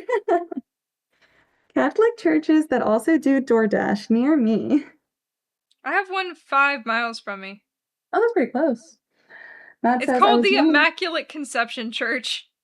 Wow. I What a know. name. Yeah. What a name. Yeah. What a name. Oh, Matt says they're South American. Okay. Young enough at the time, I didn't know other versions of Christianity existed. So walking into a Methodist church for the first time and seeing no virgins or babies anywhere was so weird. That's funny. Oh my goodness.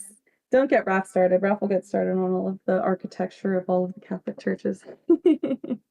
Or do get Raph started, but do it in Yeah, yeah. DMs Do some if you other time.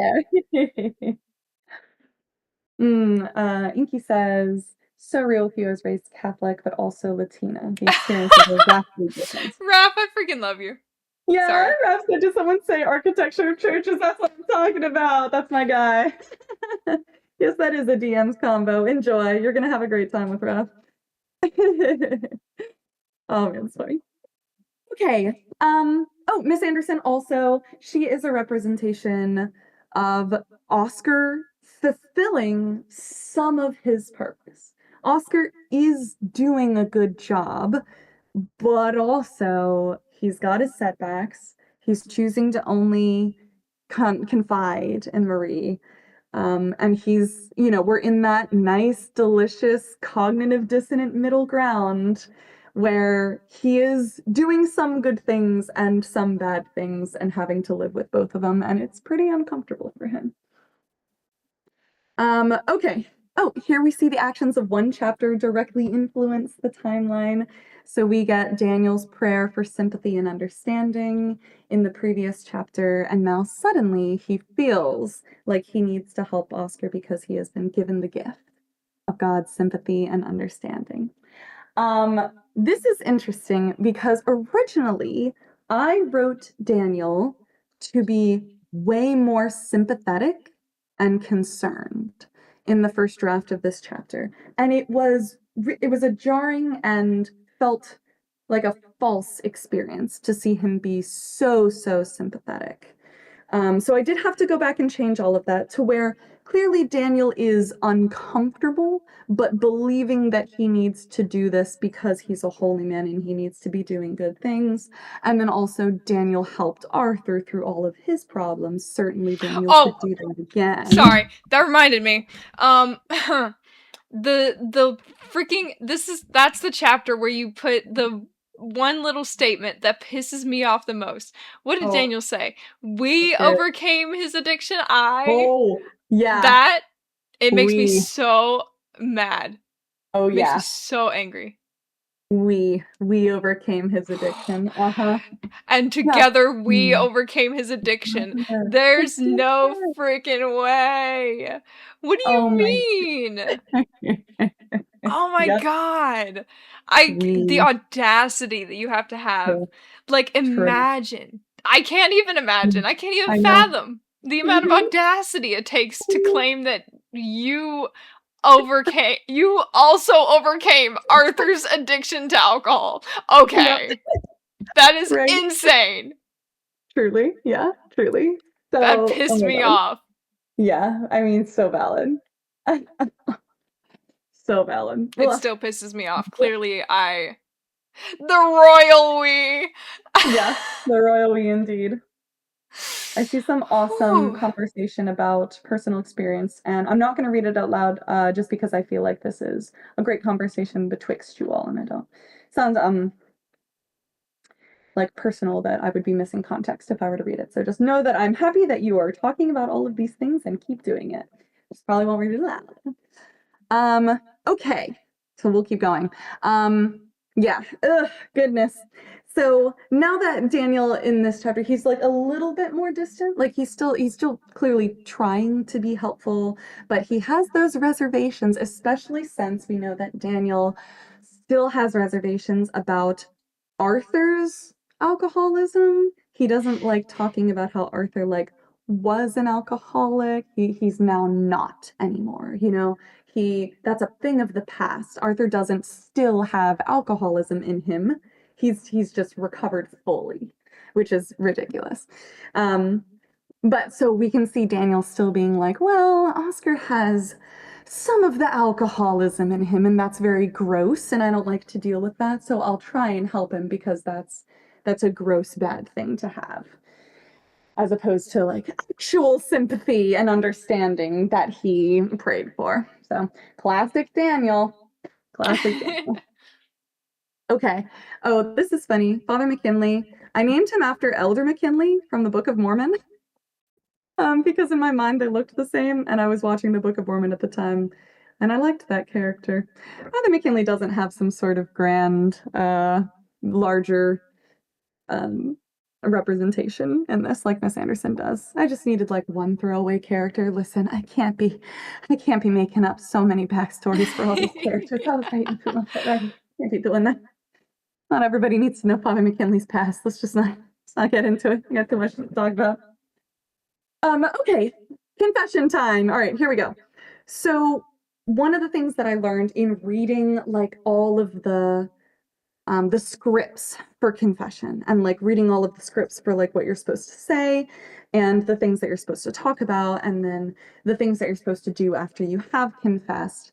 What I learned was that it's really quick.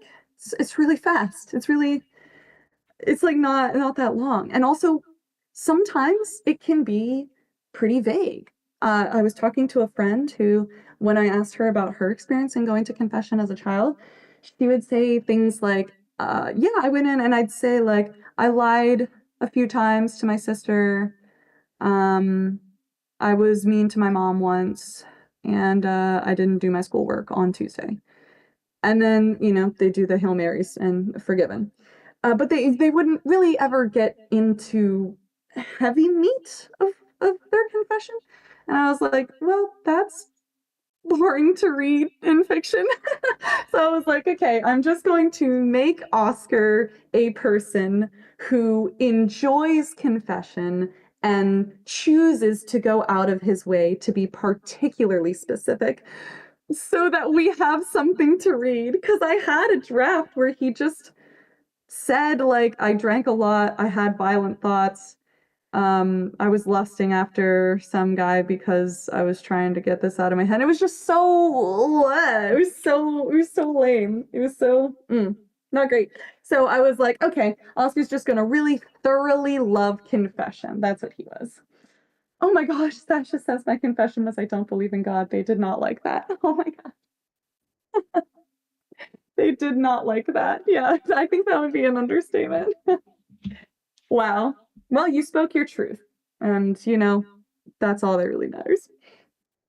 The other reason why I wanted Oscar to be a person who really enjoys confession is because I find that oftentimes, at least in my experience, I have been programmed to view confession as something daunting and something that like makes you feel really bad and is meant to make you feel really bad. That's the impression that I had of it. But in doing all of this research, a lot of priests view confession truly as something so absolving. I mean, it seems silly, but they find it to be a relief. and a release. And I thought that that was really nice. That seems maybe to be more in line with the intention of it, to feel like you are closer to your faith because you have been honest with your faith, and your faith has, in turn, given you the same honesty in terms of forgiveness. I found that to be really, really beautiful. I really enjoyed it. So I was like, okay, Oscar's gonna love Confession, and he's gonna actually talk because I needed him to talk. And specifically, we were talking a little bit about this in chat too. Mad says it's very similar to prayer, how it's personal from person to person. Absolutely. Totally, totally, totally. So keep going. I wanted it to be really, really clear that what Daniel was doing is wrong. It should absolutely be interpreted as wrong, even though he's like the senior priest and the one who's doing the confession. Like, I wanted it to be obvious that Father Daniel is fucking this up really badly, and he thinks that he isn't, but he absolutely is. And everything that Oscar was doing was from like the bottom of his honest heart, and he was doing it for the sake of his faith and the sake of coming closer to his God. And Daniel is what's getting in the way of everyone's happiness. So Daniel being way too focused on recent events and stressors, it makes it impossible for him to divorce himself from everything that Oscar's saying. And the moment that Oscar manages to talk about the pianist fingers, Daniel loses it. And he can't handle it anymore because he's made all of these assumptions that Oscar must be talking about Arthur. And we have to realize that these are assumptions, and it just sucks that they're right. That just straight up sucks. That's just horrible. If only someone could tell Daniel, you're being ridiculous, what you're thinking is absolutely asinine. There's no way he's talking about Arthur, you're just being insecure. That person would be wrong because Daniel is incredibly right about this. Woof. So, yikes.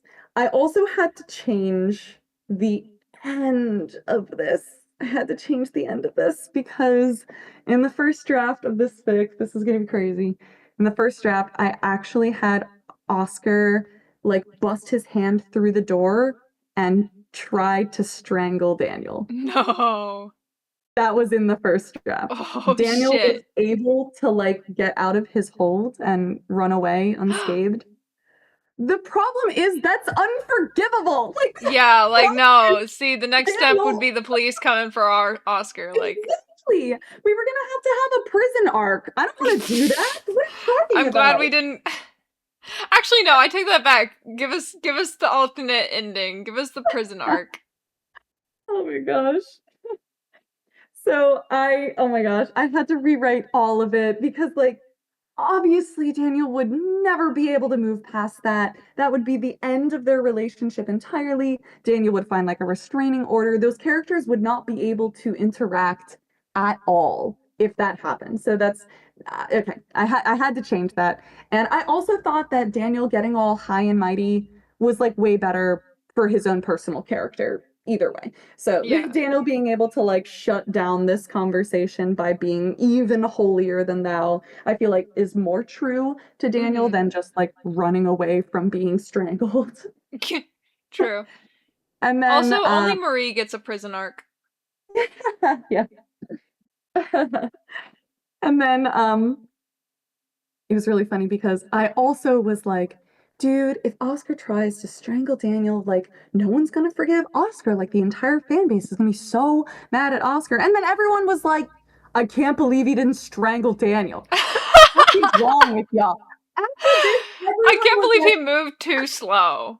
right? Everyone was like, there's not enough violence toward Daniel. Oh, this is crazy. Oh my God. Oh, in the chat. Oh man, Sasha, we were also talking about the Marie prison arc thing. I hope you do write that someday. So I'm seeing funny. also some more really great stuff in the chat that I'm just I happy hope that you you have guys an are. entire fic of just To Live Two Lives Marie Yeah, and the history of the crazy shit that she did in her time. yeah. I'd be so down to read that. That'd be awesome. Great convo in the chat, everybody. Even if I don't read it aloud, keep it up. I love seeing you guys, just be all your entire selves in this, and that's really awesome that you guys can relate so much. Okay, cool. So yeah, anyway, there's bloodthirst in the fucking comment section after this, and I had spent so long trying to think of reasonable justifications for all of these actions, and people were like, I think that Daniel should die in chapter 12. Bros, come on. Oh my gosh.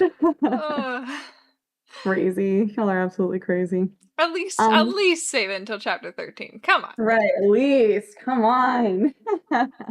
Daniel does make people angry, absolutely, man. He really does. God, the number of death threats to Daniel. I should go back and check. It's got to be more than 50. Truly, it's crazy.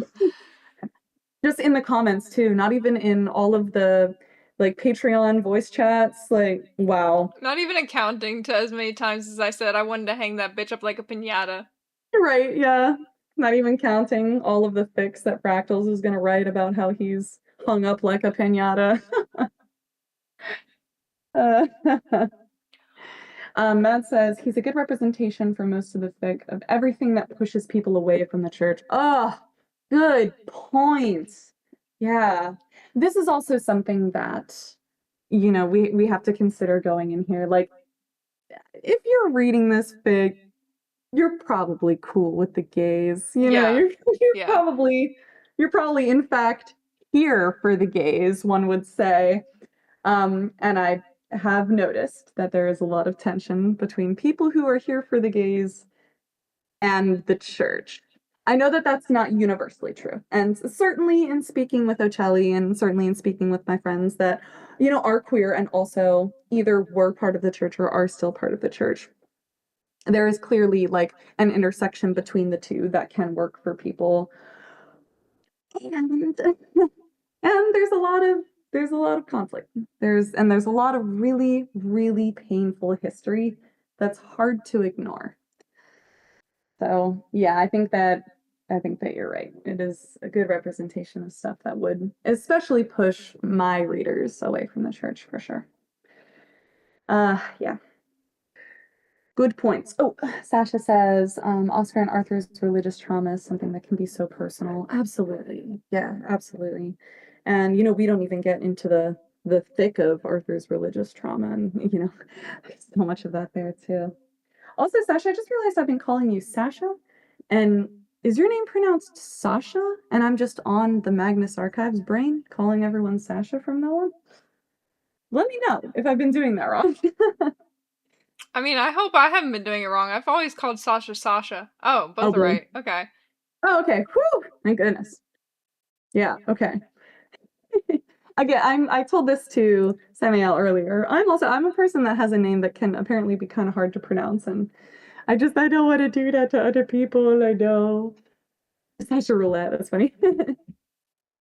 Okay. Okay. All right. This. I was getting even more predictions from people, and this was one of the ones that was so goddamn tempting. Oh my God.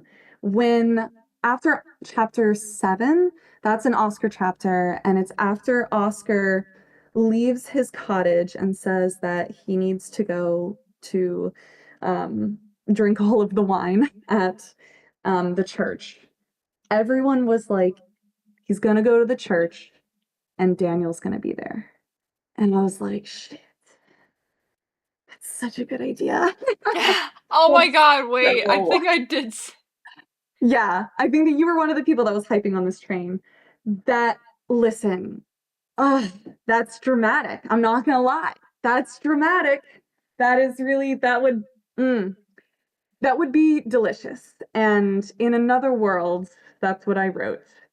But unfortunately, if that happened, we wouldn't be able to have the scene, and the scene was crucial to the rest of the fic. So once again, I saw this incredibly creative idea just land in my lap from y'all, and I had to put it away and tell myself to just trust the process, and that I have to be confident in the story that I'm telling. And if I switch it all here, I'm no longer going to be confident in the story that I'm telling. I respect it. I remember hearing that and being like, oh, you guys are so creative. Because that would have been really tasty. But I don't think that I would have had a great justification for why Daniel was at the church at like 2 a.m. So maybe it was better this way anyway. That man, Daniel, that man is in bed at 8:30. He is old. He's not staying up. He's got True. his like nightgown on. He's got the one that has the hat. He sleeps in the church. Yeah. That's the reason he was there. Oscar goes to get the communion wine. He turns around and Daniel's there in like that long ass nightcap and PJs, and he's like, "What are you doing here?" He's holding a candle. Yeah. Oh my goodness. We would be insane. With the candlestick! Get out of here, Sash. Yeah, with the candlestick. We would be insane to think that Daniel would sleep in anything other than a 4-poster bed. Let's be real. That man has a king size with all 4 posts at the corner and like the canopy. Stuff. Yeah, absolutely. Like, this is old money. This man is old money. Come on, let's be real. He's not sleeping on the pews at church. He would never. His greed sickens me. Me too, man. Me too, Mads. Me too. It's pretty insane. Okay, so my goodness, one hell of a chapter that needed a lot of rewrites. I wanted to die, and this is going to be a downward spiral of Hauntie sanity after this chapter. So get ready for that, everybody. All right. Oh, Marix, remember to read the content warnings for the next upcoming chapter. Okay, got you. Sasha says the suffering is good Catholicism versus the pleasure is bad Protestantism. You're getting to the stuff that people have tried to explain to me, and I only still barely understand, but thank you for keeping reminding me, because I would like to learn about these things and be a sort of cultured person, but alas, this is so far away from anything that I grew up with. Yeah, okay, Mads, the son is slumming it in a tiny New York apartment. Oh, he has been sitting on his money the whole time. Yeah. Yeah. Also, though, I think that's a little bit of Arthur being a little bit self-righteous about it, you know? Arthur's like, oh, so fucking money's rich asshole in a wealthy neighborhood. I mean, Arthur does respect the recliner. So maybe Arthur wouldn't mind a small handout.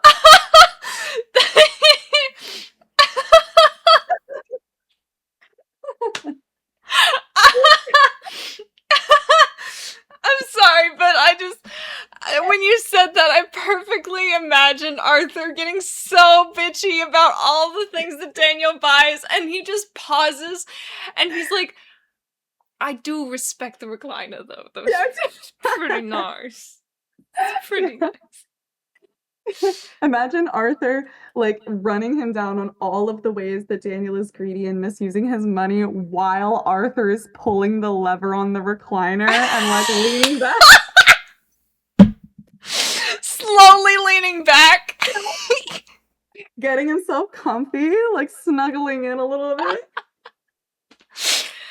Oh, Daniel, you are so extravagant with all this shit. You don't even need perfect angle. Listen, this is the duality of man. Let's be real. This is the duality of man. Daniel, you don't need all this stuff. How about I take this off your hands? Right, exactly. Patricia, can you give me another cup of tea, please? Oh my god.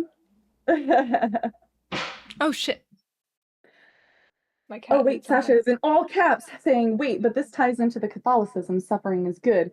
He feels so self-righteous about it, but rejecting comfort is not somehow morally superior. Arthur, that's the Catholicism talking. It all ties back in.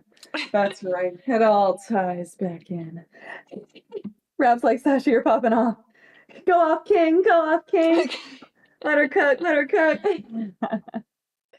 All right, Sasha's gonna whip up some more bangers in there, and we are gonna get ready for our next chapter. You got anything else to add, Maris? I'm ready. After you. All right. Previously on To Live Two Lives. John promised himself that he'd make amends with Oscar. And there's no content warning, so we're good. Oh, the irony of it all. I know. John weakly rinses the pile of glasses in the sink. Despite the bar being moderately crowded tonight, he hears nothing except for the endless white noise of all of his thoughts speaking over top of each other at once. Flashes of Daniel's unreadable expressions fly past his vision, followed swiftly by Arthur's look of total hurt, followed even more swiftly by John's own sickening reflection in the shine of his blood. They all swarm around John, buzzing, rambling, stinging, but he can't bat any of them away. He sighs wretchedly, wondering if it's possible for his mind to wear itself out to the point of silence. He doubts it. He tends to his job entirely by tactile cues, totally absorbed in the painfully emotional pictures and sounds in his mind. So, when he feels a sudden smack on his back, Jesus! John nearly jumps a foot in the air. Whoa! Charlie raises a hand in surrender, chuckling. Sorry, pal, didn't mean to spook you. His chuckles die off awkwardly. I definitely thought you'd heard me when I called your name 4 times. Oh. John catches his breath, finding his place firmly on the ground once more. Sorry, Charlie, I wasn't really paying attention. Writing a novel in there? Charlie jokes, pointing to his brain. John huffs. You could say that. Charlie squints at John, looking at him up and down. What? Is it a tragedy? What can I help you with? John rolls his eyes. Nothing, pal. Charlie leans against the counter, looking out into the barroom with pride. Just making sure you're good and comfy out here. We got a boatload of guests tonight. Gotta make sure my star boy ain't overwhelmed. John peers over his shoulder, counting the maybe dozens or so bar-goers throughout the room. Certainly, it's more than the average weeknight, but it's nothing compared to the crowd at Jack's. I can assure you that I'm more than fine. Good, good. Charlie claps John's arm this time, and it still manages to startle John a bit. This is why we pay you the big bucks, Johnny boy. John raises an eyebrow. And who is we? Charlie's face goes strangely still for a moment. He blinks a few times, and then he shakes his head like he's trying to jumpstart himself. You know. Charlie cracks a wide smile and then points to the ceiling. Me and the man upstairs. You know him, the guy in charge of everybody's fate or some shit? You'll need to be more specific, John says flatly. There are apparently quite a few of those. Pick your favorite then. Charlie waves a hand. Anyway, you need anything from me while I'm here? Not at the moment, thank you.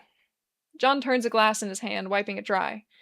As he sees his solemn reflection in the shine, he begins to hear that crackling static build again behind his thoughts. Will his mind ever fucking rest? Actually, John squeezes his temples. Charlie? Yeah? John frowns, setting down his glass. Can I ask you an unconventional question? Charlie's eyes light up mischievously. Shoot, baby, I gotta hear this. Would you be offended if...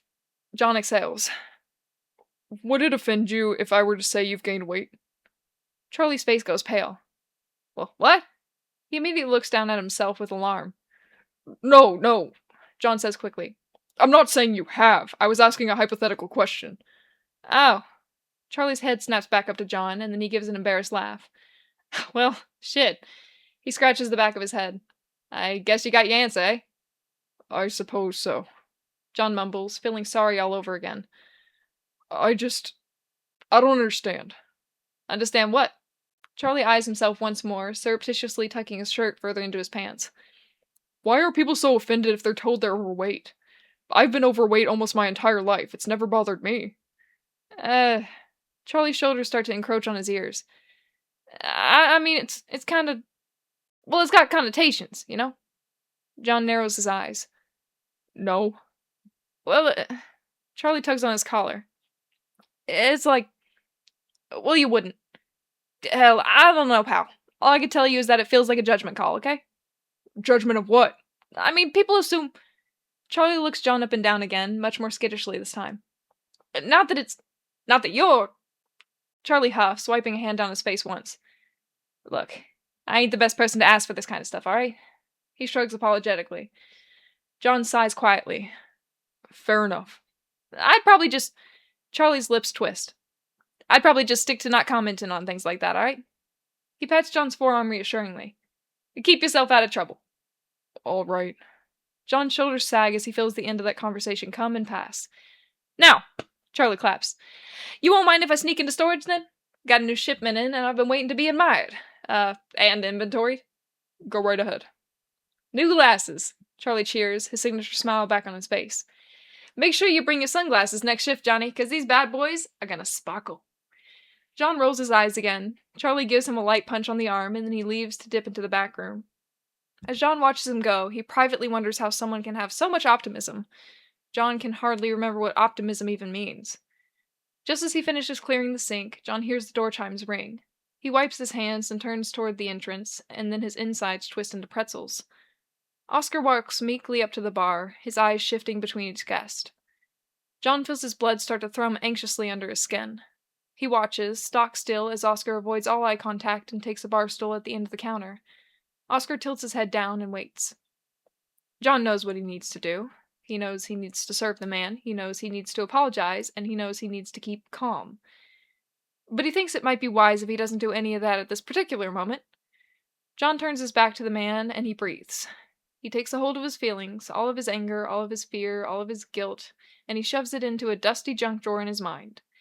He wills his blood to stop pushing up against his skin, and he wills the commotion in his stomach to just shut the fuck up. John knows what he needs to do. And John will do right this time. John checks on 2 other guests to make sure they don't need refills, and then he gives himself a stealing breath. He'll serve Oscar, he'll wait until Oscar seems comfortable, and then he'll apologize, in that order. He walks over. Good evening, John says politely. What can I get for you? The moment Oscar's eyes meet his, Oscar's pupils shrink to the size of a needlehead. Oh, I need to... Oscar begins to rise from his chair, and god damn it, this is already not going according to plan. Wait, John stammers, panicking. No, wait, Oscar pushes his bar stool under the counter behind him. Sorry, Wait, Oscar, please. Oscar freezes. Oscar? By the look on his face, Oscar is trapped in horror. John backs away slightly, hunching his shoulders. Are you... Oscar slowly turns towards him, and his voice trembles. Do you know me? John blinks. What? Do you know me? His voice is manic. Do you know me? John blinks again, hoping that it'll help with the confusion this time. It doesn't. I only heard your name when... What do you know about me? Oscar whispers fearfully, his face contorting with terror as the rest of his body calcifies in place. John feels a tight pinch of unease at the bottom of his stomach, and he looks around the room. No one seems to be bothered by their interaction, bizarre as it is. I don't know anything about you, Oscar, John says slowly. Besides your name. Oscar relaxes minutely, but he still doesn't return to his seat. He fretfully rubs his arms, and John notices for the first time that one of his sleeves is... empty? He told you about me, Oscar says under his breath. After... Oh, fuck. This already? Why is everything happening out of order? He did, but... John huffs frustratedly, forcing himself to surrender to the change in script. Look, I owe you an apology, Oscar. Oscar looks at him bewilderedly. John continues, strained. I realize I came across as threatening before, and that was unacceptable behavior. I shouldn't have used my height as a weapon against you, and I'm sorry that- Stop! Oscar closes his eyes and waves his hand at John. Please, I don't need to hear your confession. John stops with his mouth still open. What?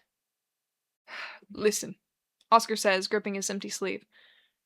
Let's just both forget it, alright? Last night was not the proud moment for either of us, and he looks back to John with pain in his eyes. Let's just pretend it didn't happen, okay? John feels that unease in his stomach start to squirm its way up his esophagus. Okay. Oscar heaves a profound sigh as he slips back onto the bar stool, using the counter to hold himself up. Do you... John starts, the words feeling gross in his mouth all of a sudden. Forgive me? Oscar closes his eyes again, now looking like he's holding back tears. Let's just move on, please. John hates this. None of this is going how he planned. All he wanted was a firm resolution with some kind of finality, not this weird hand-waving ambiguity that makes him feel oily and uncomfortable. Can you get me something strong? Oscar asks, still closing his eyes. As discomfited as John is feeling right now, he has to admit that Oscar seems markedly worse. The man looks miserable. He looks like he's been gnawed on, and he doesn't seem to have the energy left to clean his wounds. And while John would absolutely prefer to avoid everything that's happening in front of him right now for the rest of the evening and also forever, he knows that Arthur is right. John has found sympathy for a distressed man at a bar before. He can do it again. All right. John turns to find a high-proof liquor on the shelf. He pours out a generous amount, making a mental note to just ask the man to pay before he leaves. He's likely staying for a while. John slides the drink to Oscar. Let me know when you need a refill. He meant to say friend at the end of the sentence, just like he used to with Arthur. But he didn't. Oscar takes the glass without a word and begins to drink, looking over toward the stage. He relaxes into his chair, and it's like he's entirely left this realm. And apparently, that's John's dismissal. John tries not to be too upset at Oscar's lack of manners. He's had a bad day, clearly. Maybe he'll remember his please and thank yous at the end of the night. It probably has nothing to do with John anyway. And yet, maybe John doesn't feel too bad about not calling him friend.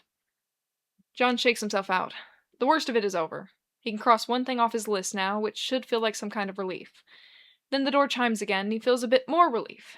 Maybe the next set of guests will keep his mind preoccupied. Welcome, he says, leaving Oscar and their conversation behind. John walks up to the couple on his right. What can I get for you? It's not that Oscar has done anything wrong. It's just that he keeps looking towards the stage longingly, and it's becoming a little bit unnerving. No one's even up there.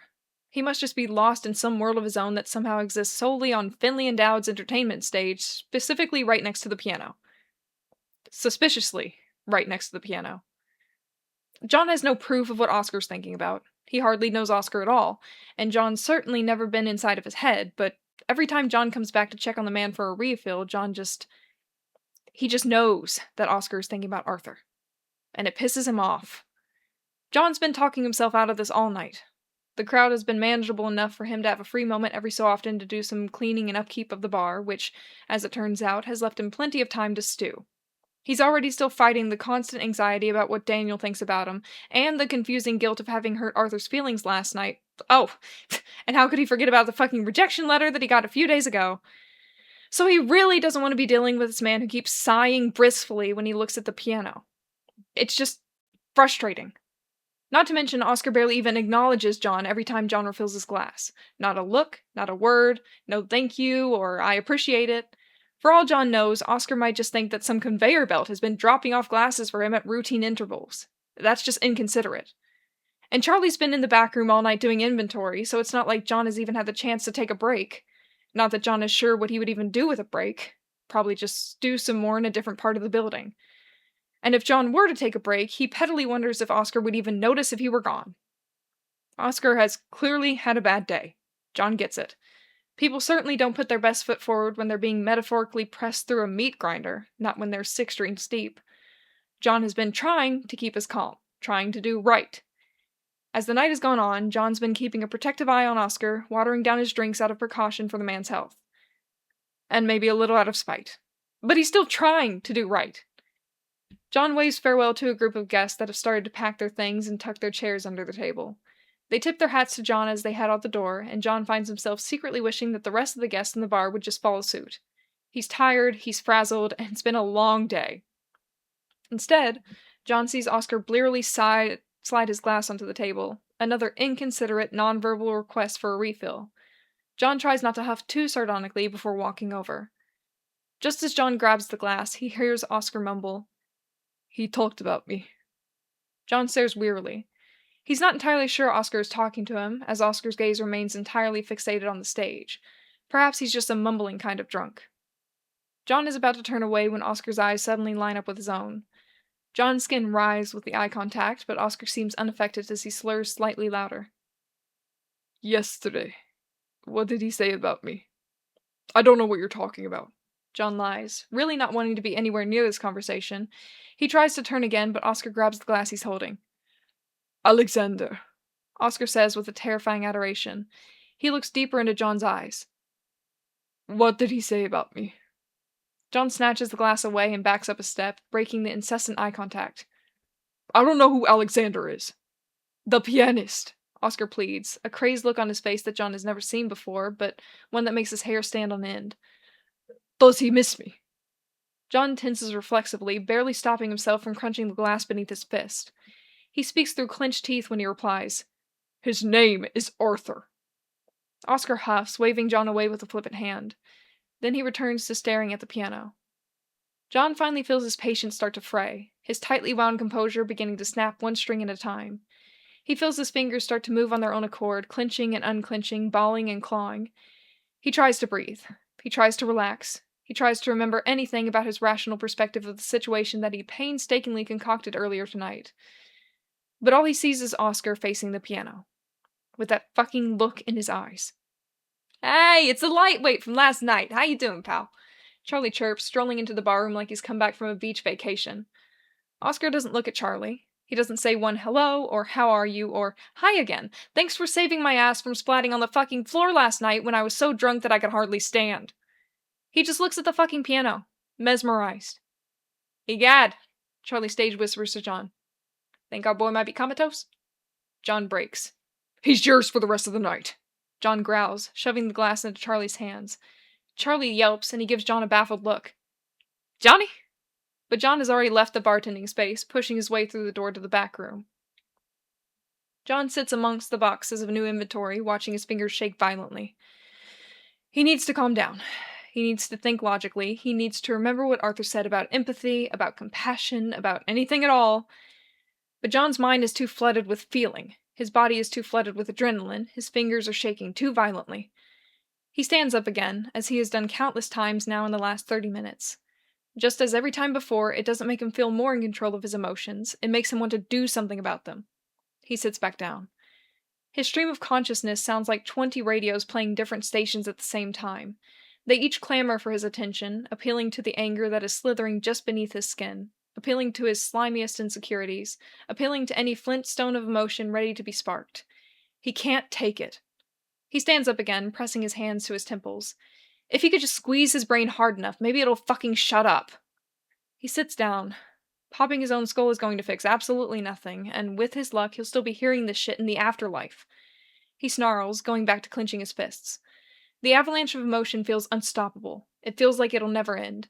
How is he supposed to wait out something that never ends? How is he supposed to just contain all of this inside him when he's currently approaching imminent combustion? And what the fuck is going to happen when it all explodes out of him like... John pauses. He shifts his weight to the left, feeling himself sit on top of something familiar and rectangular. He rockets up to standing again, yanking his small yellow notebook from his back pocket. He opens to the page bookmarked by a stubby pencil, and then he quickly sits back down. He needs to write. Of course! He finds solace in writing. The absolute relief that writing has given him since moving to New York has truly been life-altering.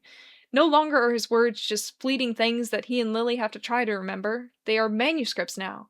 They're works, they're evidence, they're records. They're a documentary of all of his experiences, catalogued and validated. He just needs to write out his feelings, and then he'll finally feel a bit of freedom from all of these obnoxious... He looks at the pages before him. The left page is a mess of scribbles and arrows left behind after he pieced together the last stanza to his poem, In Search of Family. The poem that he was sure was going to get him published. The poem that the magazine didn't like. John feels a strange coldness start to spread from his navel, a coldness so contrasting to the smoldering heat that had enveloped him just seconds ago. The cold fans out along the wide plane of his stomach, reaching around his back. He doesn't know what this coldness is, but it grips him, instantly silencing all the chatter in his ears, chopping off the tail ends of his thoughts. And suddenly, the quiet is more unsettling than the noise. He just needs to write. He just needs to get words on the page, and then he can start to figure out exactly what he's feeling and why. Just a few words, anything that comes to mind. He stares at his poised pencil on the lined paper. He can't think of... No, he knows what he needs to write, and he knows how to write. He's done it 100 times before now. The coldness crawls up to his chest. He just has to start. With anything. Even something he'll change later. He just needs words on the paper. He forces the tip of his blunt pencil to the left corner of the fresh page. He's just going to write the first thing that comes to mind. It doesn't have to be good. He just needs to write. So he'll write. Now. Write, John! As his pencil starts to tremble, a sudden, quiet, sinister whisper from the deepest crevices of his mind hisses lowly in his ear. What if they don't like it? The coldness seizes every inch of his skin. He sits rigidly still, the sharp pain of realization piercing him straight through the heart. He knows what this cold truly is. Fear. Fear of failure, disappointment, of letting himself and others down, of writing. Never, not once since Arthur gifted him this little notebook has John ever felt this kind of apprehension for the thing that he loves. Writing has been nothing but a joy, a release, a necessity, a reason to wake up in the morning and indulge throughout the day, but now, what if they don't like it? Everything inside him overflows. His heart slams against his chest, pumping icy, liquid panic through his veins. He drops his notebook and pencil to the floor, watching them turn blurry behind a rising wall of stinging tears in his eyes. He feels all at once too stressed and too cold and too angry and too scared and too everything that he can't fucking stand it anymore. He can't fucking... His body whips around beyond his control, his limbs flailing on their own accord, and far too late does he watch himself swipe a cardboard box off the shelf.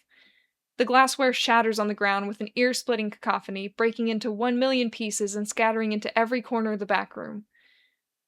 John stands motionless amidst the absolute mess that he's made. Fuck. Oh, man. Been a while since I told you that. You're doing great. So it was such a good reading. I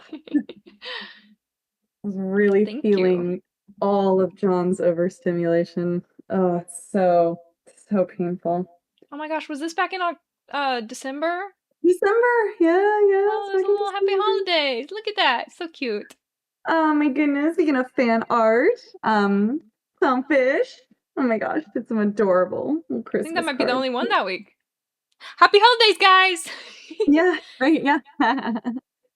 Yeah, the rest of them were for What You Are. That's where all the other ones came from.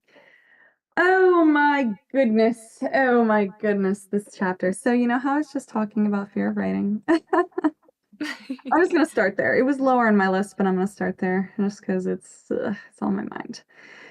Yeah, yeah. So I very clearly remember a moment of being in my kitchen of my old apartment, and I had finished chapter 12. I had managed to get it done, and it was terrible. It was awful. It was so bad.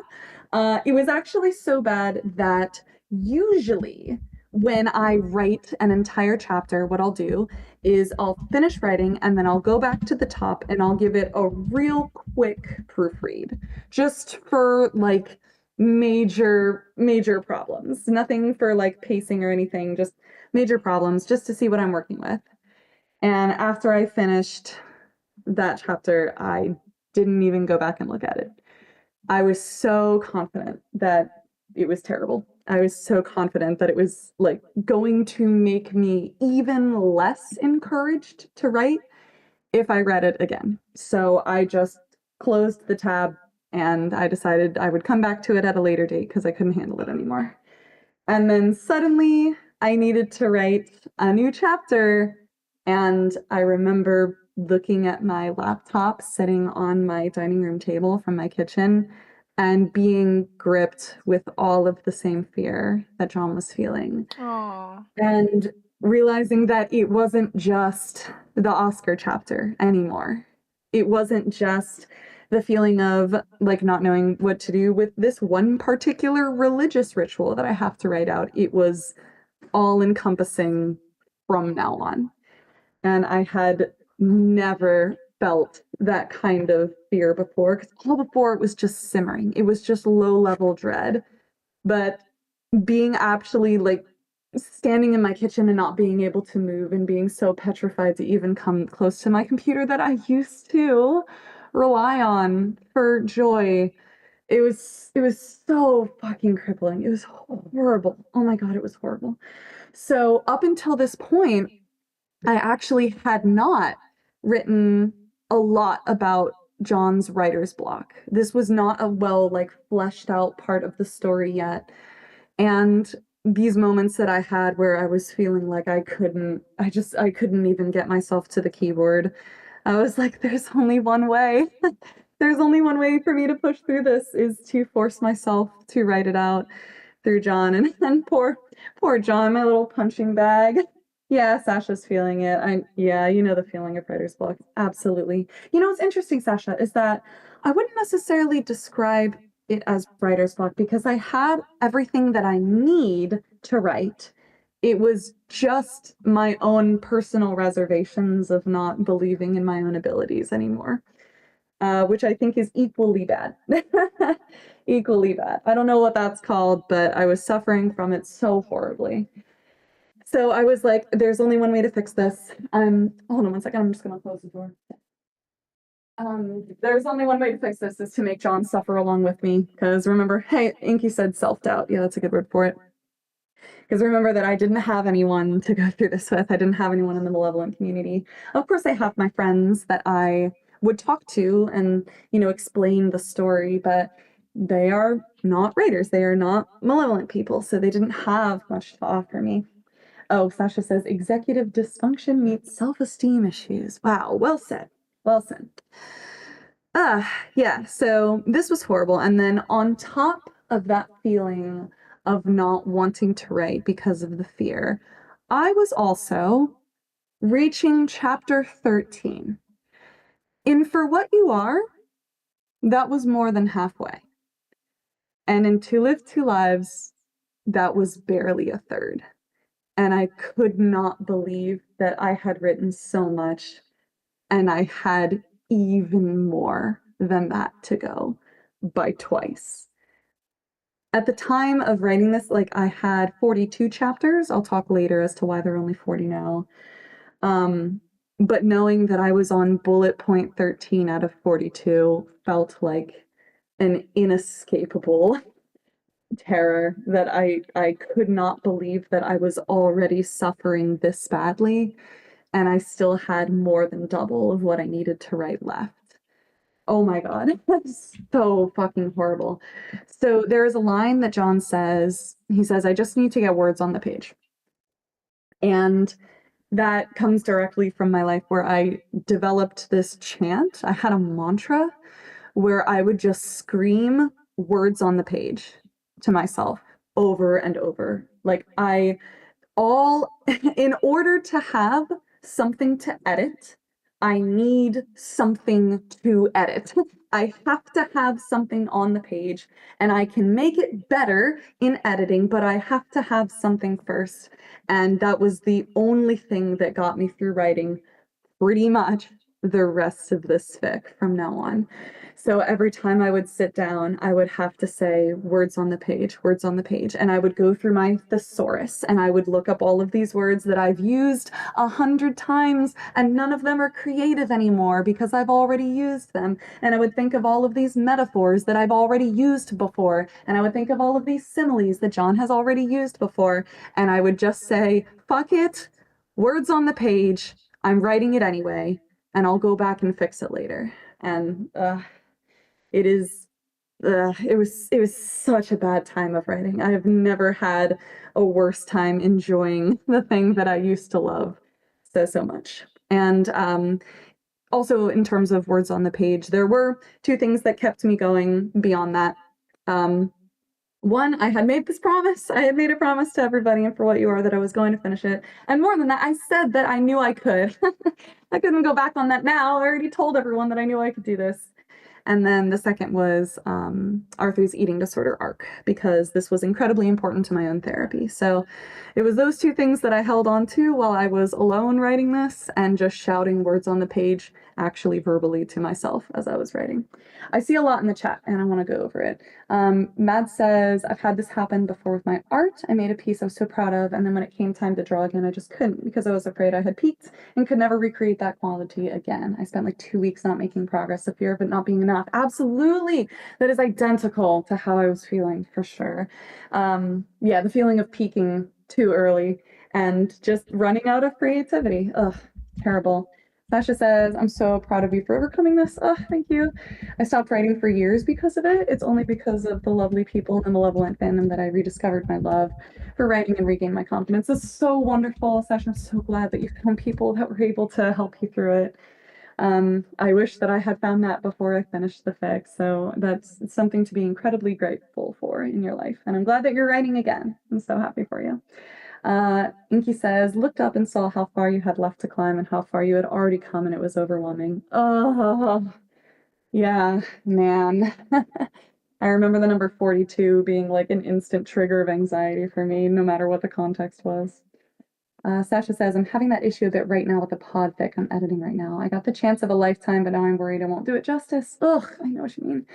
Except instead of writing, it's with sound design, editing, and composing. Yeah, well, I'm just gonna, re-say what Marix says here. You always do a fantastic job on all of those, and you have the moral support that you need from every single person in here, because we have heard the work that you've done, and it is incredible, and you can do it again, because you've Preach, done it the first time. preach, preaching. Preach, preach, preach. You're going to continue to be awesome. I truly believe that with all my heart. Okay, so let's talk about the publishers. So John is constantly afraid of these people that denied his work. And I did not have people who were denying my work. Instead, because I constantly script conversations in my head with people I don't know or don't know well enough, and I decide what they're going to say. I had come up with a fan base of people that were going to hate my fic because I didn't do the Oscar arc justice. We were just talking about justice with Sacha. I, talked a little bit about how I had to rewrite his entire character arc because I woobified the hell out of him. And I was so nervous that there were still going to be so many people that thought that my writing of his religious arc was incredibly insensitive, offensive was the worst. I was so afraid that people were going to think that I was like hating on the religion, or they were going to think that I was misinterpreting all of it for the sake of my own personal speech of whatever I want to say on the religion, which is just my worst fear. Absolutely not. I didn't want to say anything on the religion. In fact, I just wanted it to be a part of their story arcs, and I just wanted to know more about it. But I had concocted this entire fan base in my head that was absolutely going to hate it for that reason. And they were going to hate it because it was not as good as For What You Are, because I had peaked and everything that I write was downhill from there. So every single time I sat down, I thought about these imaginary people, and I had to fight that feeling every single time I wrote. It was so horrible because I knew that it was irrational. I knew that I didn't know these people, and even if I did, AO3 is not a place that's full of hate, especially not in the Malevolent community. It's always been a place full of people encouraging each other and just sharing in the love of this wonderful story that we all have gotten addicted to. And yet, it's not about the rationality. It's always about the feelings, and it's always about the fear and what that fear makes us do, and the way that my brain is genetically modified to think. And that whole last scene of John, just absolutely breaking down because he can't handle it anymore is exactly what I was feeling as I was writing. And I remember like genuinely crying the entire time that I wrote the last half of it, of him getting Aww. into the back rooms, because the overwhelmingness was hitting me too, John. You and I are going through it together, because that was all I had. I had me and my characters, and that was it. God, horrible, horrible. Of course, I'm happy with this now. Of course, I'm proud of this now. Of course, I'm so grateful that I kept going. Holy fuck, I'm so grateful that I kept going. My life has been changed so dramatically from this in such a positive way. But dear God, was it fucking awful to get through it. Yeah. So at the end, giant noise. We do love a cliffhanger. So I was proud of that when I wrote that. I was like, at least that'll be interesting. Nice little Oh, I cliffhanger I though. think I still remember that week. It was a good week. I Mm. loved that chapter, and I also hated the cliffhanger. I was like, oh, Yeah. but I did. Well, I can't say it yet. I'll say it if we get to read the next chapter. I think we'll have time. I think we got plenty Yeah. of time for it. Um, yeah, I think we should. I got a few more things to say. Oh, Okay. looks like we've got more chat. Sasha says, truest emotion comes from lived experience, for sure. My best panic attack scenes have been written when I was coming down from a recent one. Absolutely, yeah. My best John overstimulation scene was during one. Absolutely. Matt says something that has helped me is to understand creation is not linear, just as progress isn't. Not everything you make has to be better than the last. If you're keeping a similar level, you're already doing amazing. All you need to aim for is to maintain it. Oh, that's so gorgeous. I love that. Wow. Creation is not linear. I think that in many ways I have also had this similar thought. I just might not have voiced it aloud. But the things that I write nowadays, now that To Live to Lives is coming to an end, I definitely am trying not to compare them to Live to Lives, because that is what got me into this wreck in the first place. I'm trying to view them as, oh, wow, what's that old adage? Uniquely their own. What's it? Entirely their own. Who said that? Some guy. I don't know. Some guy said that. That's really beautiful. Yeah, absolutely. Sasha, you should put that on your wall. That's a great line. Yeah, you guys have a much better headspace than I do, or did at the time. I'm doing much better now. But holy moly, it's been a journey to get here. Okay, so let's go back to the beginning, because there are a few things I wanted to point out. I do love this dramatic irony that we get from Charlie saying, "This is why we pay you the big bucks." Oh man. Only we know who we is. And I love that kind of dramatic irony. It's delicious. Okay. Oscar not following the script that John has written for him. Of course, this is clear where this stems from for me.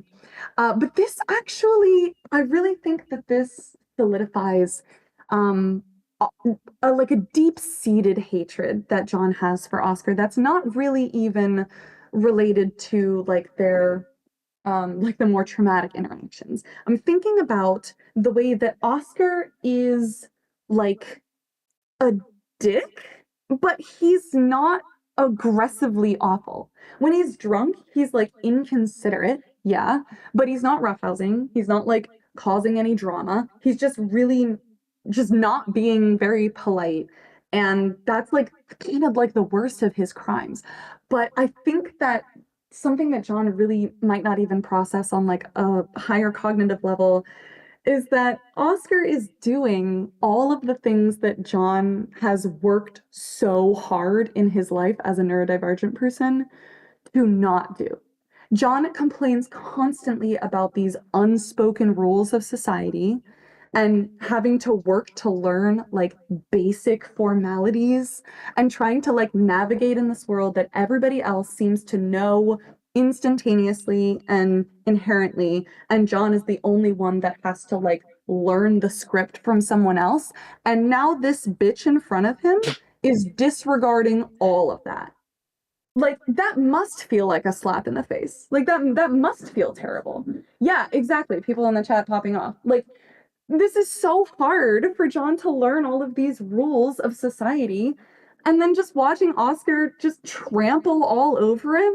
Like, God, it's hard to be neurodivergent sometimes, you guys. It's really. Yeah, okay, Sasha's saying that she's been, or yeah, that thing where John is with a family member. Ugh, like, it must be so infuriating. On top of Oscar making these goo goo eyes, like on top of him stoking all of the jealousy that John has, John probably has a similar feeling of jealousy for Oscar's ability to not give a fuck about the rules of society when John wishes that he could. But then John just keeps getting lambasted by people like Daniel for not doing that. Ugh. I just really felt for John in those moments. Yeah, it must be so hard for him. Inky says, John just like, why is he breaking the rules and looking at my man? In equal anger for both of those. Matt says, it genuinely is something that never fails to boil my blood when it feels like everyone else is allowed to break the rules except for me. Because the second I do, I'm punished. And if I'm called out on that fact, it's unfair and I'm a snitch and everyone hates me. Yeah, absolutely. Yeah, so unfair. So unfair, especially when John and probably us feel like we already have like a leg down, that we have to work harder than anybody else to be at the same level at other people. And then this shit happens. Crazy. Crazy. Yeah, Sasha, absolutely. Your sister saying, "Ew, why would you do that?" Yeah, ridiculous. The lack of empathy is crazy. I somewhat understand this in a very roundabout way. I have, from my experience, I set a precedent for myself. I don't know if that's the right word, but it's like people are, they get used to the way that I act. And unfortunately, I'm kind of a doormat. So it's so interesting because on times where something bothers me and I stand up for myself and I'm like, "Hey, you know, I don't like that you do this." They'll be like, "Don't be so dramatic. Like, just let it go. It's not that big a deal." And Mhm, the thing is, like, they would respect it if it was someone else, you know what I mean? mhm, 'Cause mhm, it's almost like, "Oh, you never let things get to you. mhm. This shouldn't matter." And I'm Yeah. like, that's the the exact opposite of what you should be taking away. I let a lot Mhm. of things go. So when something legitimately bothers me, maybe you should, you know, care. Yeah, absolutely. Yeah. Also, just, I mean, there is a horribly toxic idea in this universe that being able to not be affected by something is a symbol of strength. Ugh. I can't respect that at all. I Mhm. cannot respect this idea that it's good for you to just like accept all of these horrible things that people say and do to you because you're somehow the bigger man if you just let them. Like Exactly. that is so toxic. It's so much better for everyone to be more upfront and tell people what their boundaries are and what makes them uncomfortable. That's that kind of investment that I was talking about earlier. If you want to invest in your any kind of relationship with the people around you, like speaking your truth is part of that. Mhm. Sasha says the let them theory is infuriating. Yeah, absolutely. Gosh. Yeah, I think that's a like a really relevant sentiment, Marix. I think that that fits right in. This feeling that like there are rules that are applied to you more than they are applied to anyone else. Yes. Ugh, it's the worst. Yeah, truly. Yeah, absolutely. Ugh. Okay, there's one more thing I wanted to talk about in terms of the apology here. Oh wait, really quickly, Sasha says, people, let it go. Me, if I don't teach them how to treat me, they'll never treat me right. Exactly right. Yeah, exactly right. Real. Real. Snaps into that. Absolutely. Ugh. This is all just like pep talk for everybody to learn how to be assertive. You know what I mean? It's not just better for you, it's better for everyone around you because people also need to learn how to take no for an Oh, answer and how to be told that they've done something wrong and then not just immediately be like, "Well, I'm the victim because you said it meanly to me." bro, Like Chris nailed people it. need Chris nailed yeah. it. You clearly Oh, don't let's see. actually need to have your needs met because you were so good at pretending you are okay when they're not met, and since you're not making it my problem before, then you're never allowed to make it my problem again. Oh, Ah! oh, oh, Nailed it! that's Literally yeah. nailed it. Snaps. Oh my goodness. Couldn't have said it better. Yes. Mm, horrible and also correct. Distressingly correct is what I would call that. Yeah, exactly, Sasha. Become unsufferable about your needs. Absolutely. Yeah. It is so much better for the entire world for people to learn how to take criticism and learn how to treat people the way that they're asking without being like, I can't believe this person asked me to treat them differently. Aren't they being unreasonable? Ugh. And Ugh. listen, I'm not here to say that I'm the greatest at doing this. I too struggle with being a bit of a doormat all of the time. But I'm just telling myself that if I say it out loud enough times, maybe one day I will hear my own words. Yeah, we are all only human. I am trying, clearly like my investments and my friendships and trying to be honest with my friends and everything. That is me taking this role of being assertive and stepping up and putting the investment in. It's really Mhm. like coworkers that I really struggle with, but Real, real. real, real, real. I know. I get on Marix's ass all the time, and yet I am the same. It's easier to give advice than it is to take it, baby. That's what I'm saying. Real. Yeah. Hey, that's great, Sasha. As long as we're here too, we can keep each other accountable. That's right. Accountability for sure. That's why I keep getting on Marix's ass. So, yeah, this is.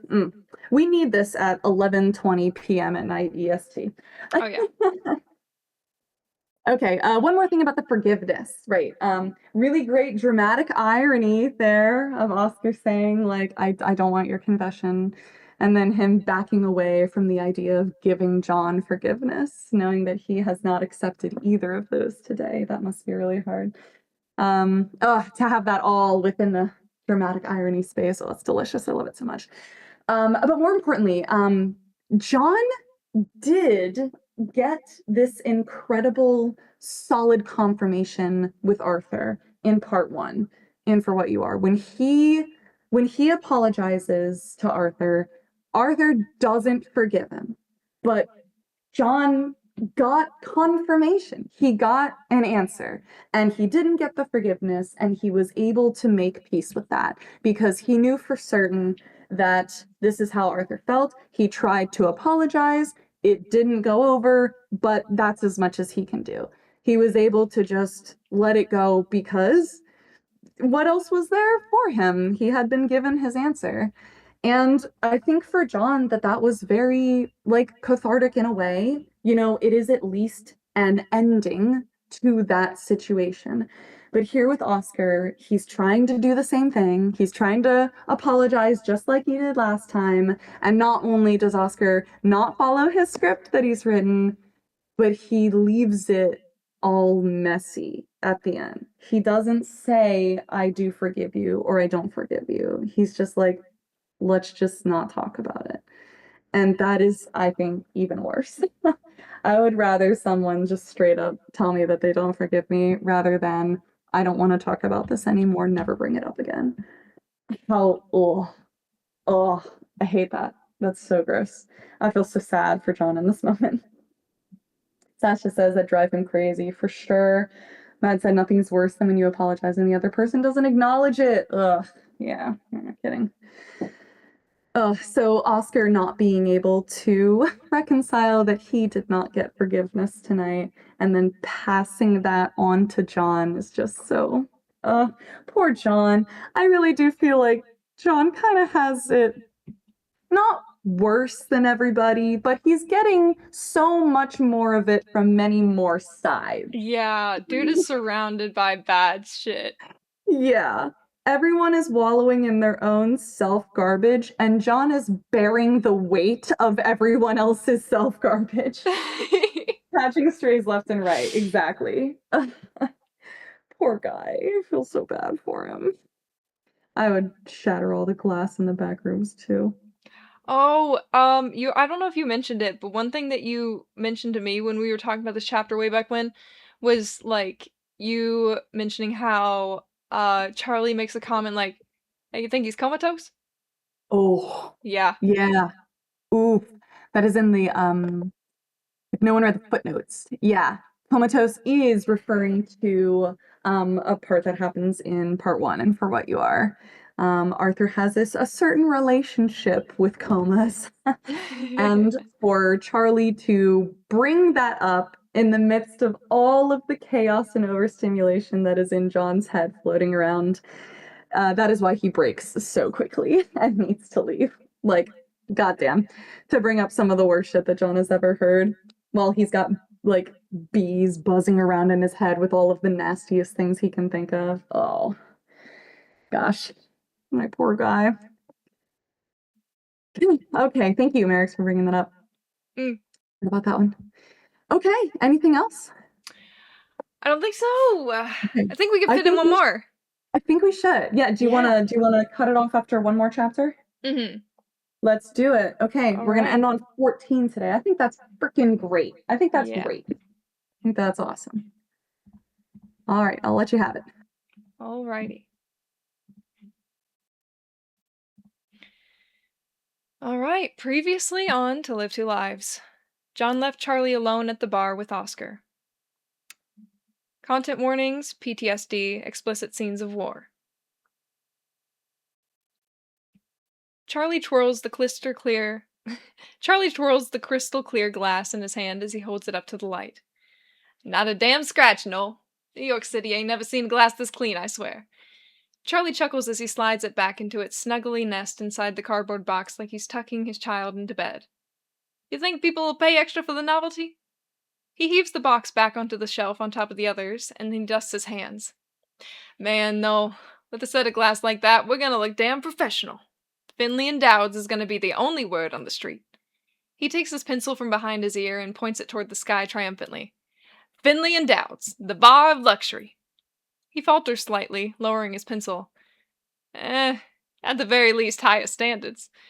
Charlie grabs his clipboard to mark the final tally for the inventory. We're making a pact right here and now, okay? We're gonna polish the shit out of those things every night after close till the customers go blind from the sparkle, yeah? He narrows his eyes at the cardboard. And we guillotine anyone who nicks 'em up.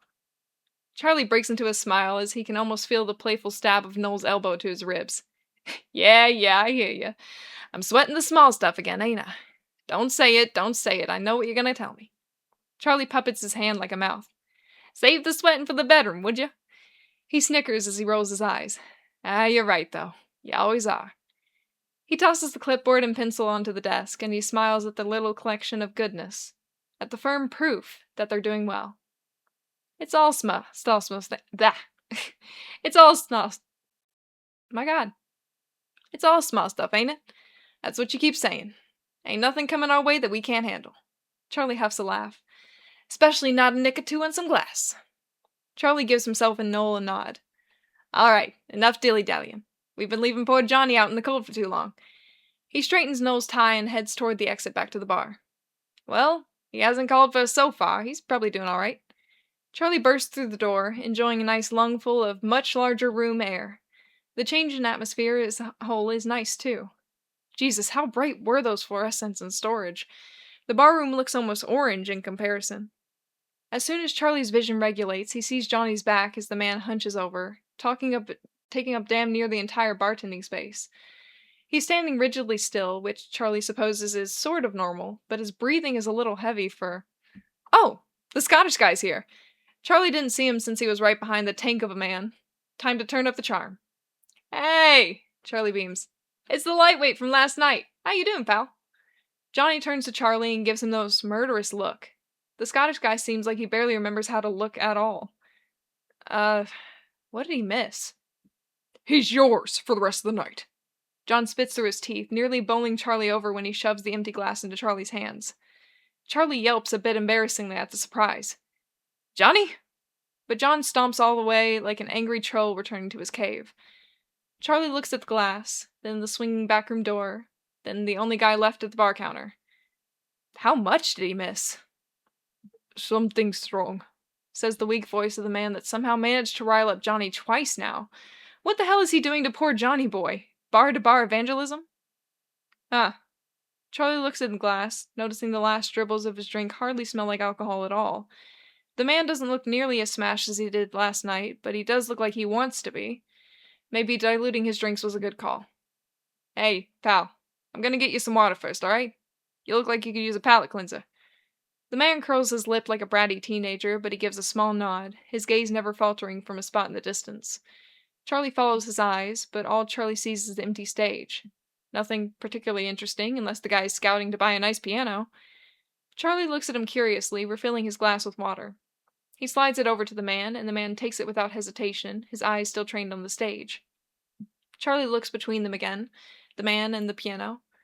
There's this bizarre look on the man's face, like he's planning on taking the thing to bed later. Usually, Charlie tries not to judge about that kind of stuff, but he does feel himself giving in to his curiosity. You a pianist? The man doesn't respond. Maybe he's not in a talkative mood. Actually, upon closer inspection, he looks like he's been sent through the clothes dryer's heavy-duty cycle 4 or 5 times today, which would shut anybody up for sure. Charlie should probably leave him be. But Charlie just can't help himself sometimes. Hey, buddy. You know, kids are allowed on the playground with adult supervision. He points his thumb to the stage and waggles his eyebrows. You want to turn in the sandbox? The man finally faces him, giving one hell of a miffed look if Charlie's ever seen one. Yeesh, tough crowd. I'm just saying, Charlie shrugs. You look like you're eyeing those ivories, and I'm feeling generous enough to let you indulge in your fantasies for a while. The man scoffs, knocking back the rest of his water like he forgot it wasn't liquor. I don't play. Now with that attitude, you certainly don't. Not interested, the man says firmly, slurring a little harder when he turns up his volume. Alright. Charlie raises his palms. So, what's caught your eye then, huh? Is there some kind of show up on stage that I'm missing? Uh-oh. Charlie might be pushing this guy a bit too far if the clicking of his jaw is anything to go by. The man pushes his glass back to Charlie and slurs with admirable confidence. If you don't mind, Mr. The Scotsman blinks one eye at a time. Mr. A confidence which apparently abandons him the moment he can't remember the name of the establishment. Dowd, Charlie replies helpfully. Mr. Dowd, the man gibes. If you're not, but you can call me Charlie. The man scrunches his nose, clearly having trouble keeping up with the riveting conversation. Aye, fine. He rubs his temple. Charlie, if you're not going to serve me anything other than water, then... Oh, wait a minute, pal. Charlie interrupts, pushing his luck. You haven't even told me your name yet. Manners first, I'd say. The man's face drops. Charlie watches as his eyes glaze over with a dozen emotions, each more upsetting than the last. Charlie doesn't really like the sight of them, and it doesn't seem like this guy does either. I'm just asking for something strong, the man says softly. Please. Okay, fun time is over. This is getting bad. Hey, listen. Charlie watches as the man puts his face in his hand. Hey, pal, look. I'm sorry, okay? The man doesn't react. I shouldn't have been bugging you. You've been through some kind of shit today. I should have left you alone. But Charlie refills his water quickly and slides it back over to him. We're getting too close to closing time for me to knock you out with liquor and then leave you bumbling outside in the dark, yeah? The man peeks at the glass of water. Charlie continues. Let me just help you sober up a bit so you can make it home safe, alright? The man continues to stare at the glass, his eyes turning pink around the rims. Christ, Charlie hasn't seen a sad drunk around the bar in a while. A sad drunk is always bad news for Charlie. Because Charlie always ends up caring too much. The man finally reaches for his glass, bringing it closer to his chest. He takes a shaky inhale, and then he murmurs, All right. Hey, that wasn't so hard. And maybe this won't be too hard on Charlie neither. All Charlie has to do is let the guy be for a while, wait until he's cried long enough to remember how to be self-conscious about it, and then send him on his way with a pat on the back and a see you tomorrow probably. And yet, Charlie just can't help himself sometimes. Softly, Charlie asks, Can you tell me your name, pal? The man closes his eyes again, breathing through a long sigh. Oscar. Oscar. Charlie nods. Good to meet you. Oscar gives half a nod back.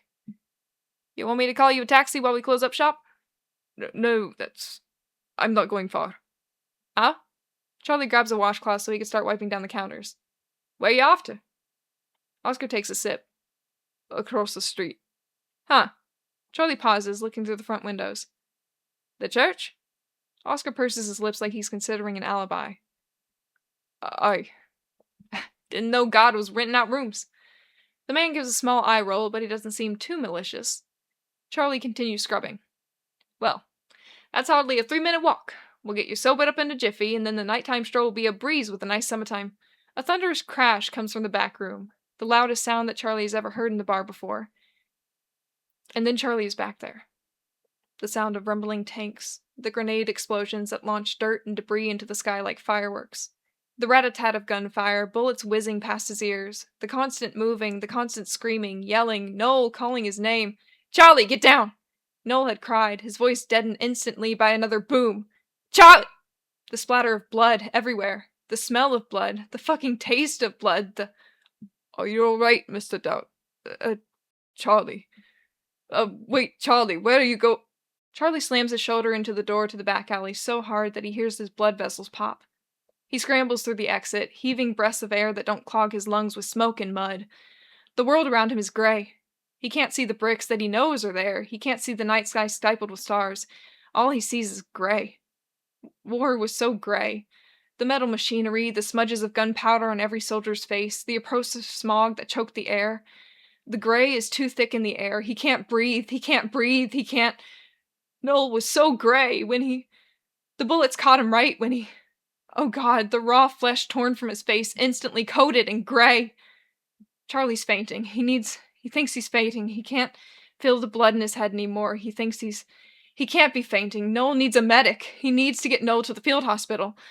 Noel is so heavy on his shoulders, but it's just a little further. Charlie can't be fainting when he needs to. Dear God, he needs to save him. Charlie! Massive hands grip Charlie by the upper arms and rattle him back into the present. Colors come flooding back into his sight, so disorientating that he closes his eyes against the assault. Charlie? Charlie blinks, seeing John's broad face looking at him with genuine fright. Around them, the back alley is dimly lit by the neighboring streetlights, and the night's still and peaceful. There's no gunfire. There's no war. John continues to search his face, not letting up his grip for a second. Charlie, you're scaring me. Oh, fuck. He was doing it again. Charlie, please talk to me. How is he still doing this? It's been so many fucking years. How is he still doing this? Charlie, I'm calling an ambulance. Come with me. We're going inside and... Charlie snaps himself back into place, plastering a wide, shiny smile on his face. Whoa, hold up, he says, slinking out of John's grasp. I'm good, Johnny boy, no need to fuss. John's eyes twitch as when he gives Charlie a once-over. You're not fine, Charlie. Sure I am. He dusts off his shoulders like he's flicking away the bad memories. Just like Noel taught him. Just flick them all away. Just came out for some fresh air. Been holed up in inventory all day, it's like a prison, I tell you. But without the free food. John walks closer and grabs Charlie's chin, wrenching his head left and right like he's trying to find Charlie's lies hiding behind his ears. Charlie, you were standing out here motionless, completely unresponsive when I yelled your name. Charlie bats a hand away, tittering. Yeah, pal, I was deep in thought. I've been working on my Type 5. John blinks. Tight. What can I say? Charlie shrugs. I'm destined for the stage one day, Johnny boy. John shakes his head, his face turning stormy. You looked horrified when I came out here, Charlie. Charlie scratches his cheek nonchalantly. Yeah, I'm realizing it's more of a Type 2. But I think if I could pad time with some crowd work. John growls under his breath like an animal. Oh boy, this one might take a bit more charm. Charlie gives a loving pat on Johnny's shoulder, while trying to ignore all the pain in his own, and he cranks up his accent. Johnny boy, it tickles my heart to see you caring for your old man, really. He walks around the larger man, never losing sight of him. But I promise you, I'm peachy keen. Now, he motions for John to follow. Recess is over. Let's get back to the counter before the customers get any funny ideas. John follows him as Charlie walks to the bar door. He looks furiously suspicious. Charlie, are you sure? Oh, by the way. Charlie holds the door open for John. Did you hear that huge crash earlier? The fuck was that? John blanches, looking away quickly. Wow, kid's got no poker face. What, you setting off fireworks in storage? 4th of July ain't for another few weeks, but actually... John steps into the bar, wringing his hands like a child covered in cookie crumbs. I accidentally knocked over one of the new shipments. Oh, shit. Charlie frowns as the back door closes behind them. Hell, what did we lose? Damn, the boy looks like he might actually cry. One of the sets of new glassware. Fuck. Charlie grimaces, feeling like he might actually start bawling too. I'm so sorry, Charlie, I didn't mean to. Charlie grimaces further. All that shiny new glass, shattered and completely irreparable. I wasn't in my right mind, I'm sorry, I wasn't... All that firm proof of a promising, fruitful career. Really, Charlie, I could pay for the damages. You could take the money out of my next check. All that small stuff that Charlie promised Noel wouldn't sweat. Charlie, look, Hey. Charlie shakes his head, forcing a smile. It was just one box, yeah? John nods dismally. I mean, yeah, shit. Charlie scratches his neck. But, could have been worse, right? Johnny clearly doesn't think so. I'm sorry, Charlie. Charlie shrugs off his disappointment, manually widening his grin. Just like Noel taught him. This is why we don't pay for crystal. That's a good lesson to learn, Johnny boy, so keep that in mind. He lightly punches John's arm. Chin up, pal. We ordered plenty more. But... John's voice wavers as he continues to pull at his hands. The reason I knocked it over was... Hey, it's fine, Johnny, really. Charlie winks for good measure. It's not. It is! John, don't you worry your pretty little self about it, okay? John rolls his eyes at him, which is usually a good sign. Charlie waves his hand dismissively. Accidents happen, alright? Ain't no big deal, and don't you start thinking that it is. John nods again, even more dismally. Charlie gives him one final shoulder pat. Do me a favor next time, though. Aim for the napkins. Now, come on. He strides back to the counter with a pep in his step. I believe that there's a certain lightweight waiting for us that'll probably need a Charlie looks at the bar counter to see it completely empty. Huh. He scans the rest of the place. Only a few remaining customers dot the room. And none of them are Oscar. Oh, Charlie says softly. Did he leave? Who? John asks as he picks up his washcloth, which looks half as limp as he is. Oscar. John's face suddenly turns to solid steel. I don't know. Huh. Charlie finds Oscar's glass sitting next to a pile of change. Well, mystery solved. Did he look all right? Before he left, I mean? I don't know. You didn't see him before? No. John scrubs the counter like it owes him money. I broke the glasses, and then I came looking for you. He wasn't on my mind. Okay, Charlie says slowly. Damn. Whatever he did to John, John is taking it to his grave.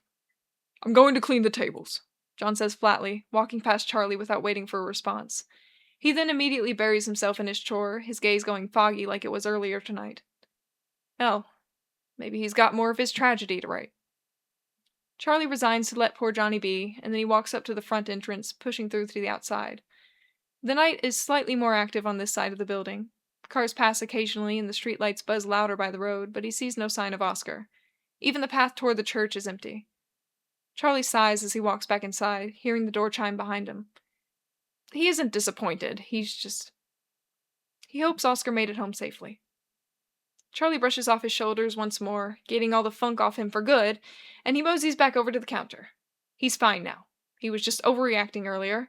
He was caught off guard, and he won't let it happen again. Besides, he can't be messing about anymore. He's got a job to do. The bar ain't gonna close itself.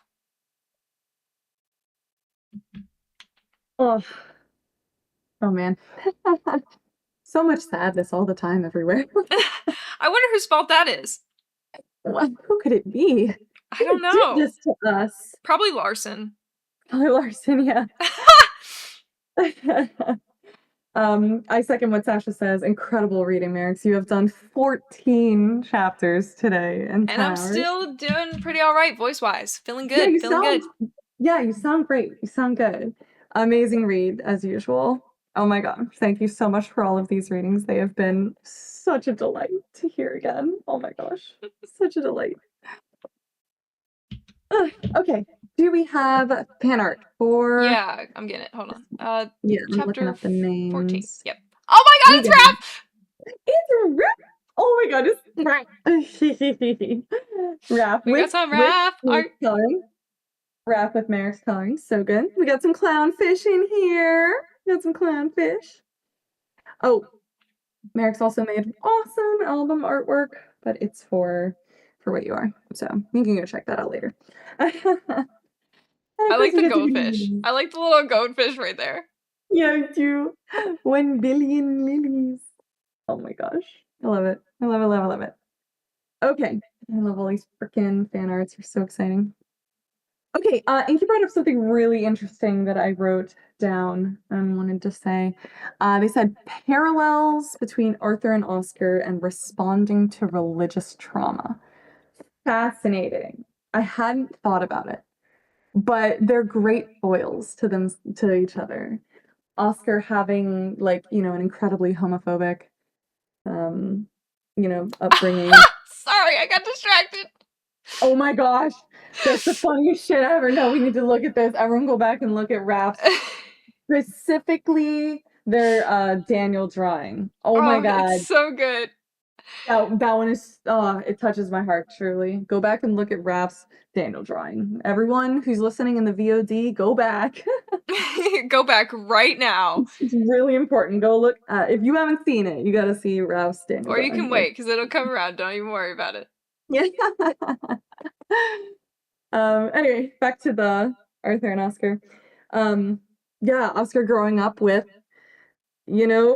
I'm trying to remember. It's so late. I'm trying to remember what we have and have not learned about his backstory, but clearly has religious trauma based in homophobia, and Oscar being now the person that he is, continuing to be a priest and continuing to feel comfort in his confession and continuing to work with Marie and do house visits. Whereas Arthur said, fuck all of that forever. And also, I hate everyone, and I'm gonna scorch the earth of my relationships with people in the church. So very different lives, different lives. Yeah, Mads, I think someone is retired. What's funny is that I Dear Lord, feel please make my energetic. son-in-law not gay. Amen. Amen. Amen. Lily, Way he to didn't like my go. poem. Oh my goodness. I feel like not incredibly tired, but my brain is incredibly tired. So that is, it's an interesting one over here. Okay, so anyway, thanks to Inky for bringing that up. I thought that that was really, really interesting and hadn't considered it before. Okay, here else is something very interesting. The opening section with Noel, that did not come around until maybe like the fourth edit of this. I did not have him talk with Noel at all. Oh, really? Basically after his first time that we hear him in chapter 4. And then I realized that that's poor writing. I probably should have him chat with Noel at least one more time. Like, why would I have it just in his introductory chapter and then never again? So I was like, okay, I know. Yeah, it's Ralph. Yeah, it's you. I was like, I know that this is a good place for it. But oh my God, let me tell you the lack of motivation that I had to go back and add more. Holy moly. I wasn't feeling it, but I wrote it. It's fine. And specifically, I was proud of the line that Noel says, save the sweating for the bedroom. Okay. This is so funny to me. I love that Noel just only makes sexual jokes. That's all he does. That's funny. That's really funny. I love that for him. And I love that occasionally Charlie too will make a sexual joke, and I wonder where that comes from. Oh yeah, Especially the no. one where he's No, what did you talking, do? what have you done? Imagine Charlie was just a pure, like, he never made jokes like that. And then he went Uh-huh. to war and met Null, and he came Yeah. back, and everyone was like, oh god, I wish he didn't come back. Yeah. For legal reasons, this is a joke. Charlie, I'm Yeah. glad you survived. Yeah, right. Yeah, absolutely. And so it's interesting how Charlie remembers him. That's funny. And he says that's all he knows, and I find it so amusing. Yeah, especially like we can see it in hints when Charlie says the master bed joke with Marie, or when he says in this chapter that Oscar looks like he's planning on taking the piano to the bedroom later. Like Oh my god. all of that is Noel's influence. I love that. Way to go, Noel, in having a style, and having a voice. Good for him. Also, I wrote, this is funny. Sorry, pause. Raph, give me some Oreos. Oh my Please. goodness, you said the Oreos word and now Marix is gone. I know, Sesh, I also can't get over the Daniel drawing every time it pops up. It's so good. Lives in my heart. Lives in my heart. The next bullet point that I had in my notes just says, bar to bar evangelism is hilarious and more people need to recognize that. Okay, let's be so real. That is so funny though. He is a priest. Like he did grow up Catholic. He probably been doing evangelism for a while. That's funny. I love that. Charlie's so annoying. God, I love him. Oh my God, he's so annoying. I love that. Thank you, Sasha. You choked when you saw that. Good. That's just funny. Um, oh my goodness, this dramatic irony with Charlie saying the same words that Arthur said. This is like this happens many times in here, and I think that I really like this notion that just sometimes the stars can align and someone can say something that hits you in the same way that someone else said it, or say something similar that reminds you of when someone else said it. And those moments have happened in my life where I have heard a person echo a sentiment from a different person in my life, and it feels like it joins two sections of my life together in a way that I wouldn't have put them together without that person saying them. So this is an ode to all of those times that that's happened to me, where Charlie says to him, like, hey, manners first. And then, I mean, this one didn't work out for Oscar necessarily, but you know, it still connects in 2 points in Oscar's life that he wasn't specifically thinking of before. And I think that that's really cool. And you know, it doesn't happen all the time, but when it does, it's just the small quirks of life, you know, the small quirks where I'm like, has this been written out for me? Has this been already written out in somebody else's fan fiction and I'm one of the NPCs? Who could say? Sasha says literally, absolutely. Thank you for understanding me. I appreciate that. Okay, so I don't know why I like wrote so many bullet points on this, but apparently I really wanted to talk about it. Oscar offers to keep, or sorry, Charlie offers to keep Oscar safe, and Marie absolutely knew that he would do that, and that's why she sent Oscar to Charlie specifically. Like, of course, all the things are coming together, of course. But like it's gonna take a little while for Oscar to really, you know, register this help that he's being offered. He historically does not accept that stuff. But so my excuse for Oscar not really thinking too much about Charlie just abandoning him kind of in the middle of their conversation and then Oscar leaving to go back to the church is that we did establish in chapter 5 that Oscar doesn't really give a shit about the fear that he saw in Charlie's eyes. And also, he thinks that Charlie is a bartender, a bar owner, in fact, a bar owner that is out for money from the drunks. So, yep, he's going to ignore that help for a little while longer. Okay, a little bit of Noel's PTSD flashback. Once again, this was another flashback that I had to rewrite entirely because it was just gunfire, gray, more gunfire, more gray. And it was just so lifeless. It was so lifeless. And I just wanted it to hit a little harder. We had to bring Noel into it just a little more, specifically because Noel was clearly already on his mind. He was talking to him not too long ago. And we confirmed that Noel did in fact die in Charlie's arms. So gray. Where did War is Gray come from? I don't watch a lot of war like things, movies, content. I think it's horrific, and I think it is.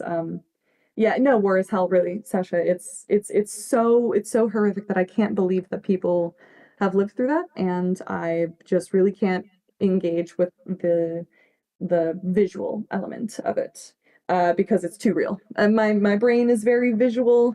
My brain is very attached to image. And if I see too much of it, I just won't, I won't be able to come back from it. But I have seen, you know, all of these trailers of war movies and the like, and I always notice that they're shot in this gray lighting. There's always this like blue gray or green gray. Just it's always like a dull gray color filter that they put over everything anytime that there's an active war scene. And that's the thing that stands out to me all the time. So now when I think of war, I just think of all of the gray things. And I mean, you know, Charlie's not even wrong here. Like the metal machinery is gray, clouds, smoke, dirt, dust, gunpowder. Like there is so much gray in war. And I just really enjoy the color symbolism of gray being like a thing that is completely devoid of brightness, completely devoid of like any of the colors that you would see on the rainbow. It is just a dullness to the world around you. Not to hate on the color gray for anyone who really likes it, but to me it is the gray is like a lacking of a color. Especially in this scene. So having this theme of War is Gray come up, I'm really attached to it. And I wrote, think Saving Private Ryan, even though I've never seen that movie. Sasha says it's a metaphor for lifelessness and cinematography. Absolutely. Yeah, that is, I mean, that's the feeling I get when I think about war is absolutely lifelessness. So, yeah. And of course, I just wanted to make this a little bit more personal and more gory, because if I have the ability to make gore happen, I think I will. Okay, this is kind of funny in my notes. It says, John coming out and Noel needing to mask immediately. As soon as Noel sees John and he's like, well, I can't be having this panic attack anymore. I have to be performing in front of this person and pretending that I don't have problems. My next immediate bullet point is, does anyone know what a tight five is? Genuinely, has anyone ever heard that phrase? I've never heard it before. I'm not gonna lie to you. Okay, I had this suspicion. So like, I don't know if anyone in the chat has heard type 5. A minute long break. Actually, no, Inky. It is something that involves stand-up comedy. Okay, Sasha knows what it is. So in stand-up comedy, when you are like, specifically if you're auditioning or if you're trying to like show someone your material, you have something called a type 5, where it is a condensed 5 minutes of your best material. Yeah, soup sandwich. That's exactly right. It's a tight 5 minutes of all of your hit jokes that always work. And so if you're going to be auditioning for like a spot to open for someone, the people who are running the bar or the nightclub or whatever it is, they want to hear all of your best, all your finest meats and cheeses to know whether or not they think you're going to pull a crowd. So that's what type 5 means. So that's why Charlie's saying, like, I'm destined for the stage. I'm working on my type 5. And then when he says, like, it's kind of a type 2 right now, but I'm hoping that I can have it with crowd. Okay, that's really funny. Thank you. Yes, thank you. Damn you, Charlie, for being funny when you should be honest. Yeah. Absolutely. Yeah. So him being scared about it only being a type 2 is the joke of like him being like, I don't think I'm gonna get any auditions nailed for this one because I don't have 5 minutes of good comedy. Saying that he can pad it with crowd work is actually heinous. That is the exact opposite of what it's supposed to be. Yeah. So when I wrote that, I was like, I don't think anybody's gonna know what a type 5 is. But I don't care. I think this is funny and I like it. Maybe one day someone will ask me about it and I'll be able to tell them and then it'll finally ring true. So here we are. We made it. Anyway, so that's good shit. I love that for Charlie. And then I wanted to talk about Noel brushing the bad off of his shoulders. Okay, this is just confirming to me and hopefully to you all that Noel was no better than Charlie was ever. Noel had the exact same horrible coping skills where he covered up all of his feelings with humor and sex jokes. And Charlie idealized him because from the outside, Noel looked like he had his shit together because he was only ever not affected by anything. That man was going through war and he was still popping jokes. That man was going through losing friends on the battlefield and he was still smiling. Like, Charlie idealized him for this person that for the person that Charlie thought he was, even though there's just no way that Noel was coping any better.